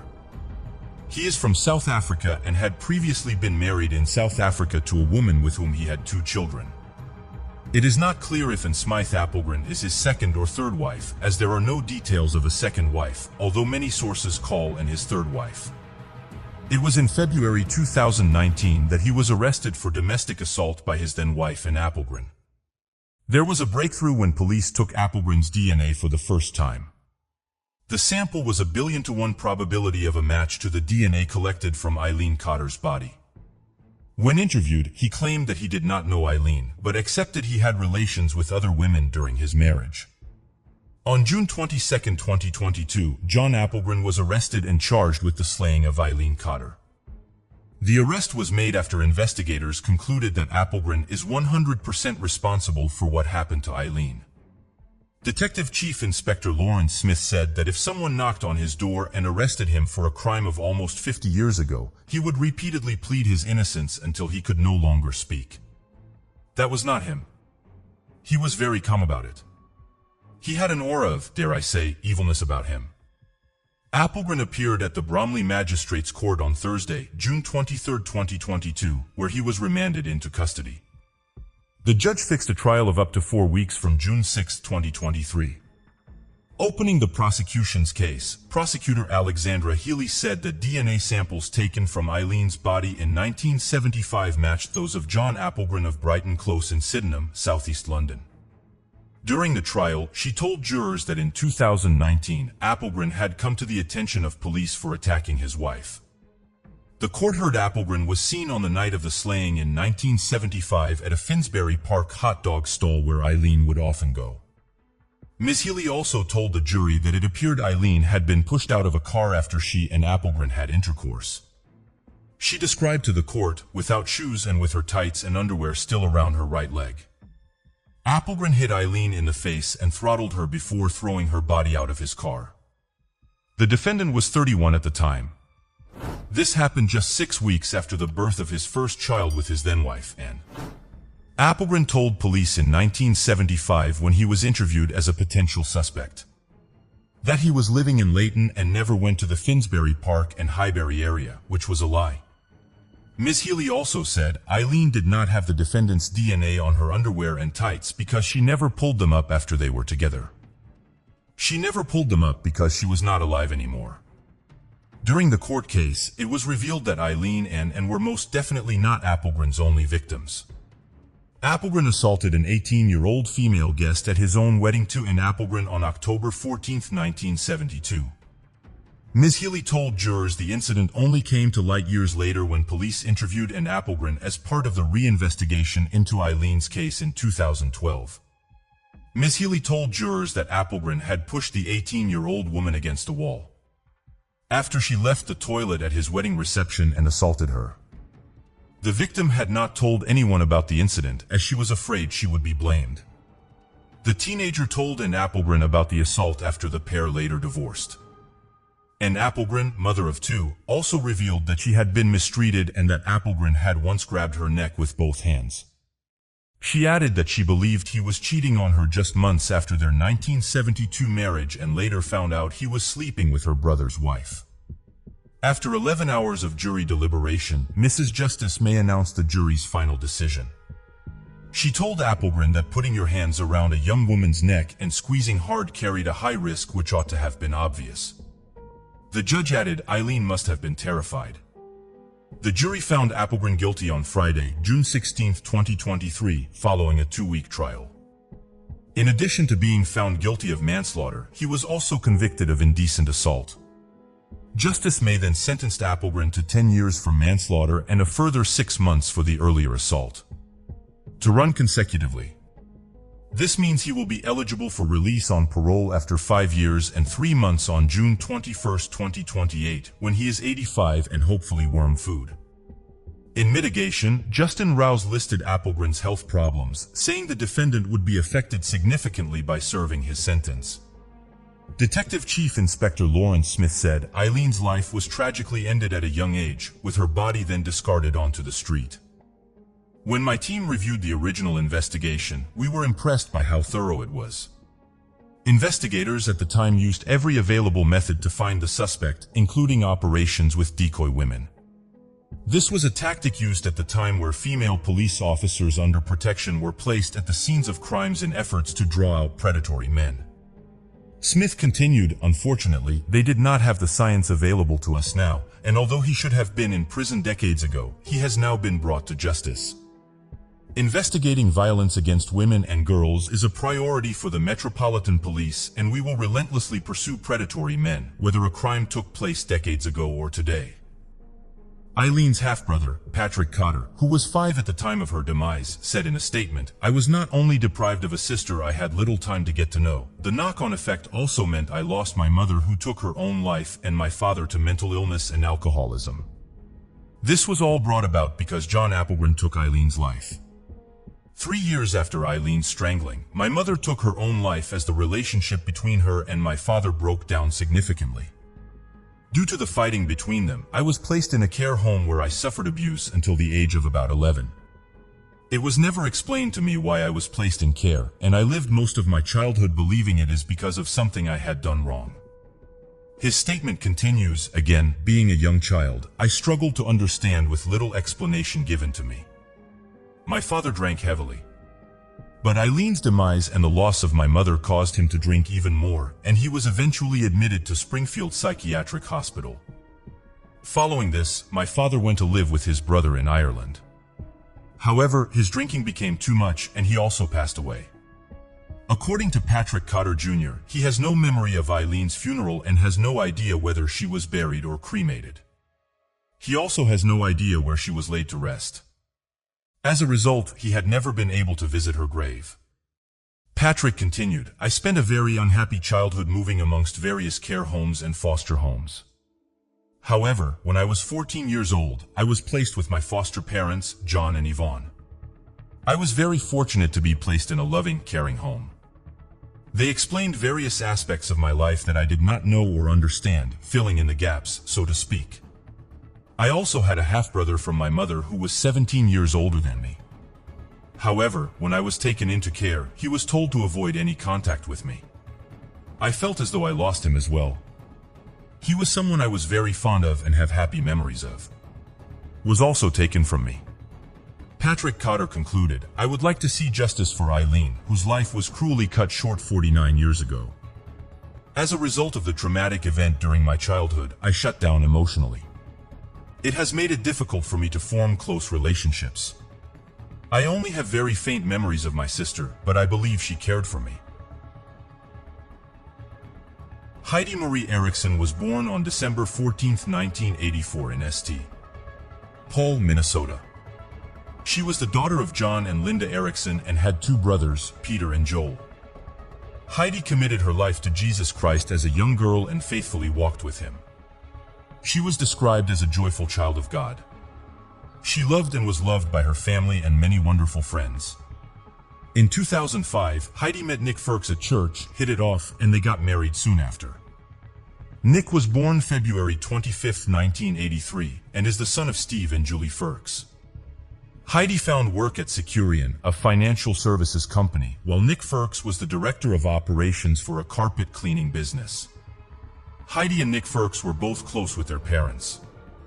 In 2010, the couple had been dealing with financial difficulties and were about to be evicted from their home.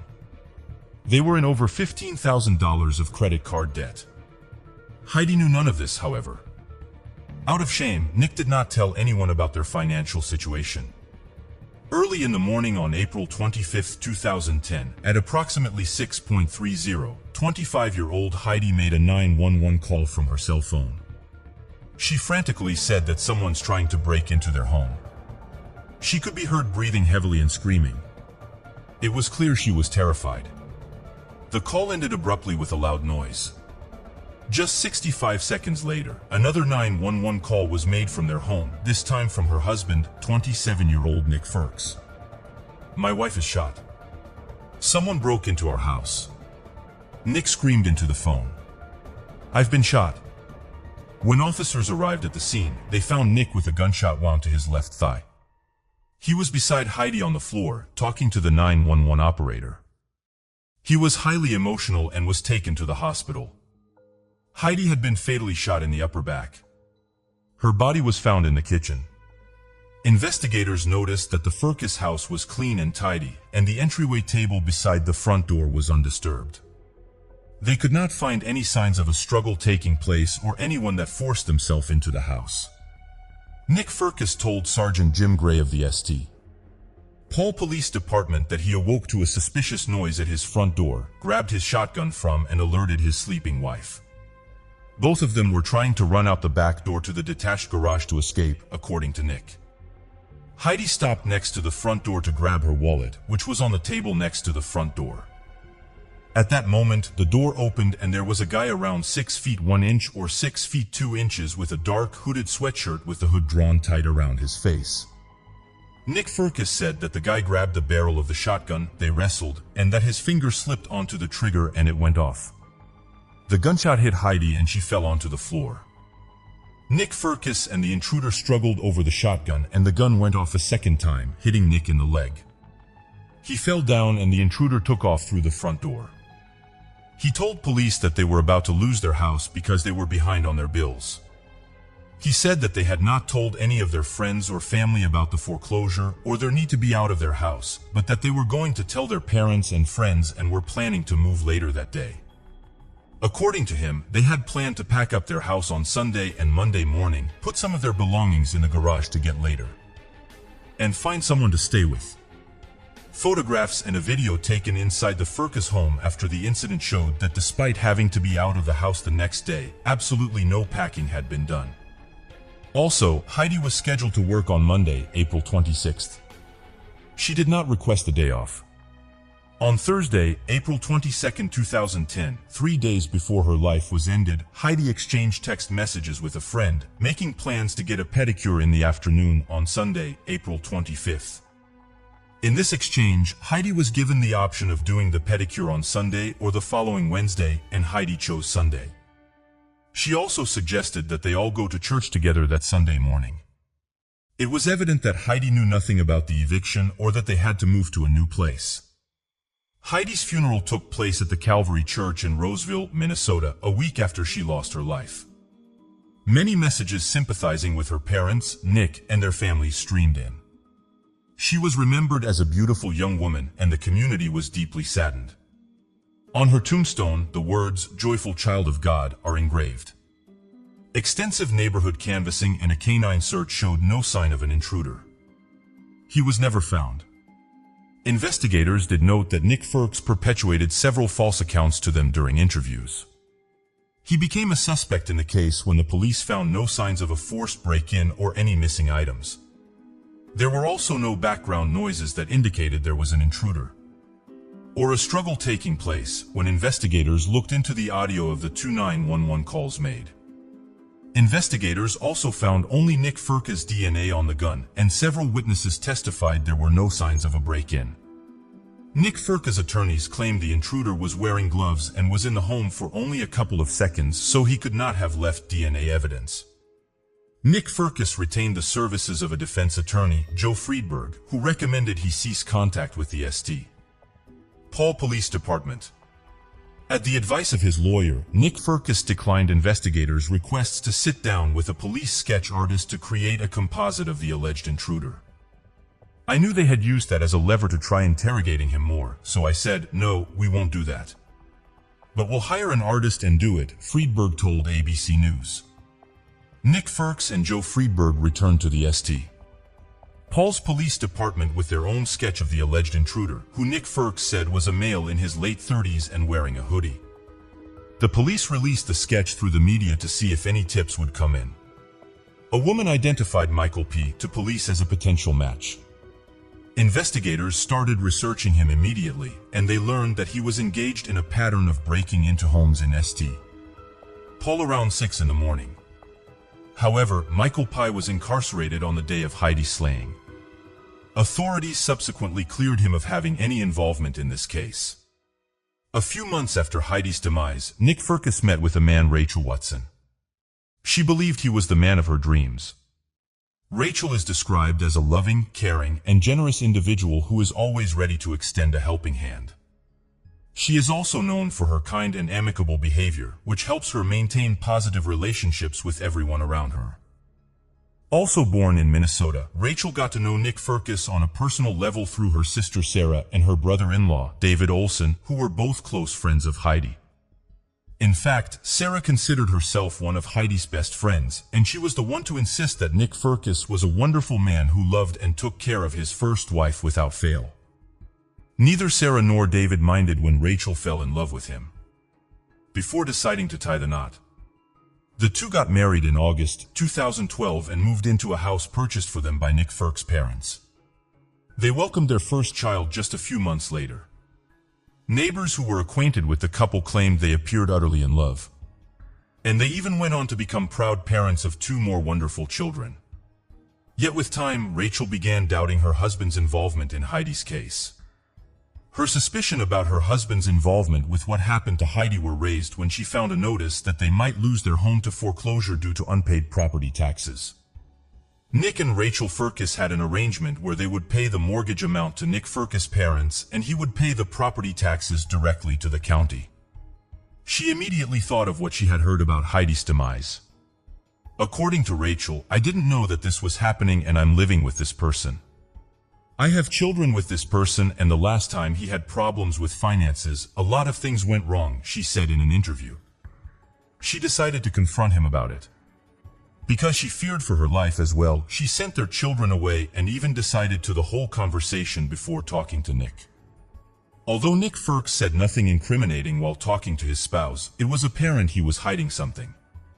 In one recording, Rachel said, "The fact that you're lying was so easy for you to do in front of me over and over and over makes me think that I could end my wife's life?" He responded. She replied yes. This worry kept nagging Rachel until she could not take it anymore and divorced him in 2019. Rachel told ABC's 20 to 20 that catching Nick Firkus in a substantially similar lie was what led her to see the 2010 event in an entirely new light. In 2019, Sergeant Nicole Sipes of the St. Paul Police Department took a new look at Heidi. "The case always bothered me because the circumstances did not seem to fit what happened," Sipes said. Once Sipes learned of Nick Firk's recent divorce from his second wife, she reached out to Rachel, who shared her suspicions. She could have also been a victim, Sipes said. In May 2021, Nick Firks was arrested and for the first time officially charged with taking his first wife's life. The investigation showed Nick Firkus was served with foreclosure in June 2009, and their house was sold at a sheriff's auction in the same month, 10 months before Heidi was slayed.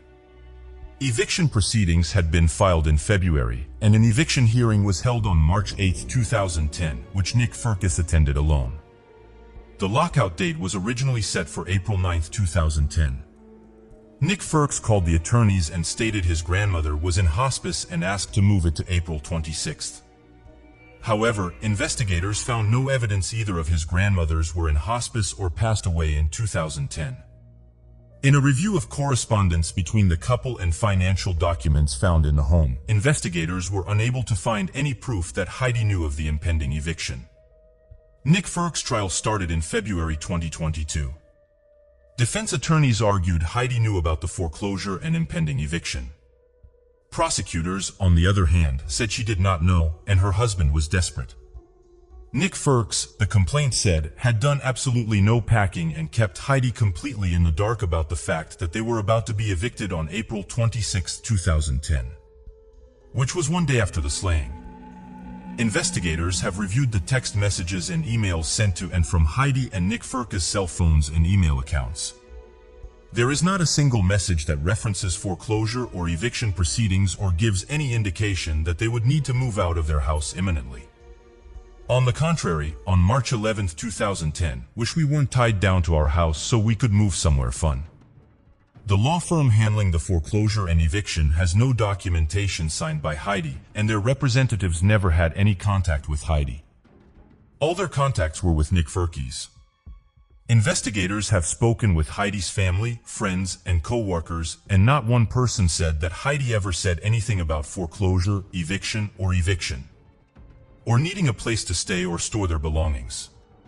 In April 2010, Heidi emailed Nick Firks multiple times regarding scheduling a meeting with a realtor who helped them buy their house and who was referred to as JS and also a friend from church. Nick Firks responded by saying that he had been in contact with JS on April 23, 2010. Heidi sent Nick Firks an email asking whether he had heard from JS. Nick Firks responded, "JS said that he's ready to meet when we are. I told him Monday should be good." Police interviewed JS, who said that he had not spoken to Nick Firks in over a year and that there was no meeting scheduled for any Monday. The FBI also combined their ballistics testing and a virtual model of Heidi and Nick Firkus' house to prove that the shots were most likely not accidental in the middle of the struggle, but deliberate. However, Nick Firkus' attorney countered that these findings did not necessarily disprove his version of the events. Finally, the prosecutor asked the big question. "Did you have anything to do with the incident in which Heidi lost her life?" "No," Nick Firkus said. "Absolutely not." Ramsey County prosecutors argued that Nick Firkus hid details of their financial troubles from his wife and took her life due to the shame of their impending eviction. It wasn't just going to be the loss of his house. It was going to be the realization that he had lied to his wife. And he had lied to his friends. He had lied to the community for many years, Ramsey County Assistant District Attorney Elizabeth Lamon said. He took Heidi's life and saved his reputation. Senior Assistant Hennepin County Attorney Rachel Craker said at the trial where she aided Ramsey County prosecutors in securing the conviction. The trial lasted 11 days. On February 10, 2023, after 4 hours of deliberation, the jury found Nick Firkus guilty of slaying Heidi. Robert Richmond, Nick Firkus' defense attorney, refuted these allegations, but nevertheless, he was found guilty on all the charges against him. In April 2023, Firkus was sentenced to life in prison without the chance of parole. It took more than a decade for this case to be solved, and it could very well have still been unsolved if Firkus was not caught in a big lie by his second wife, Rachel. Nick Firkus' family declined a request from ABC News for an interview, but issued a statement in support of him. He was wrongly convicted and sits in jail for a crime he did not commit. This is not just the belief of heartbroken parents, a part of the statement reads, after 13 years, Heidi's family and friends found some sort of closure. They had this to say in a statement: because of the lies we were told as early as the day after her life was ended, along with the pressures to believe them, it has been virtually impossible to find closure to our grief as the shock begins after what happened to Heidi. The realization quickly set in that everything Nick Firkus was telling us betrayed who I knew my sister to be, Heidi's brother, Peter Erickson said. The fact that he had the audacity to peddle a story that was so obviously inconsistent with Heidi's character was, and still is, very much insulting and offensive to me and everyone else who actually knew and loved her. I really miss my sister, he added. Heidi's mom, Linda Erickson, holding back tears, said Nick Firkus' unthinkable actions robbed her daughter and loved ones of participating in that adventure of life with her. She looked forward to being a mother, she said of Heidi. Because of Nick Firkus, I never get to see my friend again, Jesse Bain added. Because of him, Heidi is missing out on so much. At present, Rachel still resides in St. Paul, Minnesota, where she owns and operates her own cosmetics company, Be Lovely. On top of it, she is also a vocal advocate for victims of human trafficking. In fact, reports indicate that Be Lovely donates 10% of each sale to organizations that work for victims of trafficking and other social injustices. It honestly is great to witness Rachel's success. Nick Firkus is serving his life sentence without parole at the Minnesota Correctional Facility in St. Cloud, Minnesota. Morgan Bauer was born on April 13, 1996 in Memphis, Tennessee. She was the only child of Sherry Keenan and an unknown father. Morgan grew up in Aberdeen, South Dakota and graduated from Central High School in 2014. She was a pretty girl with blue eyes and brown hair. Morgan had a passion for music and art, and aspired to become a tattoo artist. She had a number of tattoos herself. One of those tattoos was a butterfly that symbolized her freedom and transformation. Her other tattoos were a sun moon near her right shoulder inside a Celtic design, an anchor with the words, "Whatever you love can be taken away, so live like it's your last day," on her left wrist. A blue and orange jellyfish on her arm from her inner wrist to elbow, and a black tree and flowers on the back of her neck. She also had her ears gauged and her lip pierced twice. Morgan was an avid reader and writer, enjoying books from all different genres. She also wrote poems and stories on her blog, and had been dancing since she was 3 years old. She participated in various competitions and shows. She started dating Jose Rodriguez when she turned 18. The two of them met online. Morgan also had a dream of becoming a journalist or photographer. She always carried her camera with her. Morgan was active on different social media platforms. She posted photos of herself and her friends, as well as inspirational quotes and memes, especially on Facebook, Instagram, and Twitter.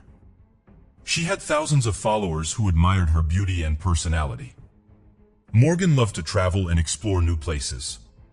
She had visited 13 states in the U.S. and had plans to visit more.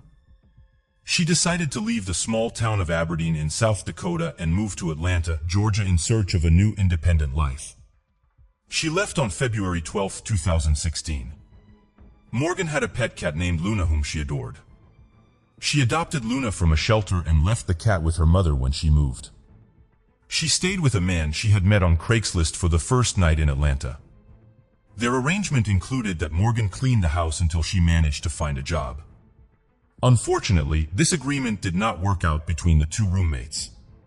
She then stayed at different hotels.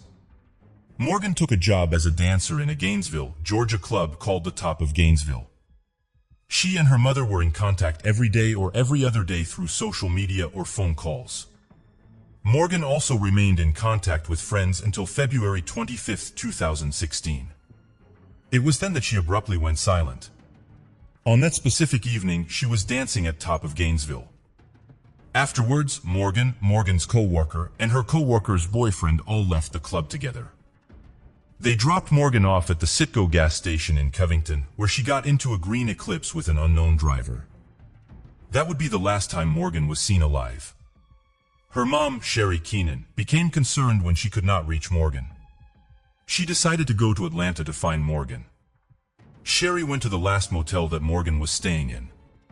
There she found that all of Morgan's luggage was still in place. This indicated to her that Morgan did not run away. Sherry then talked to Morgan's boyfriend, Jose Rodriguez, to hear if he knew anything about where she could possibly be. Jose told her that he loved Morgan and was worried about her safety as well. He also said that he had not seen her or heard from her. On March 8, 2016, after not hearing from Morgan for over a week, Sherry Keenan reported her daughter as missing to the Atlanta Police Department. According to her cell phone records, officers determined that Morgan's last phone call was made to Jose on February 25, 2016. In Morgan's last Instagram video, she was seen walking in the Yellow River Park in Newton County, Georgia. An unidentified man could be seen walking behind her. Morgan's Instagram was private, but Sherry Keenan said a friend of her daughter sent her a screenshot of Morgan's last post. It showed that it was posted on February 26, 2016, a day after she was seen climbing into the green Eclipse. That meant police were looking in the wrong places based on an incorrect timeline. Investigators tried to identify the man in the video to gather information, but they were unable to do so. Multiple law enforcement agencies got involved in the attempt to locate Morgan. Family members spoke to news outlets to share more information about the missing teen. Her disappearance sparked a massive online search due to the huge following she had. She had moved to the Atlanta area only about 2 weeks before she went missing, leaving nothing but unanswered questions in her absence. Despite investigators' best efforts, they were unable to locate Morgan. They did not know if she left willingly or if foul play was involved. Sherry Keenan said in 2019, "There is not a lot of information out there. Morgan is a cold case, but an active cold case with the Atlanta Police Department." Family and friends held a vigil on February 25, 2023, where they remembered the young woman who went missing when she was only 19 years old. Sherry Keenan said, "I am not ready to say goodbye until she is found." She organized a Saturday vigil at the Yellow River Park in Newton County. This was the same park as the one where Morgan was last seen. The next update on the case came on July 27, 2023. It was then that police said they wish they could not make public. The information had prompted investigators to go back and review the case from the beginning. It then led to a search warrant for a property on 2 South Broad Street in Atlanta. Based on the new information, it was suspected that Morgan's remains might be buried there. Police reported that the current owner of the house cooperated with the investigation and was not considered a suspect. The location of 2 South Broad Street is about a 10-minute walk from the park where Morgan was last seen. Authorities searched both the home and the large area of open property. The Porterdale Police Department, in conjunction with the FBI and the Atlanta Police Department, conducted a one-day search on July 27 to retrieve evidence related to the missing person case. There were several tents set up in a wooded area near a large home. Police released videos of FBI agents slowly combing the property in grid formation. Police said after the search that they believe Morgan's life was taken and her body was dumped. Police did not specify what they found that led to this conclusion, since they did not find Morgan's body. Sergeant Michael Walden gave feedback and said that their search led to the location of items of evidentiary interest. However, they could not reveal additional information. Morgan's mom, Sherry, had this to say during the search. I believe Morgan, if she was still here, she would have reached out. Even if she did not want to talk to me, she would have reached out to her grandma. She added that the last time she saw her baby girl, she gave her something to keep her safe. We did not really talk. I gave her a penny though. I told her to put the penny in her pocket and to keep it with her to keep her safe. She was with a friend, but I do not know who he was. They walked off and that was the last time I ever saw her. Sherry referred to an unknown man that was with Morgan before she left for Atlanta. Sherry suspected the new information and the search of the property would unveil something big in her daughter's case. Casey McClure, who runs an organization that provides outreach to exploited women and has helped in the search since it began, said it all goes back to the couple that was last seen with Morgan. McClure also said that the investigators have spoken directly to the couple acting on a tip. They were identified by officers and were publicly referred to by their last names, Goebel and Warren. McClure said Goebel was very sweet and polite and well-mannered and seemed concerned about Morgan. Warren was very rigid. On Saturday, August 5, 2023, the City of Porterdale Police Department posted the following on Facebook. Porterdale police officers obtained arrest warrants and 2 persons have been arrested in this ongoing investigation. Investigators are still actively working on this case and it is continuing to develop while they are in constant communication with our district attorney and his office. Police Chief Jason Cripps said in the arrest announcement that he was grateful for the help of the other agencies. This was finally a new update in the over 7-year disappearance of Morgan. 27-year-old Jonathan Alexander Warren was arrested in Los Angeles in connection to Morgan's case. He was charged with 4 felonies, taking Morgan's life, hiding that fact, and being aggravated assault and tampering with evidence. In accordance with California law, Warren's mugshot was not released. He apparently lived in the area where Morgan was last seen at the time that she disappeared. Warren has a long list of previous offenses. He has charges of fleeing or attempting to elude, driving without headlights in the dark, and reckless driving. He was 22 years old when he committed these crimes. Most importantly, his address was listed as 2 South Broad Street, Porterdale. This is the same address where the latest search for evidence was done.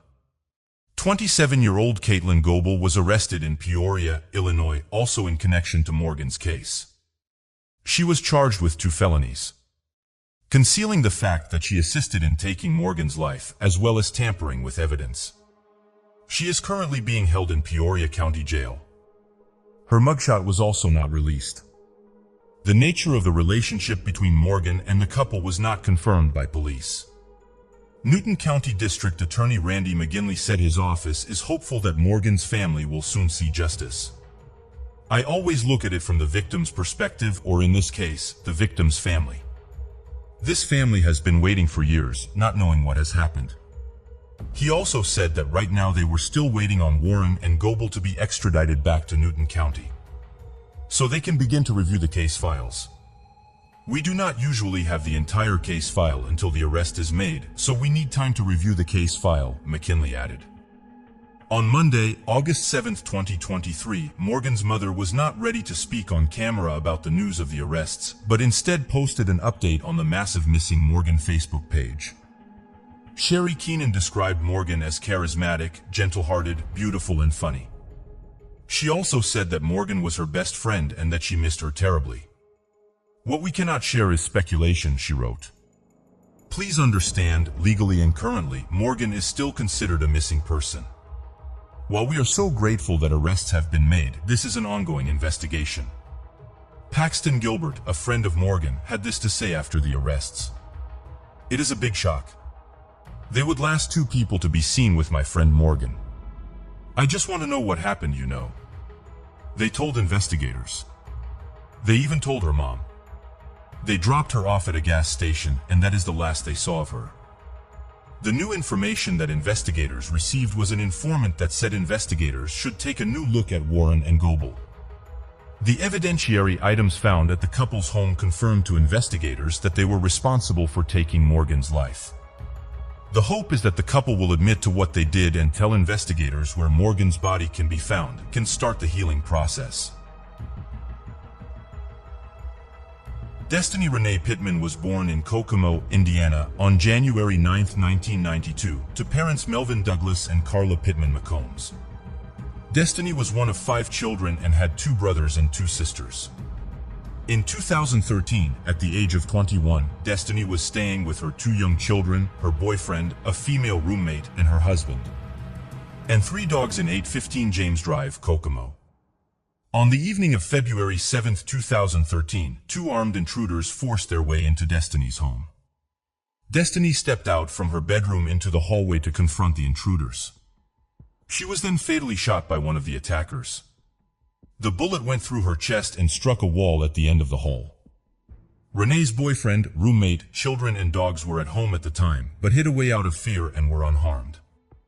At approximately 9:33 p.m., officers from the Kokomo Police Department were dispatched to 815 James Drive when they were notified about shots being fired at the residence.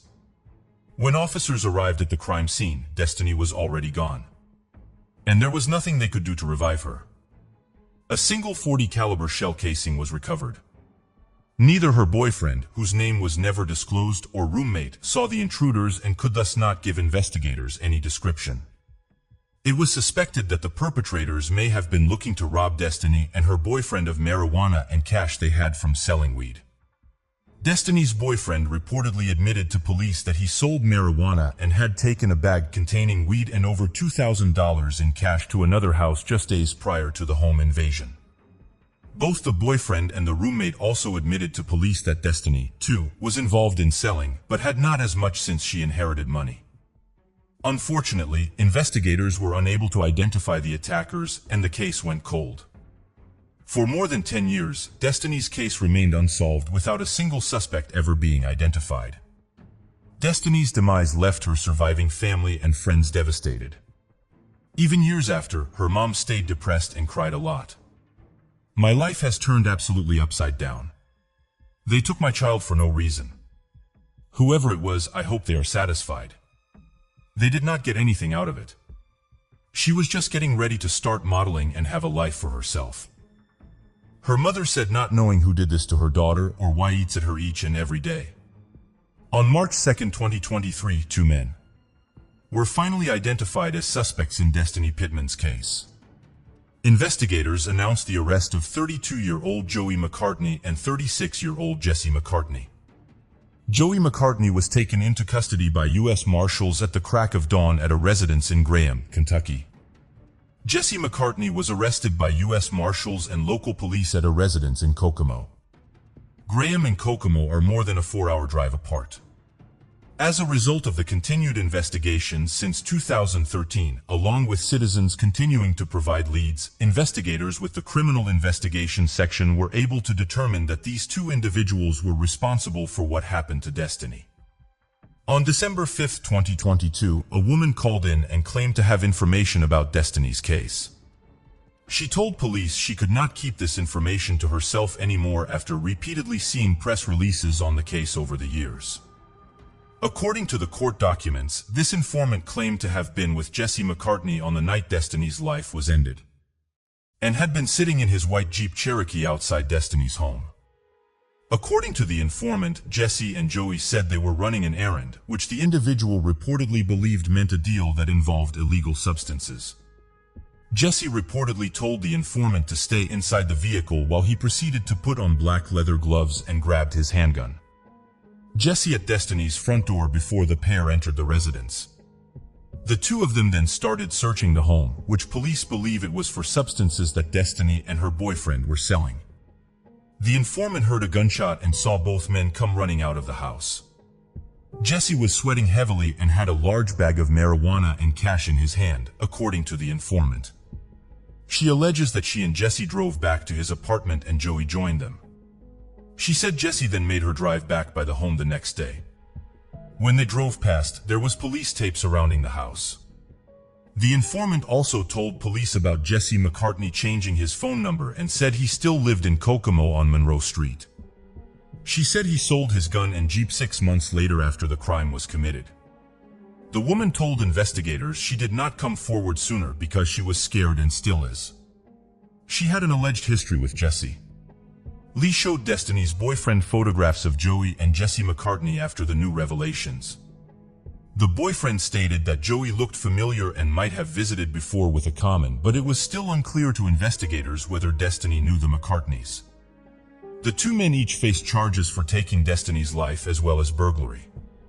Jesse McCartney faced additional charges of robbery and possession of illegal substances. The brothers were held without bond for the alleged connection to the case, with their hearing taking place in March 2023. Jesse McCartney's trial took place on August 11, 2023, and he was acquitted of some of the charges against him since it was determined he was not the one that shot Destiny. Joey McCartney's trial is yet to take place. Gretchen Eleanor Harrington was born on June 13, 1967, in the quiet town of Marple Township, Pennsylvania. She was the beloved daughter of Harold Boyd Harrington and Anna Cover Harrington. Gretchen had three sisters, Zoe, Ann, and Jessica. The girls grew up in a household filled with love and sibling companionship. Undoubtedly played a crucial role in shaping Gretchen's character and forming cherished memories. Her father, Harold Harrington, was a pastor and dedicated his life to serving various congregations of the Reformed Presbyterian Church of North America. On the morning of August 15, 1975, 8-year-old Gretchen Harrington left her home on 27 Lawrence with her Bible in one hand. She was on her way to go to summer Bible school camp at the Trinity Church Chapel Christian Reformed Church on 140 Lawrence Road. This was the premises of two local churches. Gretchen's father was the pastor of the one church, and David Zanstra was the pastor of the secondary church. She was eager to attend Bible school. Usually, she walked the half-mile with her older sisters, Zoe and Harriet. But on this particular day, though, her mom, Anna, was bringing home her newborn baby, Jessica. Zoe and Harriet preferred to stay home and wait for their arrival. Pastor Harrington encouraged Gretchen to go to Bible school to keep up her perfect attendance record. Therefore, Gretchen was all alone as her father waved goodbye to her. She began her stroll up the hill to the church just after 9 a.m. A child walking alone on a sunny summer day in a place like Marple was hardly unusual. It was not regarded as dangerous or risky. This was the 1970s in a leafy suburb. Kids played various games outside till all hours. They played on the streets, in the dark, and in the woods. They cooled off in Darby Creek, which ran behind Gretchen's home, without a care in the world. Kids walked to their friends' houses blocks away, no cell phones or GPS watches to tether them to their parents. Marple was as safe could be. At around 9 to 9:30 a.m., the children arrived at the camp, and the first activity on the agenda was a morning exercise session, led by David Zanstra, the other pastor. At approximately 10 a.m., half of the children were then transported to the Reformed Presbyterian Church for the remainder of the day. Zanstra was one of the people responsible for transporting the children. At 10:30, Gretchen's father became concerned when she had not arrived yet at the second church where he was waiting. Harold began searching Lawrence Road to see if maybe Gretchen had wandered off or went home. When he could not find Gretchen, Harold contacted Zanstra's wife, Margaret, who was at the Trinity Church, to find out if Gretchen was still there and if David Zanstra perhaps knew if she was transported to the other church. Margaret told Harold that her husband returned to Trinity Chapel after transporting children. He was somewhere on the property of the church and had not seen Gretchen that day. The Harringtons and Zanstras knew each other well. The two families lived close to one another. Both dads were in the same line of work, and both moms filled the stereotypical role of pastor's wife. One of Zanstra's daughters was Gretchen's best friend. When David Zanstra learned that Gretchen's father was looking for her, he called the Marple Township Police Department at Harold Harrington's request and reported Gretchen missing. The call was made at 11:23 a.m. and Zanstra described Gretchen to the police as an 8-year-old girl with blonde hair and pigtails, 3 feet 6 inches tall, 50 pounds, wearing dark blue and no visible buttons, and a white top. Quite a detailed description for someone who apparently did not see Gretchen on that day. As the sun set that day just before 8 p.m., there was still no sign of Gretchen. Margaret Zanstra brought supper to the Harrington home, where Ina, Gretchen's mother, seemed resigned to the fact that she would never see her daughter alive again. She was just kind of accepting the fact that Gretchen was gone. I do not know whether she was just putting on a brave face. I think she was in shock. Gretchen's disappearance sent shockwaves through Broomall and Marple Township. The people went into full-blown panic mode. By Saturday, hundreds of people were involved in the search for Gretchen. A Pennsylvania State Police helicopter searched the area continuously from above. Friends and family members began handing out flyers to passing motorists in the area. The flyers showed Gretchen in her most recent school photo, sporting a missing tooth and a childish grin. There was a lot of speculation, so many unanswered questions. Had she run away? Did she drown in a creek? Did a stranger kidnap her? Was it somebody she knew? People and church members who searched for little 8-year-old Gretchen said her disappearance destroyed the belief that their community was safe. Karen Frank Zetterberg was a Bible school classmate of Gretchen. They were the same age and lived in the same tightly knit community. After Gretchen's disappearance, Karen's mom took her to the hairdresser to cut her hair real short in order for her to look like a boy. She did not want her daughter to stand out with her long hair. Karen was also not allowed to walk alone to her piano lessons and to the swim club anymore. Paul Barton, who lived in nearby Newton Square, heard about the search on his police scanner while he was relaxing in his backyard pool. He soon drove down to Darby Creek to join a search team.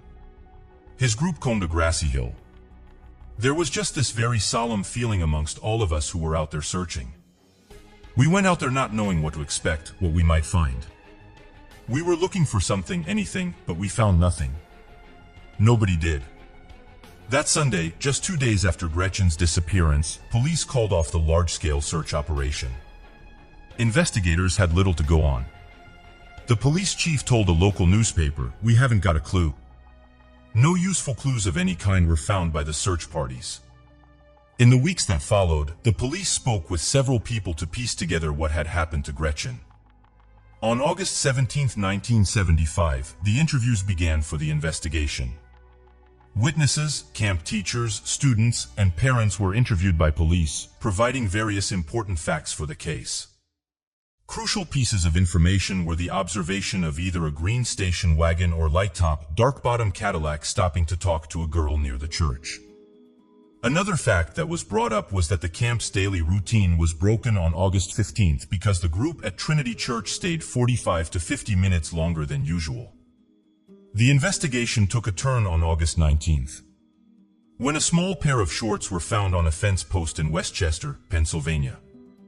David Zancher was called in to talk to police, based around the fact that he provided such a specific description of Gretchen's shorts, although, according to him, he never saw her that day since she never arrived to camp. The shorts found in Westchester ultimately ended up not being Gretchen's. But investigators were still left questioning how Zanstra knew such specific details about her shorts. When investigators interviewed Zanstra on August 19th, he told them that he had picked up some children and driven them to the church the day Gretchen went missing. He still denied having seen her that day. On October 14th, 2 months after Gretchen disappeared, a jogger in Ridley Creek State about 20 minutes from Gretchen's home stumbled on human remains. At first, he was not sure what he had found until he saw what was clearly a fingernail. He ran to fetch a park ranger. Gretchen's parents confirmed that the distinctive clothing found with the remains was hers. Ina made the girl's clothes by hand. The remains found were of a small human body, which the autopsy later revealed was indeed Gretchen Harrington's. Dental records were used for identification purposes. Dr. Halbert Feilinger performed the autopsy. He found a cranial cerebral injury and stated that Gretchen had suffered 2 or more blunt impacts to her skull, leaving her with a depressed skull fracture. Police suspected that she had been assaulted as well. Though the autopsy revealed no evidence of that, the heart-wrenching discovery left everyone mourning the loss of a promising young life. The Sunday after Gretchen's body was found, her father Harold delivered a sermon at church. Gretchen, with her simple faith in Christ, is free, he declared. But the perpetrator is in terrible bondage. The world is filled with unspeakable evil, because of the wickedness of the human who knows the truth but will not accept it. The discovery in the woods led to a new frenzy of activity in the case. Witnesses came forward with reports of men of various descriptions they had seen in the area where Gretchen was found. Police received numerous tips, some sounding very promising, some completely frivolous. David Zanstra was called back to the police station for a further interview about the morning of August 15th. Zanstra told police that he started picking up children for the opening session at 9:10 a.m. and was finished with the pickups and back at Trinity Chapel by 9:30 a.m. He denied ever seeing Gretchen and told police that he was unaware she was even missing. Until he was called to the Reformed Church at 11:05 a.m. by Harold Harrington, Gretchen's father. Investigators looked into a series of potential suspects, including several known offenders of assault living in the area. Nothing led to an arrest. What happened to Gretchen became a mystery for decades. No one knew who took her life. The case went cold. Joanna Falcon Sullivan was only 9 years old in 1975 when Gretchen's slaying took place. She was born and stayed in Brummel, Delaware County at the time. The case had always haunted Sullivan. She became a veteran journalist and wrote a true crime book detailing the ongoing investigation in Gretchen's case. Sullivan said, "I grew up in Brummel. My co-author Mike Mathis grew up in Brummel as well. He grew up in Lawrence Park where this happened. It affected both of us as kids, and it affected a lot of kids our age." Sullivan started the book during the pandemic, and Marple's Gretchen Harrington tragedy was released in October 2022. The novel was Sullivan's first book. But she said she does plan to revise this true crime book to reflect any updated information about this case as it unfolds. Naturally, when detectives retire or pass away, other investigators inherit their cold cases. In the case of Gretchen, Sergeant Coffin became the head investigator. When a woman called Marple Police and wanted to talk to somebody about Gretchen, our message went to Coffin's phone. He was sitting at Marple Township Police Headquarters when he heard the voicemail. The woman said she thought she knew who was responsible for what happened to Gretchen and talked about an attempted kidnapping around the same time. She also mentioned that she kept a diary in the 1970s in which she recorded some of this information when she was a 10-year-old girl living in Havertone, about 3 miles east of Marple. The woman still had the diary in her possession after all these years. Sergeant Coffin got in touch with Pennsylvania State Police. Though the case remained open with the Marple cops because Gretchen had last been seen in their jurisdiction, the state police technically became the lead investigatory agency once the remains were found in the state park. Coffin noted, "I have 4 detectives in my division. The state police have so many more resources." State troopers scheduled an interview with the woman. She is designated in court documents only by her initials, SF and CI number 1, the terminology used for confidential informant. The interview would turn out to be a monumental development in a cold case that had been unsolved for nearly half a century. And monumental developments in decades-old cold cases do not happen that often. The woman told the state on January 2, 2023, that she had been childhood friends with Gretchen and Zoe Harrington, one of Gretchen's sisters. She was also friends with David Zanstra's daughters, Mara and Kristen, and that she would often play at the Zanstra home. She frequently slept over at their house. During one of these sleepovers, when she was 10, she told the troopers she awoke in the middle of the night to find Pastor Zanstra touching her inappropriately. She shifted her position and he immediately hurried from the room. The next night, he touched her again, she said.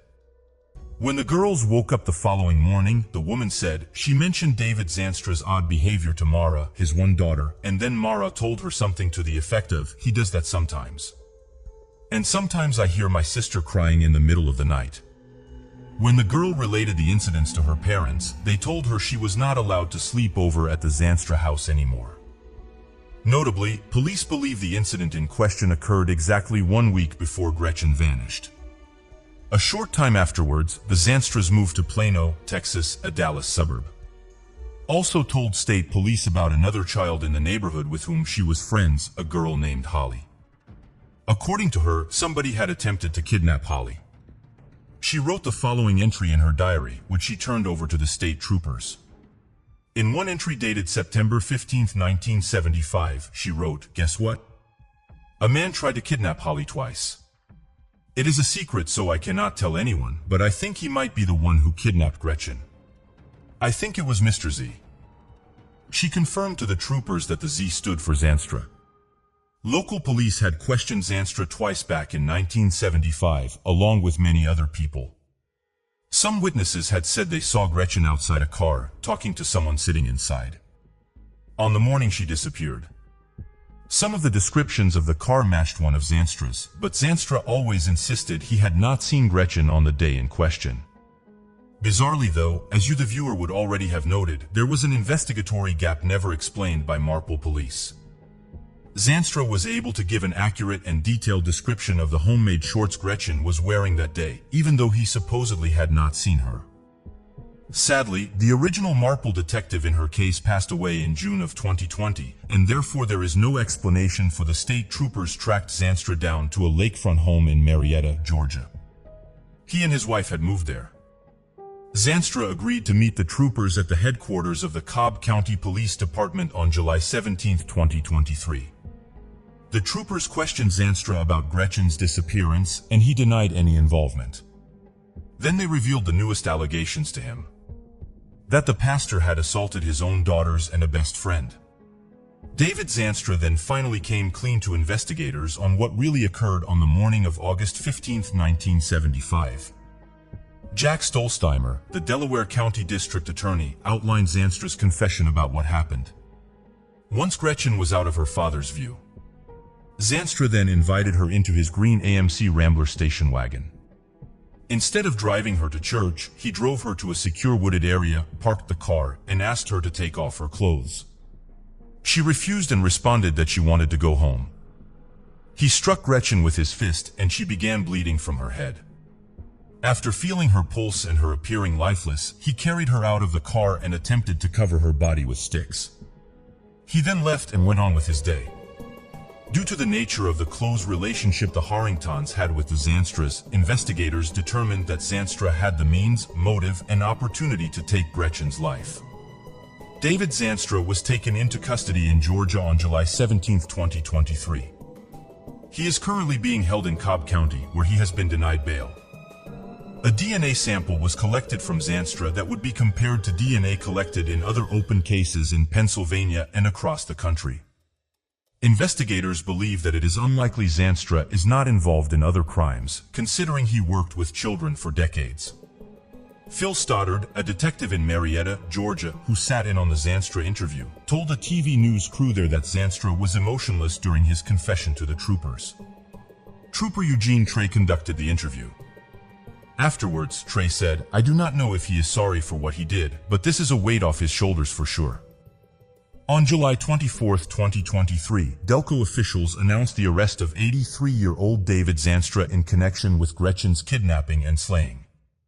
Zanstra was born in May 1940. He was still working as a pastor in Georgia at the time of his arrest. Delaware County District Attorney Jack Stolzheimer said, "This heinous act left a family and a community forever changed. At long last, I can announce today that David Zanstra had admitted to this crime. Justice has been a long time coming, but we are proud and grateful to finally be able to give the community an answer. We have to realize that most people in this world are good, and that most pastors, especially people who claim to be men of God, are good people. But there have always been people, and there always will be people, who are this cold-hearted, remorseless, and just evil. Thank God there is law enforcement here to hold them accountable. And however long this takes, we are going to do it, because this young lady should be alive. What happened to her is just horrendous." And that his office was seeking a governor's warrant to bring Zanstra to Delaware County. The district attorney's office will submit a petition for requisition. Once approved, arrangements will be made to have representatives from the Delaware County Sheriff's Office pick up Zanstra and bring him to Pennsylvania. The process could take as long as 2 months. Stolzheimer added, "We are going to try him. We are going to convict him, and he is going to stay in jail for the rest of his life. Then he is going to have to find out what the God he professes to believe in holds for those who are this evil to our children. He slayed with his bare hands this poor young girl and then lied about it for 48 years. He ended this girl's life that he knew and who trusted him. And then he acted as if he was a family friend, not only during her burial and funeral, but for years. Chief Graf of the police department in Marple Township said during Monday's press conference, "If you're a praying person, you can certainly pray for Gretchen, and I do not think she needs it. She is in God's hands. You can certainly pray for the evil man responsible for this, because he is going to need it." The charges filed against Zanstra have brought a sense of closure to Brummel, Pennsylvania, which has been haunted by Gretchen's case for nearly 48 years. Gretchen's demise had transformed this community. Pre-August 1975, it was Anytown, USA. Post that day, it changed everything for the kids. For the parents, for the families, for everybody, because nobody could do anything anymore in the innocence that they used to do it before this happened. Jim Cristaldi, who as a youth delivered newspapers to the Harringtons, spoke fondly of a pre-disappearance childhood in which he and his friends would spend countless hours building forts in the woods with only the light of the moon.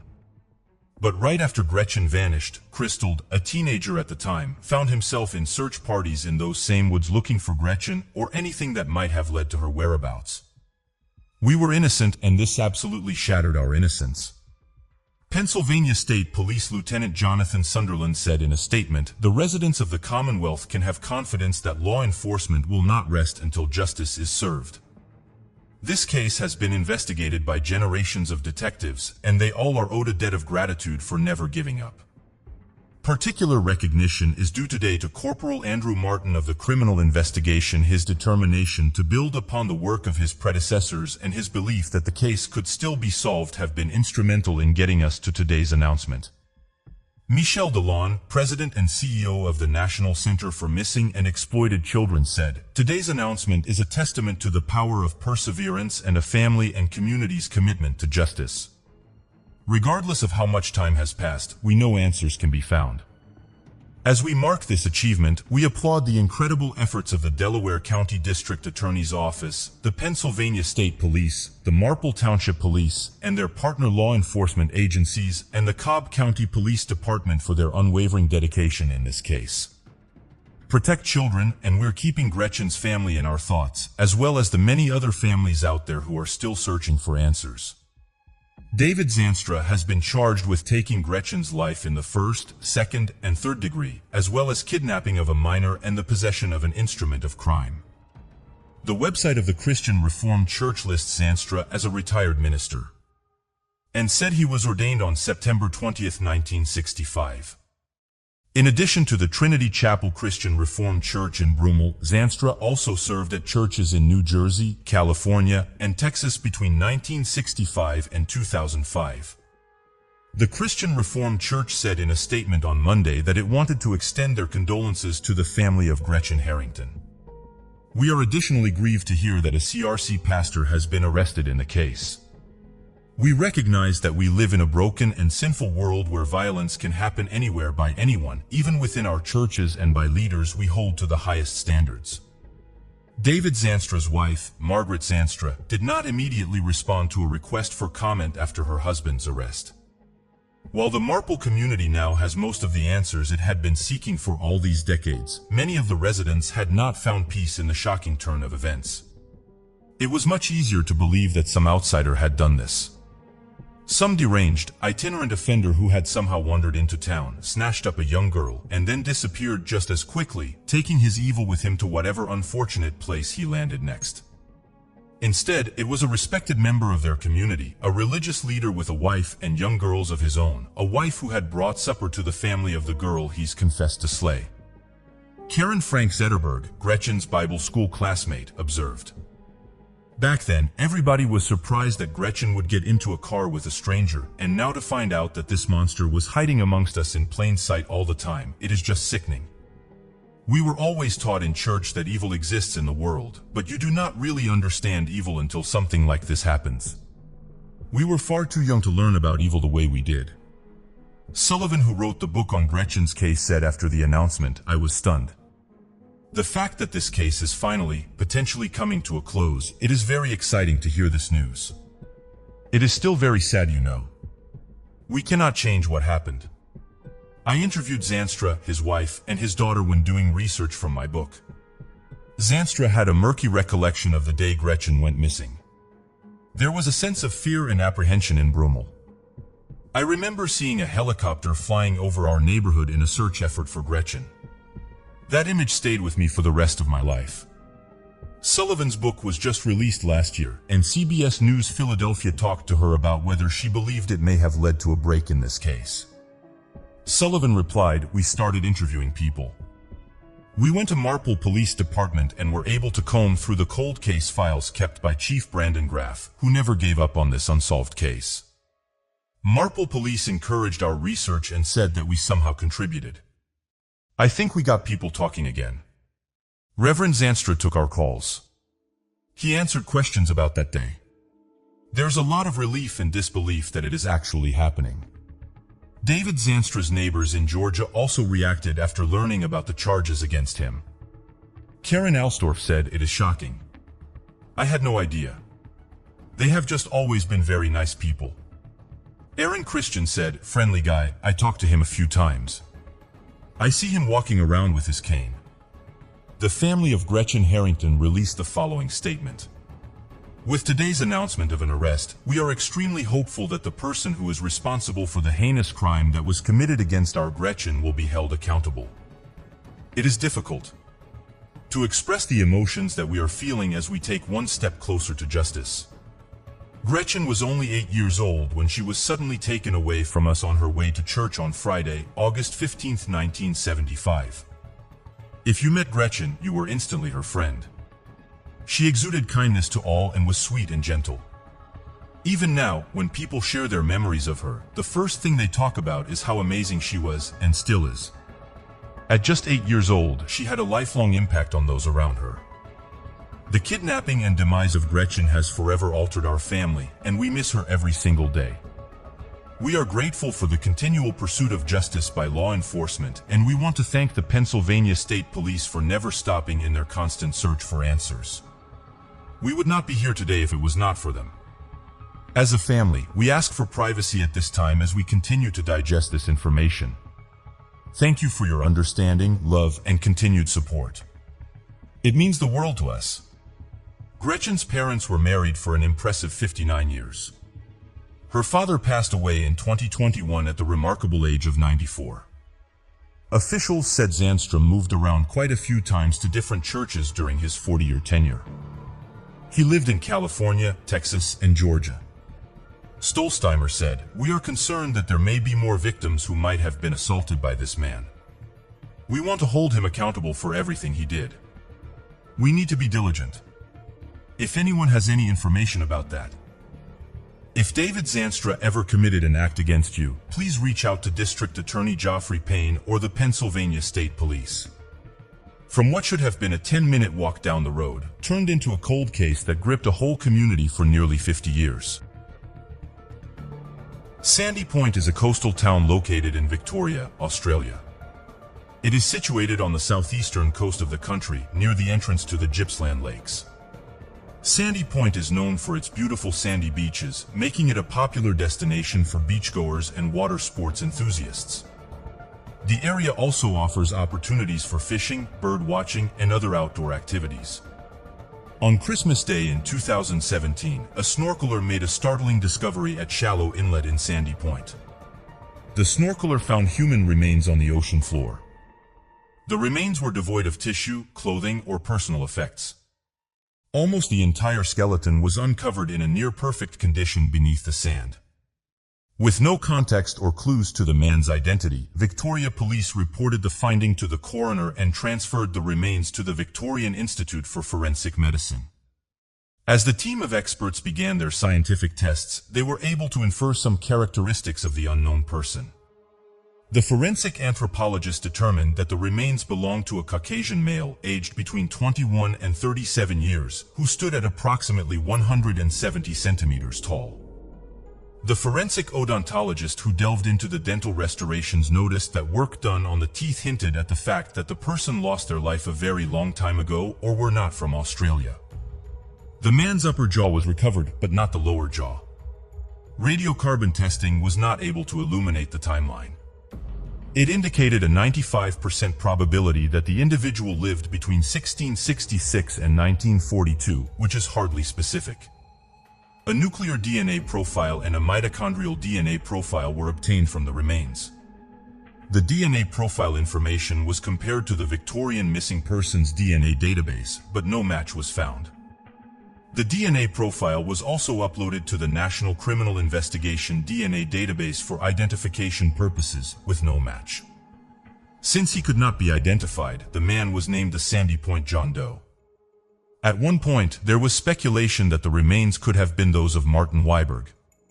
Martin was a ship's carpenter aboard the SS Avoca, who in 1877 managed to steal 5,000 gold sovereigns that would be worth millions of dollars today. Martin was caught and arrested on October 29, 1878. He spent 6 weeks in custody and went to the Tarwin River to show police where the rest of the gold sovereigns were hidden.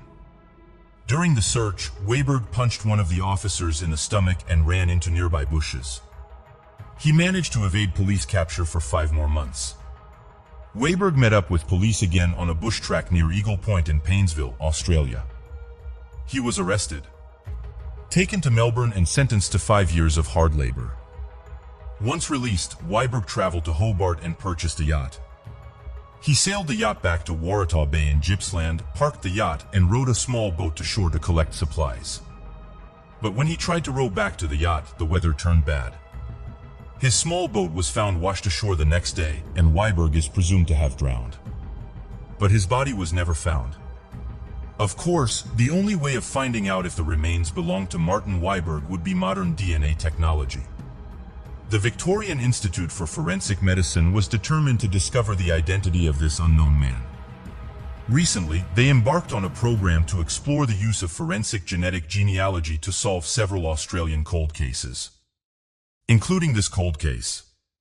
Forensic evidence was sent to Othram's laboratory in the Woodlands, Texas, and Othram scientists used forensic-grade genome sequencing to develop a comprehensive DNA profile. Once Othram developed the DNA profile, it was returned to investigators, who then uploaded the profile to genealogical databases. The investigative research resulted in a compelling lead that Sandy Point John Doe was Mr. Christopher Luke Moore, a Gippsland farmer and World War I veteran who was thought to have drowned in Waratah Bay in 1928.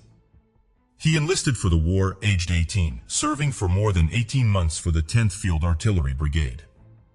Police and coronial documents reveal that Christopher was at Waratah Bay with his parents, Cornelius and Charlotte, brother Francis, wife Elizabeth, and toddler Mary when he got into difficulty in the waves on December 30, 1928.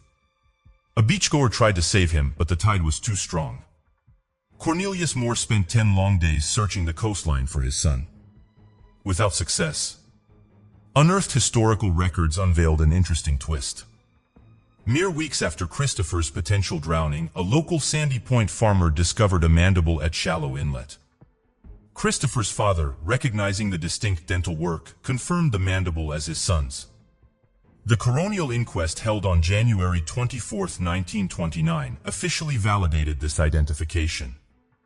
Recently, the Victorian Institute for Forensic Medicine's findings were shared with the state coroner.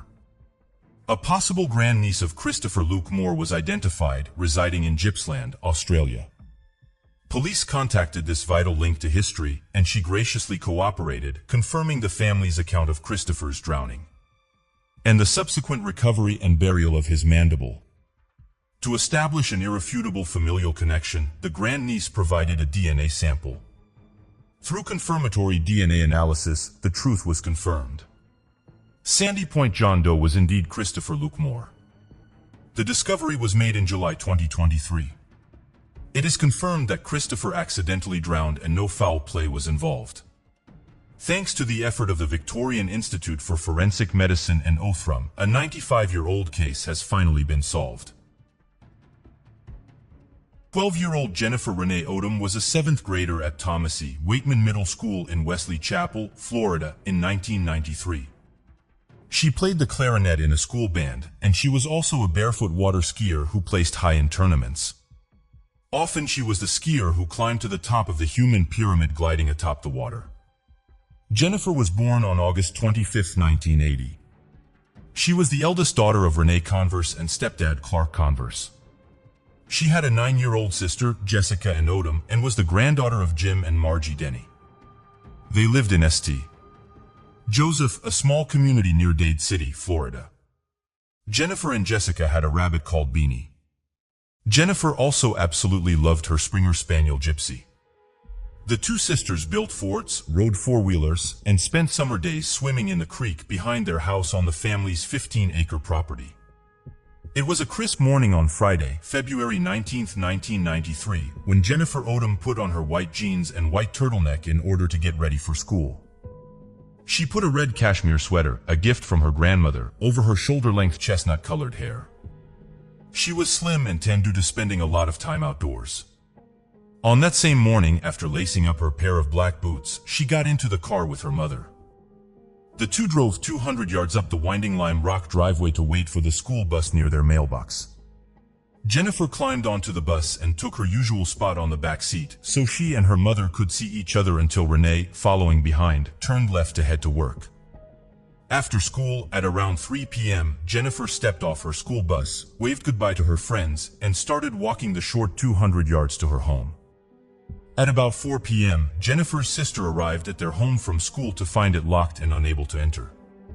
She then called their mother to tell her that her big sister was not home yet. Renee conversed then realized Jennifer must not have made it home. She called Jennifer's best friend Michelle, who stated that she saw Jennifer exit the bus and begin walking home. Within hours, deputies launched a wide-scale search. A search party of about 400 volunteers was formed to help scour about 60 square miles of countryside. Family, friends, neighbors, and other volunteers searched for Jennifer. Law enforcement was equipped with police dogs to comb the rolling groves, pastures, and woods surrounding the tiny Pasco County town of Dade City. Every law enforcement agency in the Bay Area was looking for a blue truck that was seen in the area by some of her classmates. Children riding the school bus with Jennifer remembered seeing an older light blue, unknown model pickup truck slowly following Jennifer down the road in the direction in which she was walking. The children described it as having a silver-painted rear bumper, not chrome, and a trailer hitch with wires hanging and pipes or a ladder in the back. The driver was described by the children as a white male in his 40s with shoulder-length brown hair. The blue truck was the focus of the search parties as investigators believed that the driver may have been involved in the disappearance of Jennifer. As a last resort to find the truck, the FBI, as well as Hernando and Pasco County Sheriff's personnel, worked from a dock and boathouse as drivers searched Lake Jovita for the vehicle.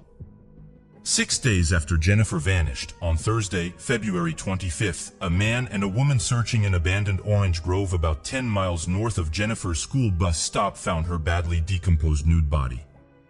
Her body was found near a horse trail off Powell Road south of Brooksville, amid a cluster of pine trees in the orange grove. She was found viciously assaulted and suffered blunt force trauma to her head. Detectives said she likely lost her life there in the woods, not long after her disappearance. We are not exactly sure how long her abductor kept her captive or when exactly the slaying took place, but we are relatively confident it took place in that field. He added, "Every one of us, including those in law enforcement, can look at Jennifer as our niece, our sister, our granddaughter, and realize that it is a tragedy beyond tragedy, neither the blue truck nor its driver." While Jennifer's family was still busy with her funeral arrangements, country music star Vince Gill was scheduled to sing at the local Strawberry Festival on Monday, March 1, 1993. Jennifer's stepfather, Clark Converse, said the girls had looked forward to Gill's performance for weeks, hoping they could get him to autograph photos. Before the concert, Clark Converse and Jessica went to the festival to fulfill Jennifer's wish that Gill autograph a photo in which Jennifer and her sister had posed with the singer at a previous concert on January 10th. Between shows, festival Vice President Joe Newsom took the 3 snapshots to Gill, who was eating dinner. Jennifer's stepdad had asked that Gill autograph one for Jessica, one for Jennifer, and one for both girls. Newsom said afterwards, "I told Gill this young lady had been slayed and her dad was outside." Gill replied that he remembered hearing about the incident. He, who also had a young daughter, autographed the photos, writing on one to Jennifer, "May God be with you." As both Gill and Newsom wept. Before singing the last song, he told the audience about Jennifer. "I'm going to try to get through this the best I can," he said, his voice cracking. Gil sang his Grammy-winning hit, I Still Believe in You, and dedicated it to Jennifer, who was tragically robbed of her life. Midway through the song, with tears running down his face, Gil asked the crowd to help him finish. Nearly 15,000 voices joined in. Radio personality Jeff Moore stood backstage and looked out at thousands of tear-stained faces. It was heart-ripping, he said afterwards. Unfortunately, with no one in the community providing investigators with useful information, her case went unsolved. 13 months before Jennifer was abducted, on January 16, 1992, a 17-year-old girl was kidnapped as she got off a school bus in north-central Pasco County. She was found in a pool of blood behind an abandoned house, brutally attacked, assaulted, and beaten. Sheriff Neen has said she suffered injuries to her head and skull that were very significant. She survived. But her life was forever changed as she was paralyzed on her left side. Neen has said she was a former honor roll student and track and field participant and was a true victim. She was not engaged in a high-risk lifestyle. Law enforcement was able to collect DNA from the crime scene at the time. Since there were similarities between what happened to Jennifer and the unnamed girl, detectives believed the cases may be related. Both victims were adolescent girls who were abducted after getting off of the school bus in Pasco County, taken to a remote field, assaulted, and abandoned with the belief they will succumb to their injuries. The other victim was found just a few miles from where Jennifer's body was found. After a series of blind alleys, the police called upon psychic Nancy Meyer 16 months after the incident to assist in finding the person responsible for what happened. Nancy Meyer is a psychic from Pennsylvania who has been working with police around the country for decades. According to Nancy, she had consulted in more than 300 criminal investigations and had offered critical clues more than 80% of the time. Nancy believed that two men were involved in taking Jennifer's life. She described them as white, muscular mechanics, and she said one may be a smoker with a heavy cough. The crime scene photographs were classified. Therefore, Nancy Meyer was not allowed to see it. Despite this, she was able to visualize two men in detail. She was taken to the site where Jennifer's body was found. Nancy pointed out that there were belongings in a nearby area that had not yet been discovered. She was able to describe several of Jennifer's items that were still missing, including her cousin's clarinet case with the letters LO on them. She continued to give information about the perpetrators in hope of solving the case.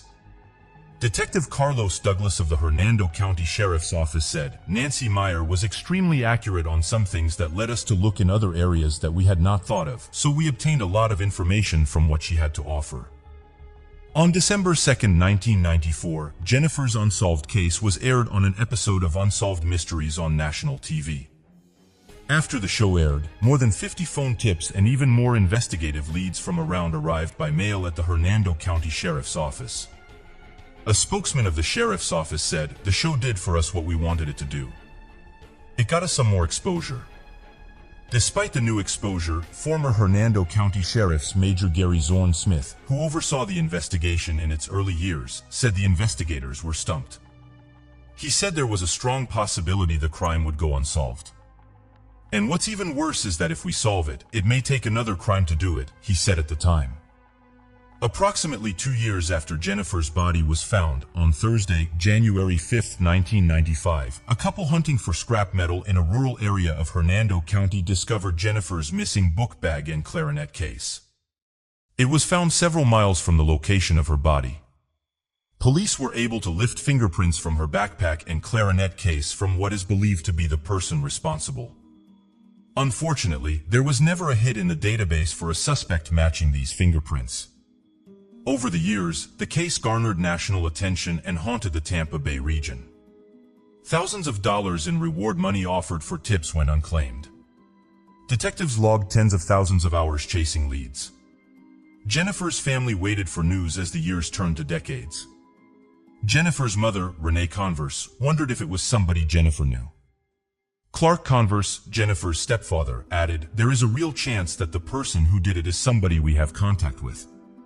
If they catch someone, we're going to be thrown into the spotlight. Learning how to deal with a trial and confronting this person is going to throw us to square one in learning to deal with this. Renee said she cries a bit more each year. The reality is that Jennifer is gone and will never be in our lives again. Nothing is going to change that. She also said that the family is thankful for what they do know. We are blessed that we have this much closure. We are not looking for her. We know where she is. It is going to be a bittersweet finale. She could still picture her 12-year-old daughter, slim and sun-kissed, waving goodbye at the back window of the Pasco County school bus. It was the last time she would see her brown-eyed firstborn girl. Renee recounts the last words being spoken between the two as "I love you." The couple said they have done everything possible to cooperate in finding Jennifer. They wanted the person found so that no one else got hurt. On Monday, February 19, 2007, the St. Petersburg Times reported that it marked 14 years since the unsolved abduction and subsequent slaying of Jennifer. In that same year, members of Hernando County Crime Stoppers handed out special playing cards to inmates at the Hernando County Detention Center. Each card featured a brief description of an unsolved case from around the state and a hotline number. Jennifer's card was the Queen of Diamonds and featured 2 color photos. A website has been set up by the Hernando Sheriff's Office with pictures and information about Jennifer. A slideshow was also put together with photos of Jennifer set to a mournful soundtrack. Hernando County Detective George Lloydgren later on headed the cold case unit. He was armed with the latest DNA technology and a disturbing theory. "I believe that there is probably one person, if not more, that would know who is responsible for this," he said. He also believed that person could be a family member or ex-spouse, either protecting the perpetrator or too afraid to come forward. "I think the reason people do not want to get involved is they may not want to sit there and have to testify against that individual." Over the years, a couple of anonymous tips came in that led investigators to believe that there are several people out there with more information, and the investigators wanted them to come forward. They tried various methods of generating new leads, from billboards and a $20,000 reward to a documentary on national TV. Investigators amassed some 1,000 pieces of evidence, took thousands of tips, and conducted hundreds of interviews over time to try to determine who took Jennifer's life. The National Center for Missing and Exploited Children reached out to the sheriff's office and offered to scan every piece of paper in Jennifer's case so it would be readily available. It was more than 75,000 pieces of paper. During all the investigations, there were clues, including the fingerprints on Jennifer's clarinet case and backpack. There were also suspects. Serial offender Frank the Neil Potts was possible. He assaulted a 10-year-old girl in Lakeland in 1993. At the time of the slaying, he was working on a construction site in Pasco County and owned a blue pickup truck, which he allegedly later dismantled. Authorities were unable to link him to Jennifer's case, however. Another possible suspect was Walter Ducharme, who lived in the area at the time of the slaying. His ex-wife claimed that he was responsible for it. However, her testimony was inconsistent. When the case against him was presented to a grand jury, he was not indicted. He was no longer believed to be involved in the case. In February 2015, Detective George Lundgren was contacted by Pasco County Sheriff Chris Naco. According to him, new technology had led to a solid lead in the 1992 case in which the teenage girl was found alive. It was the case investigators believed was linked to Jennifer's. The odds of finding another match, Naco said, was 1 in 7.7 nonillion, a number with 30 zeros. Lloydgren commented, "As it is with any of the old cases, because items were collected. It is just now that the technology has advanced." The biological evidence found in the investigation of the 1992 case was tested before February 2015, and detectives got a full DNA profile. Investigators used a DNA procedure known as familial searching, which allows law enforcement by comparing male DNA left at the scene with that of family members. The shortfall of a standard DNA search is that a suspect's genetic fingerprint must be on file in the offender database for law enforcement to make a match. Sheriff Ninhu has said until 2015 there were no leads on that particular piece of DNA. The Florida Department of Law Enforcement compared the DNA to local DNA to see if there were any close matches, which would be a family member. The sheriff said they found a DNA match, that of Jeffrey Crum, who was in jail at the time. Investigators then obtained DNA samples from Crum's brother, father, and grandfather. A direct comparison between the DNA found on the victim and that of Crumb's father found a match. Investigators concluded that Jeffrey Crumb took the girl from the 1992 case by the arm and led her behind the abandoned house, where he hit her head with a blunt object so hard it crushed part of her skull and caused her to lose part of her brain, leaving her paralyzed on the one side. This then finally led to the arrest of Jeffrey Crumb, 53 years old at the time, in connection to the 1992 case. It was Crumb's arrest in this case, authorities said, that made him a person of interest, reinvigorating an investigation in Jennifer's case. Sheriff El Ninhuas said, when Crumb was implicated in a 1992 case, he quickly, almost instantaneously became our #1 suspect in Jennifer's case because of the similarities. He also noted that over the years there were suspects. But Crumb was not on that list, so he came out of left field in 2015. In 2018, on the 25th anniversary of her daughter's demise, Jennifer's mother told The Times that she and other family members tried to have faith that her case would eventually be solved. I think the investigators would have done anything in the world to have solved this case. Crumb was sentenced to life in prison for the crime he committed in 1992, leaving his victim partly paralyzed. The victim's aunt spoke in court during the sentencing hearing, recounting the lifelong damage he had inflicted. Her aunt said her life stopped that day. She also mentioned Jennifer. A year later, a young lady, Jennifer Odom, was slayed, she said. And that brought back so much different things that today, the perpetrator still has not been caught. The arrest and sentence of Crumb gave Detective Lloydgren a new resolve and Jennifer's family new hope that the person responsible will be caught. Detectives then began an intensive investigation and interviewed everyone they could find for the next several years they may have been associated with Crumb around the time Jennifer was kidnapped. This information was turned over to the state attorney, and the facts and circumstances were turned over to a grand jury. On July 27, 2023, a month shy of what would have been Jennifer's 43rd birthday, officials announced that they had finally made an arrest in the case, and that prosecutors would seek capital punishment against the accused. State Attorney Bill Glass made the announcement during a press conference. This was just after the Hernando County Sheriff's Office announced that it has charged the 61-year-old Jeffrey Norman Crumb with the kidnapping, assault, and slaying of Jennifer 30 years before. Glass also said, and we have the right aggravators in this particular case to treat it as a capital punishment case. This is every parent's nightmare. This is the thing that keeps parents up at night, worried about their children. Detective George Lloydgren, who had spent years investigating Jennifer's case, said, "Shock is probably the best word to describe the reaction of Jennifer's family when he told them about the arrest. He did it quickly because I did not want to get emotional. It is a lot for them to take in and absorb, and I can imagine it is going to take some time before it really sinks in."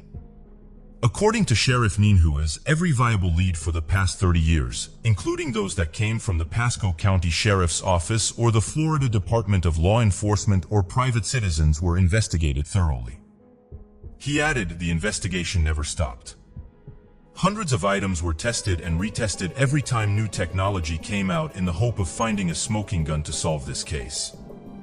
The sheriff added, literally countless detectives and sworn law enforcement personnel and civilian and tipsters have had a hand in this investigation. The minute Crumb was identified as a suspect in the case, Detective Lundgren went to work putting a mosaic together, or a puzzle, and I can tell you, other than the conviction in a previous case, there was no other piece of the puzzle. That was a big piece of the puzzle.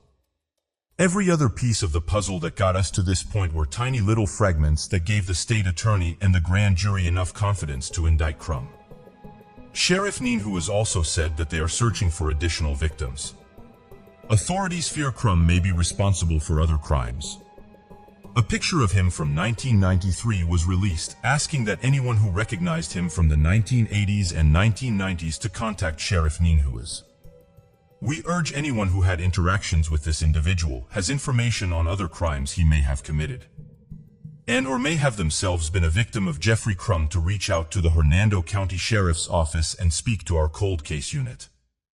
Despite keeping a lot of information close to the vest, authorities did say that in 1992, Crumb worked in construction as a drywall installer and lived on Somerset Lane in Spring Hill, the Pasco County area where Jennifer was abducted from. His residence was about 21 miles from the place where Jennifer was last seen and 12 miles from where her body was found. Officials also say at that time he drove a blue truck. During Thursday, July 27, 2023's press conference, Sheriff Neen, who has kept reiterating Crum was not on the investigators' radar until the past few years. Records showed Crum has a significant history of convictions for violent crime. The sheriff said Crum had been arrested in the early 1980s for armed robbery in Hillsborough County. In 1985, he was charged with kidnapping, assault, and false imprisonment in Hillsborough County. He was arrested by Tampa police in 1987 for carrying a concealed weapon. In 1988, he was caught again carrying a concealed weapon and was charged with aggravated assault. In 1998, he was arrested for domestic violence in Hernando County 3 times. In 2001, he was arrested for violation of probation in Hillsborough County. He was arrested a few years later for aggravated assault with a deadly weapon in Hernando County. In 2015, he was arrested in Pasco County for aggravated assault on a child under the age of 12. Sheriff Neen, who has stated he is a bad individual who enjoyed violence. Crum is already serving 2 life sentences for the assault and kidnapping case out of Pasco County that was prosecuted around 2015. He is currently in the Hernando County Jail. Judge Curdy Hitzman ordered him to be held without bond and appointed a public defender to represent him. Communities in Pasco and Hernando counties were on edge after Jennifer Odom's kidnapping and slaying back then. They shared their thoughts and feelings after the news of the arrest was announced. Jeannie Cameron, the general manager at Papa Joe's Italian restaurant in Brooksville, said she and others in the community remember hearing about her disappearance all too well. So we all remember hearing about her disappearance, Jennifer's, and about the blue truck, and everybody was on alert about looking. I think the bottom line was finding out who did it and getting him off the streets so that another family doesn't have to be tormented. Because I really feel like the whole community was tormented until they found out the answer. Joseph Giaratana, the owner of Papa Joe's Italian restaurant, said, "Back then, 30 years ago as a parent, I was very angry that someone could do something like that to a child and then leave her there in the middle of nowhere." Jessica Ellis said she went to Waitman Middle School with Jennifer and played in the same clarinet section in band class. "I would say we saw each other a lot. We weren't like close friends, but we knew a lot of the same people. We rode the school bus every day, and I just remember her always being nice, with me and everyone else that rode her school bus that knew her. You know, a lot of us are parents ourselves now. The fact that anyone would do this to a child, it makes me hold my 5-year-old a lot tighter now." Grief and fear followed in the days, months, and years after Jennifer lost her life. The arrest of Crum is closure for many in the community. Monica Faye Pritchett was born on February 16, 1979 in Anniston, Alabama. She was the daughter of Donald and Dorothy Pritchett and had 2 sisters as well as 2 brothers. Monica married Jeremy Rollins, her high school boyfriend, and they stayed in Heflin, Alabama. They had a stable marriage until the birth of their second son, Aaron, for reasons they never made public. The couple decided to live separately. This was despite Monica being pregnant with their 3rd child. Monica and the boys moved into their Sugar Hill Road home in mid-2001. Jeremy Rowland still had visitation rights to visit his 2 sons every other weekend. Monica loved her children dearly. Dalton was 6 years old and Aaron 2 years old.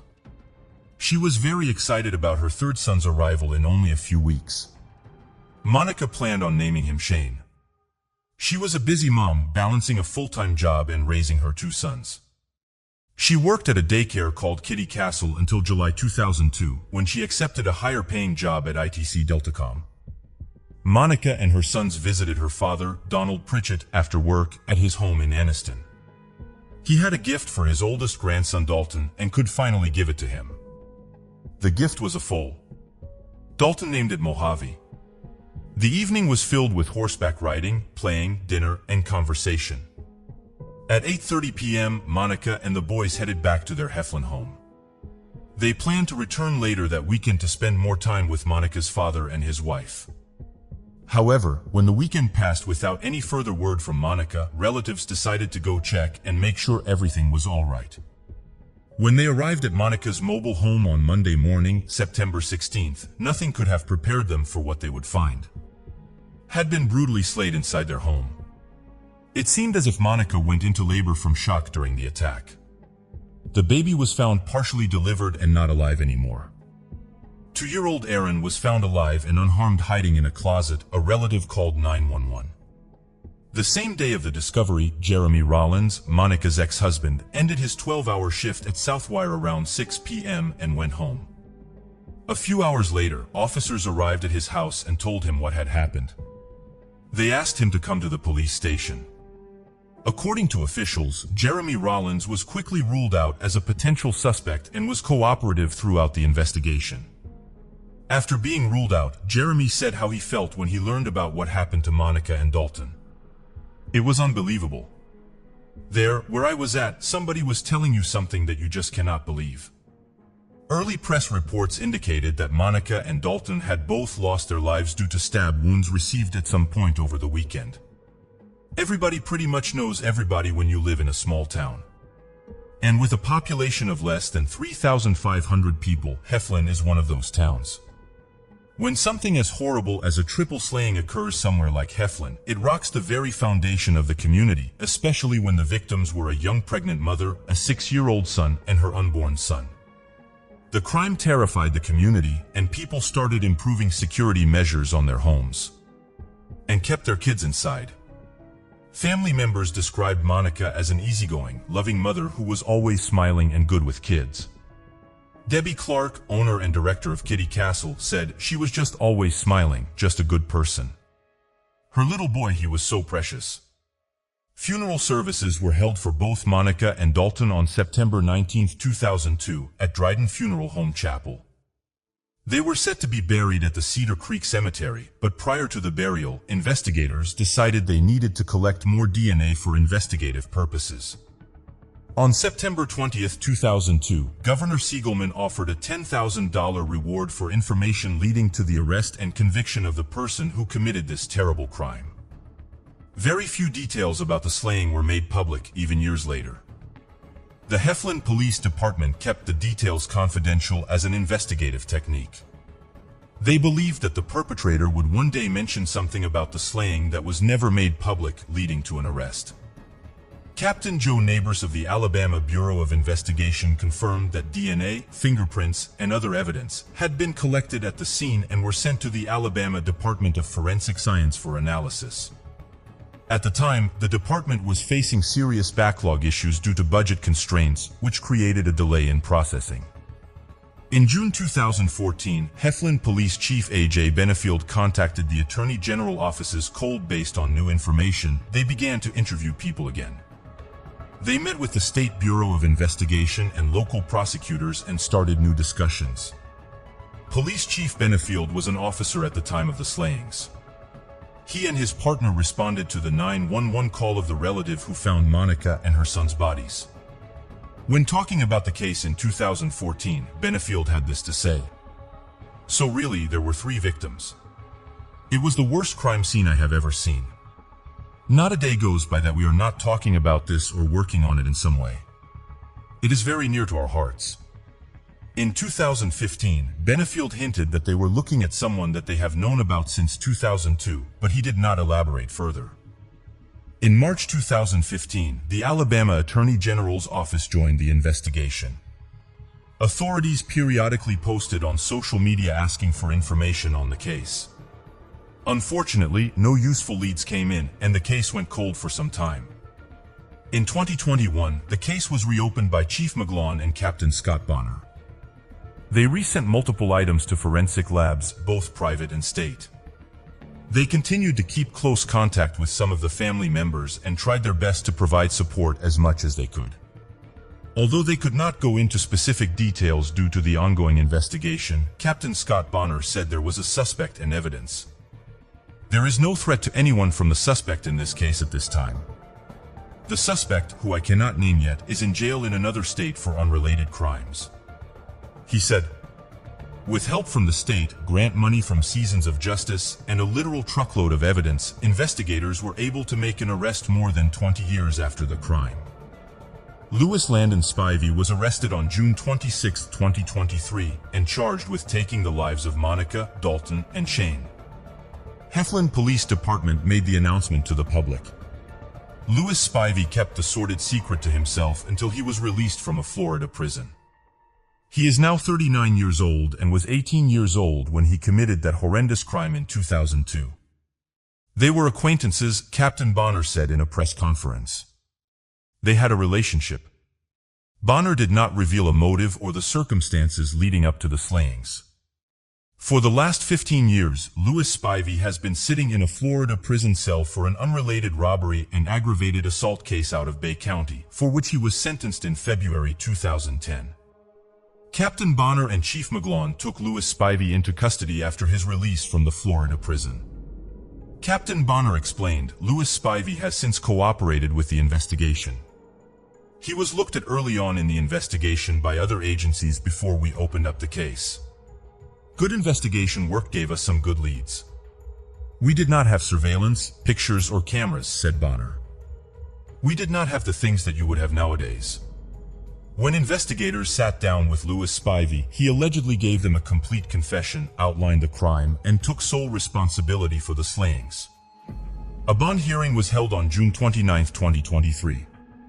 The court determined that the criteria for invoking Anaya's law had been met, leading to Louis Spivey's continued pretrial confinement without the possibility of bond. Anaya's law is a legislation named after Anaya Blanchard, a college student whose life was tragically taken in 2019. The law aims to enhance penalties for certain violent offenses in Alabama. It allows judges to deny bail or parole for individuals charged with certain violent crimes, ensuring that they remain in custody throughout their trial process. The law seeks to prioritize public safety and protect potential victims by keeping individuals considered dangerous off the streets during legal proceedings. Investigators gave few details on what led to the break in the case, but we do know about the confession and that the department was given a grant for DNA analysis, and several items were processed by a state lab and private labs in Canada. In a statement on behalf of Mayor Robbie Brown, Chief Ross McGlawn offered his condolences to the family of Monica and Dalton. Hopefully this will bring you some sense of closure to this awful chapter in your lives. We would like to extend our deepest gratitude and appreciation to Captain Bonner, the Heflin Police Department, and all the other agencies and individuals who displayed unwavering dedication and determination in their pursuit of justice for Monica, Dalton, and their grieving family. It was definitely the hardest case, and I have worked several similar cases in my career, explained investigator and Captain Scott Bonner. The box of reports and everything we had to go through, that alone took several months. This case proved to become personal to Bonner. He admitted he has probably spent more time with Monica and Dalton's family over the last 3 years than he had with his own. I have become really close to them, he said. It makes me feel great that I can give them some peace. Jeremy Rollins, Monica's ex-husband, remarried in 2011 and has twin daughters with his wife. Aaron Rollins, Monica's second son, graduated high school in 2018 and is now in his early 20s. The family still resides in Heflin. Louis Spivey was transferred to the Cleburne County Jail, where he is now being held without bail and awaiting trial. Elaine Park was a creative and uninhibited spiritual woman in La Crescenta, California. Her deeply ingrained passion for acting and an imagination suited for personal expression were cut short by an unexplainable, unsolved disappearance in January of 2017. Leaving all who knew her across her Los Angeles neighborhood and the entirety of Southern California at large, grasping for answers in a sea of evidence that drowned us all in doubt. In the hope of providing more substantial reasoning built upon observable evidence and situational analysis, this is an examination of Elaine Park's disappearance and the deeply disturbing pattern of mysterious happenings all around the shores of Malibu. Elaine Park was born on September 24, 1996 to parents Ray and Susan Park in Los Angeles, California. She was an only child for a short while until her younger brother, Dustin, was born a few years later. At an early age, Elaine showed a propensity for social activities and exploring her imagination. She loved to perform for her family and made friends with just about anyone. She was a social butterfly at school and always seemed to be in the mood to create.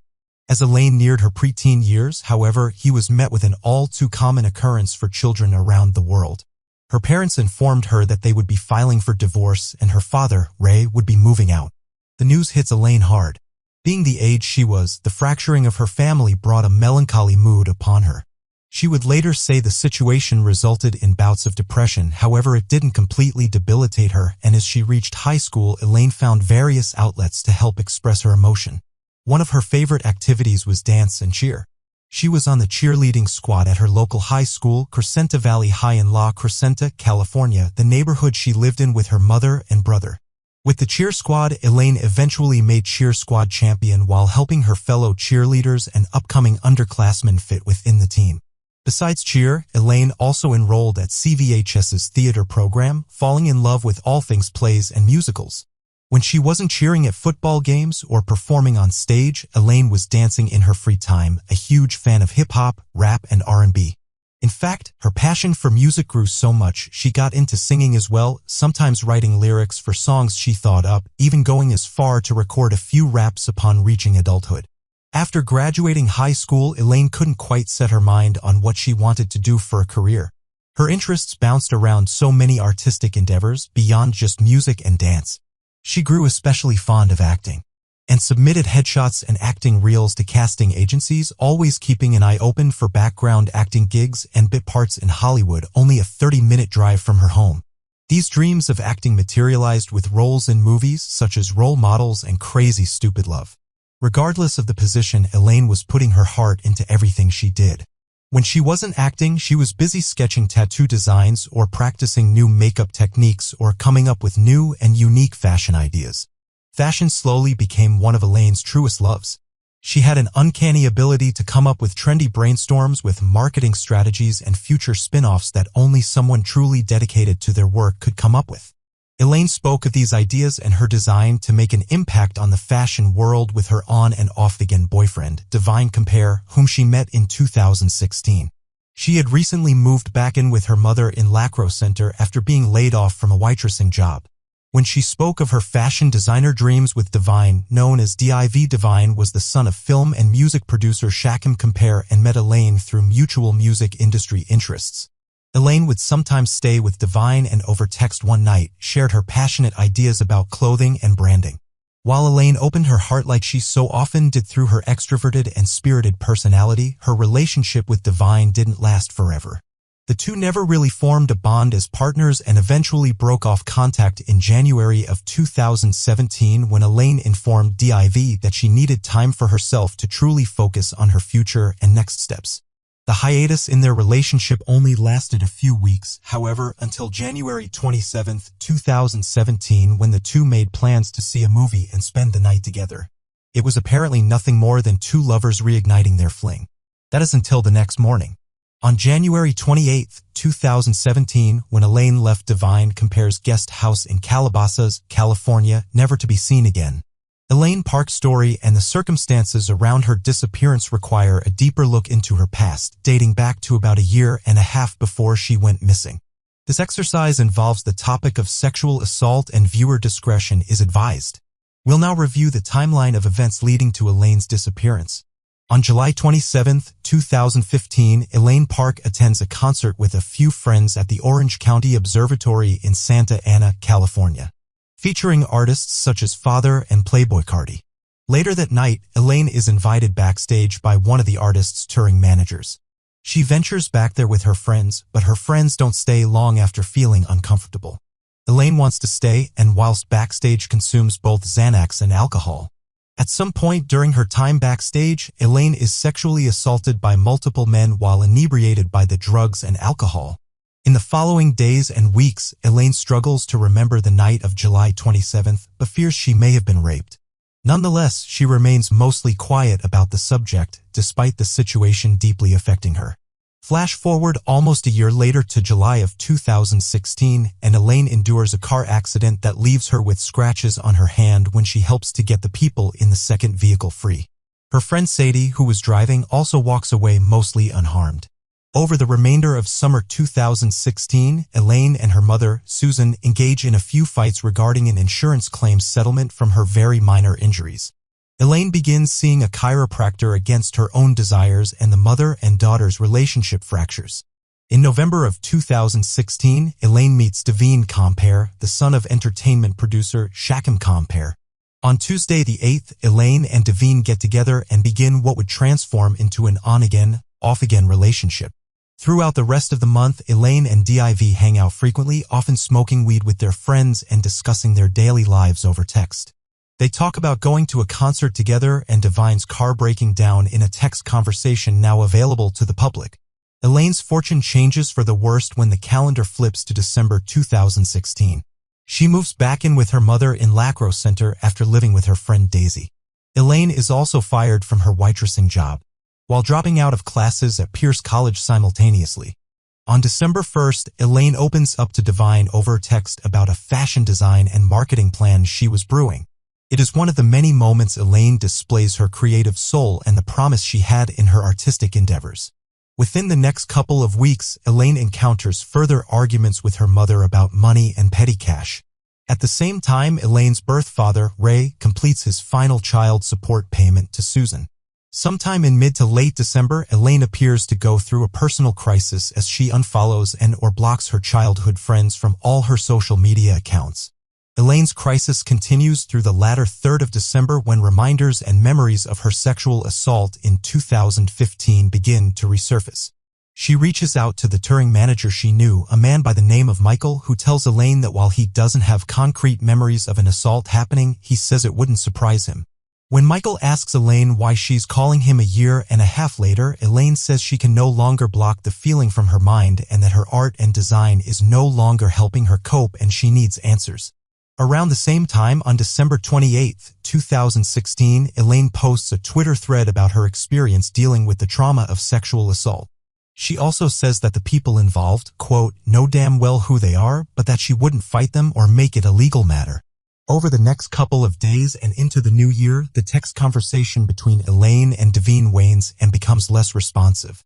Then on January 3rd, Elaine breaks up with Devine over text.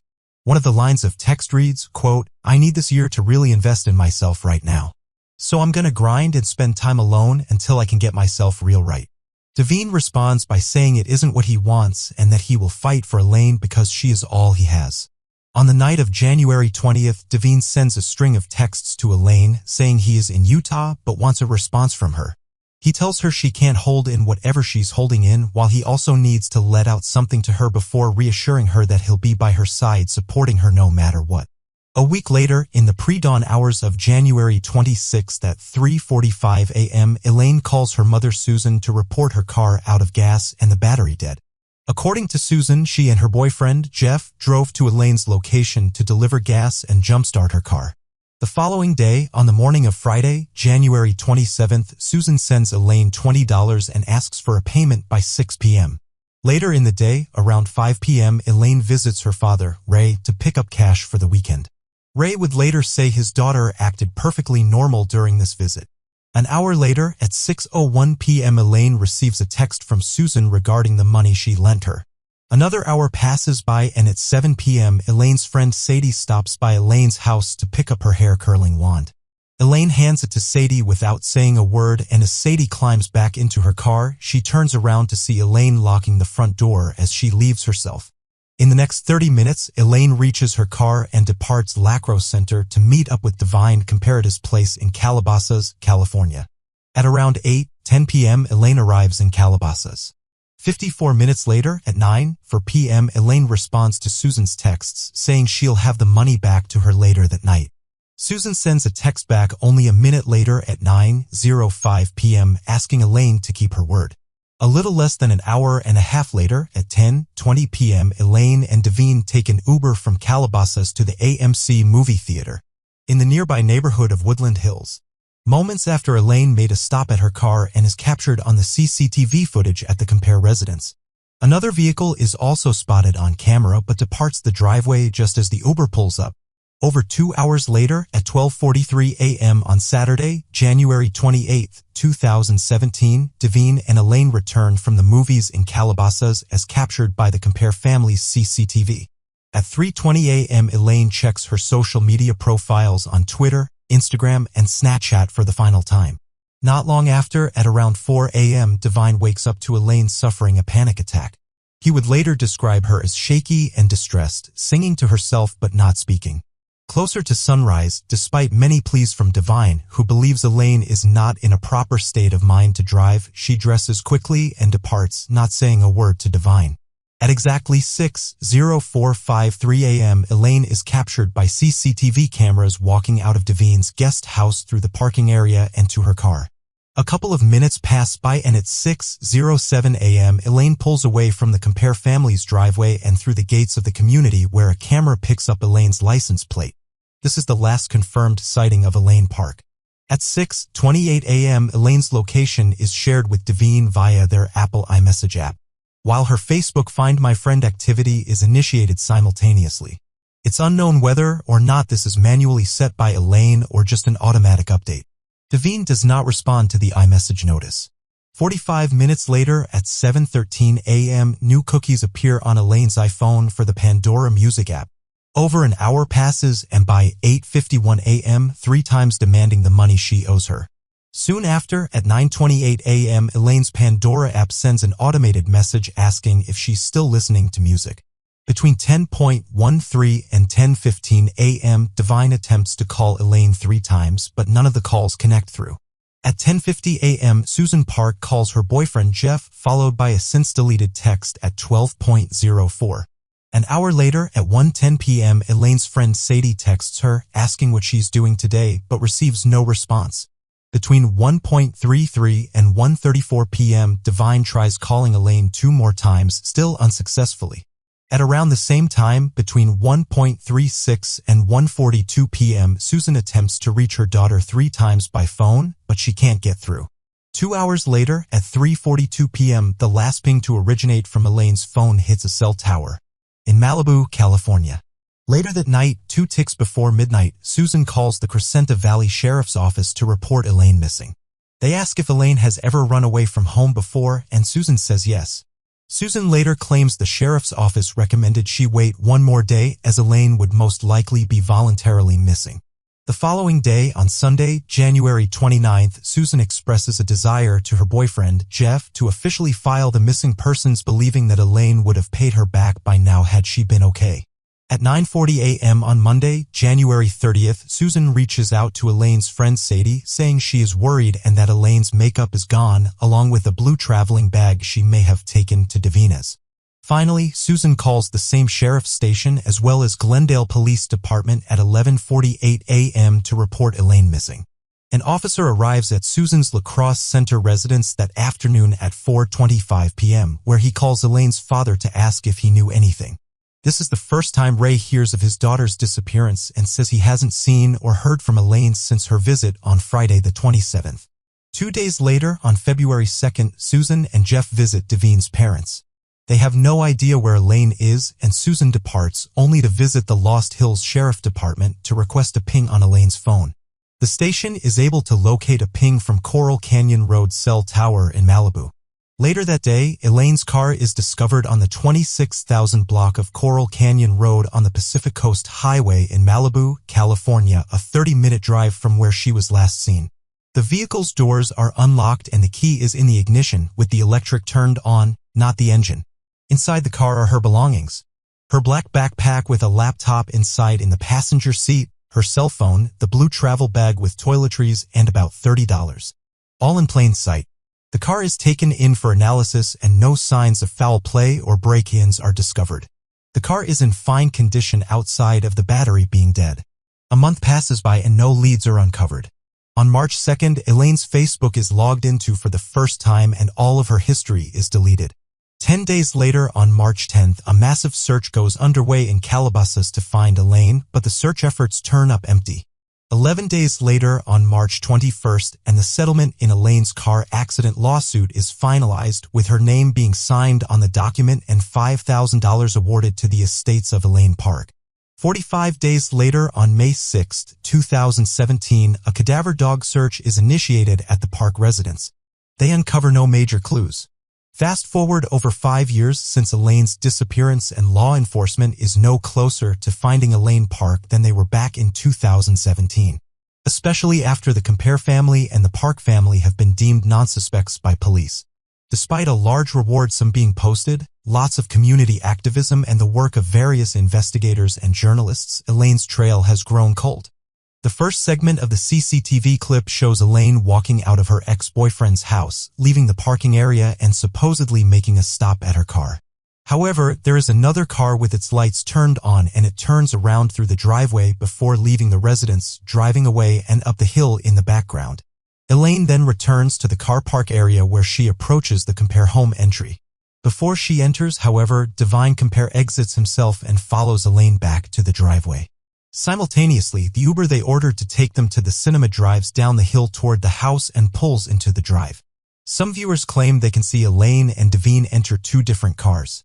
However, law enforcement have stated they took the same Uber both there and back from the movie theater. The second segment of CCTV footage depicts Elaine and Divine returning from the cinema about 3 hours later. The Uber drops them off and departs as it should, and the couple enters the Compare compound at a normal pace. The third segment of the recording is the most mystifying. At around 6 a.m., Elaine is captured leaving the Compare residence by herself, this time walking at a much more hurried pace. She hops into her car somewhere in the driveway and pulls away from the Calabasas home. Viewers again point to something strange they notice at this point in the video. They call out the shadow. That flicker across the wall on the left side of the frame when Elaine is about to disappear from view, theorizing it may be a third party watching Elaine from afar running in the background when they see she is about to leave. However, if you go back to the first segment, you'll notice those same shadows appear on that same wall each time Elaine walks back towards the driveway in both directions. It is simply Elaine's shadow from a light off screen and is not a hidden clue. What is a helpful clue? Is the license plate reader footage that is included at the end of the video. This captures Elaine's vehicle as it leaves the Compare family's gated community and gives you a clear look at her license plate number 7NKR261. If you have any information regarding this license plate number from the early morning hours of January 28, 2017, or anything else that appears in the video, you can call 1-800-222-8477 or go to lawcrimestoppers.org. As previously stated, the following section involves the topic and discussions of sexual assault and viewer discretion is advised. The first theory many people jump to when they hear Elaine's story is that her boyfriend, Divine Compa, had something to do with her disappearance. Besides the obvious fact that he was the last person to see Elaine alive, people point to his connections with musicians and rappers around Los Angeles and how he might be connected to the sexual assault Elaine survived. In 2015, while Divine wasn't at the concert in question in July of 2015, he did have connections with some of the performers and people backstage who may or may not have been there when Elaine was assaulted. People wonder if this is what Divine is referring to in the text messages made available to the public after she breaks up with him when he says, quote, "I need to let all this out to you." Followed later by, quote, "You can't hold all that in? Let it out, what's going on?" People wonder if this is Divine coaxing Elaine to say everything she knows about her assault in 2015 to make sure she isn't about to take the information to the police and expose either Divine's contacts or Divine himself. They back this up with information gathered in 2018 by people part of the investigation who noted that a witness had observed Elaine and Divine getting into a verbal altercation the evening of Thursday, January 27th. And it was over the assault allegations and Divine's role in them. The testimony then stated the following day the couple didn't actually go to the movies the evening of January 27th and instead the arguments boiled over before Elaine went missing the next morning, potentially at the hands of Divine or a theoretical accomplice. To accentuate this theory, many point to the CCTV footage and take issue with how it conveniently ends right after Elaine leaves the property and what follows isn't publicly available. It casts a suspicious light over the Compare family at large and definitely leaves room to wonder. However, there are many pieces to the case that address and refute this theory. First and foremost is that Divine himself has been heavily investigated by law enforcement and private detectives and cleared of all suspicion. That's not all though. Let's look at the materials we have ourselves. We have the texts Divine was sending to Elaine after their breakup. And nowhere did it ever show Divine was making threatening comments or showing a lack of support to Elaine.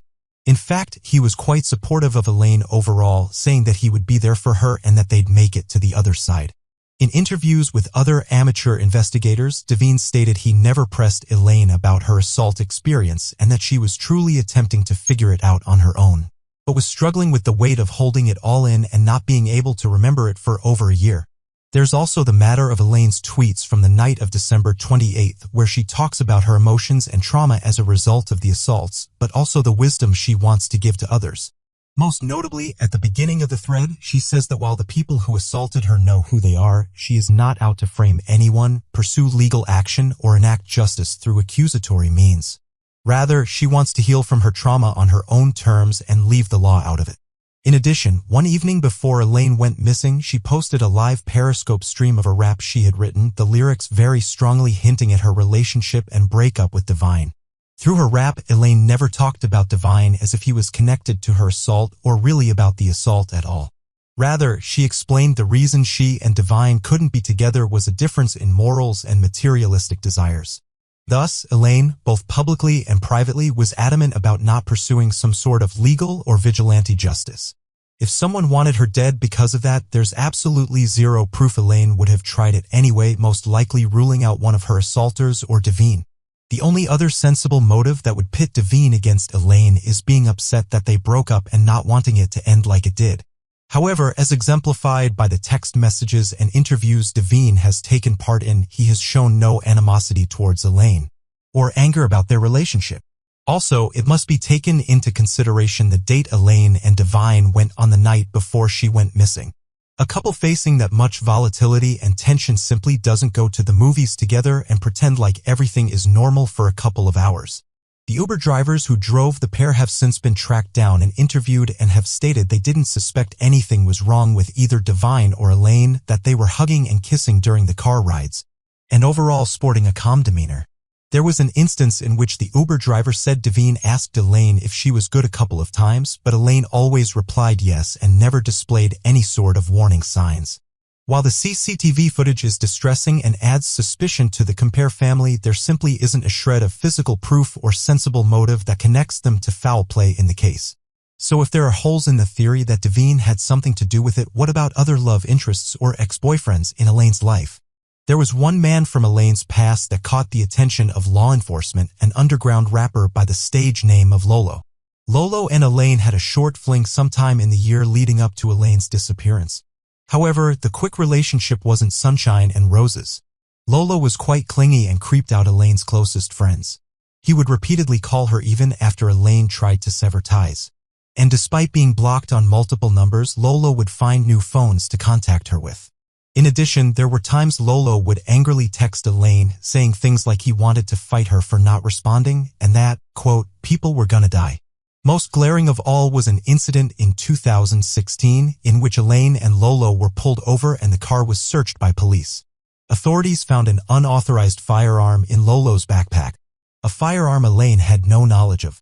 Elaine was set to testify at Lolo's court hearing on the matter mere weeks after she went missing, and some wonder if Lolo was involved to prevent her testimony from entering evidence. Not only that, but Lolo was released from jail pre-trial just 2 days before Elaine disappeared in Venice Beach, just a quick drive south on the Pacific Coast Highway from where Elaine's car was discovered in Malibu. Could he have left imprisonment and done something to Elaine to protect himself from his firearm charge? There are two things that suggest this isn't the case. First, Elaine's testimony wouldn't alter the outcome of Lolo's charges. Elaine didn't know he had the gun and therefore couldn't give any sort of insight into when or how he obtained it. So had she just told the truth, which is what her friends told her to do, she would have explained her perspective and been dismissed without altering the ruling. Second, Lolo was eventually tracked down by both law enforcement and private investigators.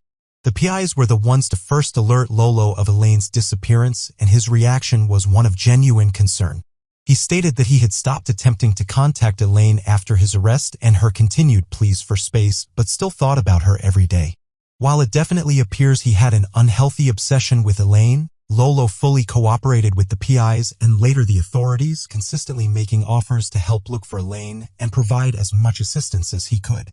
Without a true motive and taking into consideration his behavior after the disappearance, the theory of his involvement is highly unlikely. Recently, one theory has caught fire amongst many across the internet. One suggesting that Susan Park is herself responsible for her daughter's disappearance. Like all missing person cases, the parents are usually the first to have fingers pointed at them both by police and passerby. And it makes sense to some degree. They are usually the closest to the victim and some of the last people to make contact with them. In the case of Susan, her portrayal in certain media regarding Elaine's disappearance has caught many by surprise and led to a larger network of people who want to jump on the coincidences and misrepresentations of her actions. Susan's suspicion lingers on a few aspects of her relationship with her daughter, most notably their propensity for arguing and both verbal and sometimes physical conflict. Susan and Elaine would fight about money even in amounts as low as $5, ending up in cursing matches loud enough to wake the neighbors and sending texts with intense and anger-ridden tones. The pair were not close and spent more time bickering than getting along. But in the end, that's how the entire family was. Elaine often spoke to her friends about how discordant her family life was. Since Ray and Susan got divorced in 2008, and even while they were all still under the same roof, the family didn't spend much time bonding. And the blame for who caused the divorce was thrown around even onto Elaine. There was very little love and nurturing once Elaine and her brother entered their preteen and teenage years. And the connection that a lot of families have with one another simply didn't exist. Susan will admit much the same. A lot of people point to Susan's openness about being a bad mother and failing her daughter. Susan knows she and Elaine didn't have a great relationship, but that doesn't automatically mean she would go to great lengths to kill her. Susan also has spoken about the cultural differences between an Asian American family and the prototypical American family, and how it is not considered or even understood by people who have been conditioned to think families cannot toe the lines of verbal abuse without there being murderous tendencies. The text Susan sent to Elaine, saying, quote, "Die," and calling her brutal names are despicable and disturbing, particularly considering what would happen just months later. But the tragic truth is that these types of sentiments are shared by families all over the world. And just because it's beyond any sort of family dynamic we are used to, it doesn't make Susan a killer, an abusive bully, and terrible guardian, perhaps, but it does not prove her a murderer. The theory also hinges on Susan's actions after Elaine went missing, like her alibi being changed at certain points, or how quickly she got rid of Elaine's belongings and rented out her room and cleaned her clothes that may have had valuable evidence on them. But the fact of the matter is that the police told Susan repeatedly they had no leads and nothing really to investigate. While there was belief that Elaine may have gone involuntarily missing, they had no reason to collect Elaine's things, and would have collected them before Susan got rid of it all had there been any reason to do so. In the end, everyone's process of grieving and responding to trauma is different. Yes, you usually see the parents of missing children keep their bedrooms and belongings in their original condition for decades, but just because a mother in another case doesn't do it, doesn't insinuate guilt of any kind. Ultimately, Susan did keep a few things of Elaine's, just in case she returned. Finally, we must shed light on the amount of effort Susan has put into finding Elaine. Nobody who makes someone else disappear goes to the lengths Susan has gone to try and put a spotlight on the victim's case. Both the Park parents have been fully cooperative with both outside investigators and law enforcement. Susan has made countless media appearances and, despite some of them pitting her own past against her, continuously pleads for help to find Elaine. The risk of exposure would be far too high had she committed a crime. We may not like the way she treated Elaine and the things she said to her daughter, but we cannot conflate coincidence or bias with fact. So if someone close to her didn't make Elaine disappear, could it have been a stranger? It is certainly possible. 3 routes to this theory exist. The first path is one taken by someone Elaine made contact with in the year before her disappearance, but not related to the assault in 2015. The most likely suspect would be someone connected to the drugs that Elaine would sometimes involve herself in. It's a known fact via the text messages between her and Devine that Elaine frequently smoked weed and purchased weed and other weed-related paraphernalia around Los Angeles. While weed was legalized in California the same month, Elaine and Devine started hanging out. In November of 2016, studies have shown that 80 to 90% of cannabis purchasing went through underground channels. Despite this, cannabis wasn't the only drug Elaine had connections to either. While she wasn't a dealer herself, nor did she frequently consume such drugs, it was known that Elaine had contacts for dealers with substances such as Xanax and codeine. While drug dealing isn't always hand in hand with other violence or criminal activity, it definitely opens up the pool of suspicious people Elaine may have interacted with. The second path to the outsider theory is simply someone Elaine ran into the morning she left Devine's house. We know that Elaine loves to drive, her Devine's own words. He spoke about how that was her way to decompress and wind down, and maybe that's why she left so quickly on the 28th, to get out of the panic spiral and go for a drive. We also know that a little while after her car was spotted leaving the gated community in Calabasas, her location was shared with Divine and she started listening to music on Pandora, both natural occurrences had she planned to be driving for a bit. This is where the theory truly becomes a theory. It would make sense that maybe along the way, Elaine wanted to drive along the Pacific Coast Highway overlooking the ocean and grew tired. After a sleepless night, only to park her car by Coral Canyon for a nap. This is where it was found 4 days later. So if she did stop to rest, maybe someone stopped by and pretended they needed help or simply kidnapped her when no one was looking. This theory struggles to hold weight when you look deeper at the facts.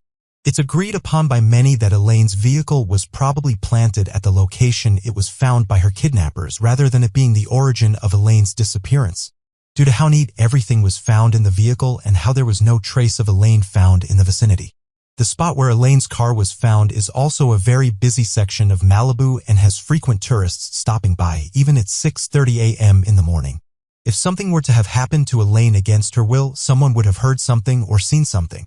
People also claim there's no way the car would have been able to sit in the location it was at for 4 days without being ticketed or towed, or at least observed by police. However, that section of the Pacific Coast Highway is known for parked cars sitting along the coast for days, if not weeks at a time. And it is totally reasonable that the LA County Sheriff missed it, if not completely ignored it. The third and final path to an outsider theory is that a serial killer is operating in or around Malibu, California, and law enforcement in the area has failed to make arrests, allowing people like Elaine to become a victim. In this general area of Malibu, there has been a string of disappearances and murders in the last decade plus, most famously featuring the disappearance and death of Matrice Richardson and the murders at Malibu Creek State Park. The latter crimes were covered up by the Lost Hills Sheriff's Station, which had a long history of scandals and similar legal issues, including releasing Matrice in the middle of the night, instead of holding her until her family was able to pick her up the next day. As reported on by CC Woods of the local Malibu, she has also shed light on this case while helping to advocate for Elaine Park and believes there may be more to the disappearances. It is possible Elaine pulled over on the PCH, left her stuff in her car, hiked the hills in Malibu until she went too far and ended up in the wrong hands. It is a little far-fetched, but still a potential explanation. The final theory put forth in Elaine's case is suicide. Some of the precursors are there. Elaine was suffering from a mental health break due to the trauma of her assault and displaying signs of reclusiveness from her friends, whom she had been slowly blocking on social media. She was also feeling alienated from home, and the constant bickering with her mother regarding the money she owed could have been a breaking point. Combined with the bizarre and hurried morning she had with Devine before she went missing, it is possible Elaine got in her car, drove to the beach, and decided she would try an alternative way to escape the turmoil and trauma. Some say this is highly unlikely, that she wouldn't have left her phone in her car and at least would have taken it with her, but that doesn't mean anything. It's too often we assume that just because the younger generation grew up with phones in their pockets, that they are all addicted and cannot go a few minutes without being online. It simply isn't true. A lot of people who are overwhelmed and dealing with anxiety, depression, and panic disorder want nothing to do with what's on their phone and want to be isolated and alone. If Elaine was struggling with social pressures and the constant texts and calls from her mother, it totally makes sense that Elaine would want to leave her phone behind if she was going to de-stress for a while, if not depart for good. Elaine could also have had a bad reaction to drugs she may have taken during the last night she spent with Devine. Devine has said the pair didn't consume drugs or alcohol on the night of the 27th. But those statements were taken in front of his parents, and the use of such substances cannot be 100% ruled out. Maybe he tried to persuade Elaine from leaving that morning or driving because she was under the influence of something, or she simply smoked too much weed and grew paranoid. This may have led to a lot of guilt, and while Devine should absolutely never hide information like this, Elaine could have been in an altered state and taking her phone with her wherever she went was simply an afterthought. Again, it's hard to believe Elaine could have disappeared in the area that she did and committed suicide without a body ever appearing. But stranger things have happened in the hills of Malibu. And with the law enforcement's shady history, it's not impossible they missed a major clue. It should also be noted that the Lost Hills Sheriff's Station does not have jurisdiction in Elaine's case. That belongs to Glendale Police Department due to Elaine's address falling in their precinct's jurisdiction. But the drastic difference in locales for each law enforcement agency makes it hard to coordinate searches and know exactly where to look, which still unacceptably falls in the hands of police. The communication needed to be clearer for search efforts to go underway as they should have. And it leaves so many theories to Elaine's disappearance, unfortunately open-ended. The case of Elaine Park is as tragic as they come. The fate of a young woman with such a big heart and such massive potential is unknown, vanishing without a shred of physical evidence left behind. It truly is as maddening as cold case investigations come and makes drawing a conclusion nearly impossible. In our estimation, we believe the most likely scenario is a combination of the theories previously mentioned. Elaine most likely suffered some sort of mental collapse with the trauma of her assault weighing down on her and the panic attacks restraining her physically and emotionally. It is what made her leave in such a mad rush on the morning of January 28, 2017. And the lack of support from either friends or family only added to her feelings of being confused and unwanted. While we believe Elaine was under psychological distress, we don't believe she committed suicide, mostly because of the situation with her car. We believe she went somewhere to cope with her newfound state of panic, potentially under the influence of drugs, and ran into someone who ultimately took advantage of a woman desperate for help, much like someone took advantage of her in July of 2015. Whoever this was then brought Elaine's car somewhere away from the crime, to a place where parked cars are constantly abandoned along the coast of the Pacific Ocean in Malibu, California. Here, they left behind Elaine's belongings to stage a runaway. While there's an argument to be had about Elaine running away and leaving her phone behind, no one runs away and leaves plain cash behind. That's the one thing you would need if you were planning to stage a disappearance. No, Elaine's life was purposely positioned to warrant the least amount of suspicion on foul play. And in the end, that's exactly where we ended up anyway. Who this perpetrator is anyone's best guess. But it is most likely not Divine, Lolo, or Elaine's family. While we can't rule it out 100%, it would take a huge piece of physical evidence to make that scenario a dominant lead. As gut-wrenching as it is to walk away from such an in-depth investigation without a conclusive hypothesis, it should not take away from the efforts we continue to make in our search for Elaine. While it's unlikely, there is still a chance Elaine is out there alive and breathing. It is up to us to bring her home, and if not, at least bring about closure and justice for Ray, Susan, and Dustin Park. Until then, it's important to shine a light on Elaine's legacy.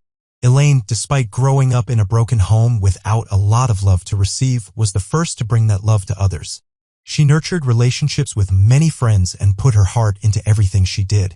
She was well on her way to being an iconic fashion designer, an effervescent actress and dancer and lyricist, a powerful poet, and above all, a passionate and personable artist.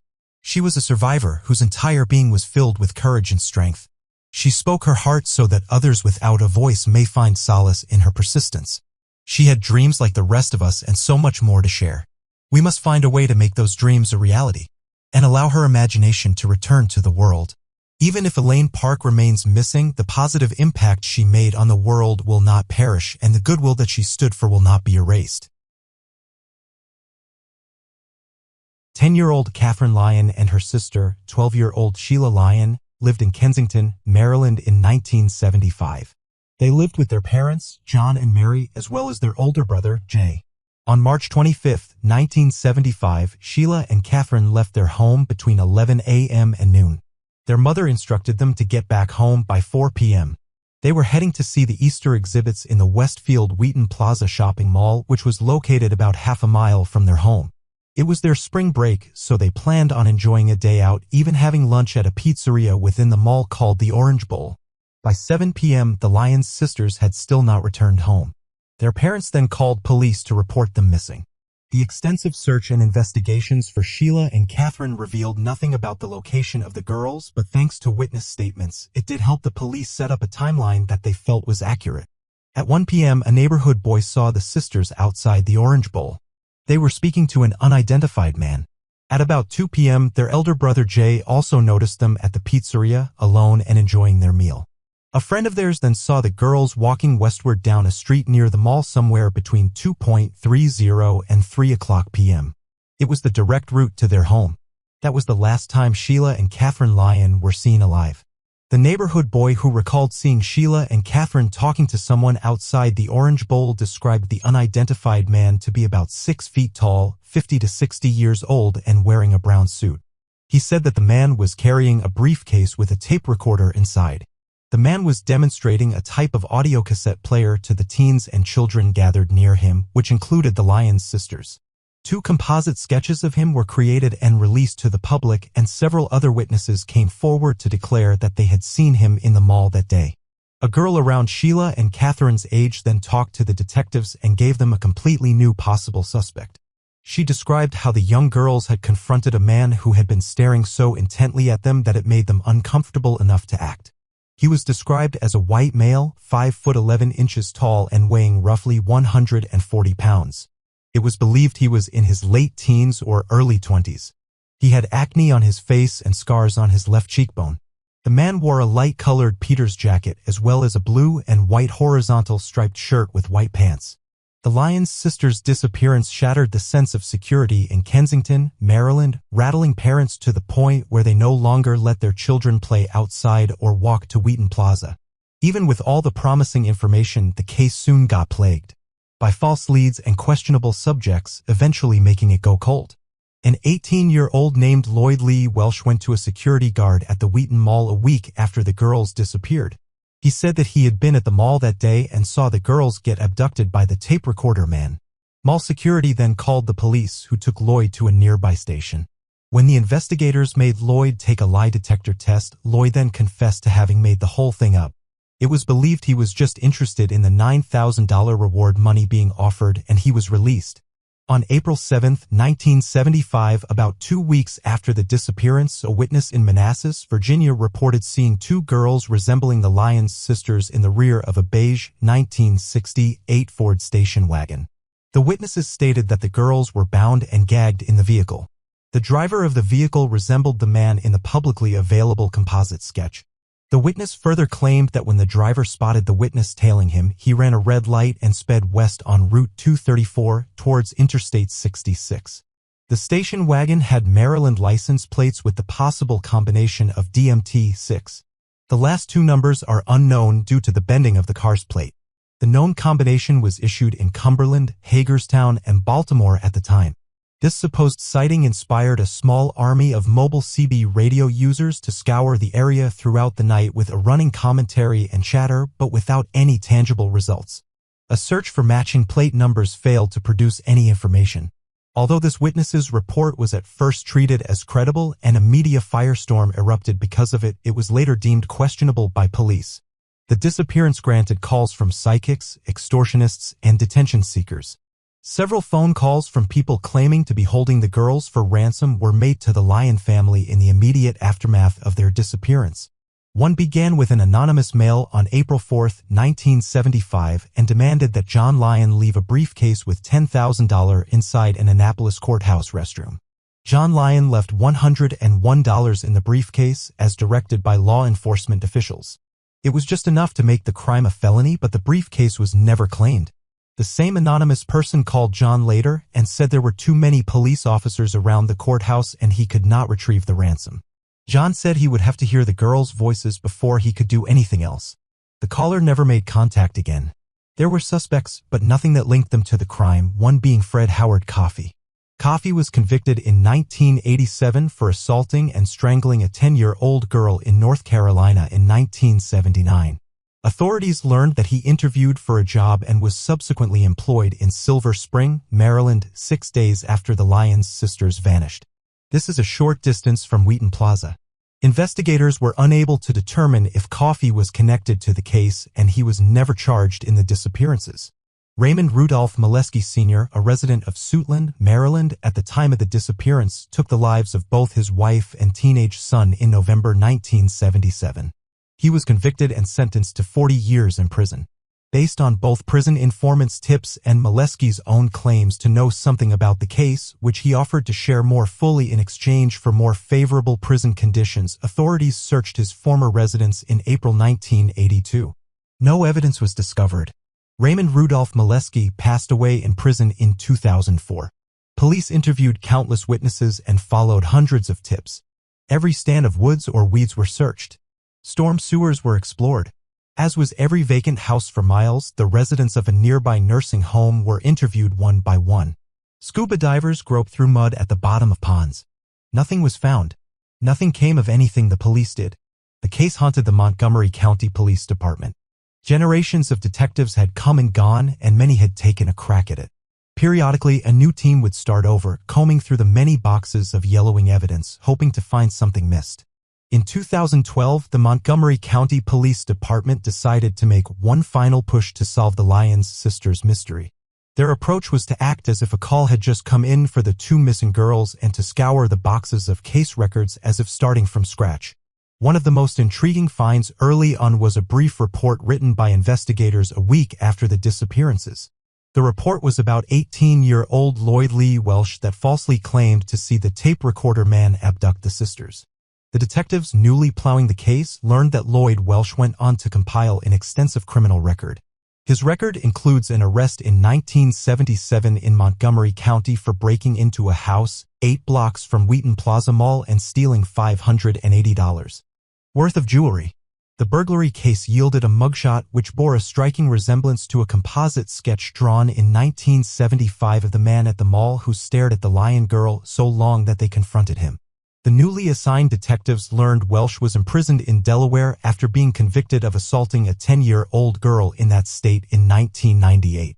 Detectives drove to see him, not sure what to expect. Would he even want to talk to them? It turns out he did. Welsh talked and talked for 8 hours. It was on October 16, 2013 that Detective Dave Davis traveled with Montgomery Deputy State's Attorney Pete Feeney to Dover, Delaware to interview Welsh. He acknowledged he was at the mall the day the Lyons sisters were reported missing, but said he had no involvement in their disappearance. The investigators continued trying to uncover as much as they could about Welsh. They learned that his mother lost her life when the car driven by his drunken father, Lee, crashed. Lloyd Welsh was a passenger. He was placed in foster homes but ran away to live on the streets instead, where he did whatever he wanted to. As an adult, he traveled around the country, sometimes hitchhiking, and at one point started a landscaping business in South Carolina. In that state, he was also convicted of assaulting a 10-year-old, just like in Delaware. As the detectives gathered Welsh's history, they repeatedly returned to interview him in Delaware. In subsequent interviews, Welsh lied elaborately and repeatedly about his connection to the Lyon case. He eventually admitted that he had helped kidnap the girls, but insisted that the crime had been planned and carried out by others in his family. He would talk for hours, shifting his story and offering names of relatives he said he had seen abduct the Lyon girls and hold them captive. In the summer of 2014, investigators began an extensive probe of the entire Welsh clan. What the detectives found shocked them. The clan had 2 branches, one in Hyattsville, Maryland, and the other 5 hours southwest on a secluded hilltop in Thaxton, Virginia. It was a place locals called Taylor's Mountain. Here the family's Appalachian roots were still in existence, even though some members had gradually moved into more modern communities in and around Bedford, the nearest town. The family's mountain hollow ways, a suspicion of outsiders, an unruly contempt for authority, stubborn poverty, a knee-jerk resort to violence, set it perpetually at odds with mainstream suburbia. During one of the interviews, Welsh named relatives he had seen abuse and take the lives of at least one of the Lyon girls. If the sisters had been taken by this family, as Welsh claimed and the detectives now suspected, then someone in the family might help investigators with more information. In 2015, Welsh was claiming that the chief culprit had been his uncle Richard, who he said had planned the girls' kidnapping and demise. Richard Welsh was nearly 70 at the time but seemed older. In addition to heart trouble, he faced a frightening array of accusations. Various family members had accused him of ugly and violent behavior toward them in the past. Richard Welsh denied it all. He was summoned to appear before a grand jury in February 2015, where he still stuck to his story. He said he never saw either of the Lyons sisters and did not know what happened to them. On May 12, 2015, detectives visited Lloyd Welsh again to see if he could tell them anything else. He continued spinning one story after the next to explain what had happened to Sheila and Catherine, always placing the blame for the crime on others. Gradually and often inadvertently, he revealed more and more about himself and the crime. The detectives came to realize that you had to forget the narrative. The way to read Welsh was to look past his stories to their details. Running through many of his versions were certain particulars that recurred: stalking girls in the mall, a station wagon, a crying girl, back seat, a basement access from the backyard, an axe, an army green duffel bag, and a bonfire. On a Monday in May 2015, Detective Dave Davis went looking for the place where Welsh said his Uncle Richard had taken Catherine's life before stuffing her remains in a duffel bag and ordering him to take it to Taylor's Mountain. Uncle Richard's old house had been completely destroyed to make room court building, but Dave knew where it had been. Right away, Welsh's story didn't add up. The house was the last place he would bring two little girls who were the object of a massive manhunt. The house was right next to police headquarters. Dave next sought out Buchanan Street, which Lloyd Welsh had also mentioned and where members of the Welsh family had once lived. When Dave arrived there, he recognized the house from snapshots in the police file. It was the house where Lloyd Welsh's parents had lived. The current owners of the house led Dave to a basement only accessed by walking around the house to the rear. Dave stepped into a dark, low-ceiling stone dungeon heaped with old furniture. This was the place. He knew it. It was exactly where one would stash two frightened young girls. You could do anything without being seen or heard. Dave returned the next day with a forensics team. They squirted Blue Star spray to try and find any blood. It lit up from the floor to the ceiling. The room announced itself as the place where Sheila and Catherine Lyon, or at least one of them, spent their last moments. Welsh often talked about his Uncle Richard's sanctuary, but that was all untrue. This was the space where Lloyd Welsh hung out. It was his. Not long after, Dave Davis found the likely crime scene. The case against Lloyd Welsh was solid enough to charge him. On September 12, 2017, he pleaded guilty to ending the lives of both Sheila and Catherine Lyon. Despite pleading guilty, he still claimed that his involvement was in fact very limited. He was given a 48-year sentence, and given that he was 60 years old in 2017, it was essentially a life sentence.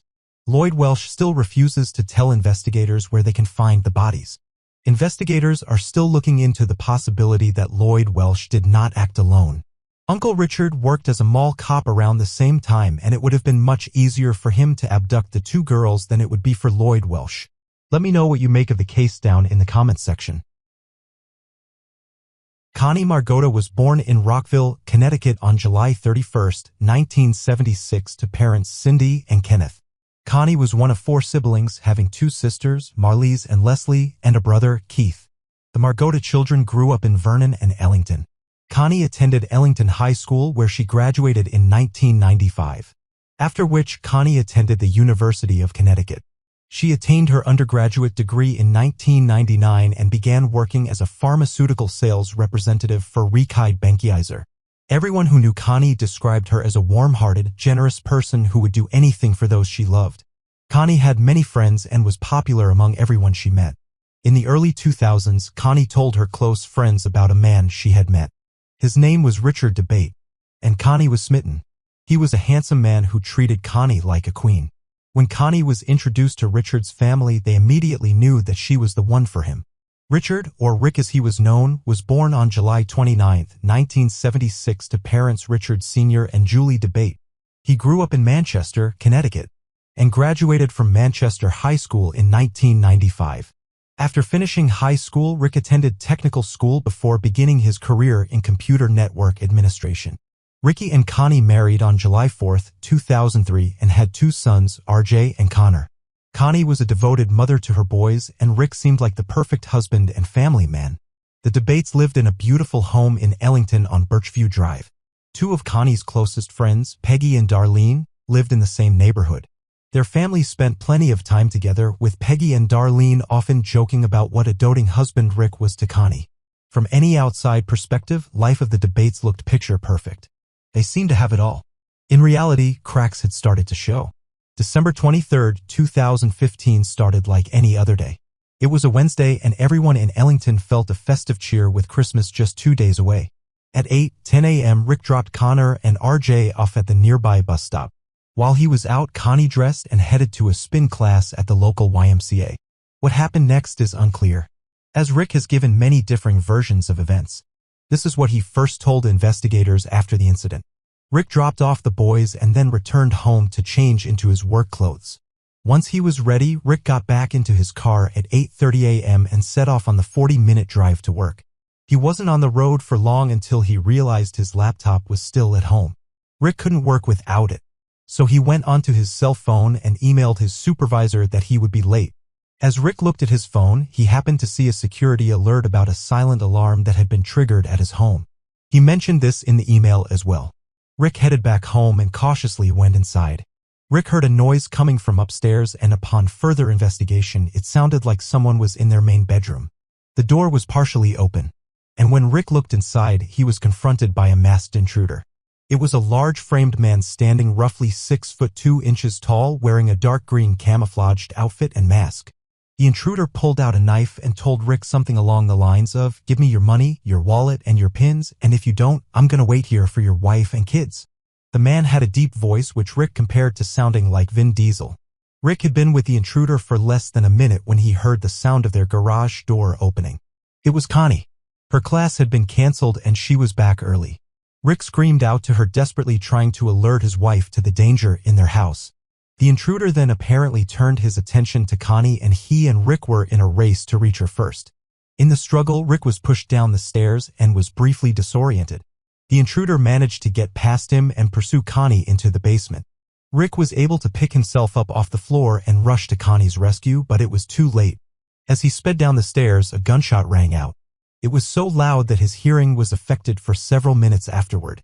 The intruder turned his focus back on Rick, where he overpowered him by using a certain pressure point that caused him to collapse. The next thing Rick knew, he had been partially tied to a metal folding chair with zip ties. The intruder had grabbed a box cutter from Rick's toolbox and inflicted superficial wounds on Rick's body with it. The intruder next grabbed a blowtorch, which he used to burn random items. He then tried to use the blowtorch on Rick, but Rick was able to use his free hand and grab the blowtorch from the intruder. He aimed it at the man's face and burned him, despite Rick previously saying the man had a mask on. The entire ordeal lasted 5 minutes before Rick scared the man off after the blowtorch incident. Looking at the original timeline, this meant that it would now be no later than 9:05 a.m. Rick only calls the police at 10:21 a.m.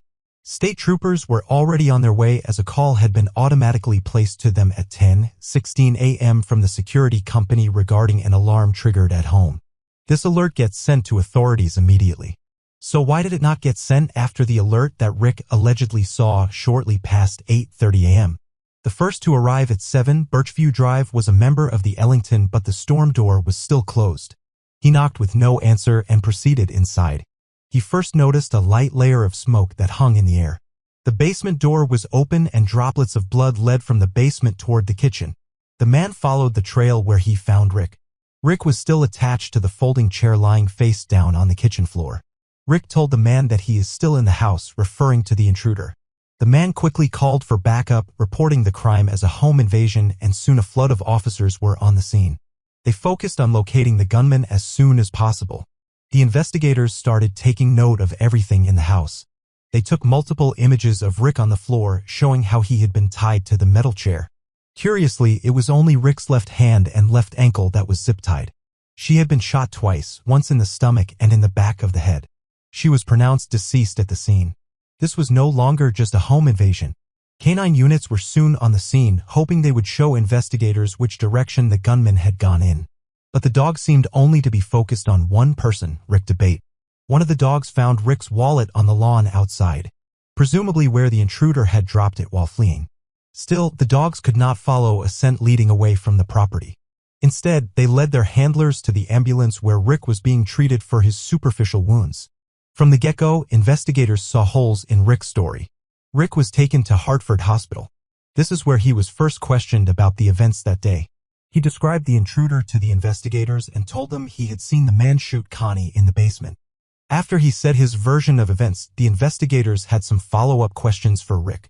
This was when they noticed Rick's story changing slightly, which is always a red flag. There was confusion about the alarm system when Rick saw the alarm alert and whether he had been the one who set it off. Initially, Rick said he left before Connie dropped the boys off. This changed to him saying he couldn't remember who left first. The next thing that changed was his explanation of the sound upstairs. Now Rick hadn't heard a sound when he first entered. Instead, he went upstairs and noticed the bedroom light was on. He then came across the intruder rifling through their closet. The next story change involved the staircase. Remember that Rick first said he was pushed down the stairs. Now he was saying he tripped down them. Most important to investigators was the gun story. The gun used to shoot Connie was a .357 Magnum. It was one of Rick's guns that he kept in the house. He first told investigators that he was unsure how the intruder got the gun from Connie. Now he said he saw Connie and the man wrestling for the gun, pulled it from Connie, and he then shot her. Oh, and the basement was also dark during all of this, apparently. Rick told investigators how he dragged himself up the stairs, still attached to the metal chair, after he regained consciousness. He found his cell phone and called for help, all while calling out to Connie, hoping she would call back. Rick's injuries were conveniently located. The wounds to his chest were only found on his left side, and the wounds to his legs were all within reach of his right hand. This piqued the investigators' interest. He also had no injuries that would suggest he had been pushed or fallen down the stairs.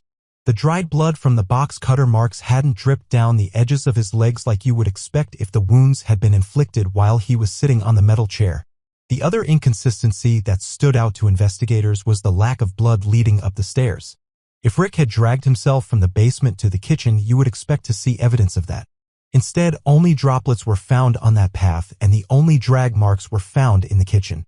Rick seemed to have walked upstairs before collapsing in the kitchen. Investigators were also curious why Rick hadn't tried to check on Connie. The evidence shows he hadn't been near the body after she was shot, as the pool of blood near her body was undisturbed.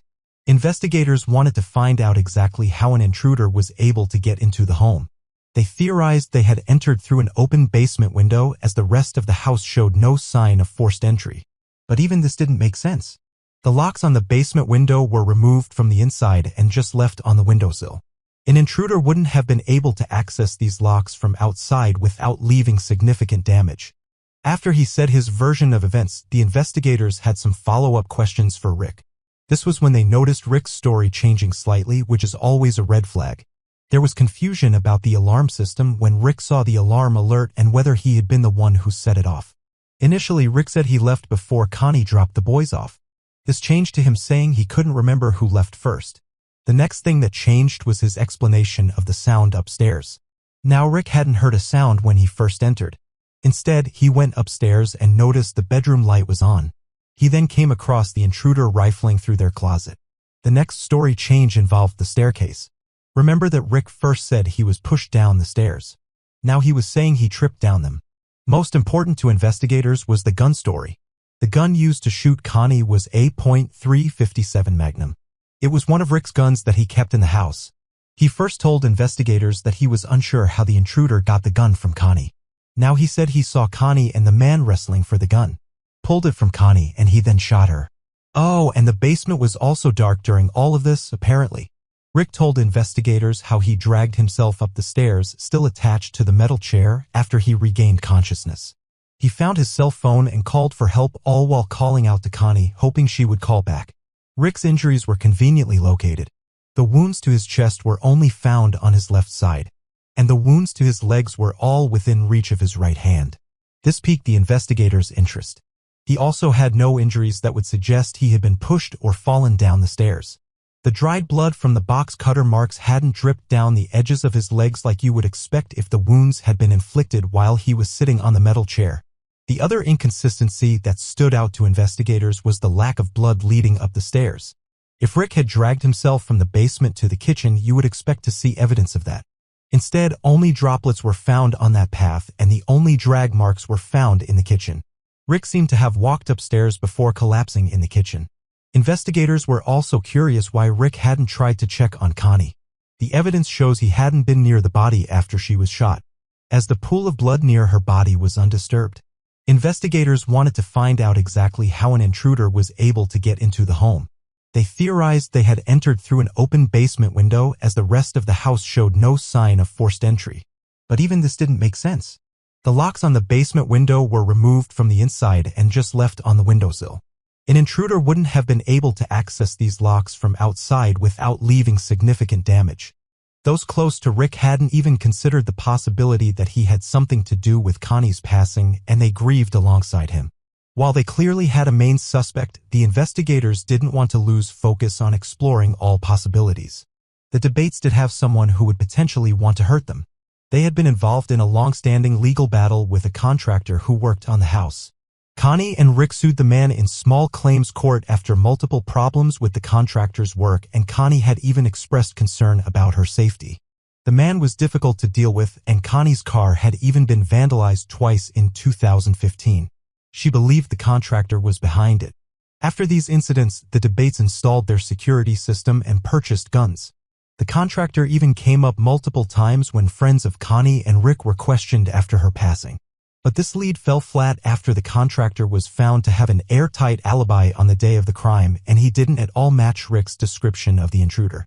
While no one other than law enforcement suspected Rick was involved in Connie's demise, many people noted odd behavior from him.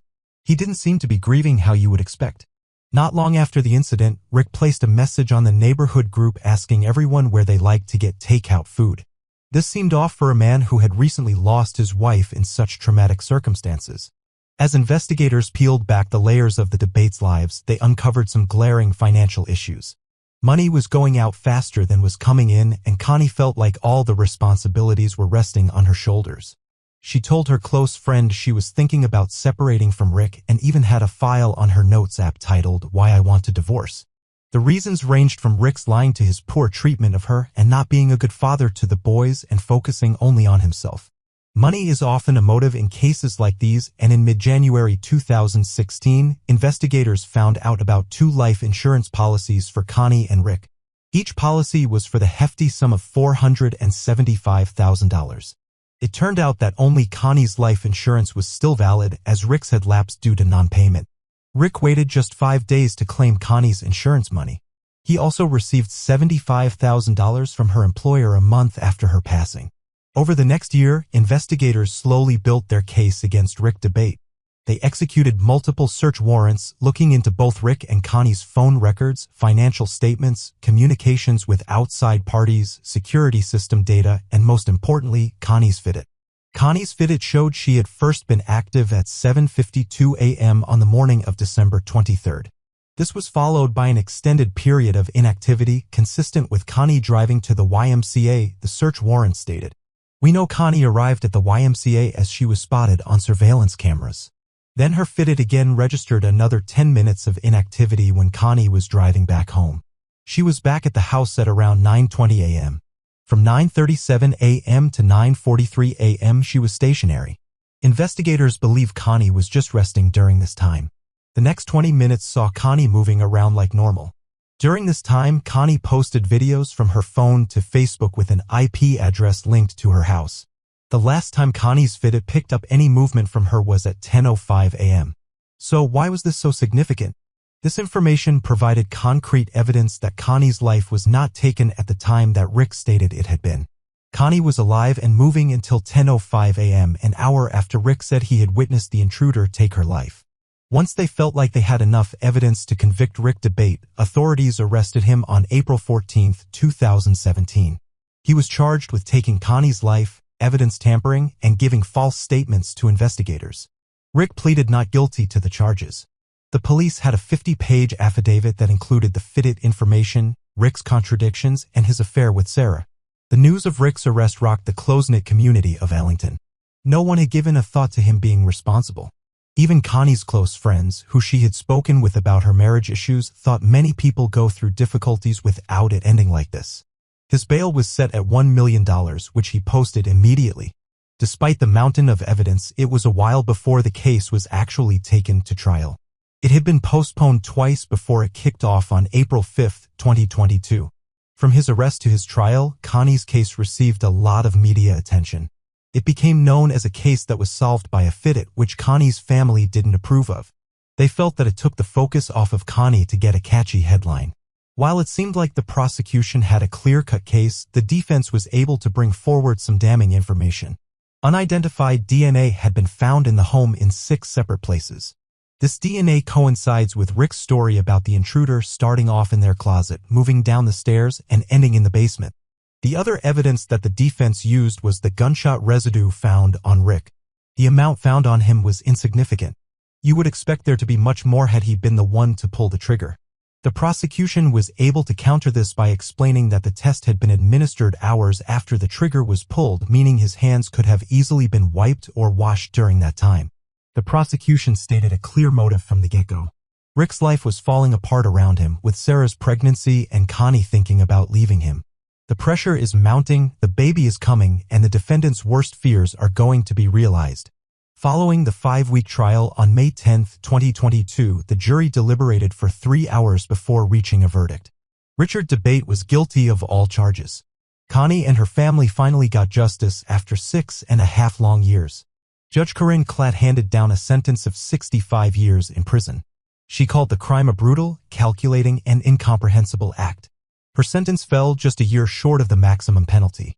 While his lawyer did signal they will be filing an appeal, it is safe to say Richard will spend his remaining days behind bars. During the trial, Judge Klatt got to know the wonderful woman that Connie was. She was a loving mother, a hard worker, and a best friend to many. As Judge Klatt so beautifully put it, the world is truly a lesser place without Connie in it. Roger Scott Dunn was born on February 10, 1967 in Lubbock, Texas, one of 2 sons born to Jim and Mary Sue Dunn. Everyone referred to him as Scott. Scott was described as a jokester, fun-loving, and as a ladies' man. By 1991, the 24-year-old left the military and settled in Lubbock. He worked at MGM Electronics where he installed custom sound systems in vehicles. He loved working on cars and he had even won stereo installation competitions. He also bought, restored, and resold used automobiles on his own. Scott dated Laisha Hamilton. She was a 28-year-old waitress.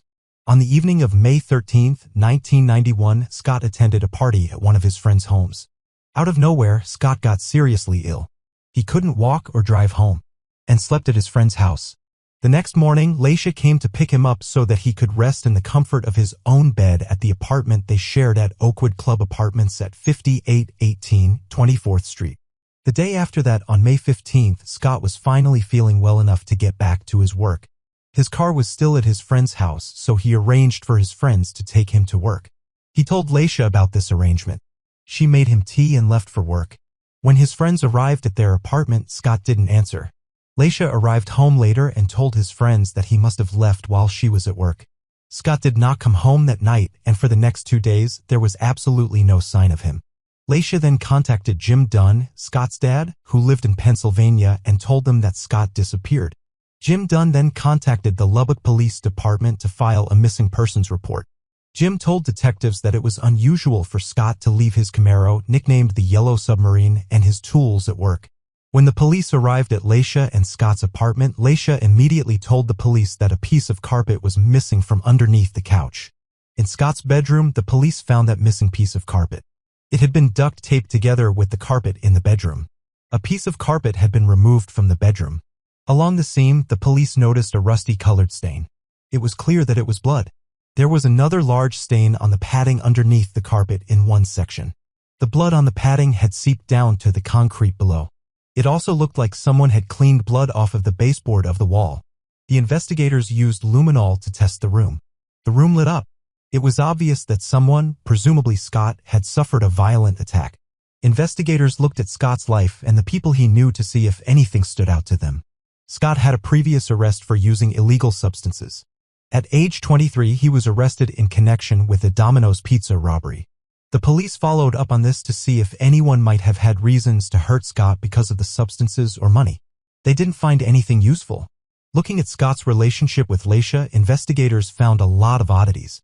It seemed that Scott wasn't able to commit to Laisha as much as she would have liked. 1 month before Scott's disappearance, Laisha had learned that Scott was engaged to another woman. Investigators saw this as a possible motive. Could Laisha have sought revenge against Scott? Scott's friends told investigators something worrisome about Laisha. A family friend of Scott said that Scott was afraid to break up with Laisha. Laisha's ex-boyfriends warned Scott that she could lather herself up into violent, jealous rages.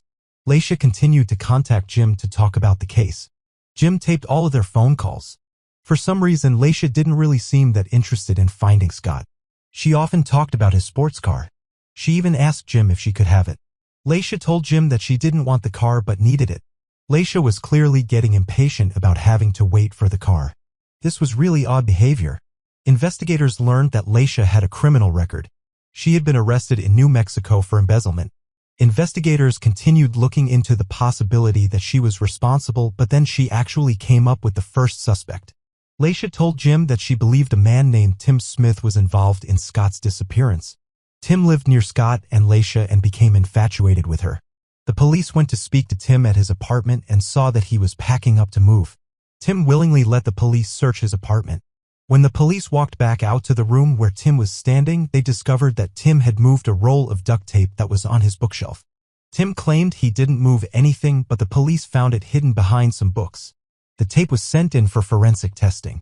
Using infrared lights to look at different wavelengths and components of the tape, the results were that the tape from Tim's apartment were consistent with the tape used on the carpet in Scott's bedroom. On the side of the tape, triangular green carpet fibers were found, which were the same color as the carpet in Scott's bedroom. Unfortunately, without a body, there wasn't much else investigators could do, and the case went cold. Jim got impatient and set out to find answers himself. He met with a group called the Vidic Society. It's a group of 82 international forensic experts. The group is a members-only group that meets in Philadelphia to try to solve unsolved crimes. Jim met with Richard Walter, a co-founder of the group, to go over the case of his son. Richard immediately confirmed that Scott is not alive anymore. Furthermore, he was convinced that Laisha held the answers. Richard sent the information to Dr. Richard Shepherd of New Scotland Yard. Dr. Shepherd concluded that Scott's life was taken in his bedroom and had been struck multiple times with a blunt object. He conducted multiple tests and confirmed that with the amount of blood that was lost, no one could have survived. Richard Walter begged the district attorney to take this case to trial. Richard said that they didn't have a body but had a body part, the blood's connective tissue. Richard Walter noticed that there were unidentified hairs in the duct tape found in Scott's bedroom. It was sent in for testing and was determined to be hair from both Tim Smith and Laisha Hamilton. Smith and Hamilton were finally arrested 3 years after Scott disappeared in 1994.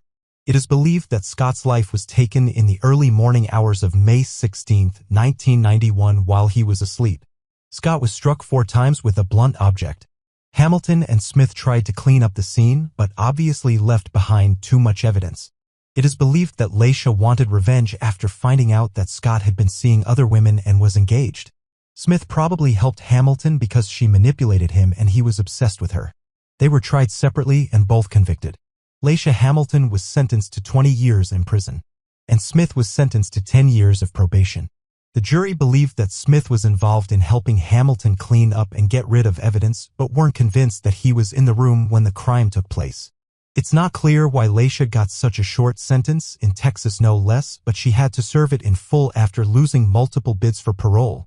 Laisha dropped out of sight once she got out of prison. Frustratingly, neither Hamilton nor Smith wanted to tell police where they put Scott's body. There was much relief in 2012 when Lubbock Victims Assistance Services got word to Jim Dunn that a work crew had uncovered skeletal remains in a sewage system near Scott's apartment complex. Dental records confirmed they came from Scott. On June 16, 2012, the Dunns buried him in a grave beneath a stone engraved with a likeness of Scott's Camaro. Jim was quoted as saying, "I tell everyone that Scott came home for Father's Day." Lisa Ziegert was born in Holyoke, Massachusetts on March 24, 1968, to parents George and Diane. She had 3 siblings, David, Lynn, and Sharon. Lisa and her family moved to Agawam, Massachusetts in 1974. She graduated from Agawam High School in 1986. While in high school, she played tenor saxophone and flute in the concert band.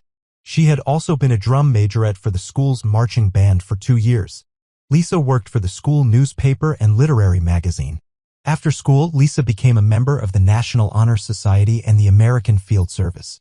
In 1990, Lisa received a degree in elementary education from Westfield State College. Lisa was a communicant of Sacred Heart Church and taught confraternity of Christian doctrine classes there. Lisa loved to draw and often gave pieces of her artwork to her friends and family. She remained close to her family as a young adult and had a close group of friends. She had a boyfriend named Blair. He co-owned a house where many of their friends lived together. Lisa became a teacher's aide in the special education department at Agawam Middle School. It did not pay well, so she had to get extra work. One of those jobs was working as a clerk at Brittany Card and Gift Shop. She also worked at the Perry Lane Camp for 4 summers. It is a summer camp for residents of Agawam. April 15, 1992 started like any other day for 24-year-old Lisa Ziegert. It was just a few days away from Easter. After a long day of teaching special needs students, Lisa hopped in her car and drove over to her night job at Brittany's Card and Gift Shop in Agawam.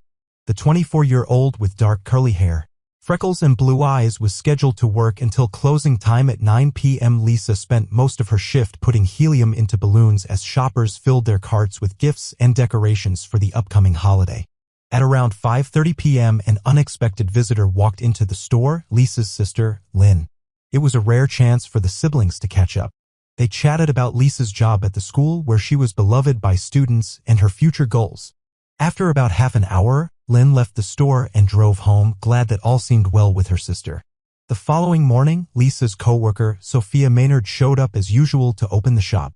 When she spotted Lisa's white Chevy Geostorm in the parking lot and saw that the store's open sign was still outside the door, alarm bells started ringing in her head. The front door was unlocked and the lights were on. A radio was playing in the background. Sophia called out Lisa's name but received no reply. She walked up to the cash register and saw that Lisa's car keys and purse were left behind. When Sophia walked into the storeroom to look for her friend, she noticed that the back door was open and several boxes had toppled over. Sophia began to panic. She ran out of the store and across the street to Alvin's sandwich shop. "Something's wrong," she shouted. "Call the cops." There were shoe markings on the back door and a small amount of blood in the storeroom. The police theorized she had been taken out the back entrance and into an alley. 2 doors and a card rack were removed by police and taken as evidence. Interestingly, the cash register was undisturbed. It did not appear to be a robbery. Spend hours scouring the banks and watery depths of the Westfield River on foot and from the sky with a state police helicopter. They could find no trace of Lisa. Lisa had not reported to work at Agawam Middle School, which was unusual enough that the school called her mother. Her family then also started searching for Lisa. A police officer said that he saw that the lights of the shop were still a few hours before Sophia entered the shop. He did not call it in because he had to transport a prisoner. Lisa was last seen when she spoke to the owner of the carpet store next door for about 15 minutes around 7:35 p.m., an hour and a half before her shift ended. They commiserated over the parking problems at the shopping center caused by people using its lot when going to the nearby bowling alley instead of the stores in the center. Before he left, he told Lisa he would not be challenging any drivers because there are a lot of crazy people out there. The last transaction in the shop occurred at 8:20 p.m. Another customer arrived at the store at 9:05 but found it empty. She thought she heard a noise coming from the back of the store but left without investigating it. This meant that Lisa vanished sometime between ringing out the purchase at 8:20 p.m. and when the customer arrived just after 9 p.m. On April 17th, Agawam Police Lieutenant Robert Campbell told the press that the chances of Lisa simply walking away from the store were slim. He announced that the case was considered a kidnapping as their investigation had ruled out any other possibilities. 3 days after Lisa went missing on April 19th, it was Easter Sunday. All 12 churches in Agawam passed out white ribbons for their congregants to wear. It was a sign of hope that Lisa would soon be found and of support for her family at their services that morning. Later that day at around 2 a.m., a man was hiking with his dog along a mud-caked path in the woods 4 miles from the gift shop when he stumbled upon what appeared to be a partially clothed body of a young woman. Based off of the clothing of the body and a charm bracelet on her wrist, the woman was quickly identified as Lisa Ziegert. Lisa had suffered 7 stab wounds around her shoulder and throat, some more than an inch deep, and another knife wound to her upper left leg. Her light blue denim skirt and blood-soaked white blouse were pulled down toward her ankles. The cuts on her hands led detectives to think she had not gone down without a fight. An autopsy would later confirm their hunch that she had been assaulted by a man. Police discovered male DNA and blood all over her clothes and body. After visiting the crime scene, Agawam Police Detective Wayne Macy sped over to the Ziegert house. He feared that if he slowed down at all, he would lose his nerve and leave the difficult task of informing Lisa's family to someone else. He tried to think of the least offensive word he can use to tell them that Lisa was not alive anymore. It turned out he did not have to come up with a euphemism. When Lisa's mother opened the door for him, she already knew based on the fact that he had come to their home. Lisa's funeral took place at Sacred Heart Church. More than 900 people were in attendance. Joseph O'Neill, the owner of Brittany's card and gift shop, made the decision to permanently close the store. He had been considering doing so for some time, but the dismay he felt knowing Lisa had been taken from the store and the grief he felt over his employee's demise finalized his decision. After the crime, fear spread through the town. Young women from Agawam and the surrounding communities signed up for self-defense classes in droves and insisted someone walk them to their cars at night. Within 2 days of the discovery of Lisa's body, more than 300 women had filed permits to carry firearms or mace. Police offered check-ins at businesses that were open late to ensure the safety of the people working there. All 8 members of the Detective Bureau at the Agawam Police Department were put on the case. The FBI provided resources for the investigation, and the Connecticut State Police were brought in because of the proximity of the site where Lisa's body had been found to the state border. Lisa's case was worked on nearly constantly, with investigators working shifts of 18 hours or longer spanning every day of the week. Investigators received many calls from residents with possible leads. One of those leads led them to Gary Scarra. Let me explain what that lead was. It started with Noelle Delorier. She was a 22-year-old nursing student living with her parents in nearby Longmeadow at the time of Lisa's slaying. She was gripped by Lisa's case. Day after day, she sat glued to the TV coverage of the case as police searched for the perpetrator. 9 months later, in January 1993, Noelle was in a patient's house working as a home health aide when a breaking news update shot across the television screen. It was another local case that was unfolding in real time. Reporters were interviewing a man who said his infant son had been abducted. Noelle realized she knew the man. The infant's father was Gary Scarra, whom she had briefly dated while they were students at Longmeadow High School in 1986. A few days after seeing him on the television, Noelle was surprised to pick up the phone and hear Gary's voice on the other end of the line asking her out to dinner. They had not seen each other since high school, but she remembered Gary fondly and agreed to meet him a few days later at Collegian Court. It's a historical restaurant and banquet hall in Chicopee, Massachusetts. During dinner, Gary pulled out his wallet and showed Noelle a photo of his infant son. 1 month later, the mystery of the boy's abduction was solved when police found Gary's son living with his mother across the country in Seattle. What was once a kidnapping case was chalked up to a messy custody dispute. Through her attorney, Gary's wife Joyce McDonald made a startling claim to Agawam detectives. She told them that Gary was responsible for taking Lisa's life. She added that he had an obsession with the case. Agawam police had never heard of Gary Scarra before. He had no criminal record and there was not any evidence linking him to the crime. Since the beginning of the investigation, detectives had been flooded with tips from angry former wives and girlfriends who tried to pin the crime on the men who had them wrong. Detectives quickly placed Joyce's allegations against her ex into that category and dismissed the tip. Even her own family did not take Joyce's claims seriously. She had a long history of alcoholism. At least one relative, according to news reports, said she was convinced Joyce was just being a crazy drunk. Weeks and months went by without a prime suspect in the case. When months turned into years and no other similar crimes were committed, residents began to relax. All but forgetting it seemed that the perpetrator was still on the loose. Mark Fowle worked the case from the beginning, starting in 1993 as an Agawam police officer with a 4 p.m. to midnight shift, during which he fielded phone calls and read the volumes of information about Lisa's slaying. In 2001, Mark had been recently promoted to detective sergeant and took the reins of Lisa's case. He was determined to revive it after the original lead investigator retired. Mark scanned through everything in the files. As a result of Joyce McDonald's claim, Mark asked to interview her former husband, Gary. Gary had declined an earlier request to sit for an interview, but this time he agreed. When Gary showed up at the Agawam police station a few months later in 2002, he was polite and cordial. After Mark asked him to submit a DNA sample to clear his name, things turned sideways. Gary refused to give a sample, saying he was scared of being secretly cloned. In the meantime, Lisa's family kept pressuring the police for answers. Her mother, Dee Ziegert, appeared on an episode of Unsolved Mysteries. It led to a lot of new leads, but none of them were fruitful. Lisa's mother also organized charity golf tournaments to raise money for college scholarships and took part in candlelight vigils in her daughter's memory. "We want people to know that we will not forget, we will not give up," she told a reporter. "Someone knows something, and we hope that they will have the courage to come forward." By March 2015, Noelle Delorier found herself alone and struggling through a messy divorce. Heartbroken, she isolated herself for several months until her friend invited her to another high school reunion dinner. Gary Scarra was there at the reunion.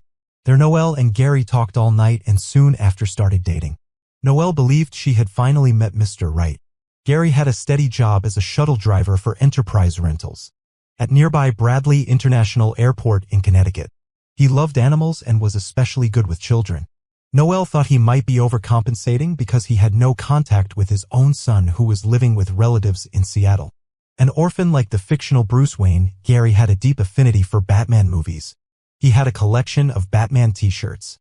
Gary's adoptive parents had taken custody of him as a small child after he had bounced from foster home to foster home in California. The family eventually moved to Western Massachusetts for Gary's high school years. Soon after they started dating, Noel began to notice odd behavior from Gary. It seemed as if he suffered from anxiety around crowds.